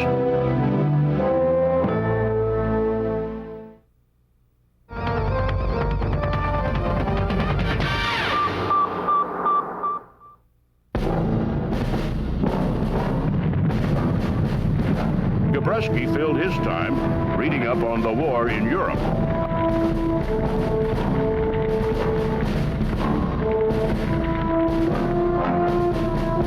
The Battle of Britain action report showed that the fighter squadrons with the highest kill ratios against the Germans were Spitfires, piloted by members of the Polish Air Force. Gabreski had an idea. He would use his language skills and attach himself to a Polish squadron to learn their combat tactics. He would then pass them along to the Americans when they arrived in Europe. His idea earned him a trip to Washington and a promotion to captain on his way to London. I came over as a casual. I came over as an individual flying with the Polish Air Force to gain experience. So I joined the 315 squadron that was flying Spit 9s, and it was just a super airplane.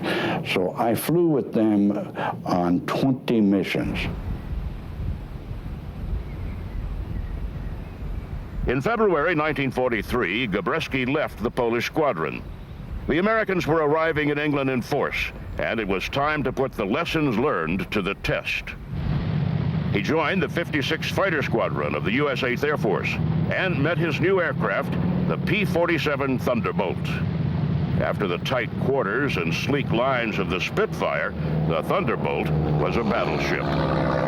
After 20 missions with the Polish Air Force, I joined the 56, which was the first group that was coming in intact from the United States of America with a brand new airplane, a P-47. So you can imagine when I went from a Spitfire, which is nothing more than about a 7,500 pound airplane, to this great big belly tub that I saw.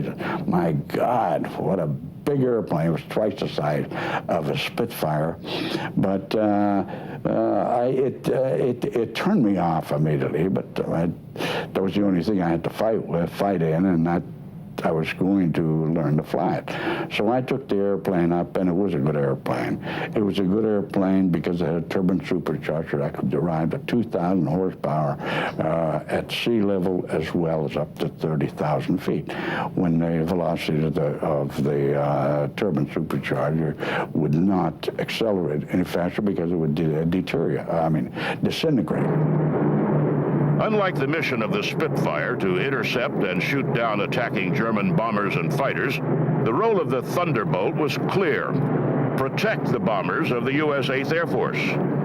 Also, unlike the Luftwaffe and the RAF, he was about to command a unit in a uniquely American Air Corps. We're all amateurs. The Germans were all pros. The RAF, they were pros.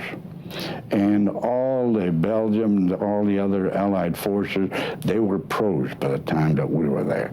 So we were going to learn from them. And it took us quite a few missions before we felt very comfortable in the operating field where we knew what we were doing.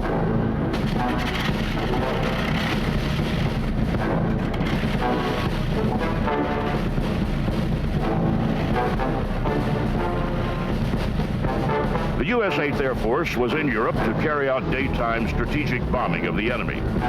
The B-17s were slow, long-range bombers, and the 56th Fighter Group was to escort those bombers to or from the target to protect them from German fighters the best way they could and come home.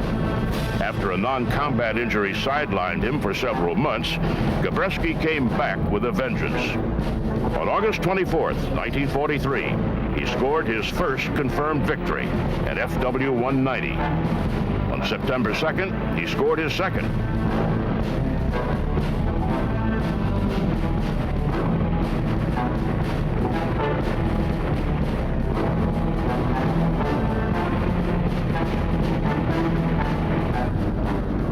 You're not out there to glamorize the destruction of fighter aircraft. You're there on a specific mission to keep those bombers from being shot down. In other words, if you could scare away, which we have on many occasions, where the Focke-Wulf 190s and 109s would break off because we'd start coming in head on to them, and with our guns wide open and so forth, firing at them, so they'd turn over and go down to the deck. We wouldn't follow them, naturally. I mean, because we did our job. In January 1944, General Jimmy Doolittle, fresh to the 8th Air Force from his North African experience commanding the 15th, changed the general orders for U.S. Fighter Command. The only way to beat the Germans was to eliminate their aircraft and pilots. The role of the fighters was no longer to simply escort bombers. Now they had clearance to pursue and flame every German aircraft they could, in the air or on the ground.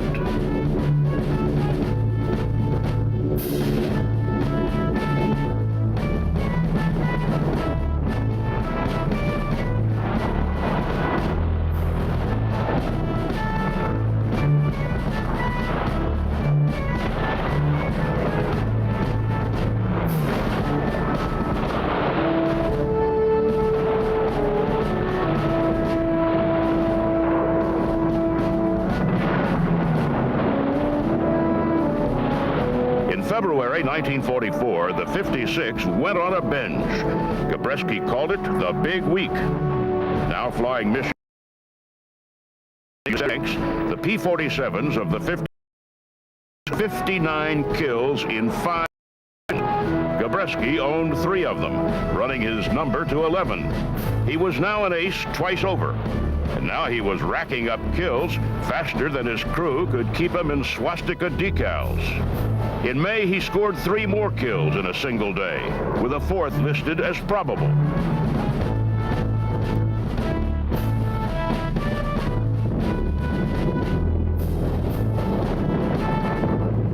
By D-Day, June 6, 1944, Gabreski was in contention for the highest-ranking ace in the 8th Air Force. Truth be told, he was anxious to match the numbers set by a pilot from his group who had been sent home after 27 air victories. A month later, Gabreski did the impossible. He beat the record with a 28th air victory. He could now go home.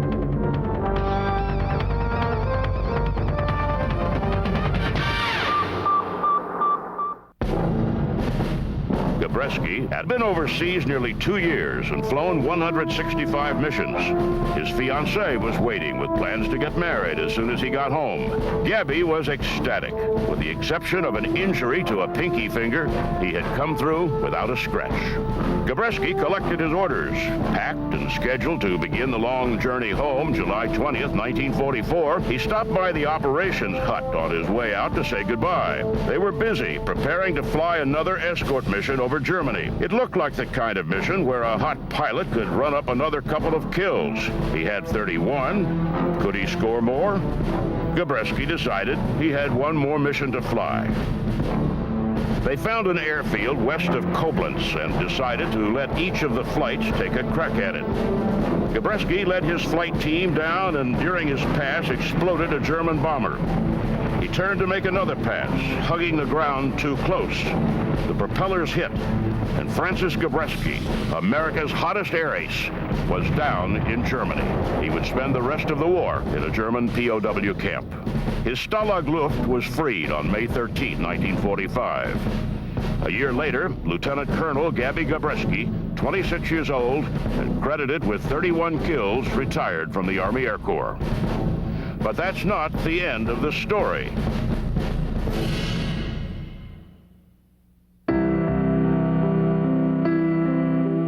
Like many returning vets, Gabreski was anxious to complete his college degree and take up his married life. He and his wife thought the civilian life looked good, and he managed to snag a job with Douglas Aircraft. It lasted less than a year. Gabreski missed the cockpit and flying. He applied for a permanent commission, and in April 1947, returned to the Army Air Force as a lieutenant colonel. Less than a year later, he was assigned to command the 56th Fighter Group, his old combat unit, and with it came promotion to full colonel. It was peacetime work, but not for long.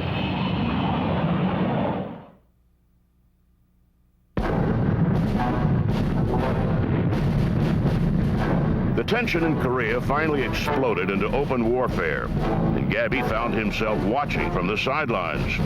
The war went back and forth, and it looked like it would be over once MacArthur landed at Incheon.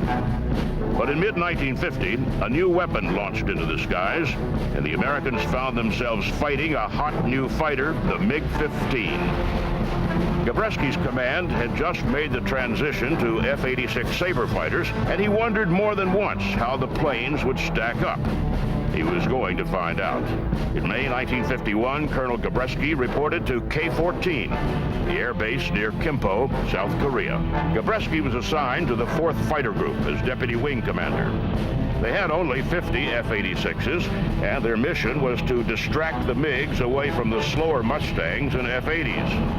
To do that, they flew the area the pilots called MiG Alley. When MiG-15 came into the theater, that put another sort of dimension. That's when I went out to operate in the Korean theater, because the MiG-15 was so superior to any other airplane that we ever had there. So the only offset to that was a F-86. F-86, which was it was a Mach .9192 airplane, equivalent to the MiG-15. So that put us on par, and it kept, again, the MiG-15s from destroying the F-80s and the F-84. And if you get a bounce, cut him off, and drive in range. When you get in range, shoot, and when you shoot, shoot to kill. Anybody got any questions? Okay, let's go again. On April 1st, 1952, Gabreski led his group back into MiG Alley.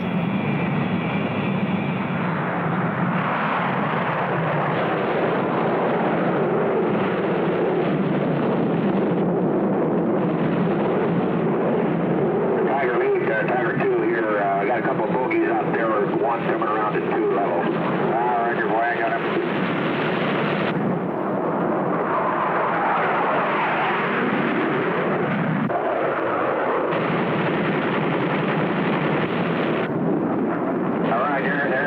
Going down. You got him? All right, well, that's a good deal. Watch it. We got 4 of them coming in here on at 7 o'clock. Hang on. I haven't got him. Go ahead and take it. I'll cover you. All right, I'm going in now.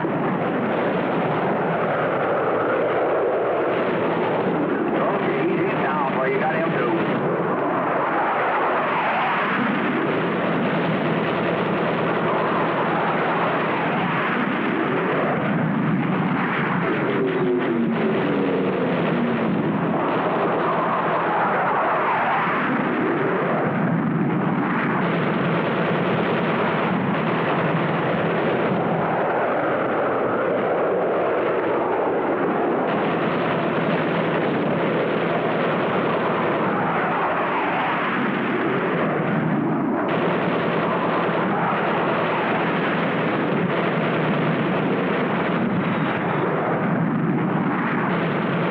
He had 4 kills and wanted his 5th. He went head-to-head with a MiG-15, and after 3 passes, he watched the pilot pop his canopy and bail out.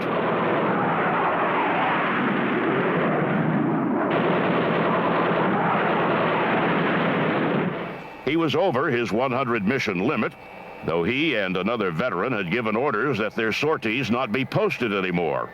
But he had had enough. With 6.5 kills credited to him and his 31 from World War II, he is the third top air ace in American history. On June 4th, the Air Force sent him home. He had a stop along the way. President Harry Truman called him to the White House and thanked him personally. I've had everything from a squadron to a group to a wing, and I've been in the cockpit up until I retired. Colonel Francis Gabreski ended his combat role that summer of 1952, but his career continued.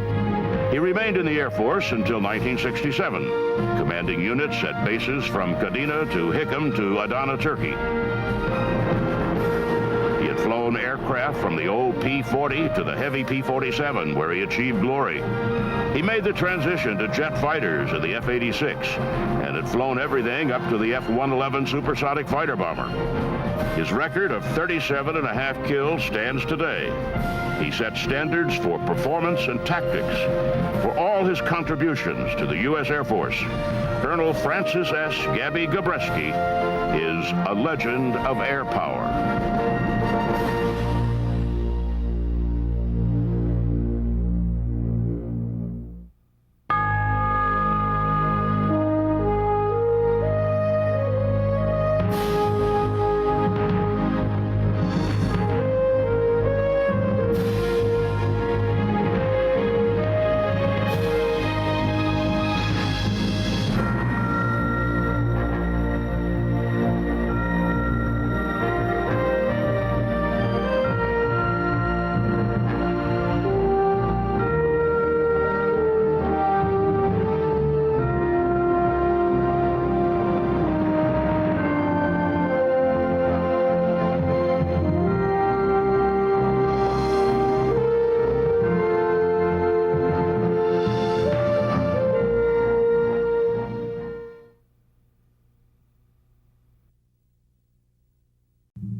He was born in the small town of Indiana, Pennsylvania, 6 months before Orville Wright demonstrated the Wright Flyer at Fort Myer near Washington, D.C. Fascinated by magic tricks and crystal radios as a boy, his life was changed forever after he spent $15 to buy a flight with a barnstormer. Aviation was his passion. His public image was that of a modest, gangling, somewhat shy man, but the private persona believed in hard work, responsibility, and personal excellence. When the draft began in 1940, this Hollywood star tossed aside his career and enlisted in the Army. With the outbreak of the Second World War, he fought to enter combat and rose through the ranks from private to brigadier general, earning respect as commander of a B-24 squadron. 3 times he was awarded the Distinguished Flying Cross and twice the Croix de Guerre. He helped campaign to create the Air Force and regarded his military service as the most important thing he ever accomplished. He was known to the world as Jimmy Stewart, but he was also Brigadier General James Maitland Stewart, United States Air Force, and he is a legend of air power.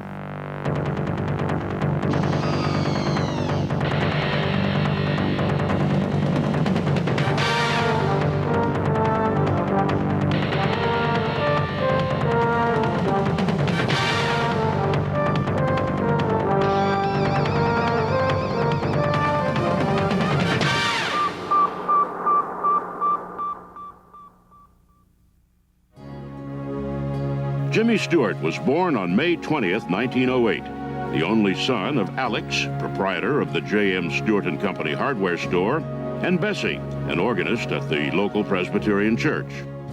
He discovered his fascination with aviation about the same time as the rest of the country. Many pilots returning from World War I found themselves without work and making their livings with war surplus airplanes, barnstorming across the country. One of them landed in a farmer's field near Jimmy's hometown.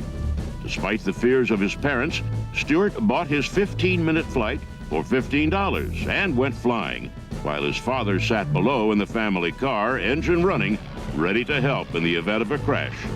He landed a changed person.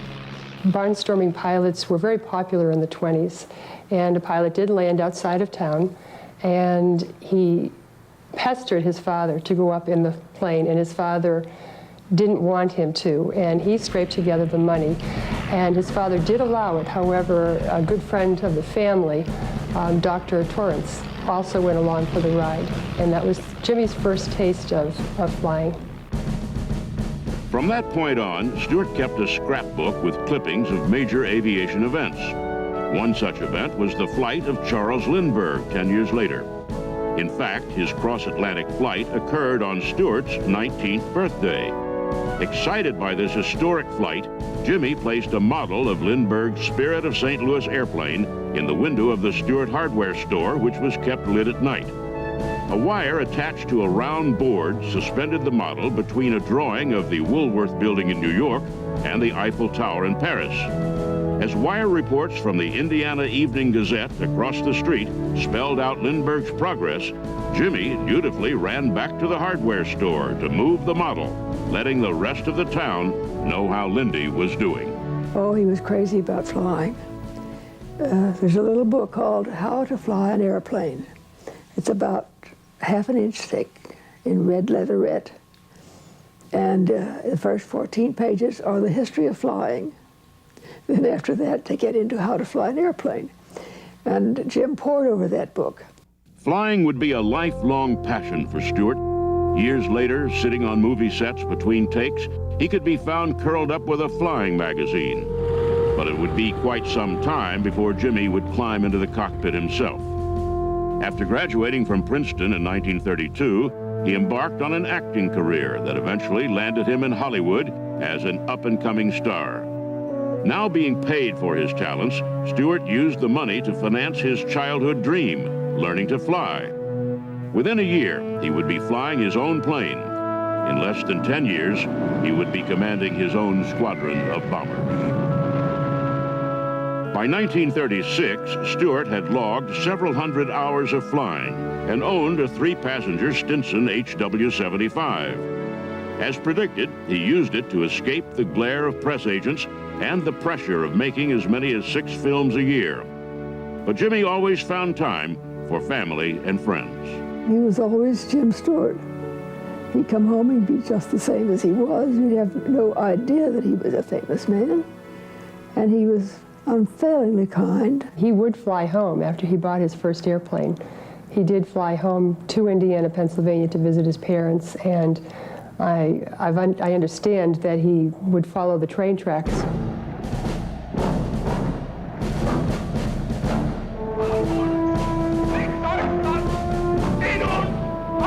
Deutschland und hinter uns kommt Deutschland! 1936 was also the year a European politician named Adolf Hitler hosted the Olympic Games in Berlin. Hitler used the games to showcase his National Socialist Party and intended they would also flaunt Aryanism and his serious rebuilding of Germany's military strength. Back in the United States, most Americans only knew about the games and Hitler from what they saw in the newsreels at the movies.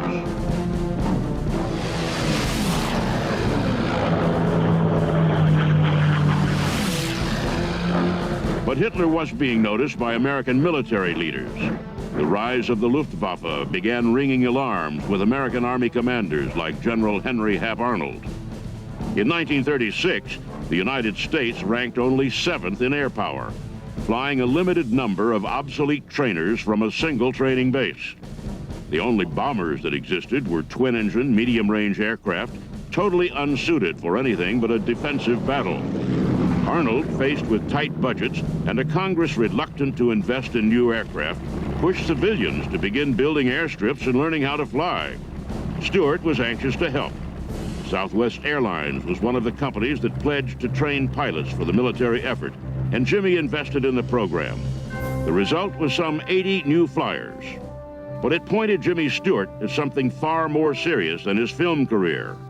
He was one of Hollywood's most eligible bachelors, and he was a star in the film industry. When Jimmy Stewart was first in Hollywood, it must have been a magical time. Hollywood in the 1930s, he was single, good-looking, acted in films with a lot of the really popular stars of the day. Joan Crawford, Ginger Rogers, dated and really was a bachelor about town. But Stewart wondered if it wasn't just a bit frivolous and unimportant. It looked like there was a war coming, and Jimmy wanted to do his part. Congress passed the draft September 16, 1940, calling for nearly 1 million men between the ages of 20 and 36. Much to the horror of the studio bosses, Jimmy Stewart announced he was going to enlist, referring to his draft notice as the only lottery I ever won. He wanted to fly, and despite an early ambition to attend the Naval Academy, he signed up with the Army and went to take his physical. He failed. He was 10 pounds underweight. Stewart was furious. He played football at his weight and felt that he had a responsibility to serve his country. If the Army wanted him to weigh more, he'd simply go on a binge. When Jimmy Stewart first went to take his physical for induction into the Army, he failed the weight test. He was underweight and was below the limit acceptable by Army standards. He thought the whole idea was ridiculous, that he couldn't serve his country because he was underweight. He did go back and take the test again, and this time the Army looked the other way and Jimmy Stewart entered the Army. Jimmy Stewart passed the weight requirement by 1 ounce and ran out to a waiting friend shouting, "I'm in, I'm in." He reported for duty at Moffett Field, California on March 22, 1941, despite the protests of MGM studio boss Louis B. Mayer. Hollywood leading man Jimmy Stewart became Private James Stewart, U.S. Army. The studio Jimmy Stewart was with at the time he wanted to enlist in the Army was MGM. And MGM was not happy with his idea to enlist. But Jimmy Stewart came from a very patriotic family. He had a long line of ancestors who had served in military service. Stewart had fought in every American war since the Revolution. But he was no ordinary buck private, having taken a $5,979 monthly pay cut to be there. He was Jimmy Stewart, the Academy Award-winning actor, the man who'd kissed some of the most beautiful women on Hollywood's silver screen, and inevitably he drew attention. The biggest help, sir, he said, would be no publicity, no interviews, no publicity stunts, no radio interviews, Jimmy told Colonel George Usher, his commanding officer at Moffett Field. But Colonel Usher knew the determined actor turned private was there for a reason. He wanted to fly. Jimmy Stewart entered the Army hoping to fly and become part of the Army Air Corps. He did have over 100 before he went into the Army. A stiff proficiency test. He actually paid for 100 or so hours of flying time so that he would be able to pass that test. Urged into Army Air Corps extension training by his understanding commander, Stewart persevered. And in November of 1941, he completed flight training. But his commission was not immediate, and he was sent back to Moffett Field while the military bureaucracy processed his papers. And then, on December 7th, 1941.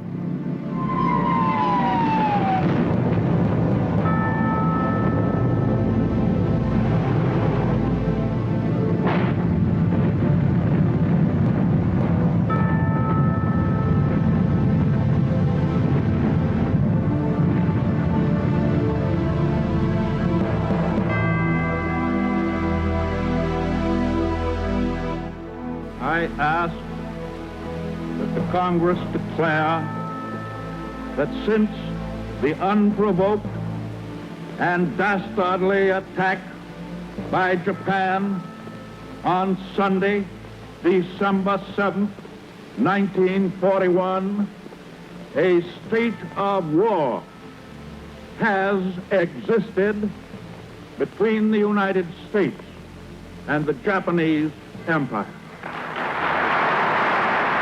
America declared war on Japan, and the need for pilots grew greater than ever. On January 19, 1942, just over 1 month after the bombing of Pearl Harbor, Corporal Jimmy Stewart jumped to the officer ranks, receiving his commission as a second lieutenant, and most importantly, his pilot's wings. He was immediately ordered to active duty and transferred to Kirkland Field, New Mexico, where he trained as a bomber pilot and became an instructor. There, the newly promoted first lieutenant set his sights on combat, unconvinced of the argument that helping on the home front was just as important as being in the thick of battle. "What's wrong with wanting to fight for your country?" he once asked. "Why are people embarrassed to use the word patriotism?" But Stewart would get his wish, or at least he thought so at the time. After convincing his commanding officer to send him to bomber training, he emerged as a fully qualified B-17 bomber commander. The stage was set for Stewart to go overseas when he ran into an unforeseen snag.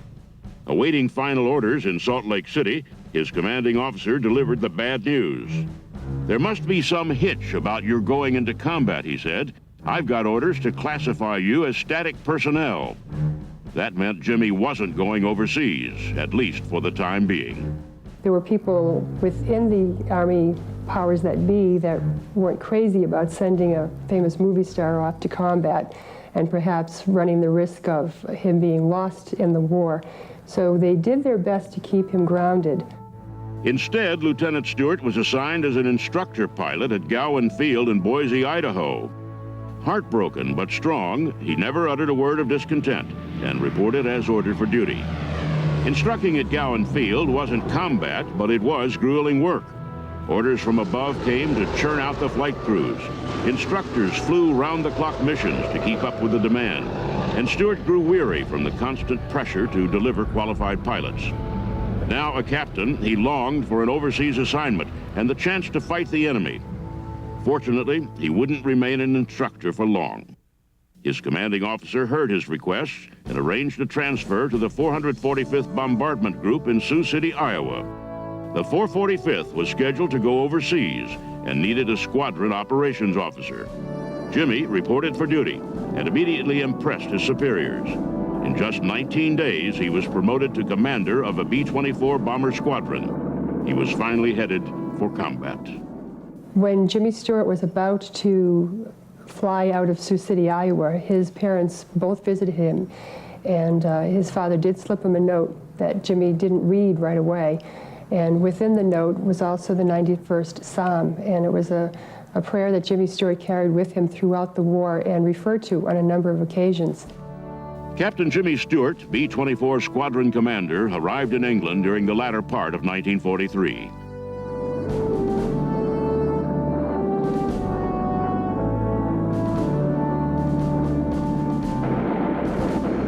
During his tour of duty, he flew 20 combat missions over the German cities of Bremen, Frankfurt, and Berlin, to name a few.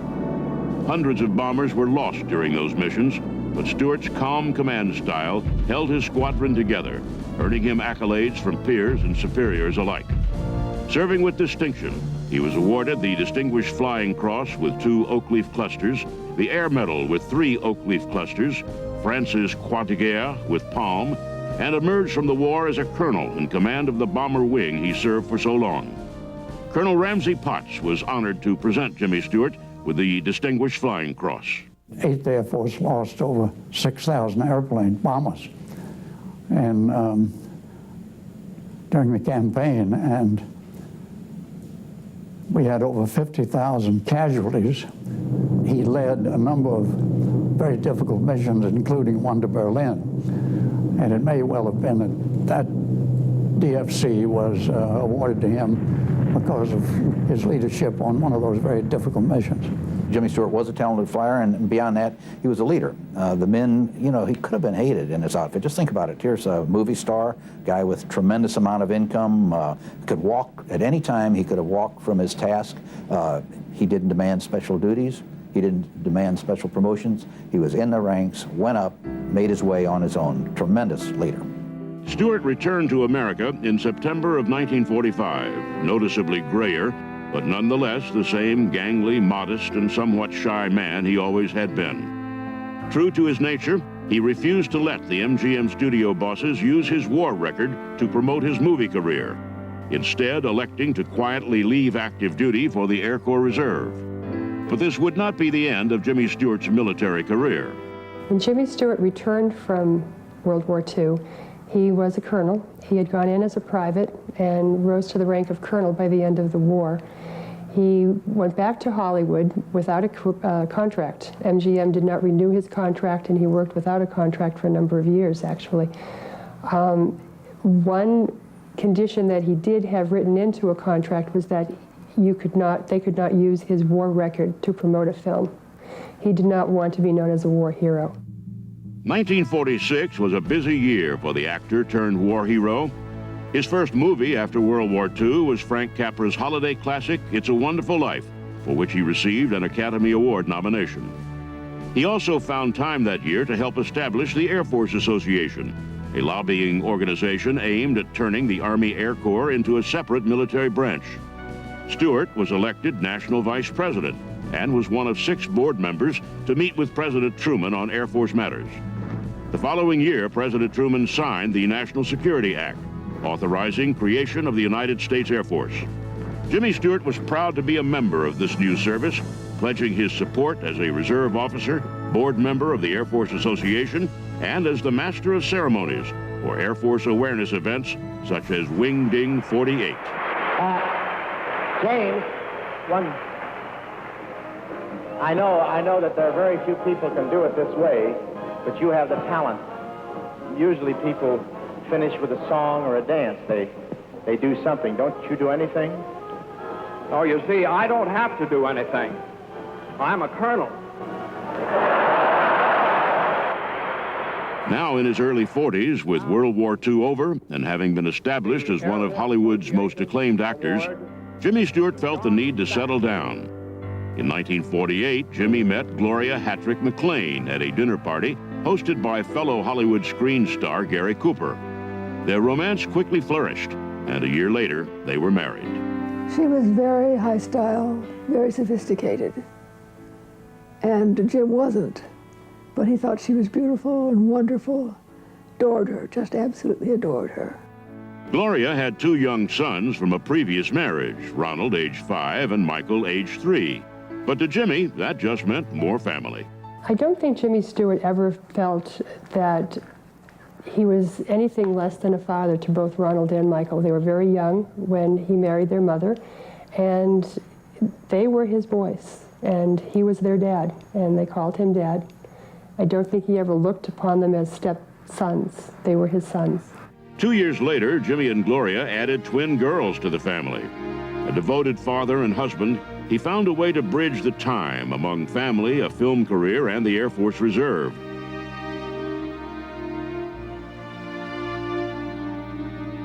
He was still fascinated by military air power, taking time out of his busy schedule to visit airmen abroad during the Korean War.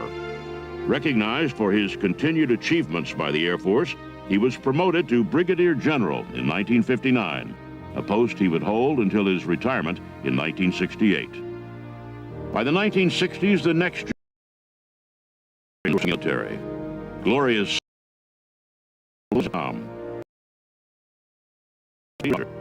Jimmy and Gloria pledged their support by visiting him as part of a goodwill tour.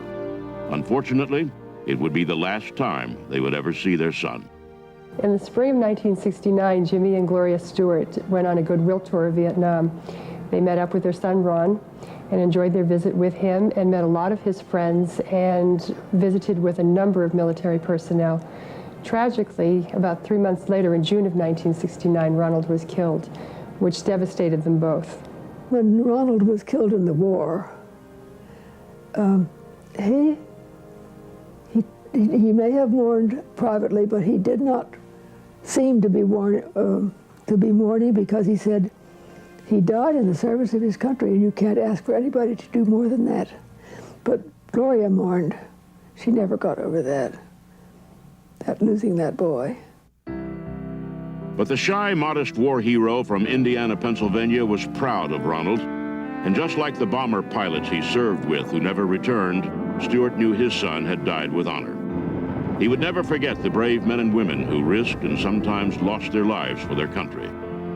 He always held the military in high esteem and once told an Aerospace Education Foundation audience, "My service in the military has made me a better citizen, and for that I am grateful to the United States Air Force."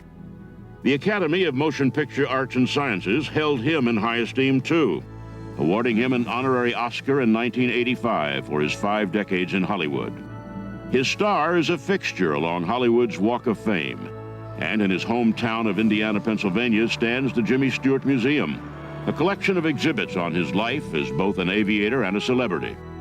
But Jimmy Stewart regarded his duty to the United States as his most important achievement. He will be remembered by many as an accomplished actor, a Hollywood statesman, and most importantly, a decorated war hero.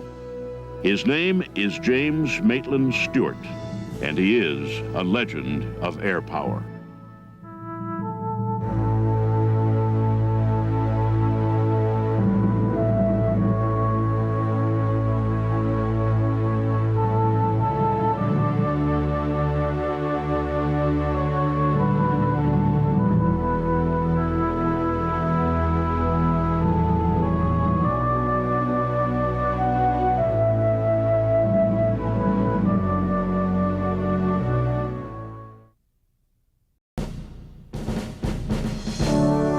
He was born in Columbus, Ohio, just 50 miles from the Wright brothers' shop in Dayton. He saw his first airplane at the age of 4. It fascinated him, and he ran to catch it, but it was gone.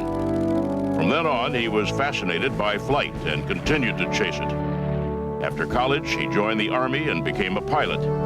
The chase that began at age 4 was fulfilled.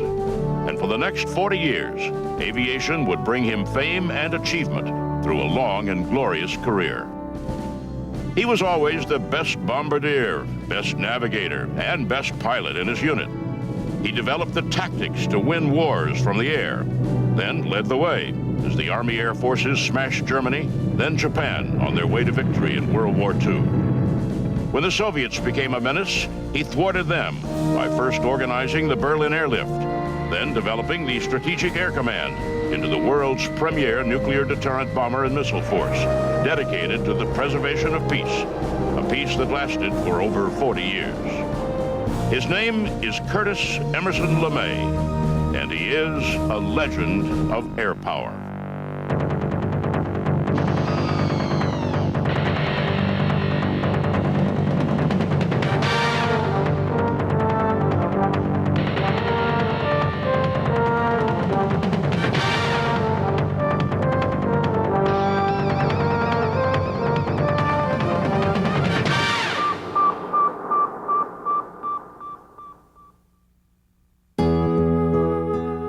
Curtis LeMay was born November 15, 1906, to Irving and Arizona LeMay. His father was a steel worker and sometimes handyman who often was forced to move his family in search of work.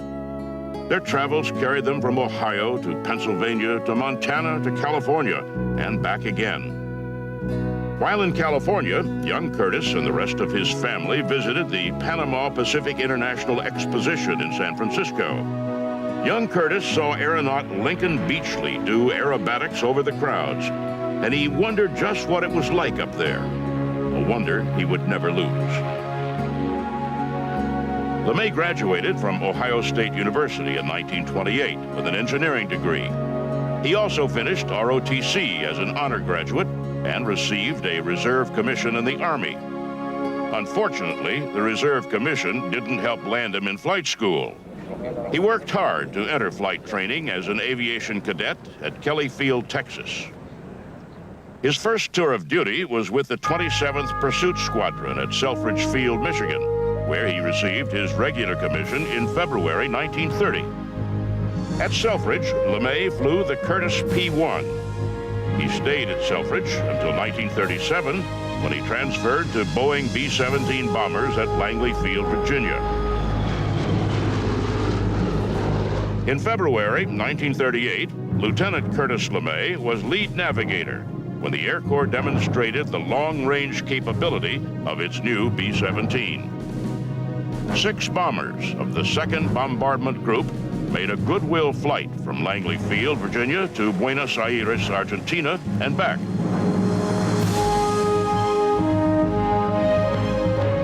General Hap Arnold awarded the group the McKay Trophy for the most meritorious flight of 1938, and LeMay was there. Just 2 months later, 3 B-17s of the 2nd Bombardment Group intercepted the Italian liner Rex, 725 miles out, headed for New York City.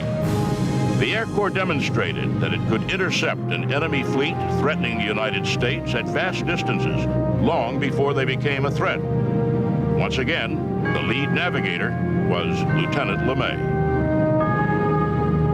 Just prior to World War II, LeMay, assigned to Ferry Command, pioneered ferry air routes over the South Atlantic to Africa and over the North Atlantic to England, routes that would be used constantly once the war began. LeMay then took over the 305th Bombardment Group, trained them in California, and took them to England in the fall of 1942. He gained a reputation as a tough commander, the Iron Eagle. But no matter how tough, he was fair and made sure his crews were well taken care of. LeMay once commented, "I don't mind being called tough. In this racket, it's the tough guys who lead the survivors." Curtis LeMay was an individual who had very high standards that he held himself to, and he held the people that worked for him to. He was fair. He was uncompromising in his pursuit of quality, in his pursuit of performance. He had a reputation for being abrupt. He was a man who was very performance-driven and very goal-oriented and very results-oriented. He was uncompromising in the way that he viewed his own performance and the performance of those who worked for him. He trained his crews hard and prepared them well, and through them he developed new formation tactics. These tactics greatly improved defensive protection for the bombers from fighter attack. The tactics also improved the group's bombing accuracy and effectiveness. I found that bombing accuracy was very poor. As a matter of fact, we didn't know where half the bombs we hauled across the channel fell. And further investigation showed that everyone was taking evasive action on the bombing run. So it was apparent that the bombardiers were not having an opportunity to use their equipment and get good results. So in our stupidity, we decided to make a straight-in run from the time we saw the target.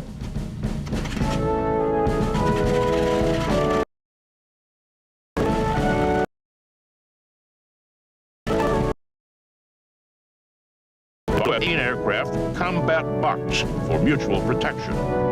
They all dropped their bombs when leads were dropped, so that the bombs fell in a tight grouping, known as synchronous bombing. LeMay's tactics were adopted by all groups in all theaters of operation. He excelled as a combat leader, prompting General Ira Aker to say of LeMay, "He may not be human, but when I can find 100 other group commanders like him, we'll get on with this war. We might even win it."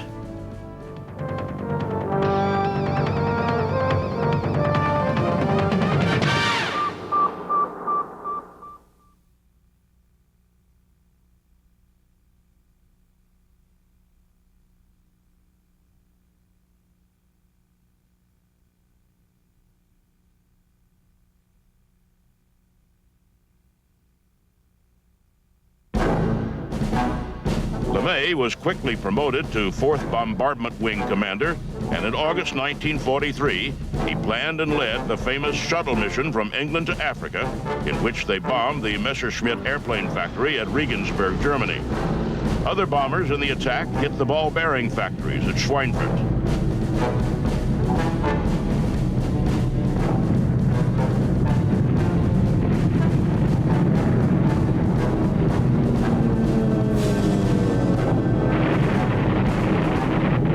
Although successful, the mission lost 60 bombers and another 100 were damaged.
month later, LeMay became the 3rd Bombardment Division commander, making him the youngest major general in the Army.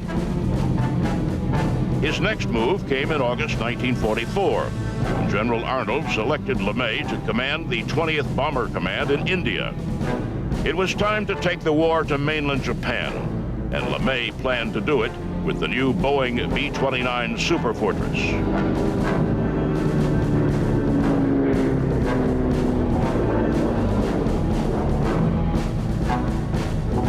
As action began to taper off in the China-Burma theater, LeMay was appointed commander of the Marianas-based 21st Bomber Command in January 1945. The B-29s could now hit mainland Japan with relative ease. From his headquarters on Guam, LeMay directed the bombing campaign.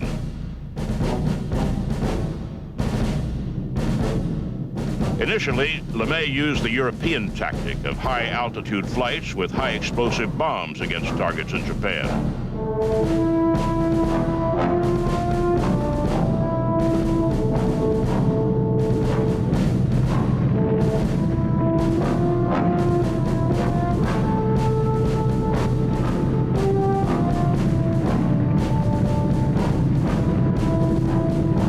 In an effort to shorten the war, he changed tactics. Realizing that Japanese construction was primarily wood, he sent his bombers in between 5,000 and 7,000 feet with incendiary bombs. The results were catastrophic for the Japanese, as many of Japan's major cities were consumed by fire.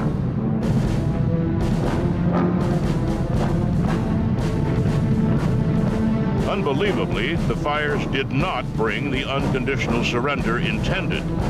President Truman gave the order to use the atomic bomb. On August 6, 1945, the Enola Gay, a B-29 from the 509th Bomb Group at Tinian, dropped its 9,000-pound little boy on Hiroshima.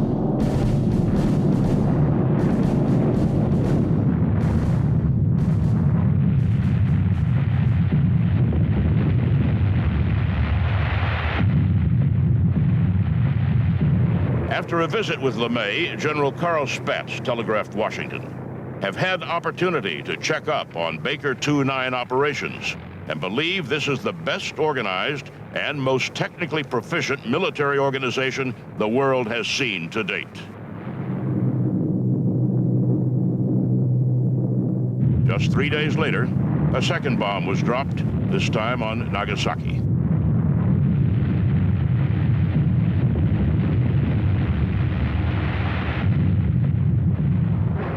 On August 15th, the war was over. The bombers of LeMay's command had helped bring it about.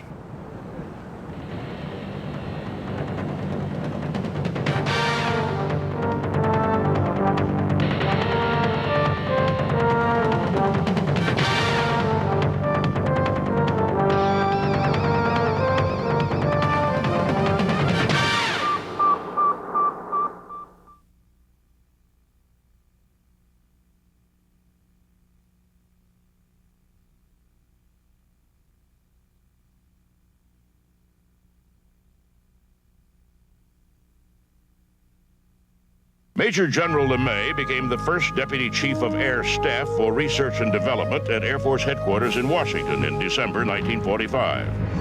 He was in charge of nuclear weapons development and wasted no time in planning the weapons testing in the Marshall Islands Bikini Atoll.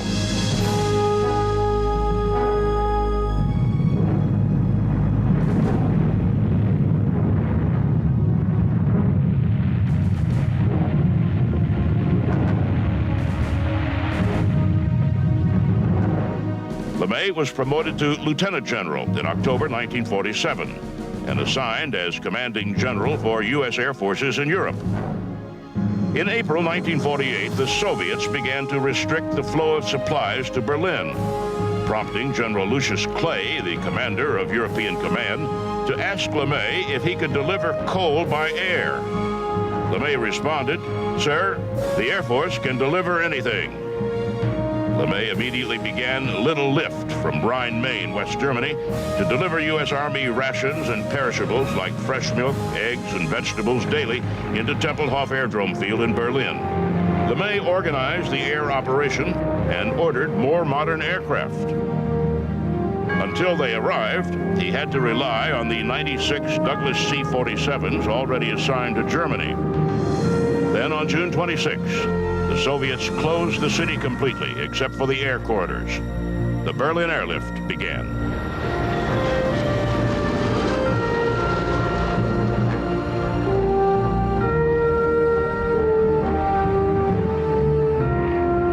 With the airlift flowing efficiently, LeMay returned to the United States, was promoted to general, and assumed command of the newly formed Strategic Air Command. He established its headquarters at Offutt Air Force Base, Nebraska. He transformed the command from the remnants of World War II bombers, primarily the B-29 Super Fortress and the larger consolidated B-36 Peacemaker intercontinental bomber, to an all-jet bomber force, comprised of the sleek Boeing B-47 Stratojet and the awesome Boeing B-52 Stratofortress, manned and supported by professional airmen dedicated to the preservation of peace. As the new Boeing bombers came into service, LeMay quickly checked out in both the B-47 and the B-52. General LeMay commanded the Strategic Air Command for nearly 9 years. He was uniquely identified with SAC and its progress, and also with the welfare of its people. He realized that by demanding high standards of readiness, the command exacted a human toll on its people. Being a strong family man, General LeMay had a great concern for his men and their families' welfare, and over the years was responsible for greatly improved living conditions on SAC bases for both married and unmarried personnel. I think a measure of Curtis LeMay's devotion to his people is how he was concerned about them in their off flying hours. He was an enthusiastic sportsman. He encouraged the development of recreation centers. He developed a particular interest in road racing and road rallies, and that was a feature, really, of the LeMay era. And then he was people, particularly his enlisted force, effort into the Cape Harbor, developing appropriate housing and recreation facilities for them. He was a genuine total force person. Under LeMay's leadership and supervision, SAC laid the plans for the development and integration of an intercontinental ballistic missile capability to complement the manned bomber.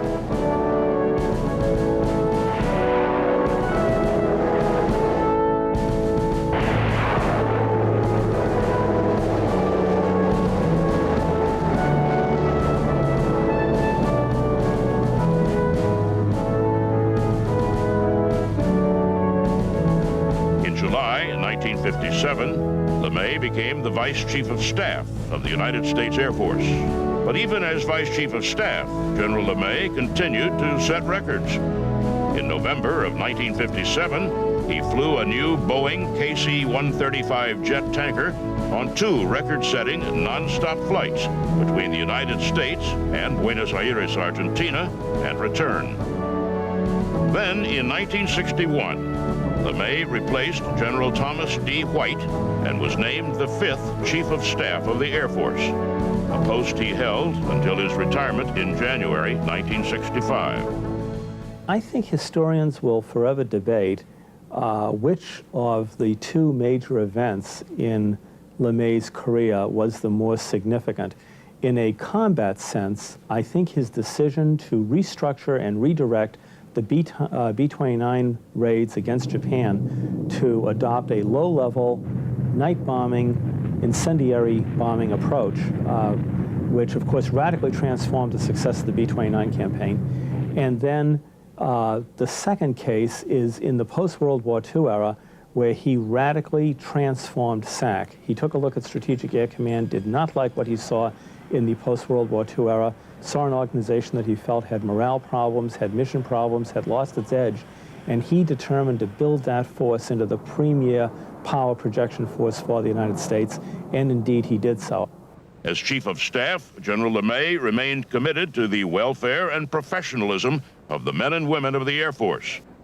He was a happy blend of a guy who didn't have to be a martinet to get absolute loyalty from those who served under him, which is the ultimate accolade of a military commander. or of any kind of commander for that matter, he gets pretty high marks as a human being. You know, he was a cigar-chomping, rough, tough, gruff Kurt LeMay. And over the years, this mystique grew up about him as if he were some sort of ogre, you know, with the crushed cap squared over his eyes and thunderbolting everyone around him. Well, not really. You know, the beauty of him was that he had that effect in terms of what he got out of his troops. But he didn't actually hurl the thunderbolts. You know, it's kind of a strange sort of thing. He got the kind of loyalty that a guy, you know, you would expect a commander to get if he'd intimidated his troops, but he never did intimidate them. He also remained the chief advocate of the policy for the continued mix of strategic manned bombers and intercontinental ballistic missiles as the nation's primary deterrent to nuclear attack, when the administration pressed for a change in that policy. After his retirement, he continued to be a strong supporter of the Air Force and the welfare of its people. Being born in 1906, right after the airplane first flew, my history is the history of the airplane. And you know as well as I do that any way you measure it, speed, performance of any kind, the curve for the air art is going just like that. And what's going to happen in the future is going to happen so rapidly that if you don't keep abreast, you're really lost. His concern over declines in national defense capabilities and the ongoing war in Vietnam prompted the general to join George Wallace as his vice presidential running mate in the 1972 presidential race. In 1987, the General and Mrs. Curtis E. LeMay Foundation was set up by the general and his wife to provide assistance to indigent widows of retired Air Force officers and enlisted retirees. General LeMay died in 1990, but his legacy lives on. He changed forever the way nations use bombers as an offensive weapon during war and as a source of deterrence against attack during times of peace. His creation of the Strategic Air Command as a deterrent to nuclear attack during the Cold War helped defeat the Soviet Union and brought peace and an end to the threat of nuclear annihilation. Although he is remembered for his tough, war-winning leadership, his legacy is one of peace. And for that, he is a true legend of air power.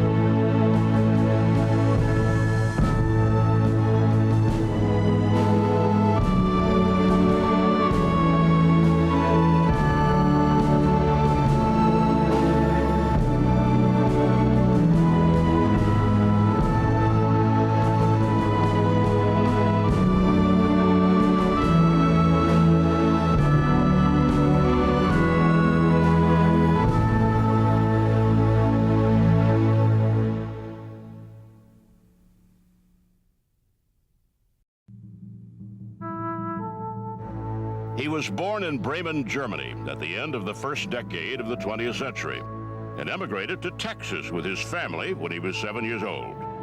He was a good student, and after graduating from Texas A&M University in 1931 with a degree in science, he joined the Army and became a bomber pilot. He went on to further his education with advanced degrees in aeronautical engineering. After World War II, his interest in aeronautics blossomed and led to a career in the scientific and research field. He directed both the development of the ballistic missile program and the Air Force's initial space program, and did it all in a very short span of years.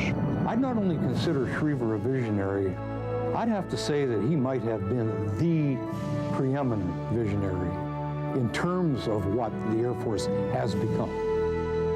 His name is Bernard A. Schriever, and he is a legend of air power.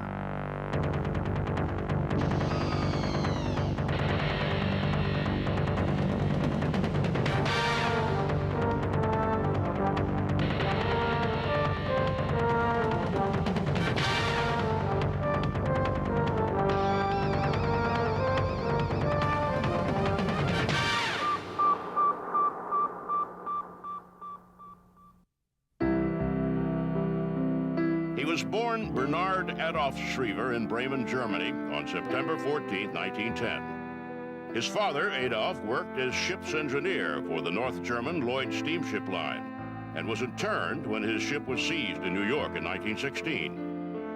Shortly after that internment, Bernard, his younger brother Gerhard, and their mother Elizabeth joined him in the United States, and they settled in San Antonio, Texas. Unfortunately, tragedy struck in September 1918 when his father was killed in an industrial accident. So at a tender age, young Benny became the man of the house. As with many immigrants, the family faced hard times, but persevered. His mother worked as a housekeeper and sold sandwiches and cold drinks to golfers at Breckenridge Park Golf Course. Benny and his brother helped the family finances by doing chores and caddying.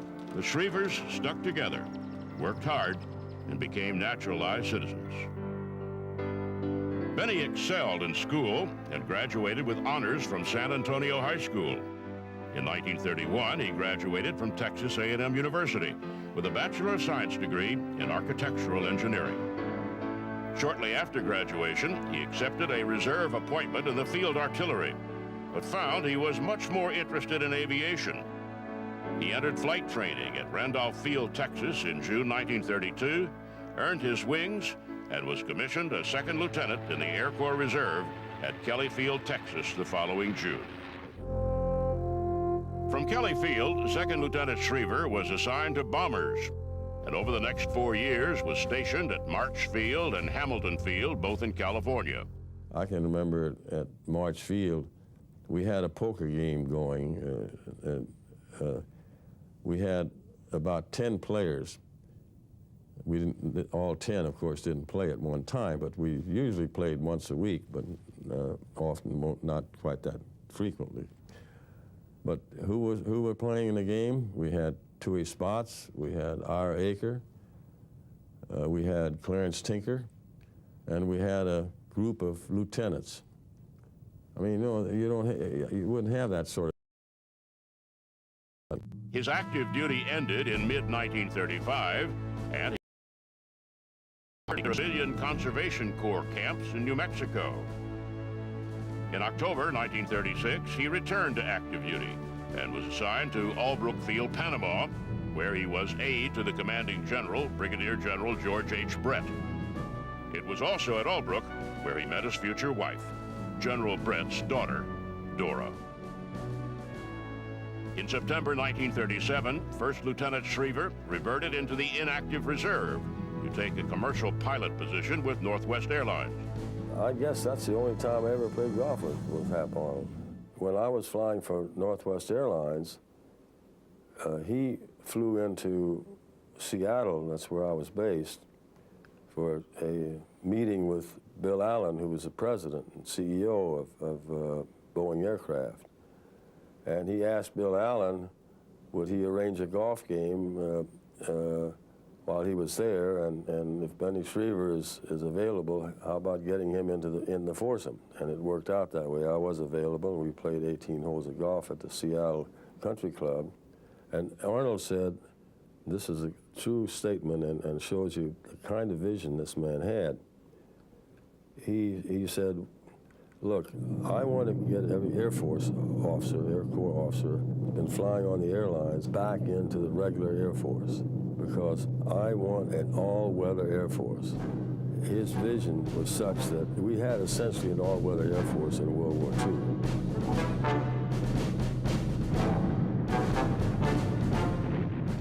He re-entered the regular Army Air Corps in October 1938 as a second lieutenant, and was again stationed at Hamilton Field, California, where he was assigned to the 7th Bomb Group as a B-18 instrument flying instructor. A year later, the Schrievers moved to Wright Field, Ohio, where Lieutenant Schriever was assigned as a test pilot. While at Wright Field, he attended the Air Corps Engineering School, specializing in aeronautical engineering subjects, and graduated in July 1941. Upon graduation, the Schrievers went back to California, this time to attend Stanford University, where he earned his master's degree in mechanical engineering, aeronautical, and while a student at Stanford, he was promoted to captain. now, World War II was in full swing, and Captain Schriever was immediately sent to the 19th Bomb Group in the Southwest Pacific. While in the theater, he flew 38 combat missions in B-17s and other aircraft while serving as the group's chief of maintenance. He was only a captain for 3 months. In January 1943, his meteoric career began in earnest, and by war's end, he was a full colonel and commander of the advanced headquarters of the Far East Air Force Service Command, where he directed all combat support functions for theater operations from bases in New Guinea, the Philippines, and Okinawa. With the war finally over, Colonel Schriever was brought back to the United States and became chief of the Scientific Liaison Section in the office of the Deputy Chief of Staff for Material in the Pentagon. While in this office, the young colonel was fortunate to work closely with the legendary Dr. Theodore von Karman, head of the Scientific Advisory Board.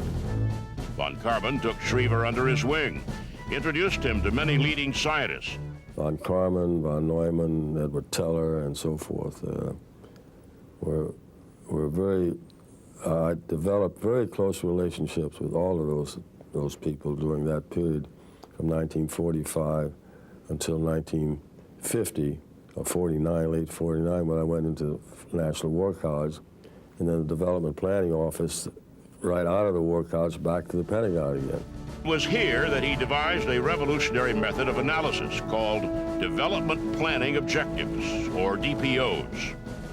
The DPOs helped identify promising advances in technology and coordinated these advances to meet future operational requirements of the Air Force. General Schriever was the right man at the right time to give us two things: a strategic, long-range rocket deterrent against the Soviet Union, and secondly, the capability to orbit the first Americans in space.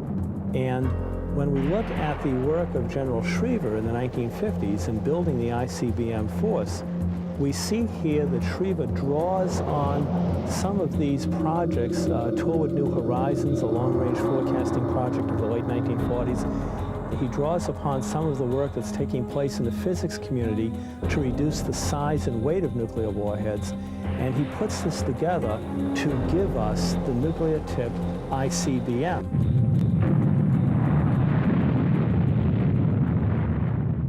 The other person who's very important in this discussion is Trevor Gardner, who was the assistant to the Secretary of the Air Force. And he's the one who put Schriever in a position to realize the development of these weapons.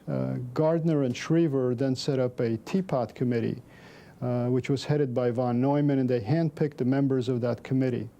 And they concluded that if a crash effort were undertaken outside the normal channels of the Air Force, that was free of institutional bias, then they could do that. And Schriever was in it every step of that way. And incidentally, Ramo and Wooldridge, Simon Ramo and Dean Wooldridge, who were young scientists who'd worked for Hughes Aircraft and developed missiles for them, were also in on this committee, members of the committee. So a lot of this was cooked in early on in the Eisenhower administration. The irony of it is that the Eisenhower administration came in with a program to cut the missile program, but then when they saw what the potential was of this thing, and they were supported enthusiastically by Schriever and Trevor Gardner and John von Neumann, then the Eisenhower administration decided that this was the way to go to get more bang for the buck, in the words of Charlie Wilson, who was the Secretary of Defense, that development of ballistic missiles was something that would certainly help in the Cold War. Gardner asked Schriever to take over the program. Schriever agreed, but only if he could have full authority to get the job done. By now, Schriever was a new brigadier general and was named Assistant to the Commander, Air Research and Development Command in June 1954. 2 months later, the Western Development Division was created in Inglewood, California, and Schriever was named its commander. The assignment officially put him in the driver's seat to manage the ICBM program. Schriever proposed that the best way to proceed was to create a government-industry partnership. He prevailed, and in short order, 2 partnerships were formed to make the difference in the race for the ICBM. The partnership of Simon Ramo and Dean Wooldridge joined to create the Ramo-Wooldridge Corporation. At the same time, Schriever and Simon Ramo, who was chief scientist on the ICBM program, adopted yet another partnership. At about the same time that the Ramo-Wooldridge Corporation began, the intelligence community decided that the Soviet Union was a real threat in creating an ICBM that would bypass the entire multi-billion-dollar defense system of the United States. And the ICBM program immediately became the #1 crash program. Thrust at the center of a highly secret crash program, a program that was considered by many experts twice as complex as the Manhattan Project, Schriever, Wooldridge, and Ramo tapped into all the nation's technological resources, recruited the best and brightest from universities, government, and over 220 major companies. To maintain secrecy, now Major General Schriever and his Air Force team wore civilian clothes to work and operated out of the Ramo-Wooldridge facilities. Besides the urgent threat they were laboring against on national security grounds, the government industry team gave birth to the systems engineering and electronics that later spawned the field of space technology.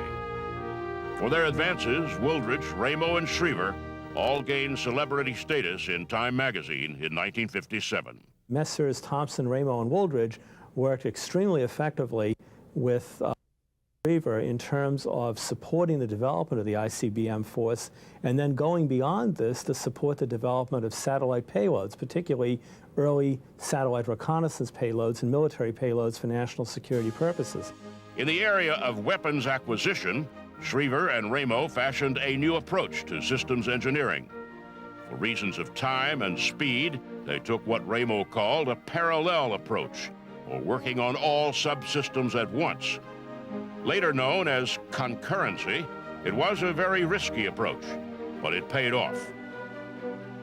To succeed, breakthroughs had to be achieved in missile guidance, missile structure, propulsion, flight control, and nuclear warhead weight, all at once. But just as the ICBM program began to take shape, the Department of Defense implemented cost-cutting measures which threatened the pace of the project. After the Soviet in October 1940, the defense community and nation and adding a new sense of urgency to the ICBM program. We had failures in the early days on all of our missiles, every one of them. The Atlas, the Titan, the Thor.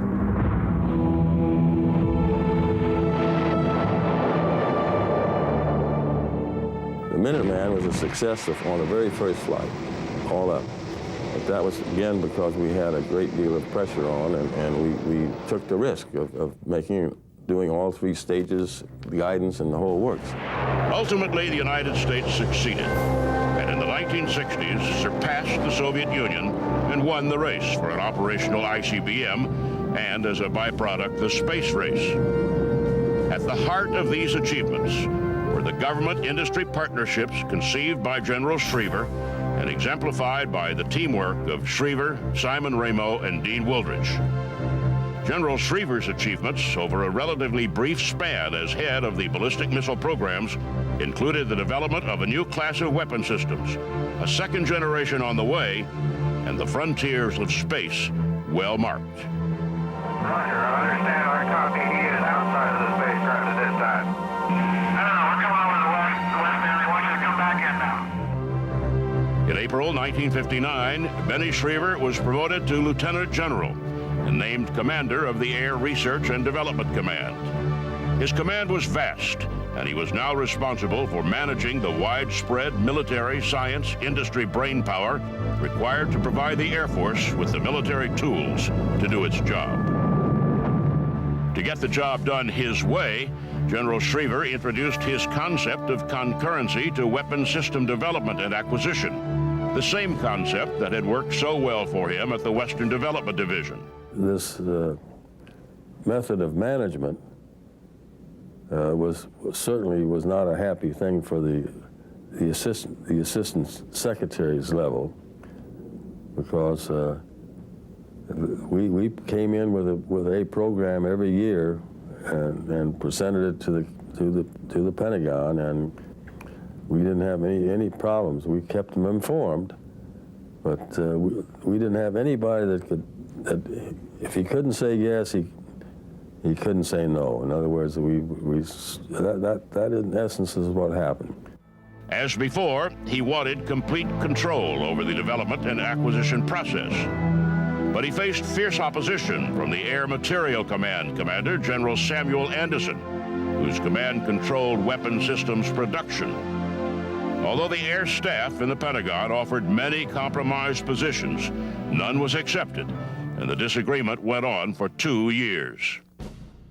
The deadlock was broken when the Air Force was given the opportunity to be assigned full responsibility for all military space programs, but on the condition that it solve the split between Air Research and Development Command and Air Material Command.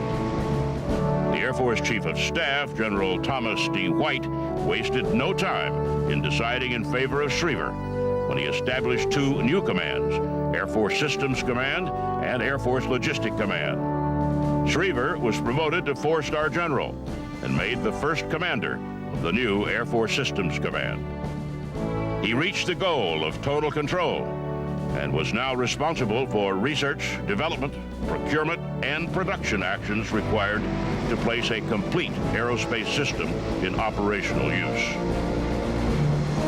Although General Schriever had reached the goal he sought for so long, the administration changed, and the philosophies of the Eisenhower administration were not shared by the Kennedy and Johnson administrations with regard to the pursuit of technological advances. It's true that he was very frustrated with the McNamara administration's cancellation of many of the military programs. But the thing that really irritated Schriever was not so much the cancellation of those programs. That he could accept. I mean, that was within the purview of the Secretary of Defense.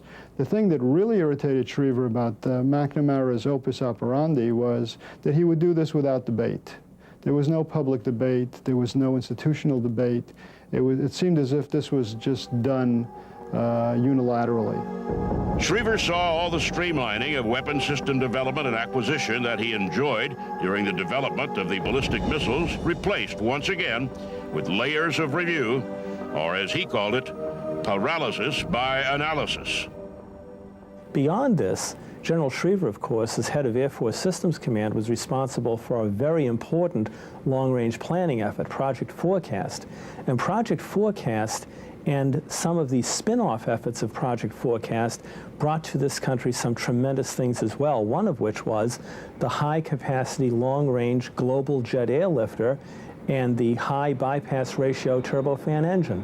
Basically, when we take a look at the modern air transport era, we see there, too, the legacy of some of the work of this remarkable man. We had scientific community, we had industry, and we had military all involved in that Project Forecast. It would be very difficult to make such a study today because of conflict of interest problems. And I think it was a very good study. General Schriever found the administration's defense policy of mutually assured destruction, which meant the United States would fix its numbers of strategic weapons in the belief the Soviet Union would do the same, as foolhardy. He also thought the autocratic rule of Secretary McNamara irksome, and he could no longer support the administration's defense policy. Thus, he voluntarily retired on August 31st, 1966. Several years before his mandatory retirement date. Since his retirement, General Schriever has been in great demand as a consultant to civilian organizations looking to solve problems through systems engineering. He's also still a frequent unpaid advisor to the Air Force and Department of Defense. We're not really moving fast enough as far as space is concerned. We still are living with that space business which says space for peaceful purposes. And in my book, the military is here for peaceful purposes, to keep the peace. We don't want to fight a damn war unless we're forced into it. And one way to keep the peace is to have a credible capability that these guys do not want to mess around with. Although the name Falcon Air Force Base will always have a cherished place in the heart of aerospace warriors, it's fitting that we honor an American pioneer, a living legend, whose lifelong work made what we do in today's Missile and Space Force possible. On June 5th, 1998, the Air Force Space Command's Falcon Air Force Base, Colorado, became Schriever Air Force Base, renamed in honor of General Bernard A. Schriever, the father of the ballistic missile and the Air Force's space program, a tribute rarely accorded a living person. If one looks for the legacy of General Schriever today, all one has to do is go to the Cape or go to Vandenberg Air Force Base, because every time a military payload is put into orbit, every time a missile system leaves a launch pad, every time a commercial payload is placed in orbit, we are seeing there the legacy of General Schriever. General Bernard A. Schriever was born in Germany, immigrated to America when he was 7, and rose to become a great American patriot. He had a long and distinguished career in the United States Air Force, and as the father of America's space program, is a true legend of air power.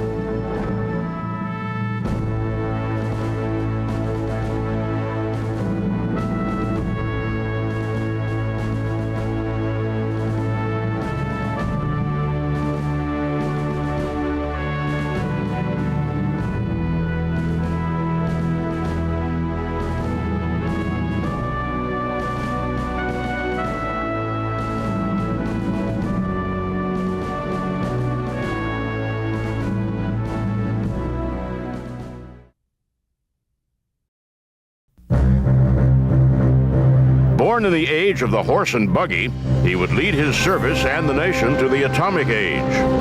He was taught to fly by Orville Wright himself and became one of the first officers in the Army certified as a pilot. A career Army officer educated at West Point, he used every opportunity he could find to promote and create a new viable wing of the service. He stressed planning and training and preparation for the unthinkable. And in so doing, took a nation unprepared for war to victory. His name is General Henry H. Hap Arnold. He's called the father of the Air Force, and he is a legend of air power.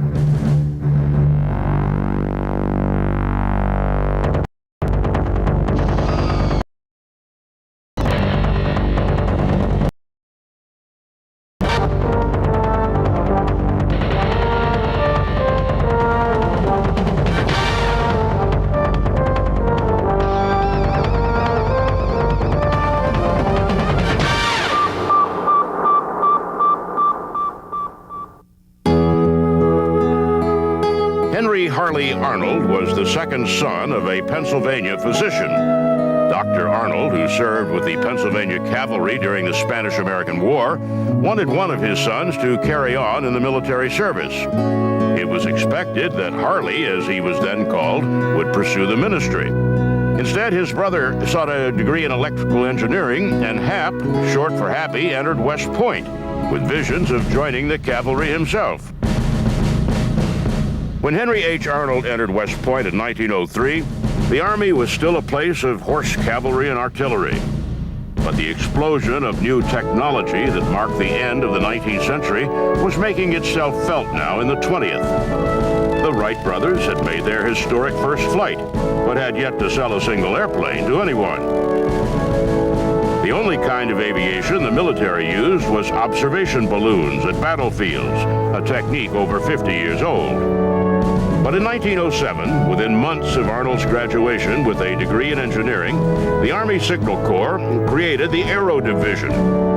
Their orders were clear: to study the flying machine and the possibility of adapting it to military purposes.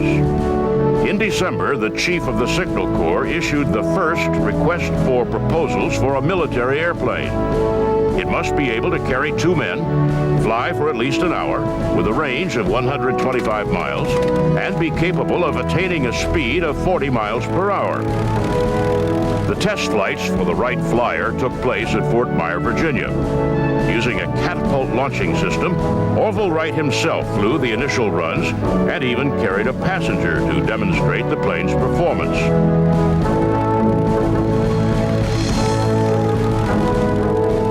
evaluations take another year. But on August 2nd, 1909, the Army orders its first aircraft, a Wright modified Model A military flyer for $30,000. It is the beginning, and Arnold is there.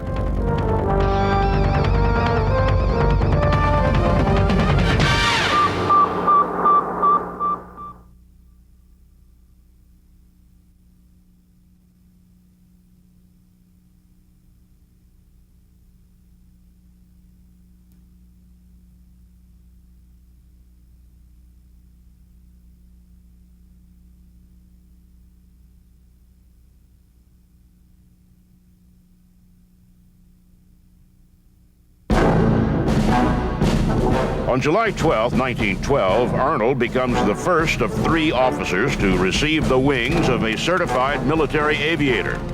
None other than Orville Wright has trained them all. When war does break out among the European powers, the U.S. government maintains strict neutrality. Following the sinking of the liner Lusitania with American passengers on board, President Woodrow Wilson finally commits American troops to the fight. American flyers will go. They enter the fray flying modern French and English pursuit planes against battle-hardened aces like von Richthofen. Before the war's end, in a little over a year, Lieutenant Henry Arnold would become Major Henry Arnold. And in 1919, following the armistice and return home, Colonel Hap Arnold would be given command of the Western District of the United States for the Army Air Corps. With the end of the First World War comes enormous pressure from all sides to disarm. Arnold knows that the challenge facing the Air Corps is greater now than during the war. Congress has slashed the operations budget. Naval and Army commanders believe the Air Corps must be kept in a subsidiary support role to the infantry and artillery. Arnold believes the air arm must be independent of the ground and naval forces. It is a battle he will fight for the rest of his life. But for now, 1919, he must find new ways to keep his men trained and prepared. He does so by assisting California's lumber industry and parks, forest fire spotting, training them for aerial surveillance and mapping missions of the Western District. He even grants permission for some of his pilots to participate in air races and endurance flights, most notably the irrepressible Lieutenant Jimmy Doolittle. The questions of endurance and range of aircraft also intrigue Arnold. In mid-1923, 2 important endurance milestones occurred. In May, the first non-stop transcontinental crossing of the United States was made by a Fokker T-2 transport, which flew from New York City to San Diego in 26 hours and 51 minutes. And then just weeks later, the first successful mid-air refueling flight was made, allowing a de Havilland DH-4B to stay airborne over San Diego for 6 hours and 38 minutes. On May 20th, 1927, Charles Lindbergh, a 25-year-old civilian pilot, took off from Roosevelt Field, Long Island. 33 hours and 39 minutes later, landed at Orly Field, France. Like most, Arnold celebrated the achievement by the American, but unlike many, he recognized the military significance of the flight. Once crossed, there could be no turning back. There would be no limit on air power. The winter of 1932 brought with it unprecedented blizzards in large sections of the Southwest. As many as 20,000 Indians were starving in remote, isolated villages. Washington asked Arnold for help. Recognizing that there was no place for his planes to land, Arnold determined that his bombers could air bomb food with precision into the affected areas. One of his sergeants boasted that toward the end, we could drop a dozen eggs without breaking one. And then in 1934, Arnold was selected to lead a flight of B-10 bombers from Washington, D.C. to Fairbanks, Alaska territory and back. The mission, demonstrating long-range flight even in remote, unmapped areas. It was a huge success and drew the attention of many. He won his second McKay Trophy, and he was jumped 2 grades to Brigadier General and given command of the 1st Wing at March Field. The new president, Franklin Roosevelt, despite the Great Depression, saw the need for a new emphasis on the military because of problems he saw developing in Europe.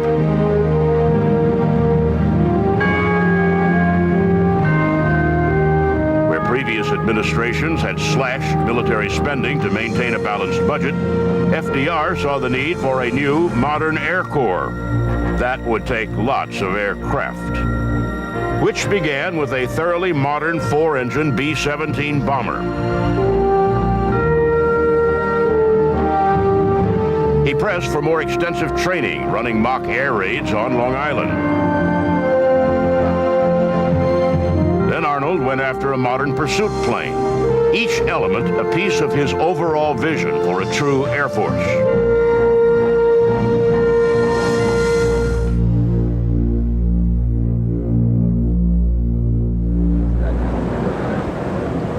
The Munich Pact in 1938 sealed convictions in Washington that a Second World War was inevitable. Within a week, Roosevelt, aware of how unprepared America had been for the First War, asked Congress to provide funds to expand aircraft production. I should like to see this nation geared up to the ability to turn out at least 50,000 planes a year.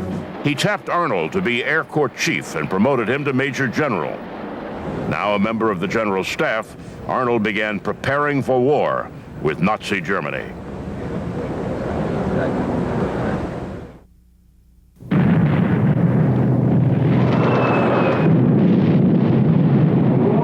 Yesterday, December 7th, 1941, a date which will live in infamy. The United States of America was suddenly and deliberately attacked by naval and air forces of the Empire of Japan. Germany declared war on the United States the next day. But Arnold has been preparing for nearly 2 years. He has quietly prepared American industry for wartime aircraft production. Flying fortresses have already been dispatched to remote bases in Alaska and the Pacific. Arnold himself has been meeting secretly with British Bomber Command for over a year. Now he must determine which aircraft and how many can best be used or fought in widely different theaters. First plans in motion. He orders his old friend Jimmy Doolittle to strike back at Tokyo using medium bombers launched from aircraft carriers. He immediately moves heavy B-17s and B-24 Liberators to England and Australia, along with C-46 cargo planes to India and medium bombers and fighters into North Africa. Until now, German fighters have controlled daytime skies over Europe, forcing the British to bomb targets only at night. Arnold convinces Allied planners that precision bombing requires visibility and commits American air power to lead the way. In February, he sends General Ira Eaker to direct the U.S. 8th Bomber Command. And on September 17, 1942, U.S. 8th Air Force B-17s, rising from bases in England and led by Eaker himself, make the first daylight raid against the European mainland, hitting marshalling targets in Rouen, France. Arnold has not invested all his hopes in the B-17s and 24s, however. 4 days after the Rouen raid, the prototype for a new bomber rolled out of a Boeing hangar in Seattle. It has 3 pressurized cabins for high-altitude, long-distance flight and is designed for a single mission to provide Air Corps planners with a weapon with which they can bomb Japan. It is designated the B-29 Super Fortress.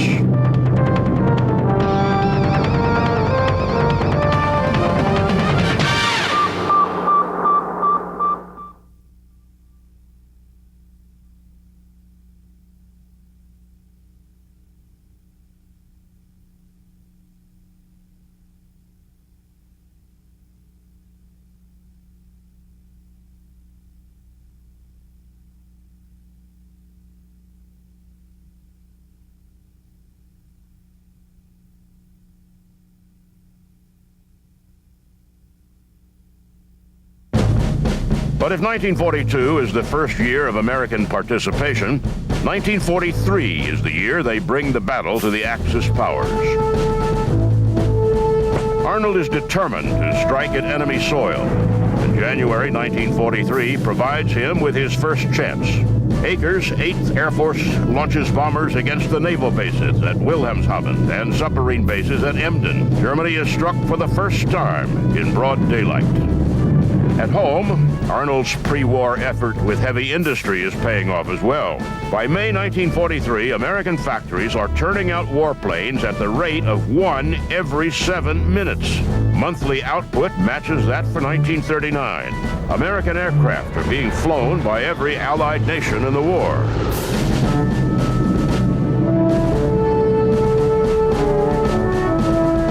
In the summer of 1943, Arnold met with General Leslie Groves, head of the Manhattan Project. The problem, as Groves explained it, was that his group was designing a new kind of bomb, larger than any built before, and he needed help with ballistics testing. Groves estimated they needed an aircraft with extreme range, capable of handling a bomb 17 feet long and weighing 5 tons. Arnold creates the 509th Very Heavy Bomb Group within the 20th Air Force. Made up entirely of B-29s, they recut the bomb bays of the 509th for the atomic weapons Arnold knew Leslie's people were creating. By August, American bombers are making their deepest strikes into Europe and Germany. RAF and U.S. 8th Air Force bombers working in tandem firebomb Hamburg. Hundreds more are sortied for raids against ball bearing plants at Schweinfurt and Regensburg in an attempt to cut off aircraft production. These massive missions are called maximum effort. By January 1944, Italy has given up, and Germany's famed Africa Corps has been driven from North Africa after the Luftwaffe is swept from the sky.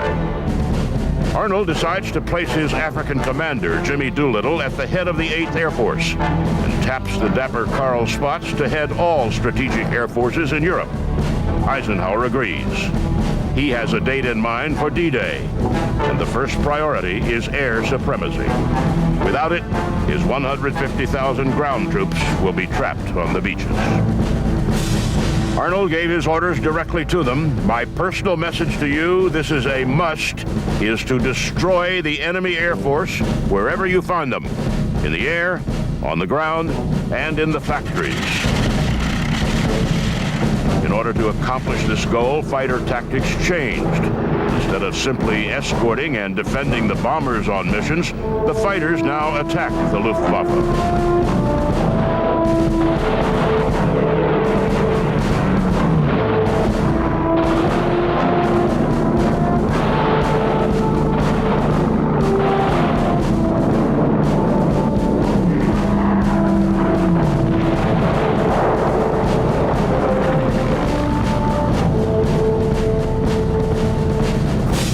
By March, air raids to Berlin are taking place by as many as 1,400 bombers and fighters with drop tanks.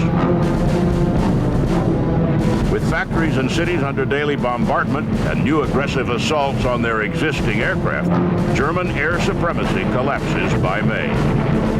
It will take another year before Germany surrenders, although the die is cast.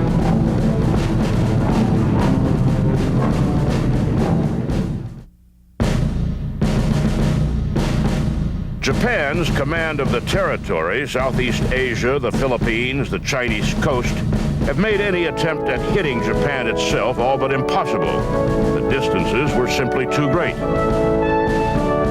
Now, Japan's home islands, untouched since Doolittle's raid in early 1942, feel the brunt of Major General Curtis LeMay's 21st Bomber Command B-29s when they hit Japanese steelworks in Yawata. Japan is no longer safe.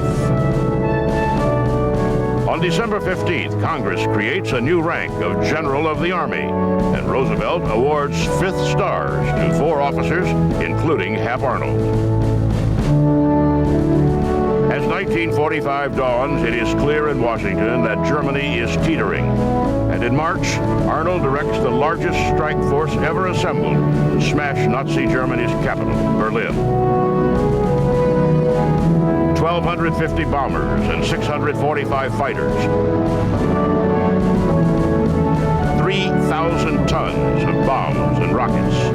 The city is virtually flattened.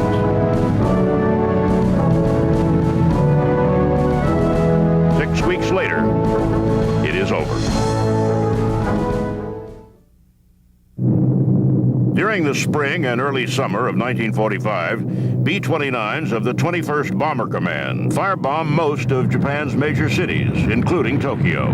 The devastation is immense. Even the imperial palace is burned. Arnold cannot believe that they still will not submit. Japanese ground casualties are running 5 times as high as American losses.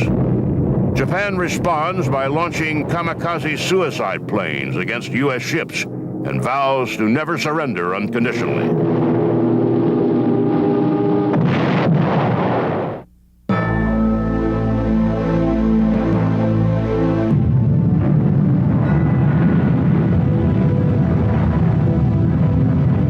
Arnold is with Chief of Staff George Marshall and President Truman at the Yalta Summit when word is received that the atomic test has been successful. After a series of meetings, Truman gives the go-ahead.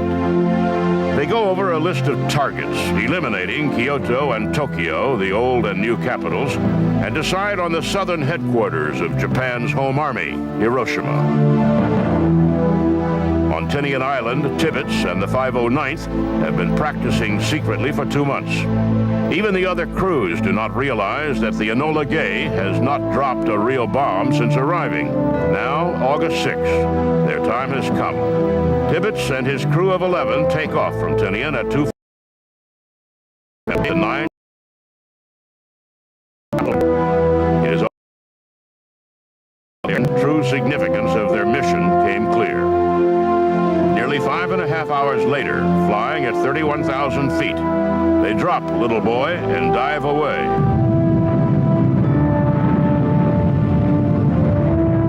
Days later, a second B-29, headed for Kokura, but finding the target obstructed, diverts to their secondary, the shipbuilding port of Nagasaki. This is a larger bomb, and it kills nearly 20% of the city's 250,000 population upon explosion.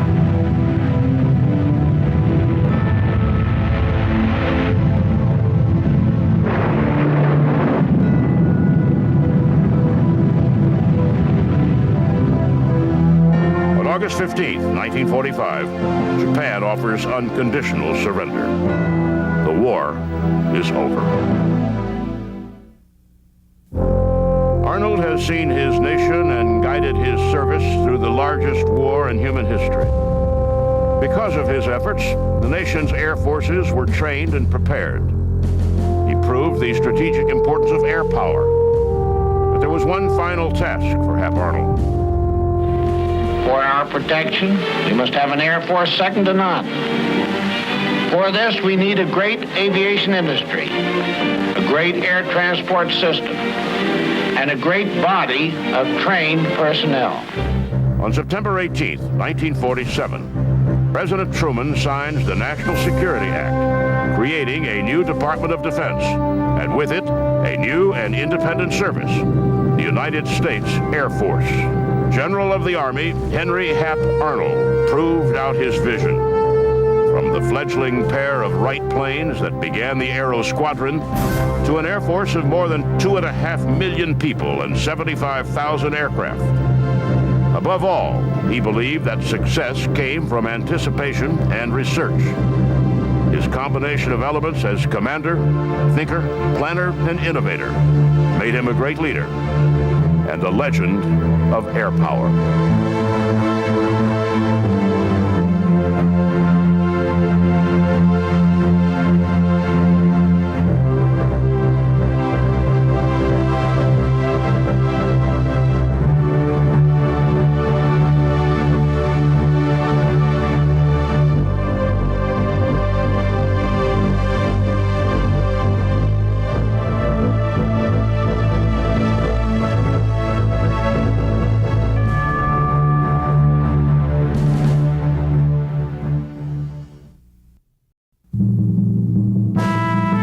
was born in Iowa, the son of an Army soldier. As a boy, he took to basketball, but it was a ride in a small airplane that would eventually fuel his love of aviation. Later, at the University of Iowa, his desire to fly became a reality. He was awarded his pilot's license through an Air Force ROTC program. It made such an impact that he set out to make the Air Force and flying a career that would span more than 3 decades, from bombing runs over North Vietnam to commanding the most successful air campaign in military history, Operation Desert Storm. His name is Charles A. Horner, and he is a legend of air power.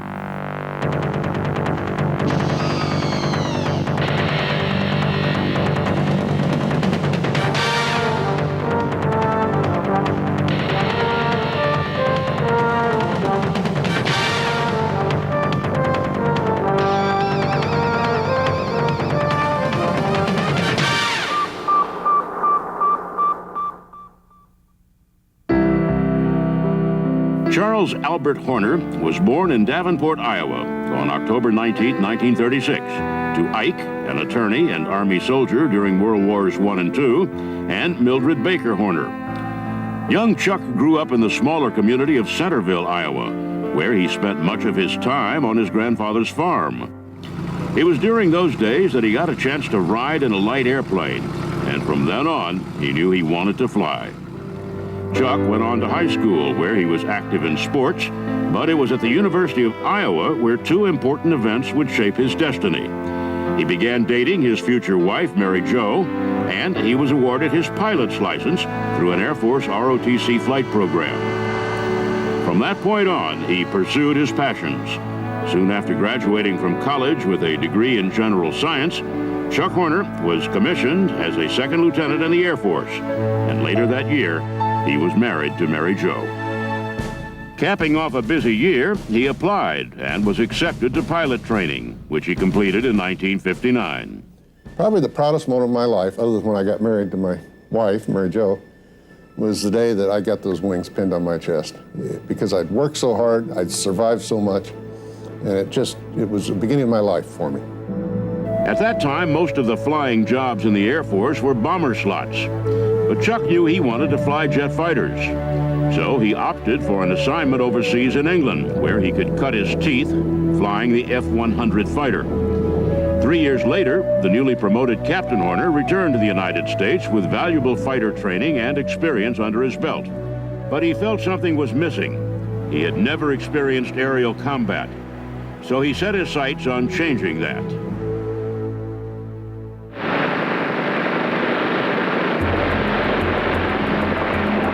The year was 1965, and America was firmly embroiled in the Vietnam conflict. U.S. troops in Southeast Asia were increasing in number, and some were coming home as casualties. Public opinion ran against American intervention in the war. President Lyndon Johnson's response? Escalate the bombing. The basic message of the anti-war protesters was, let's get out, let's go home. Let's not be fighting where we're not wanted. There still was a lot of disruption at home, especially on college campuses, especially among young people. There were a lot of young men worried about the draft. Some wanted to run away to Canada, some wanted to go to jail, some were willing to go to Vietnam. There was a lot of division. Meanwhile, Captain Horner was yearning for an assignment in the bombing campaign against the North Vietnamese. He saw it as a way to gain the aerial combat experience he so badly desired. He would get his wish in June of 1965, a 4-month assignment in Karat, Thailand. I got that chance to go to combat, and that's what every pilot wants to do. They want to go. I mean, it's their Super Bowl. They train all their lives to play, and they want to go to war. But Chuck would have to wait. The pilots in the established squadrons flew all of the combat missions, and they did not want to share the workload.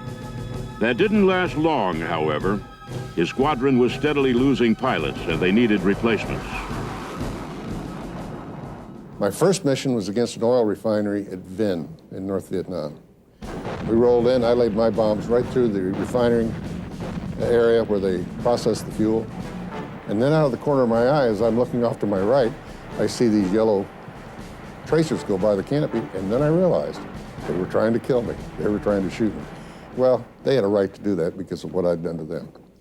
And I think that sort of took the glamour out of war for me, but it didn't take the exhilaration, because I can tell you, there's nothing more exhilarating than to be shot at and missed. And so the bombing runs continued, but they would soon come to an end. It turned out that the Air Force no longer wanted Captain Horner to fly combat missions. They wanted him to train others to do it instead. So he returned to the U.S. and began his next assignment as an instructor pilot at Nellis Air Force Base in Las Vegas, Nevada. But he still desired to return to Vietnam.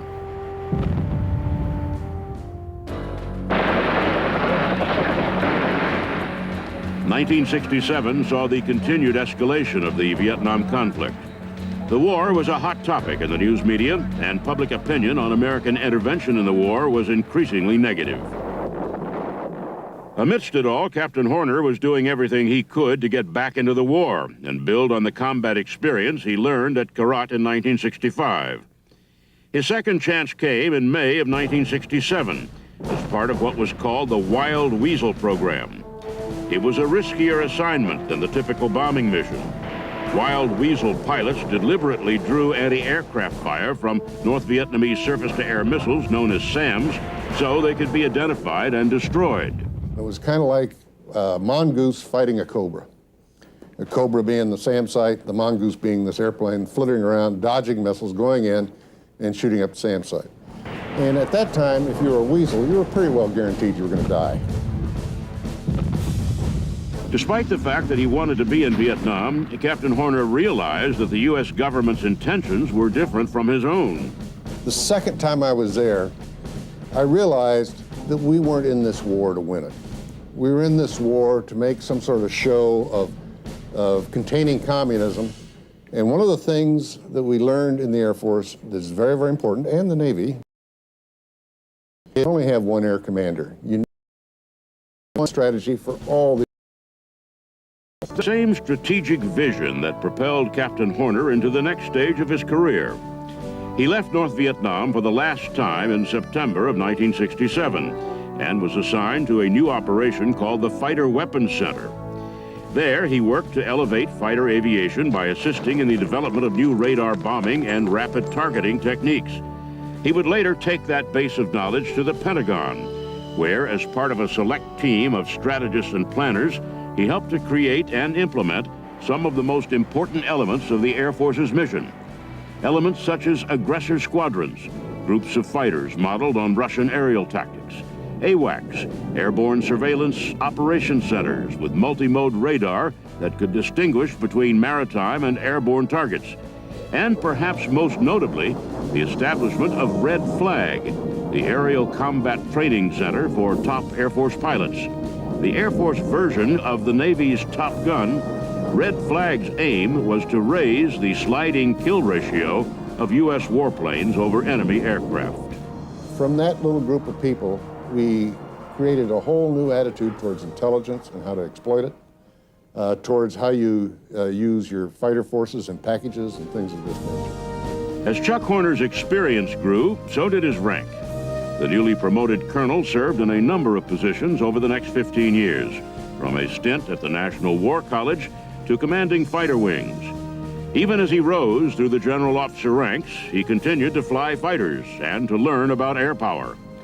All of these experiences would form the basis for the biggest campaign of Chuck Horner's life.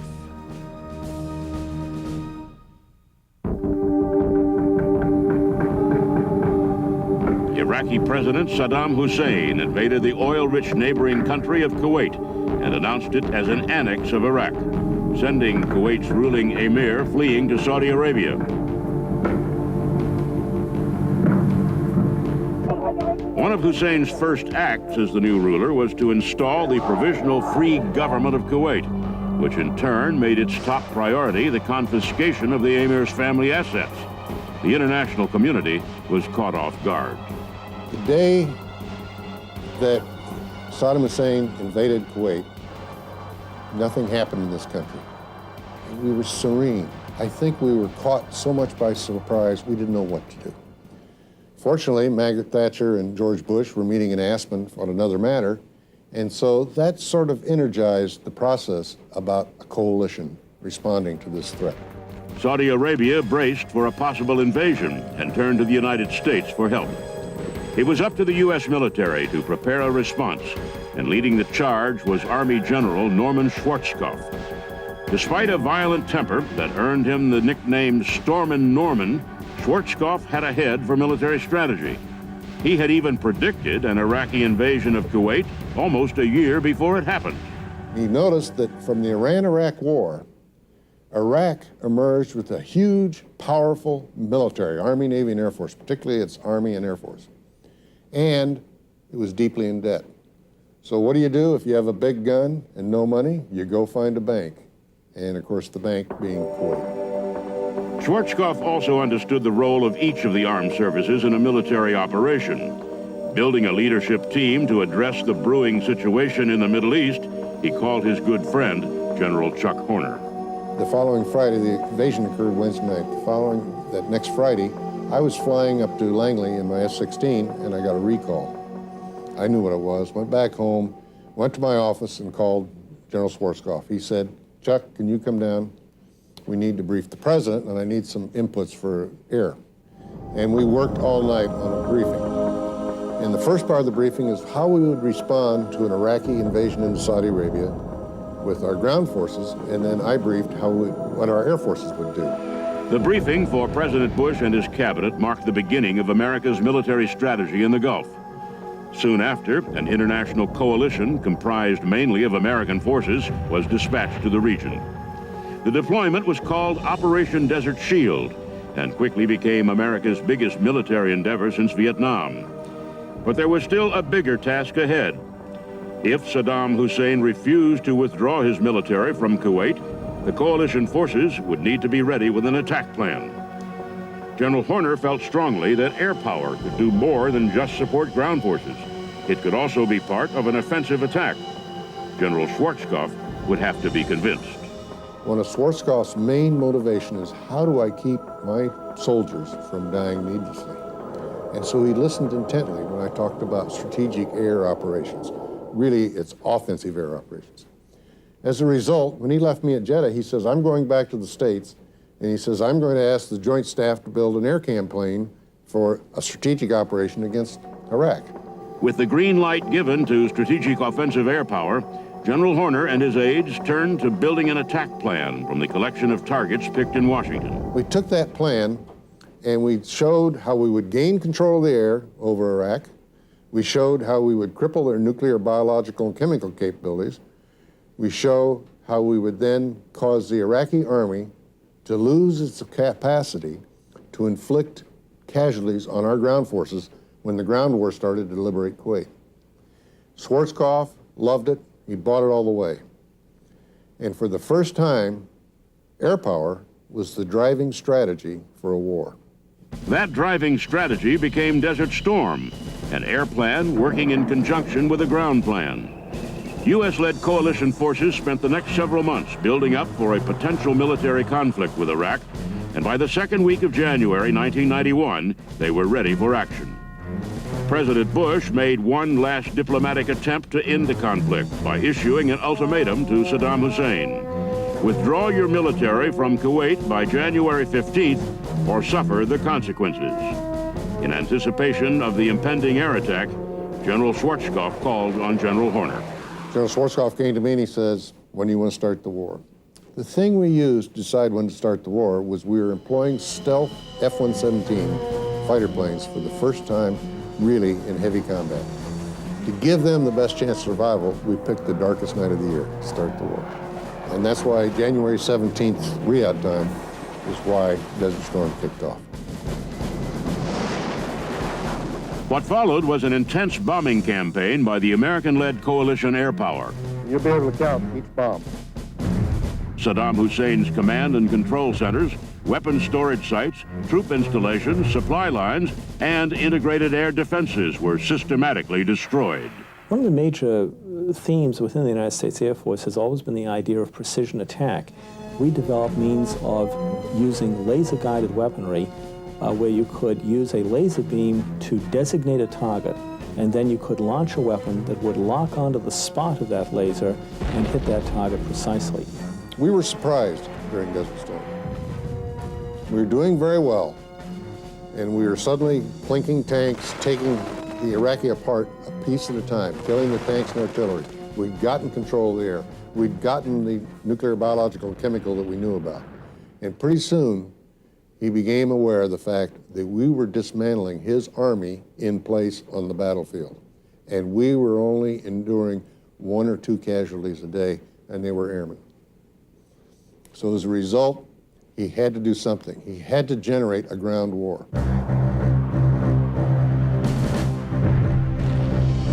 After enduring 10 days of unrelenting airstrikes, Saddam Hussein made a desperate attempt to draw the coalition forces into a surprise ground attack by mobilizing 3 divisions of armor and infantry units toward the Saudi border town of El Khafji.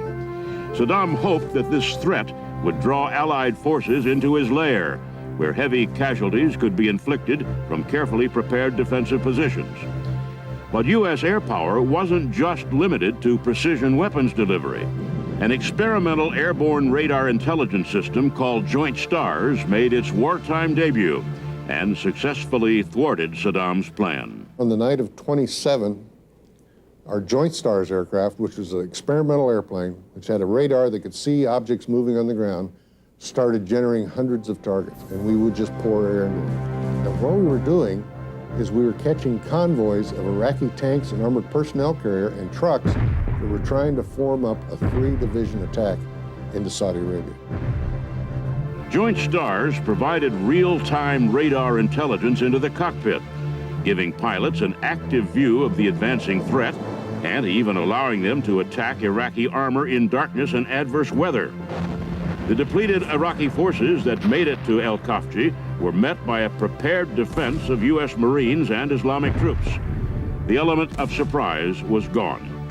Iraq's grossly overmatched divisions could not successfully carry out their attack. Saddam's biggest attempt at an offensive maneuver had been foiled by air power. He was forced to 48. The whole question of was Desert Storm the last great conventional war, or was it the first of a new series of revolutionary wars?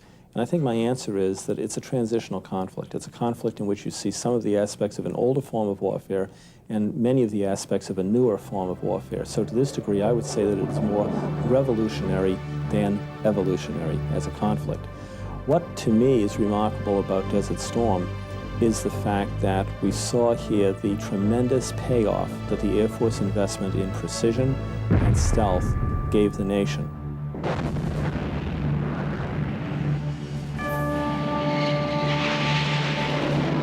The air attacks against the Iraqis continued for another 3 weeks. And then on the night of February 24th, 1991, Allied forces began their ground offensive. It was too much for Saddam's debilitated military to handle. In just 4 days, U.S.-led coalition forces liberated Kuwait from Iraqi rule. Offensive air power had proven its dominance on the battlefield. But most importantly, it saved lives. And I think the record shows that when our ground forces attacked the Iraqi army, defeated 42 divisions, and only lost 150 killed Americans, there's never anything like that in history. Charles Horner was a marvelous air commander in the Desert Storm War. He ran a great operation, and he did it calmly and efficiently, with a proper and large regard for his troops, and got it done. Presided over some great air tasking orders, orchestrated an air campaign that was just hugely effective, and that won that war. On the heels of his great Desert Storm victory, General Horner was promoted to 4 stars and named commander of the Air Force Space Command. He was put in charge of a new mission to improve America's space-based defense and declining satellite launch capabilities. During his tenure at the Air Force Space Command, the number of on-time American satellite launches improved 30%. But while the United States remains one of the leaders in space-based technology, unreliable access keeps it a largely untapped frontier, a concern General Horner outlined in this interview with the Air and Space Report. The future is in space, and a nation, to be a modern nation, needs to be a spacefaring nation. And so we need to develop efficient, reliable, responsive access to space, and in doing so, we'll develop the industry, the jobs, and the technologies that go with it. The now retired General Horner has since turned his attention to other pursuits. In 1999, he co-authored Every Man a Tiger, an account of air power in the Gulf War with novelist Tom Clancy. And although they're not fighters, he still enjoys flying. And my wife says sometimes that I love my airplane more than I love her. I love the Air Force more than I love her. And I tell her, well, at least I love you more than I love the Army. But he leaves behind him a legacy that will not soon be forgotten. From bombing runs over Vietnam to victory over the Iraqis in the desert, to helping our national defense move forward through space-based technology. For these reasons, General Chuck Horner gives Americans a reason to once again feel good about their military. And so I found probably the most important thing about my career as I look back on it is a feeling of being of service to the people who served with me, and also the feeling, the noble calling of being of service to this country. It's probably the most important aspect of life in the military. It is his strength of character, his service in the U.S. Air Force, and his dedication to our nation's defense that make General Charles Albert Horner a legend of air power.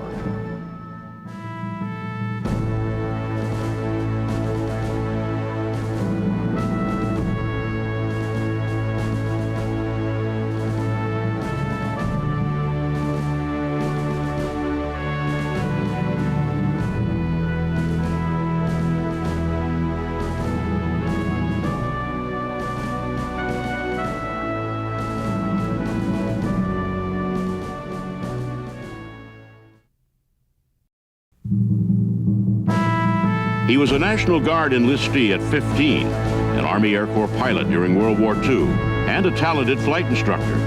Armed with a law degree, he was an accomplished military lawyer, a strategic war planner, and the commander of 150,000 officers and airmen. Many Americans never knew this Air Force great, but they can thank him for a key role in maintaining national security during the Cold War. The former head of Strategic Air Command, he's been called a Renaissance man, and he's been called a leader. But his friends and foes alike know him simply as Russell Doherty, and he is a legend of air power.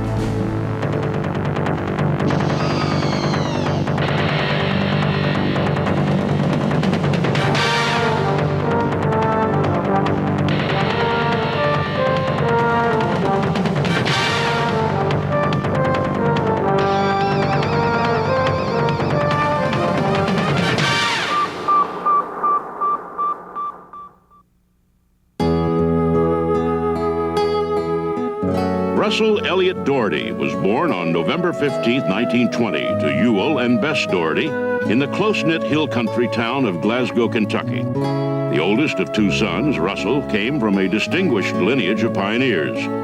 Indeed, his ancestors occupied Kentucky before it joined the Union, one even serving as his region's first representative and senator in the Kentucky legislature. Military tradition also ran in the family. Doherty's uncle was a regular Army cavalry officer and influenced young Russell to pursue a military career. It just so happened that Glasgow was home to the headquarters troop of the 123rd Cavalry Unit, which was filled with townspeople and relatives. Eager to join, Russell enlisted at the age of 15. The captain that commanded the headquarters troop, Captain Sears, who was immediately related to some of my marriage cousins and aunts, said to the sergeant, I want you to sign that young man up. So the sergeant talked to me, and he came back to the captain. I overheard this, and he said, sir, that young man's only 15. We don't take them when they're 15. We usually wait till they're 16. And Captain Sears says, Sergeant, sign him up. You don't know how bad I need a bugler. For the next 5 years, as Russell finished high school and then attended Western Kentucky University, he remained active in the National Guard, splitting time between the 123rd Cavalry Unit and the local infantry unit near college. With his ties to Kentucky, Tradition had it that you lived and died there. But Doherty was destined to break the family mold. It was 1941 when he left his Kentucky homeland for Washington, D.C. A friend had recruited him for a career in the FBI, and Russell looked forward to the assignment. Always the diligent student, he also found time to attend night school at George Washington University. But his FBI career would be short-lived.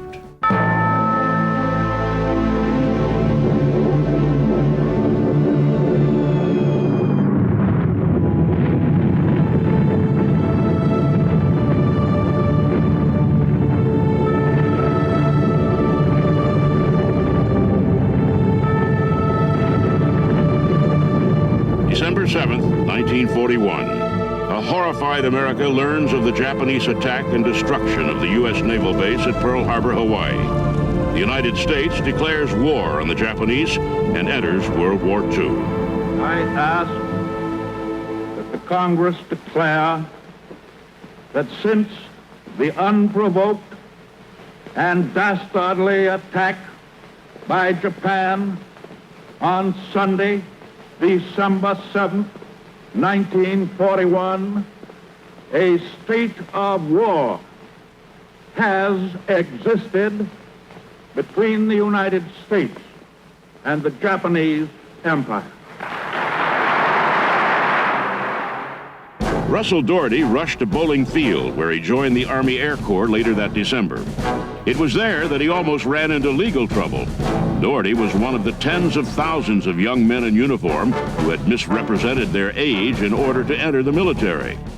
Now of legal age, he received presidential amnesty and avoided discharge. By February of 1942, he was a cadet at Maxwell Field in Alabama, training to fly bombers. Within a year, the newly commissioned second lieutenant was awarded his flight wings. Aviation was an entirely different cut off of the sapling. You know, the aviation profession is demanding enough that you're never bored. There's enough to do. The airplane itself, you know, will keep you busy forever. And what you can do with the airplane is thrilling and exciting, and I've loved it.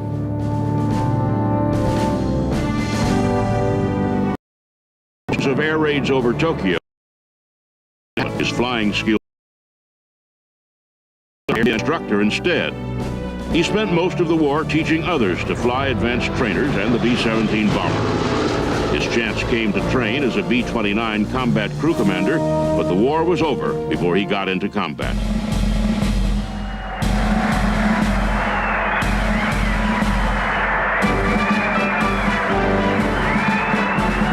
His military mission concluded, Russell Doherty became an inactive Army Air Corps reservist, heading back to law school at the University of Louisville.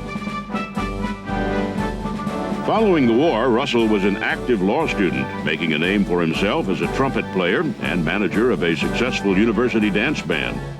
But something was missing. Although he was enjoying himself, the desire to continue military service in the Air Corps never left him. So, 6 months before completing law school, he applied for a regular commission in the Air Corps. Officials at Maxwell Field made an exception for the young pilot-turned-law student.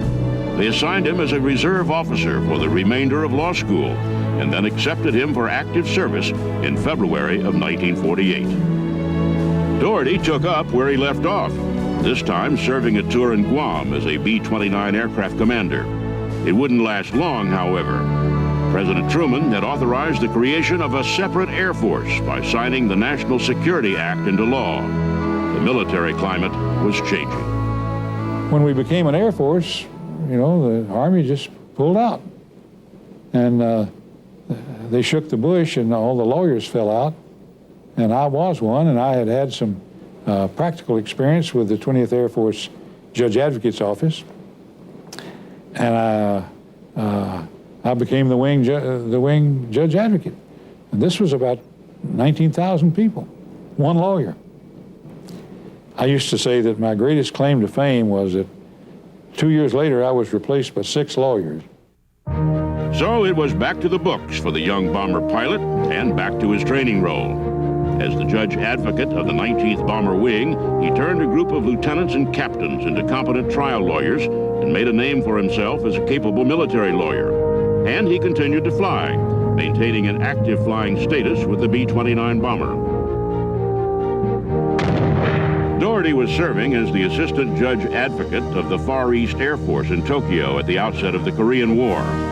Despite his legal duties, an understanding boss permitted him to continue logging flying hours as an instructor on the C-47 and C-54 cargo planes. Russell took to the skies, flying troop carrier and evacuation missions into the Korean combat zone between legal assignments. Although he never saw aerial combat, Doherty enjoyed his dual role as pilot and lawyer. By mid-1951, Doherty was back in the United States, newly assigned as the assistant trial attorney for the Air Force. He managed to juggle his legal and flying assignments for another year, until the Judge Advocate General made a surprise announcement. All pilot and navigator lawyers were grounded.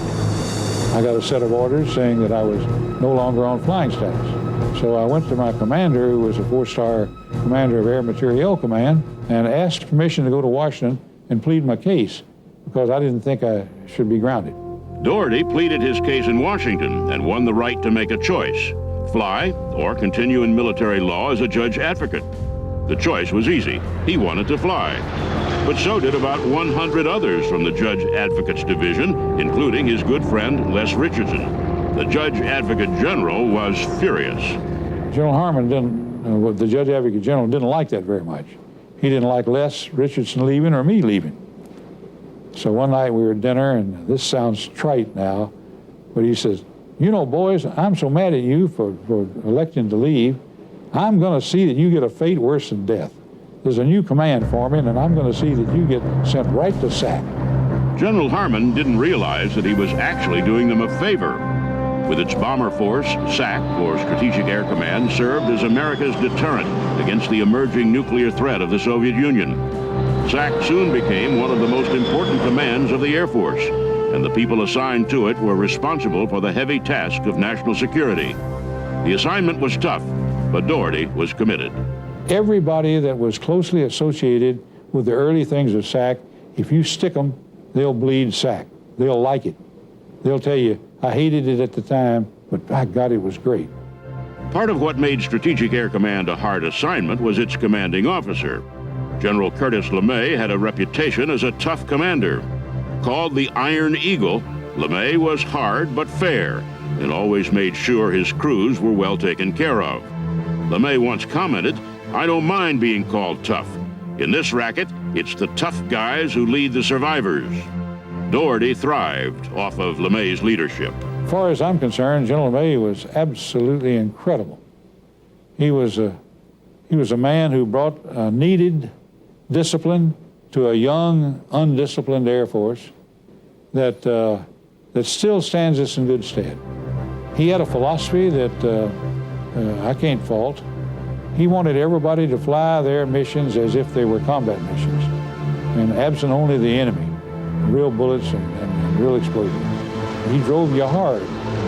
Influenced by LeMay's win-first attitude, Doherty took to his assignment at SAC with vigor, first as a B-29 commander and eventually as commander of a C-97 air refueling tanker crew. We were all inexperienced in tanker operation, inexperienced in C-97s, and totally inexperienced in air refueling. Some KB-29s were there in the 43rd. They were phasing out. So we gradually picked up the tanker load, and I'll tell you, we became experienced real fast. As SAC continued to grow, so did its arsenal. By the mid-1950s, the B-52 bomber was coming into its own, emerging as the premier bomber of the Air Force fleet and boasting capabilities unmatched by its predecessors. Doherty knew the aircraft well. He was part of SAC when the B-52 was introduced, and he'd served in the command that flew it. He'd also put the new bomber to the test, planning a successful round-the-world mission ordered by General LeMay. His stature in SAC rising, Doherty was promoted to Deputy Director of Operations of the 15th Air Force. Thinking back to the threat General Harmon made to him and his friend Les Richardson, if this was a fate worse than death, they'd beaten the odds. Les was the Deputy DO of 8th Air Force. I was the Deputy DO of 15th Air Force, and we were on the hotline. I said, "How you like that fate worse than death?" He said, well, I'm beginning to enjoy it. But Doherty's Air Force career would eventually run a new course. His previous assignments taught him the operations of a bomber force. Now he'd learn to plan and implement a multi-system battle strategy using air power. Over the next dozen years, he went from the cockpit to the tactical mode, taking his National War College training into his next series of assignments. From Washington to Europe and back to Washington again, he climbed the general officer ranks, honing his planning and tactical skills and increasing his command responsibilities. In 1970, a seasoned Lieutenant General Russell Doherty assumed command of the 2nd Air Force, headquartered at Barksdale Air Force Base, Louisiana. With 65,000 people and many wings of warplanes under his authority, it was an awesome undertaking. But a new revolution in computers was making that task easier. One of the main things that happened is that the weapons improved. The capability of the weapons, the miniaturization of them. The warheads improved, accuracy improved. The planning ability with computers and with vast knowledge brought in by better intelligence, everything was just better. With better weapons came a change in planning philosophy. Gone were the days of gross megaton bombs that had to be large because they were often inaccurate. Now the focus was shifting to more reliable, more precise weaponry. And a joint effort with other military branches provided options to possibly win without a full-scale nuclear holocaust. When the submarines came in, and then you begin to have multiple warheads, MIRVs, multiple independently guided warheads, you had a lot more capability with war planning. Russell Doherty's command of the 2nd Air Force lasted just 2 years before he was awarded his 4th star and sent back to Europe, this time as the Chief of Staff of NATO's Allied Command Europe. The dynamics of this command were different from the 2nd Air Force. NATO's strategic war plan was oriented to large-scale ground forces, but Doherty understood this kind of situation. Readiness was still key. It was a philosophy he learned from General LeMay. His dedication to that cause made him the ideal choice to assume leadership of Strategic Air Command in August of 1974. SAC had grown since General Doherty first entered it some 21 years earlier. It now included a far more sophisticated network of bombers, tankers, intercontinental ballistic missiles, and intelligence collection systems. SAC nuclear offensive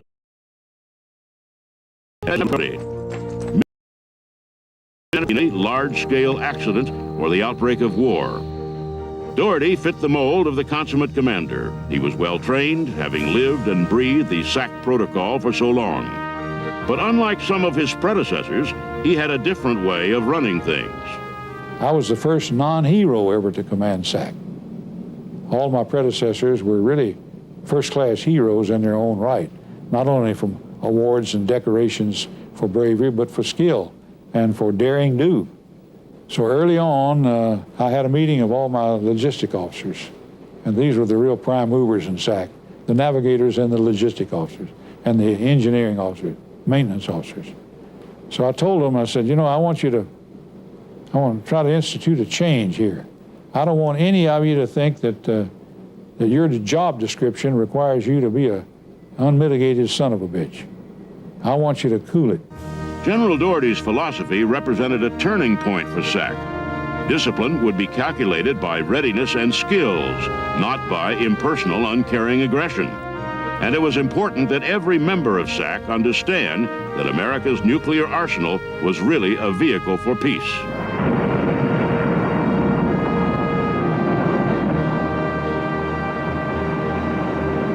A lot of people are critical of that motto, peace is our profession, because they think it's trite. But to be able to do that job well, without actual practice, to be able to do it without ever doing it, and to stay ready all the time, where there are no gaps in your readiness, no gaps in your capability, and no gaps in the believability of what you can do. That takes an awful lot of people that are awful close to the mission. Their arsenal still is an arsenal for peace. As far as the motto of peace is our profession, when Strategic Air Command went away, so did the motto of peace is our profession. Tactical Air Command had a motto of readiness is our profession. Air Combat Command today has a motto of global power for America. So it has evolved over time, but certainly the arsenal that Strategic Air Command commanded was a great force for peace in the world and is a great force for peace in the world today. General Russell Doherty led SAC until he retired from the Air Force in 1977. During his tenure, he held a prime role in successfully maintaining America's readiness against the ever-threatening presence of the Soviet Union's nuclear arsenal. His standards were not unique, but his management style was. He left a mark on SAC that may never be duplicated. Russell Doherty brought to Strategic Air Command what he brings to everything he touches. He's a Renaissance man. He's just a natural leader by example and by intellect. What did he describe himself once as? The only non-hero who ever led the Strategic Air Command or something like that? Well, you know, he was not a heroic combat commander because he was not a combat commander, but he was a hero nonetheless to those who worked for him and to those on whom he had an effect. He is a man of great humility. He's a gentleman.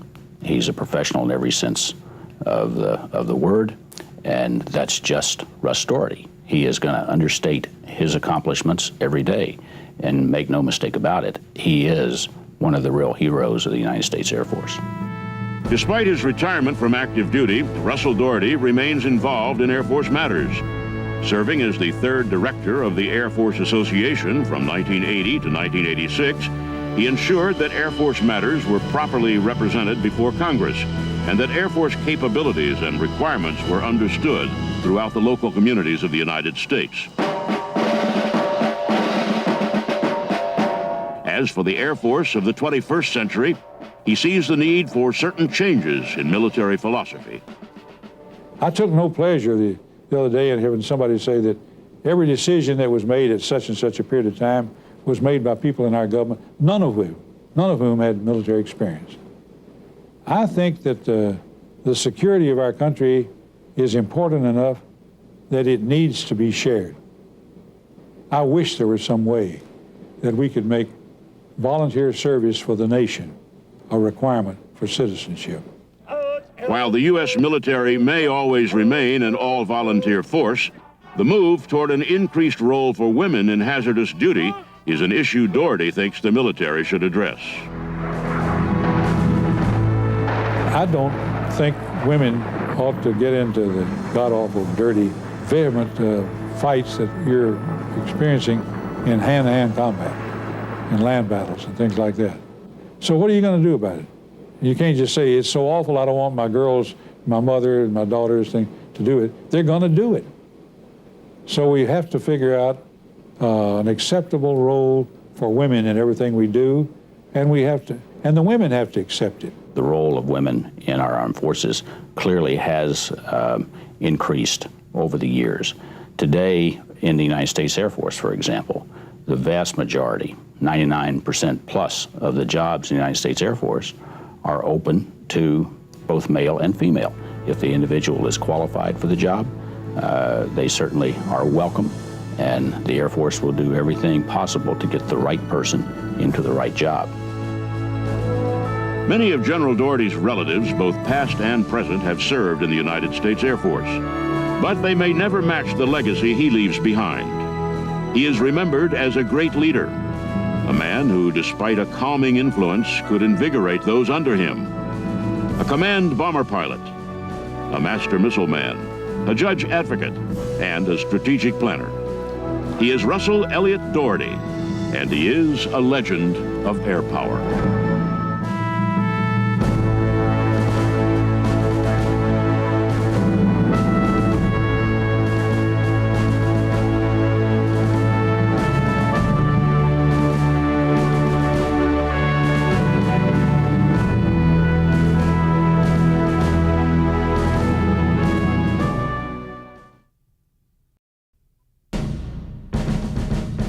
He is to the American space program what the Wright brothers were to flight.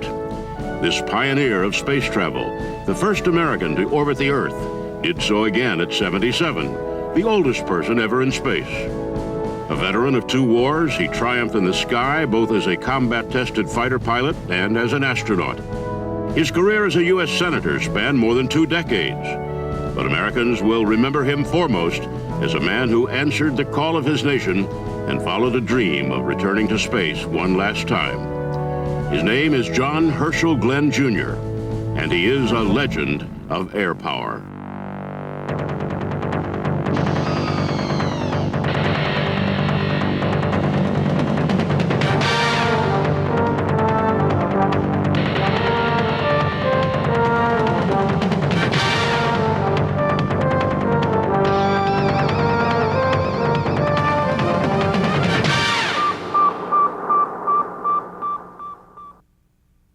We have a go for engine start. 5, 4, 3, 2, 1. Booster ignition and liftoff of Discovery with a crew of 6 astronaut heroes and 1 American legend.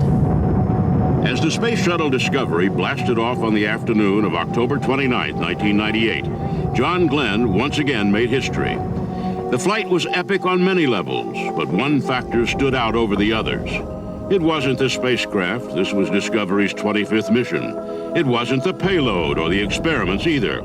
It was the crew that was so significant. The 7 shuttle astronauts on this mission were part of a multinational team featuring crew members from Japan, Spain, and a 77-year-old former astronaut turned U.S. Senator named John Glenn. But why would NASA send someone that age into space? Because simply, John Glenn was no ordinary senior citizen. He is John Herschel Glenn, Jr., born July 18, 1921 in Cambridge, Ohio, the oldest child of John Sr., a railroad worker and owner of a plumbing supply company, and Clara, an elementary school teacher. His parents relocated to New Concord, Ohio when John was a young boy, and he grew up in the small community. Raised by strict but loving parents of a strong Christian faith, they taught him the virtues of character, honesty, and perseverance, and he applied them to everything he did. When John graduated from high school, he and longtime girlfriend Annie Castor enrolled at Muskingum College in New Concord. John wanted to study medicine, and Annie majored in music. They planned to marry after college, but an unforeseen incident changed everything. 7th, 1940.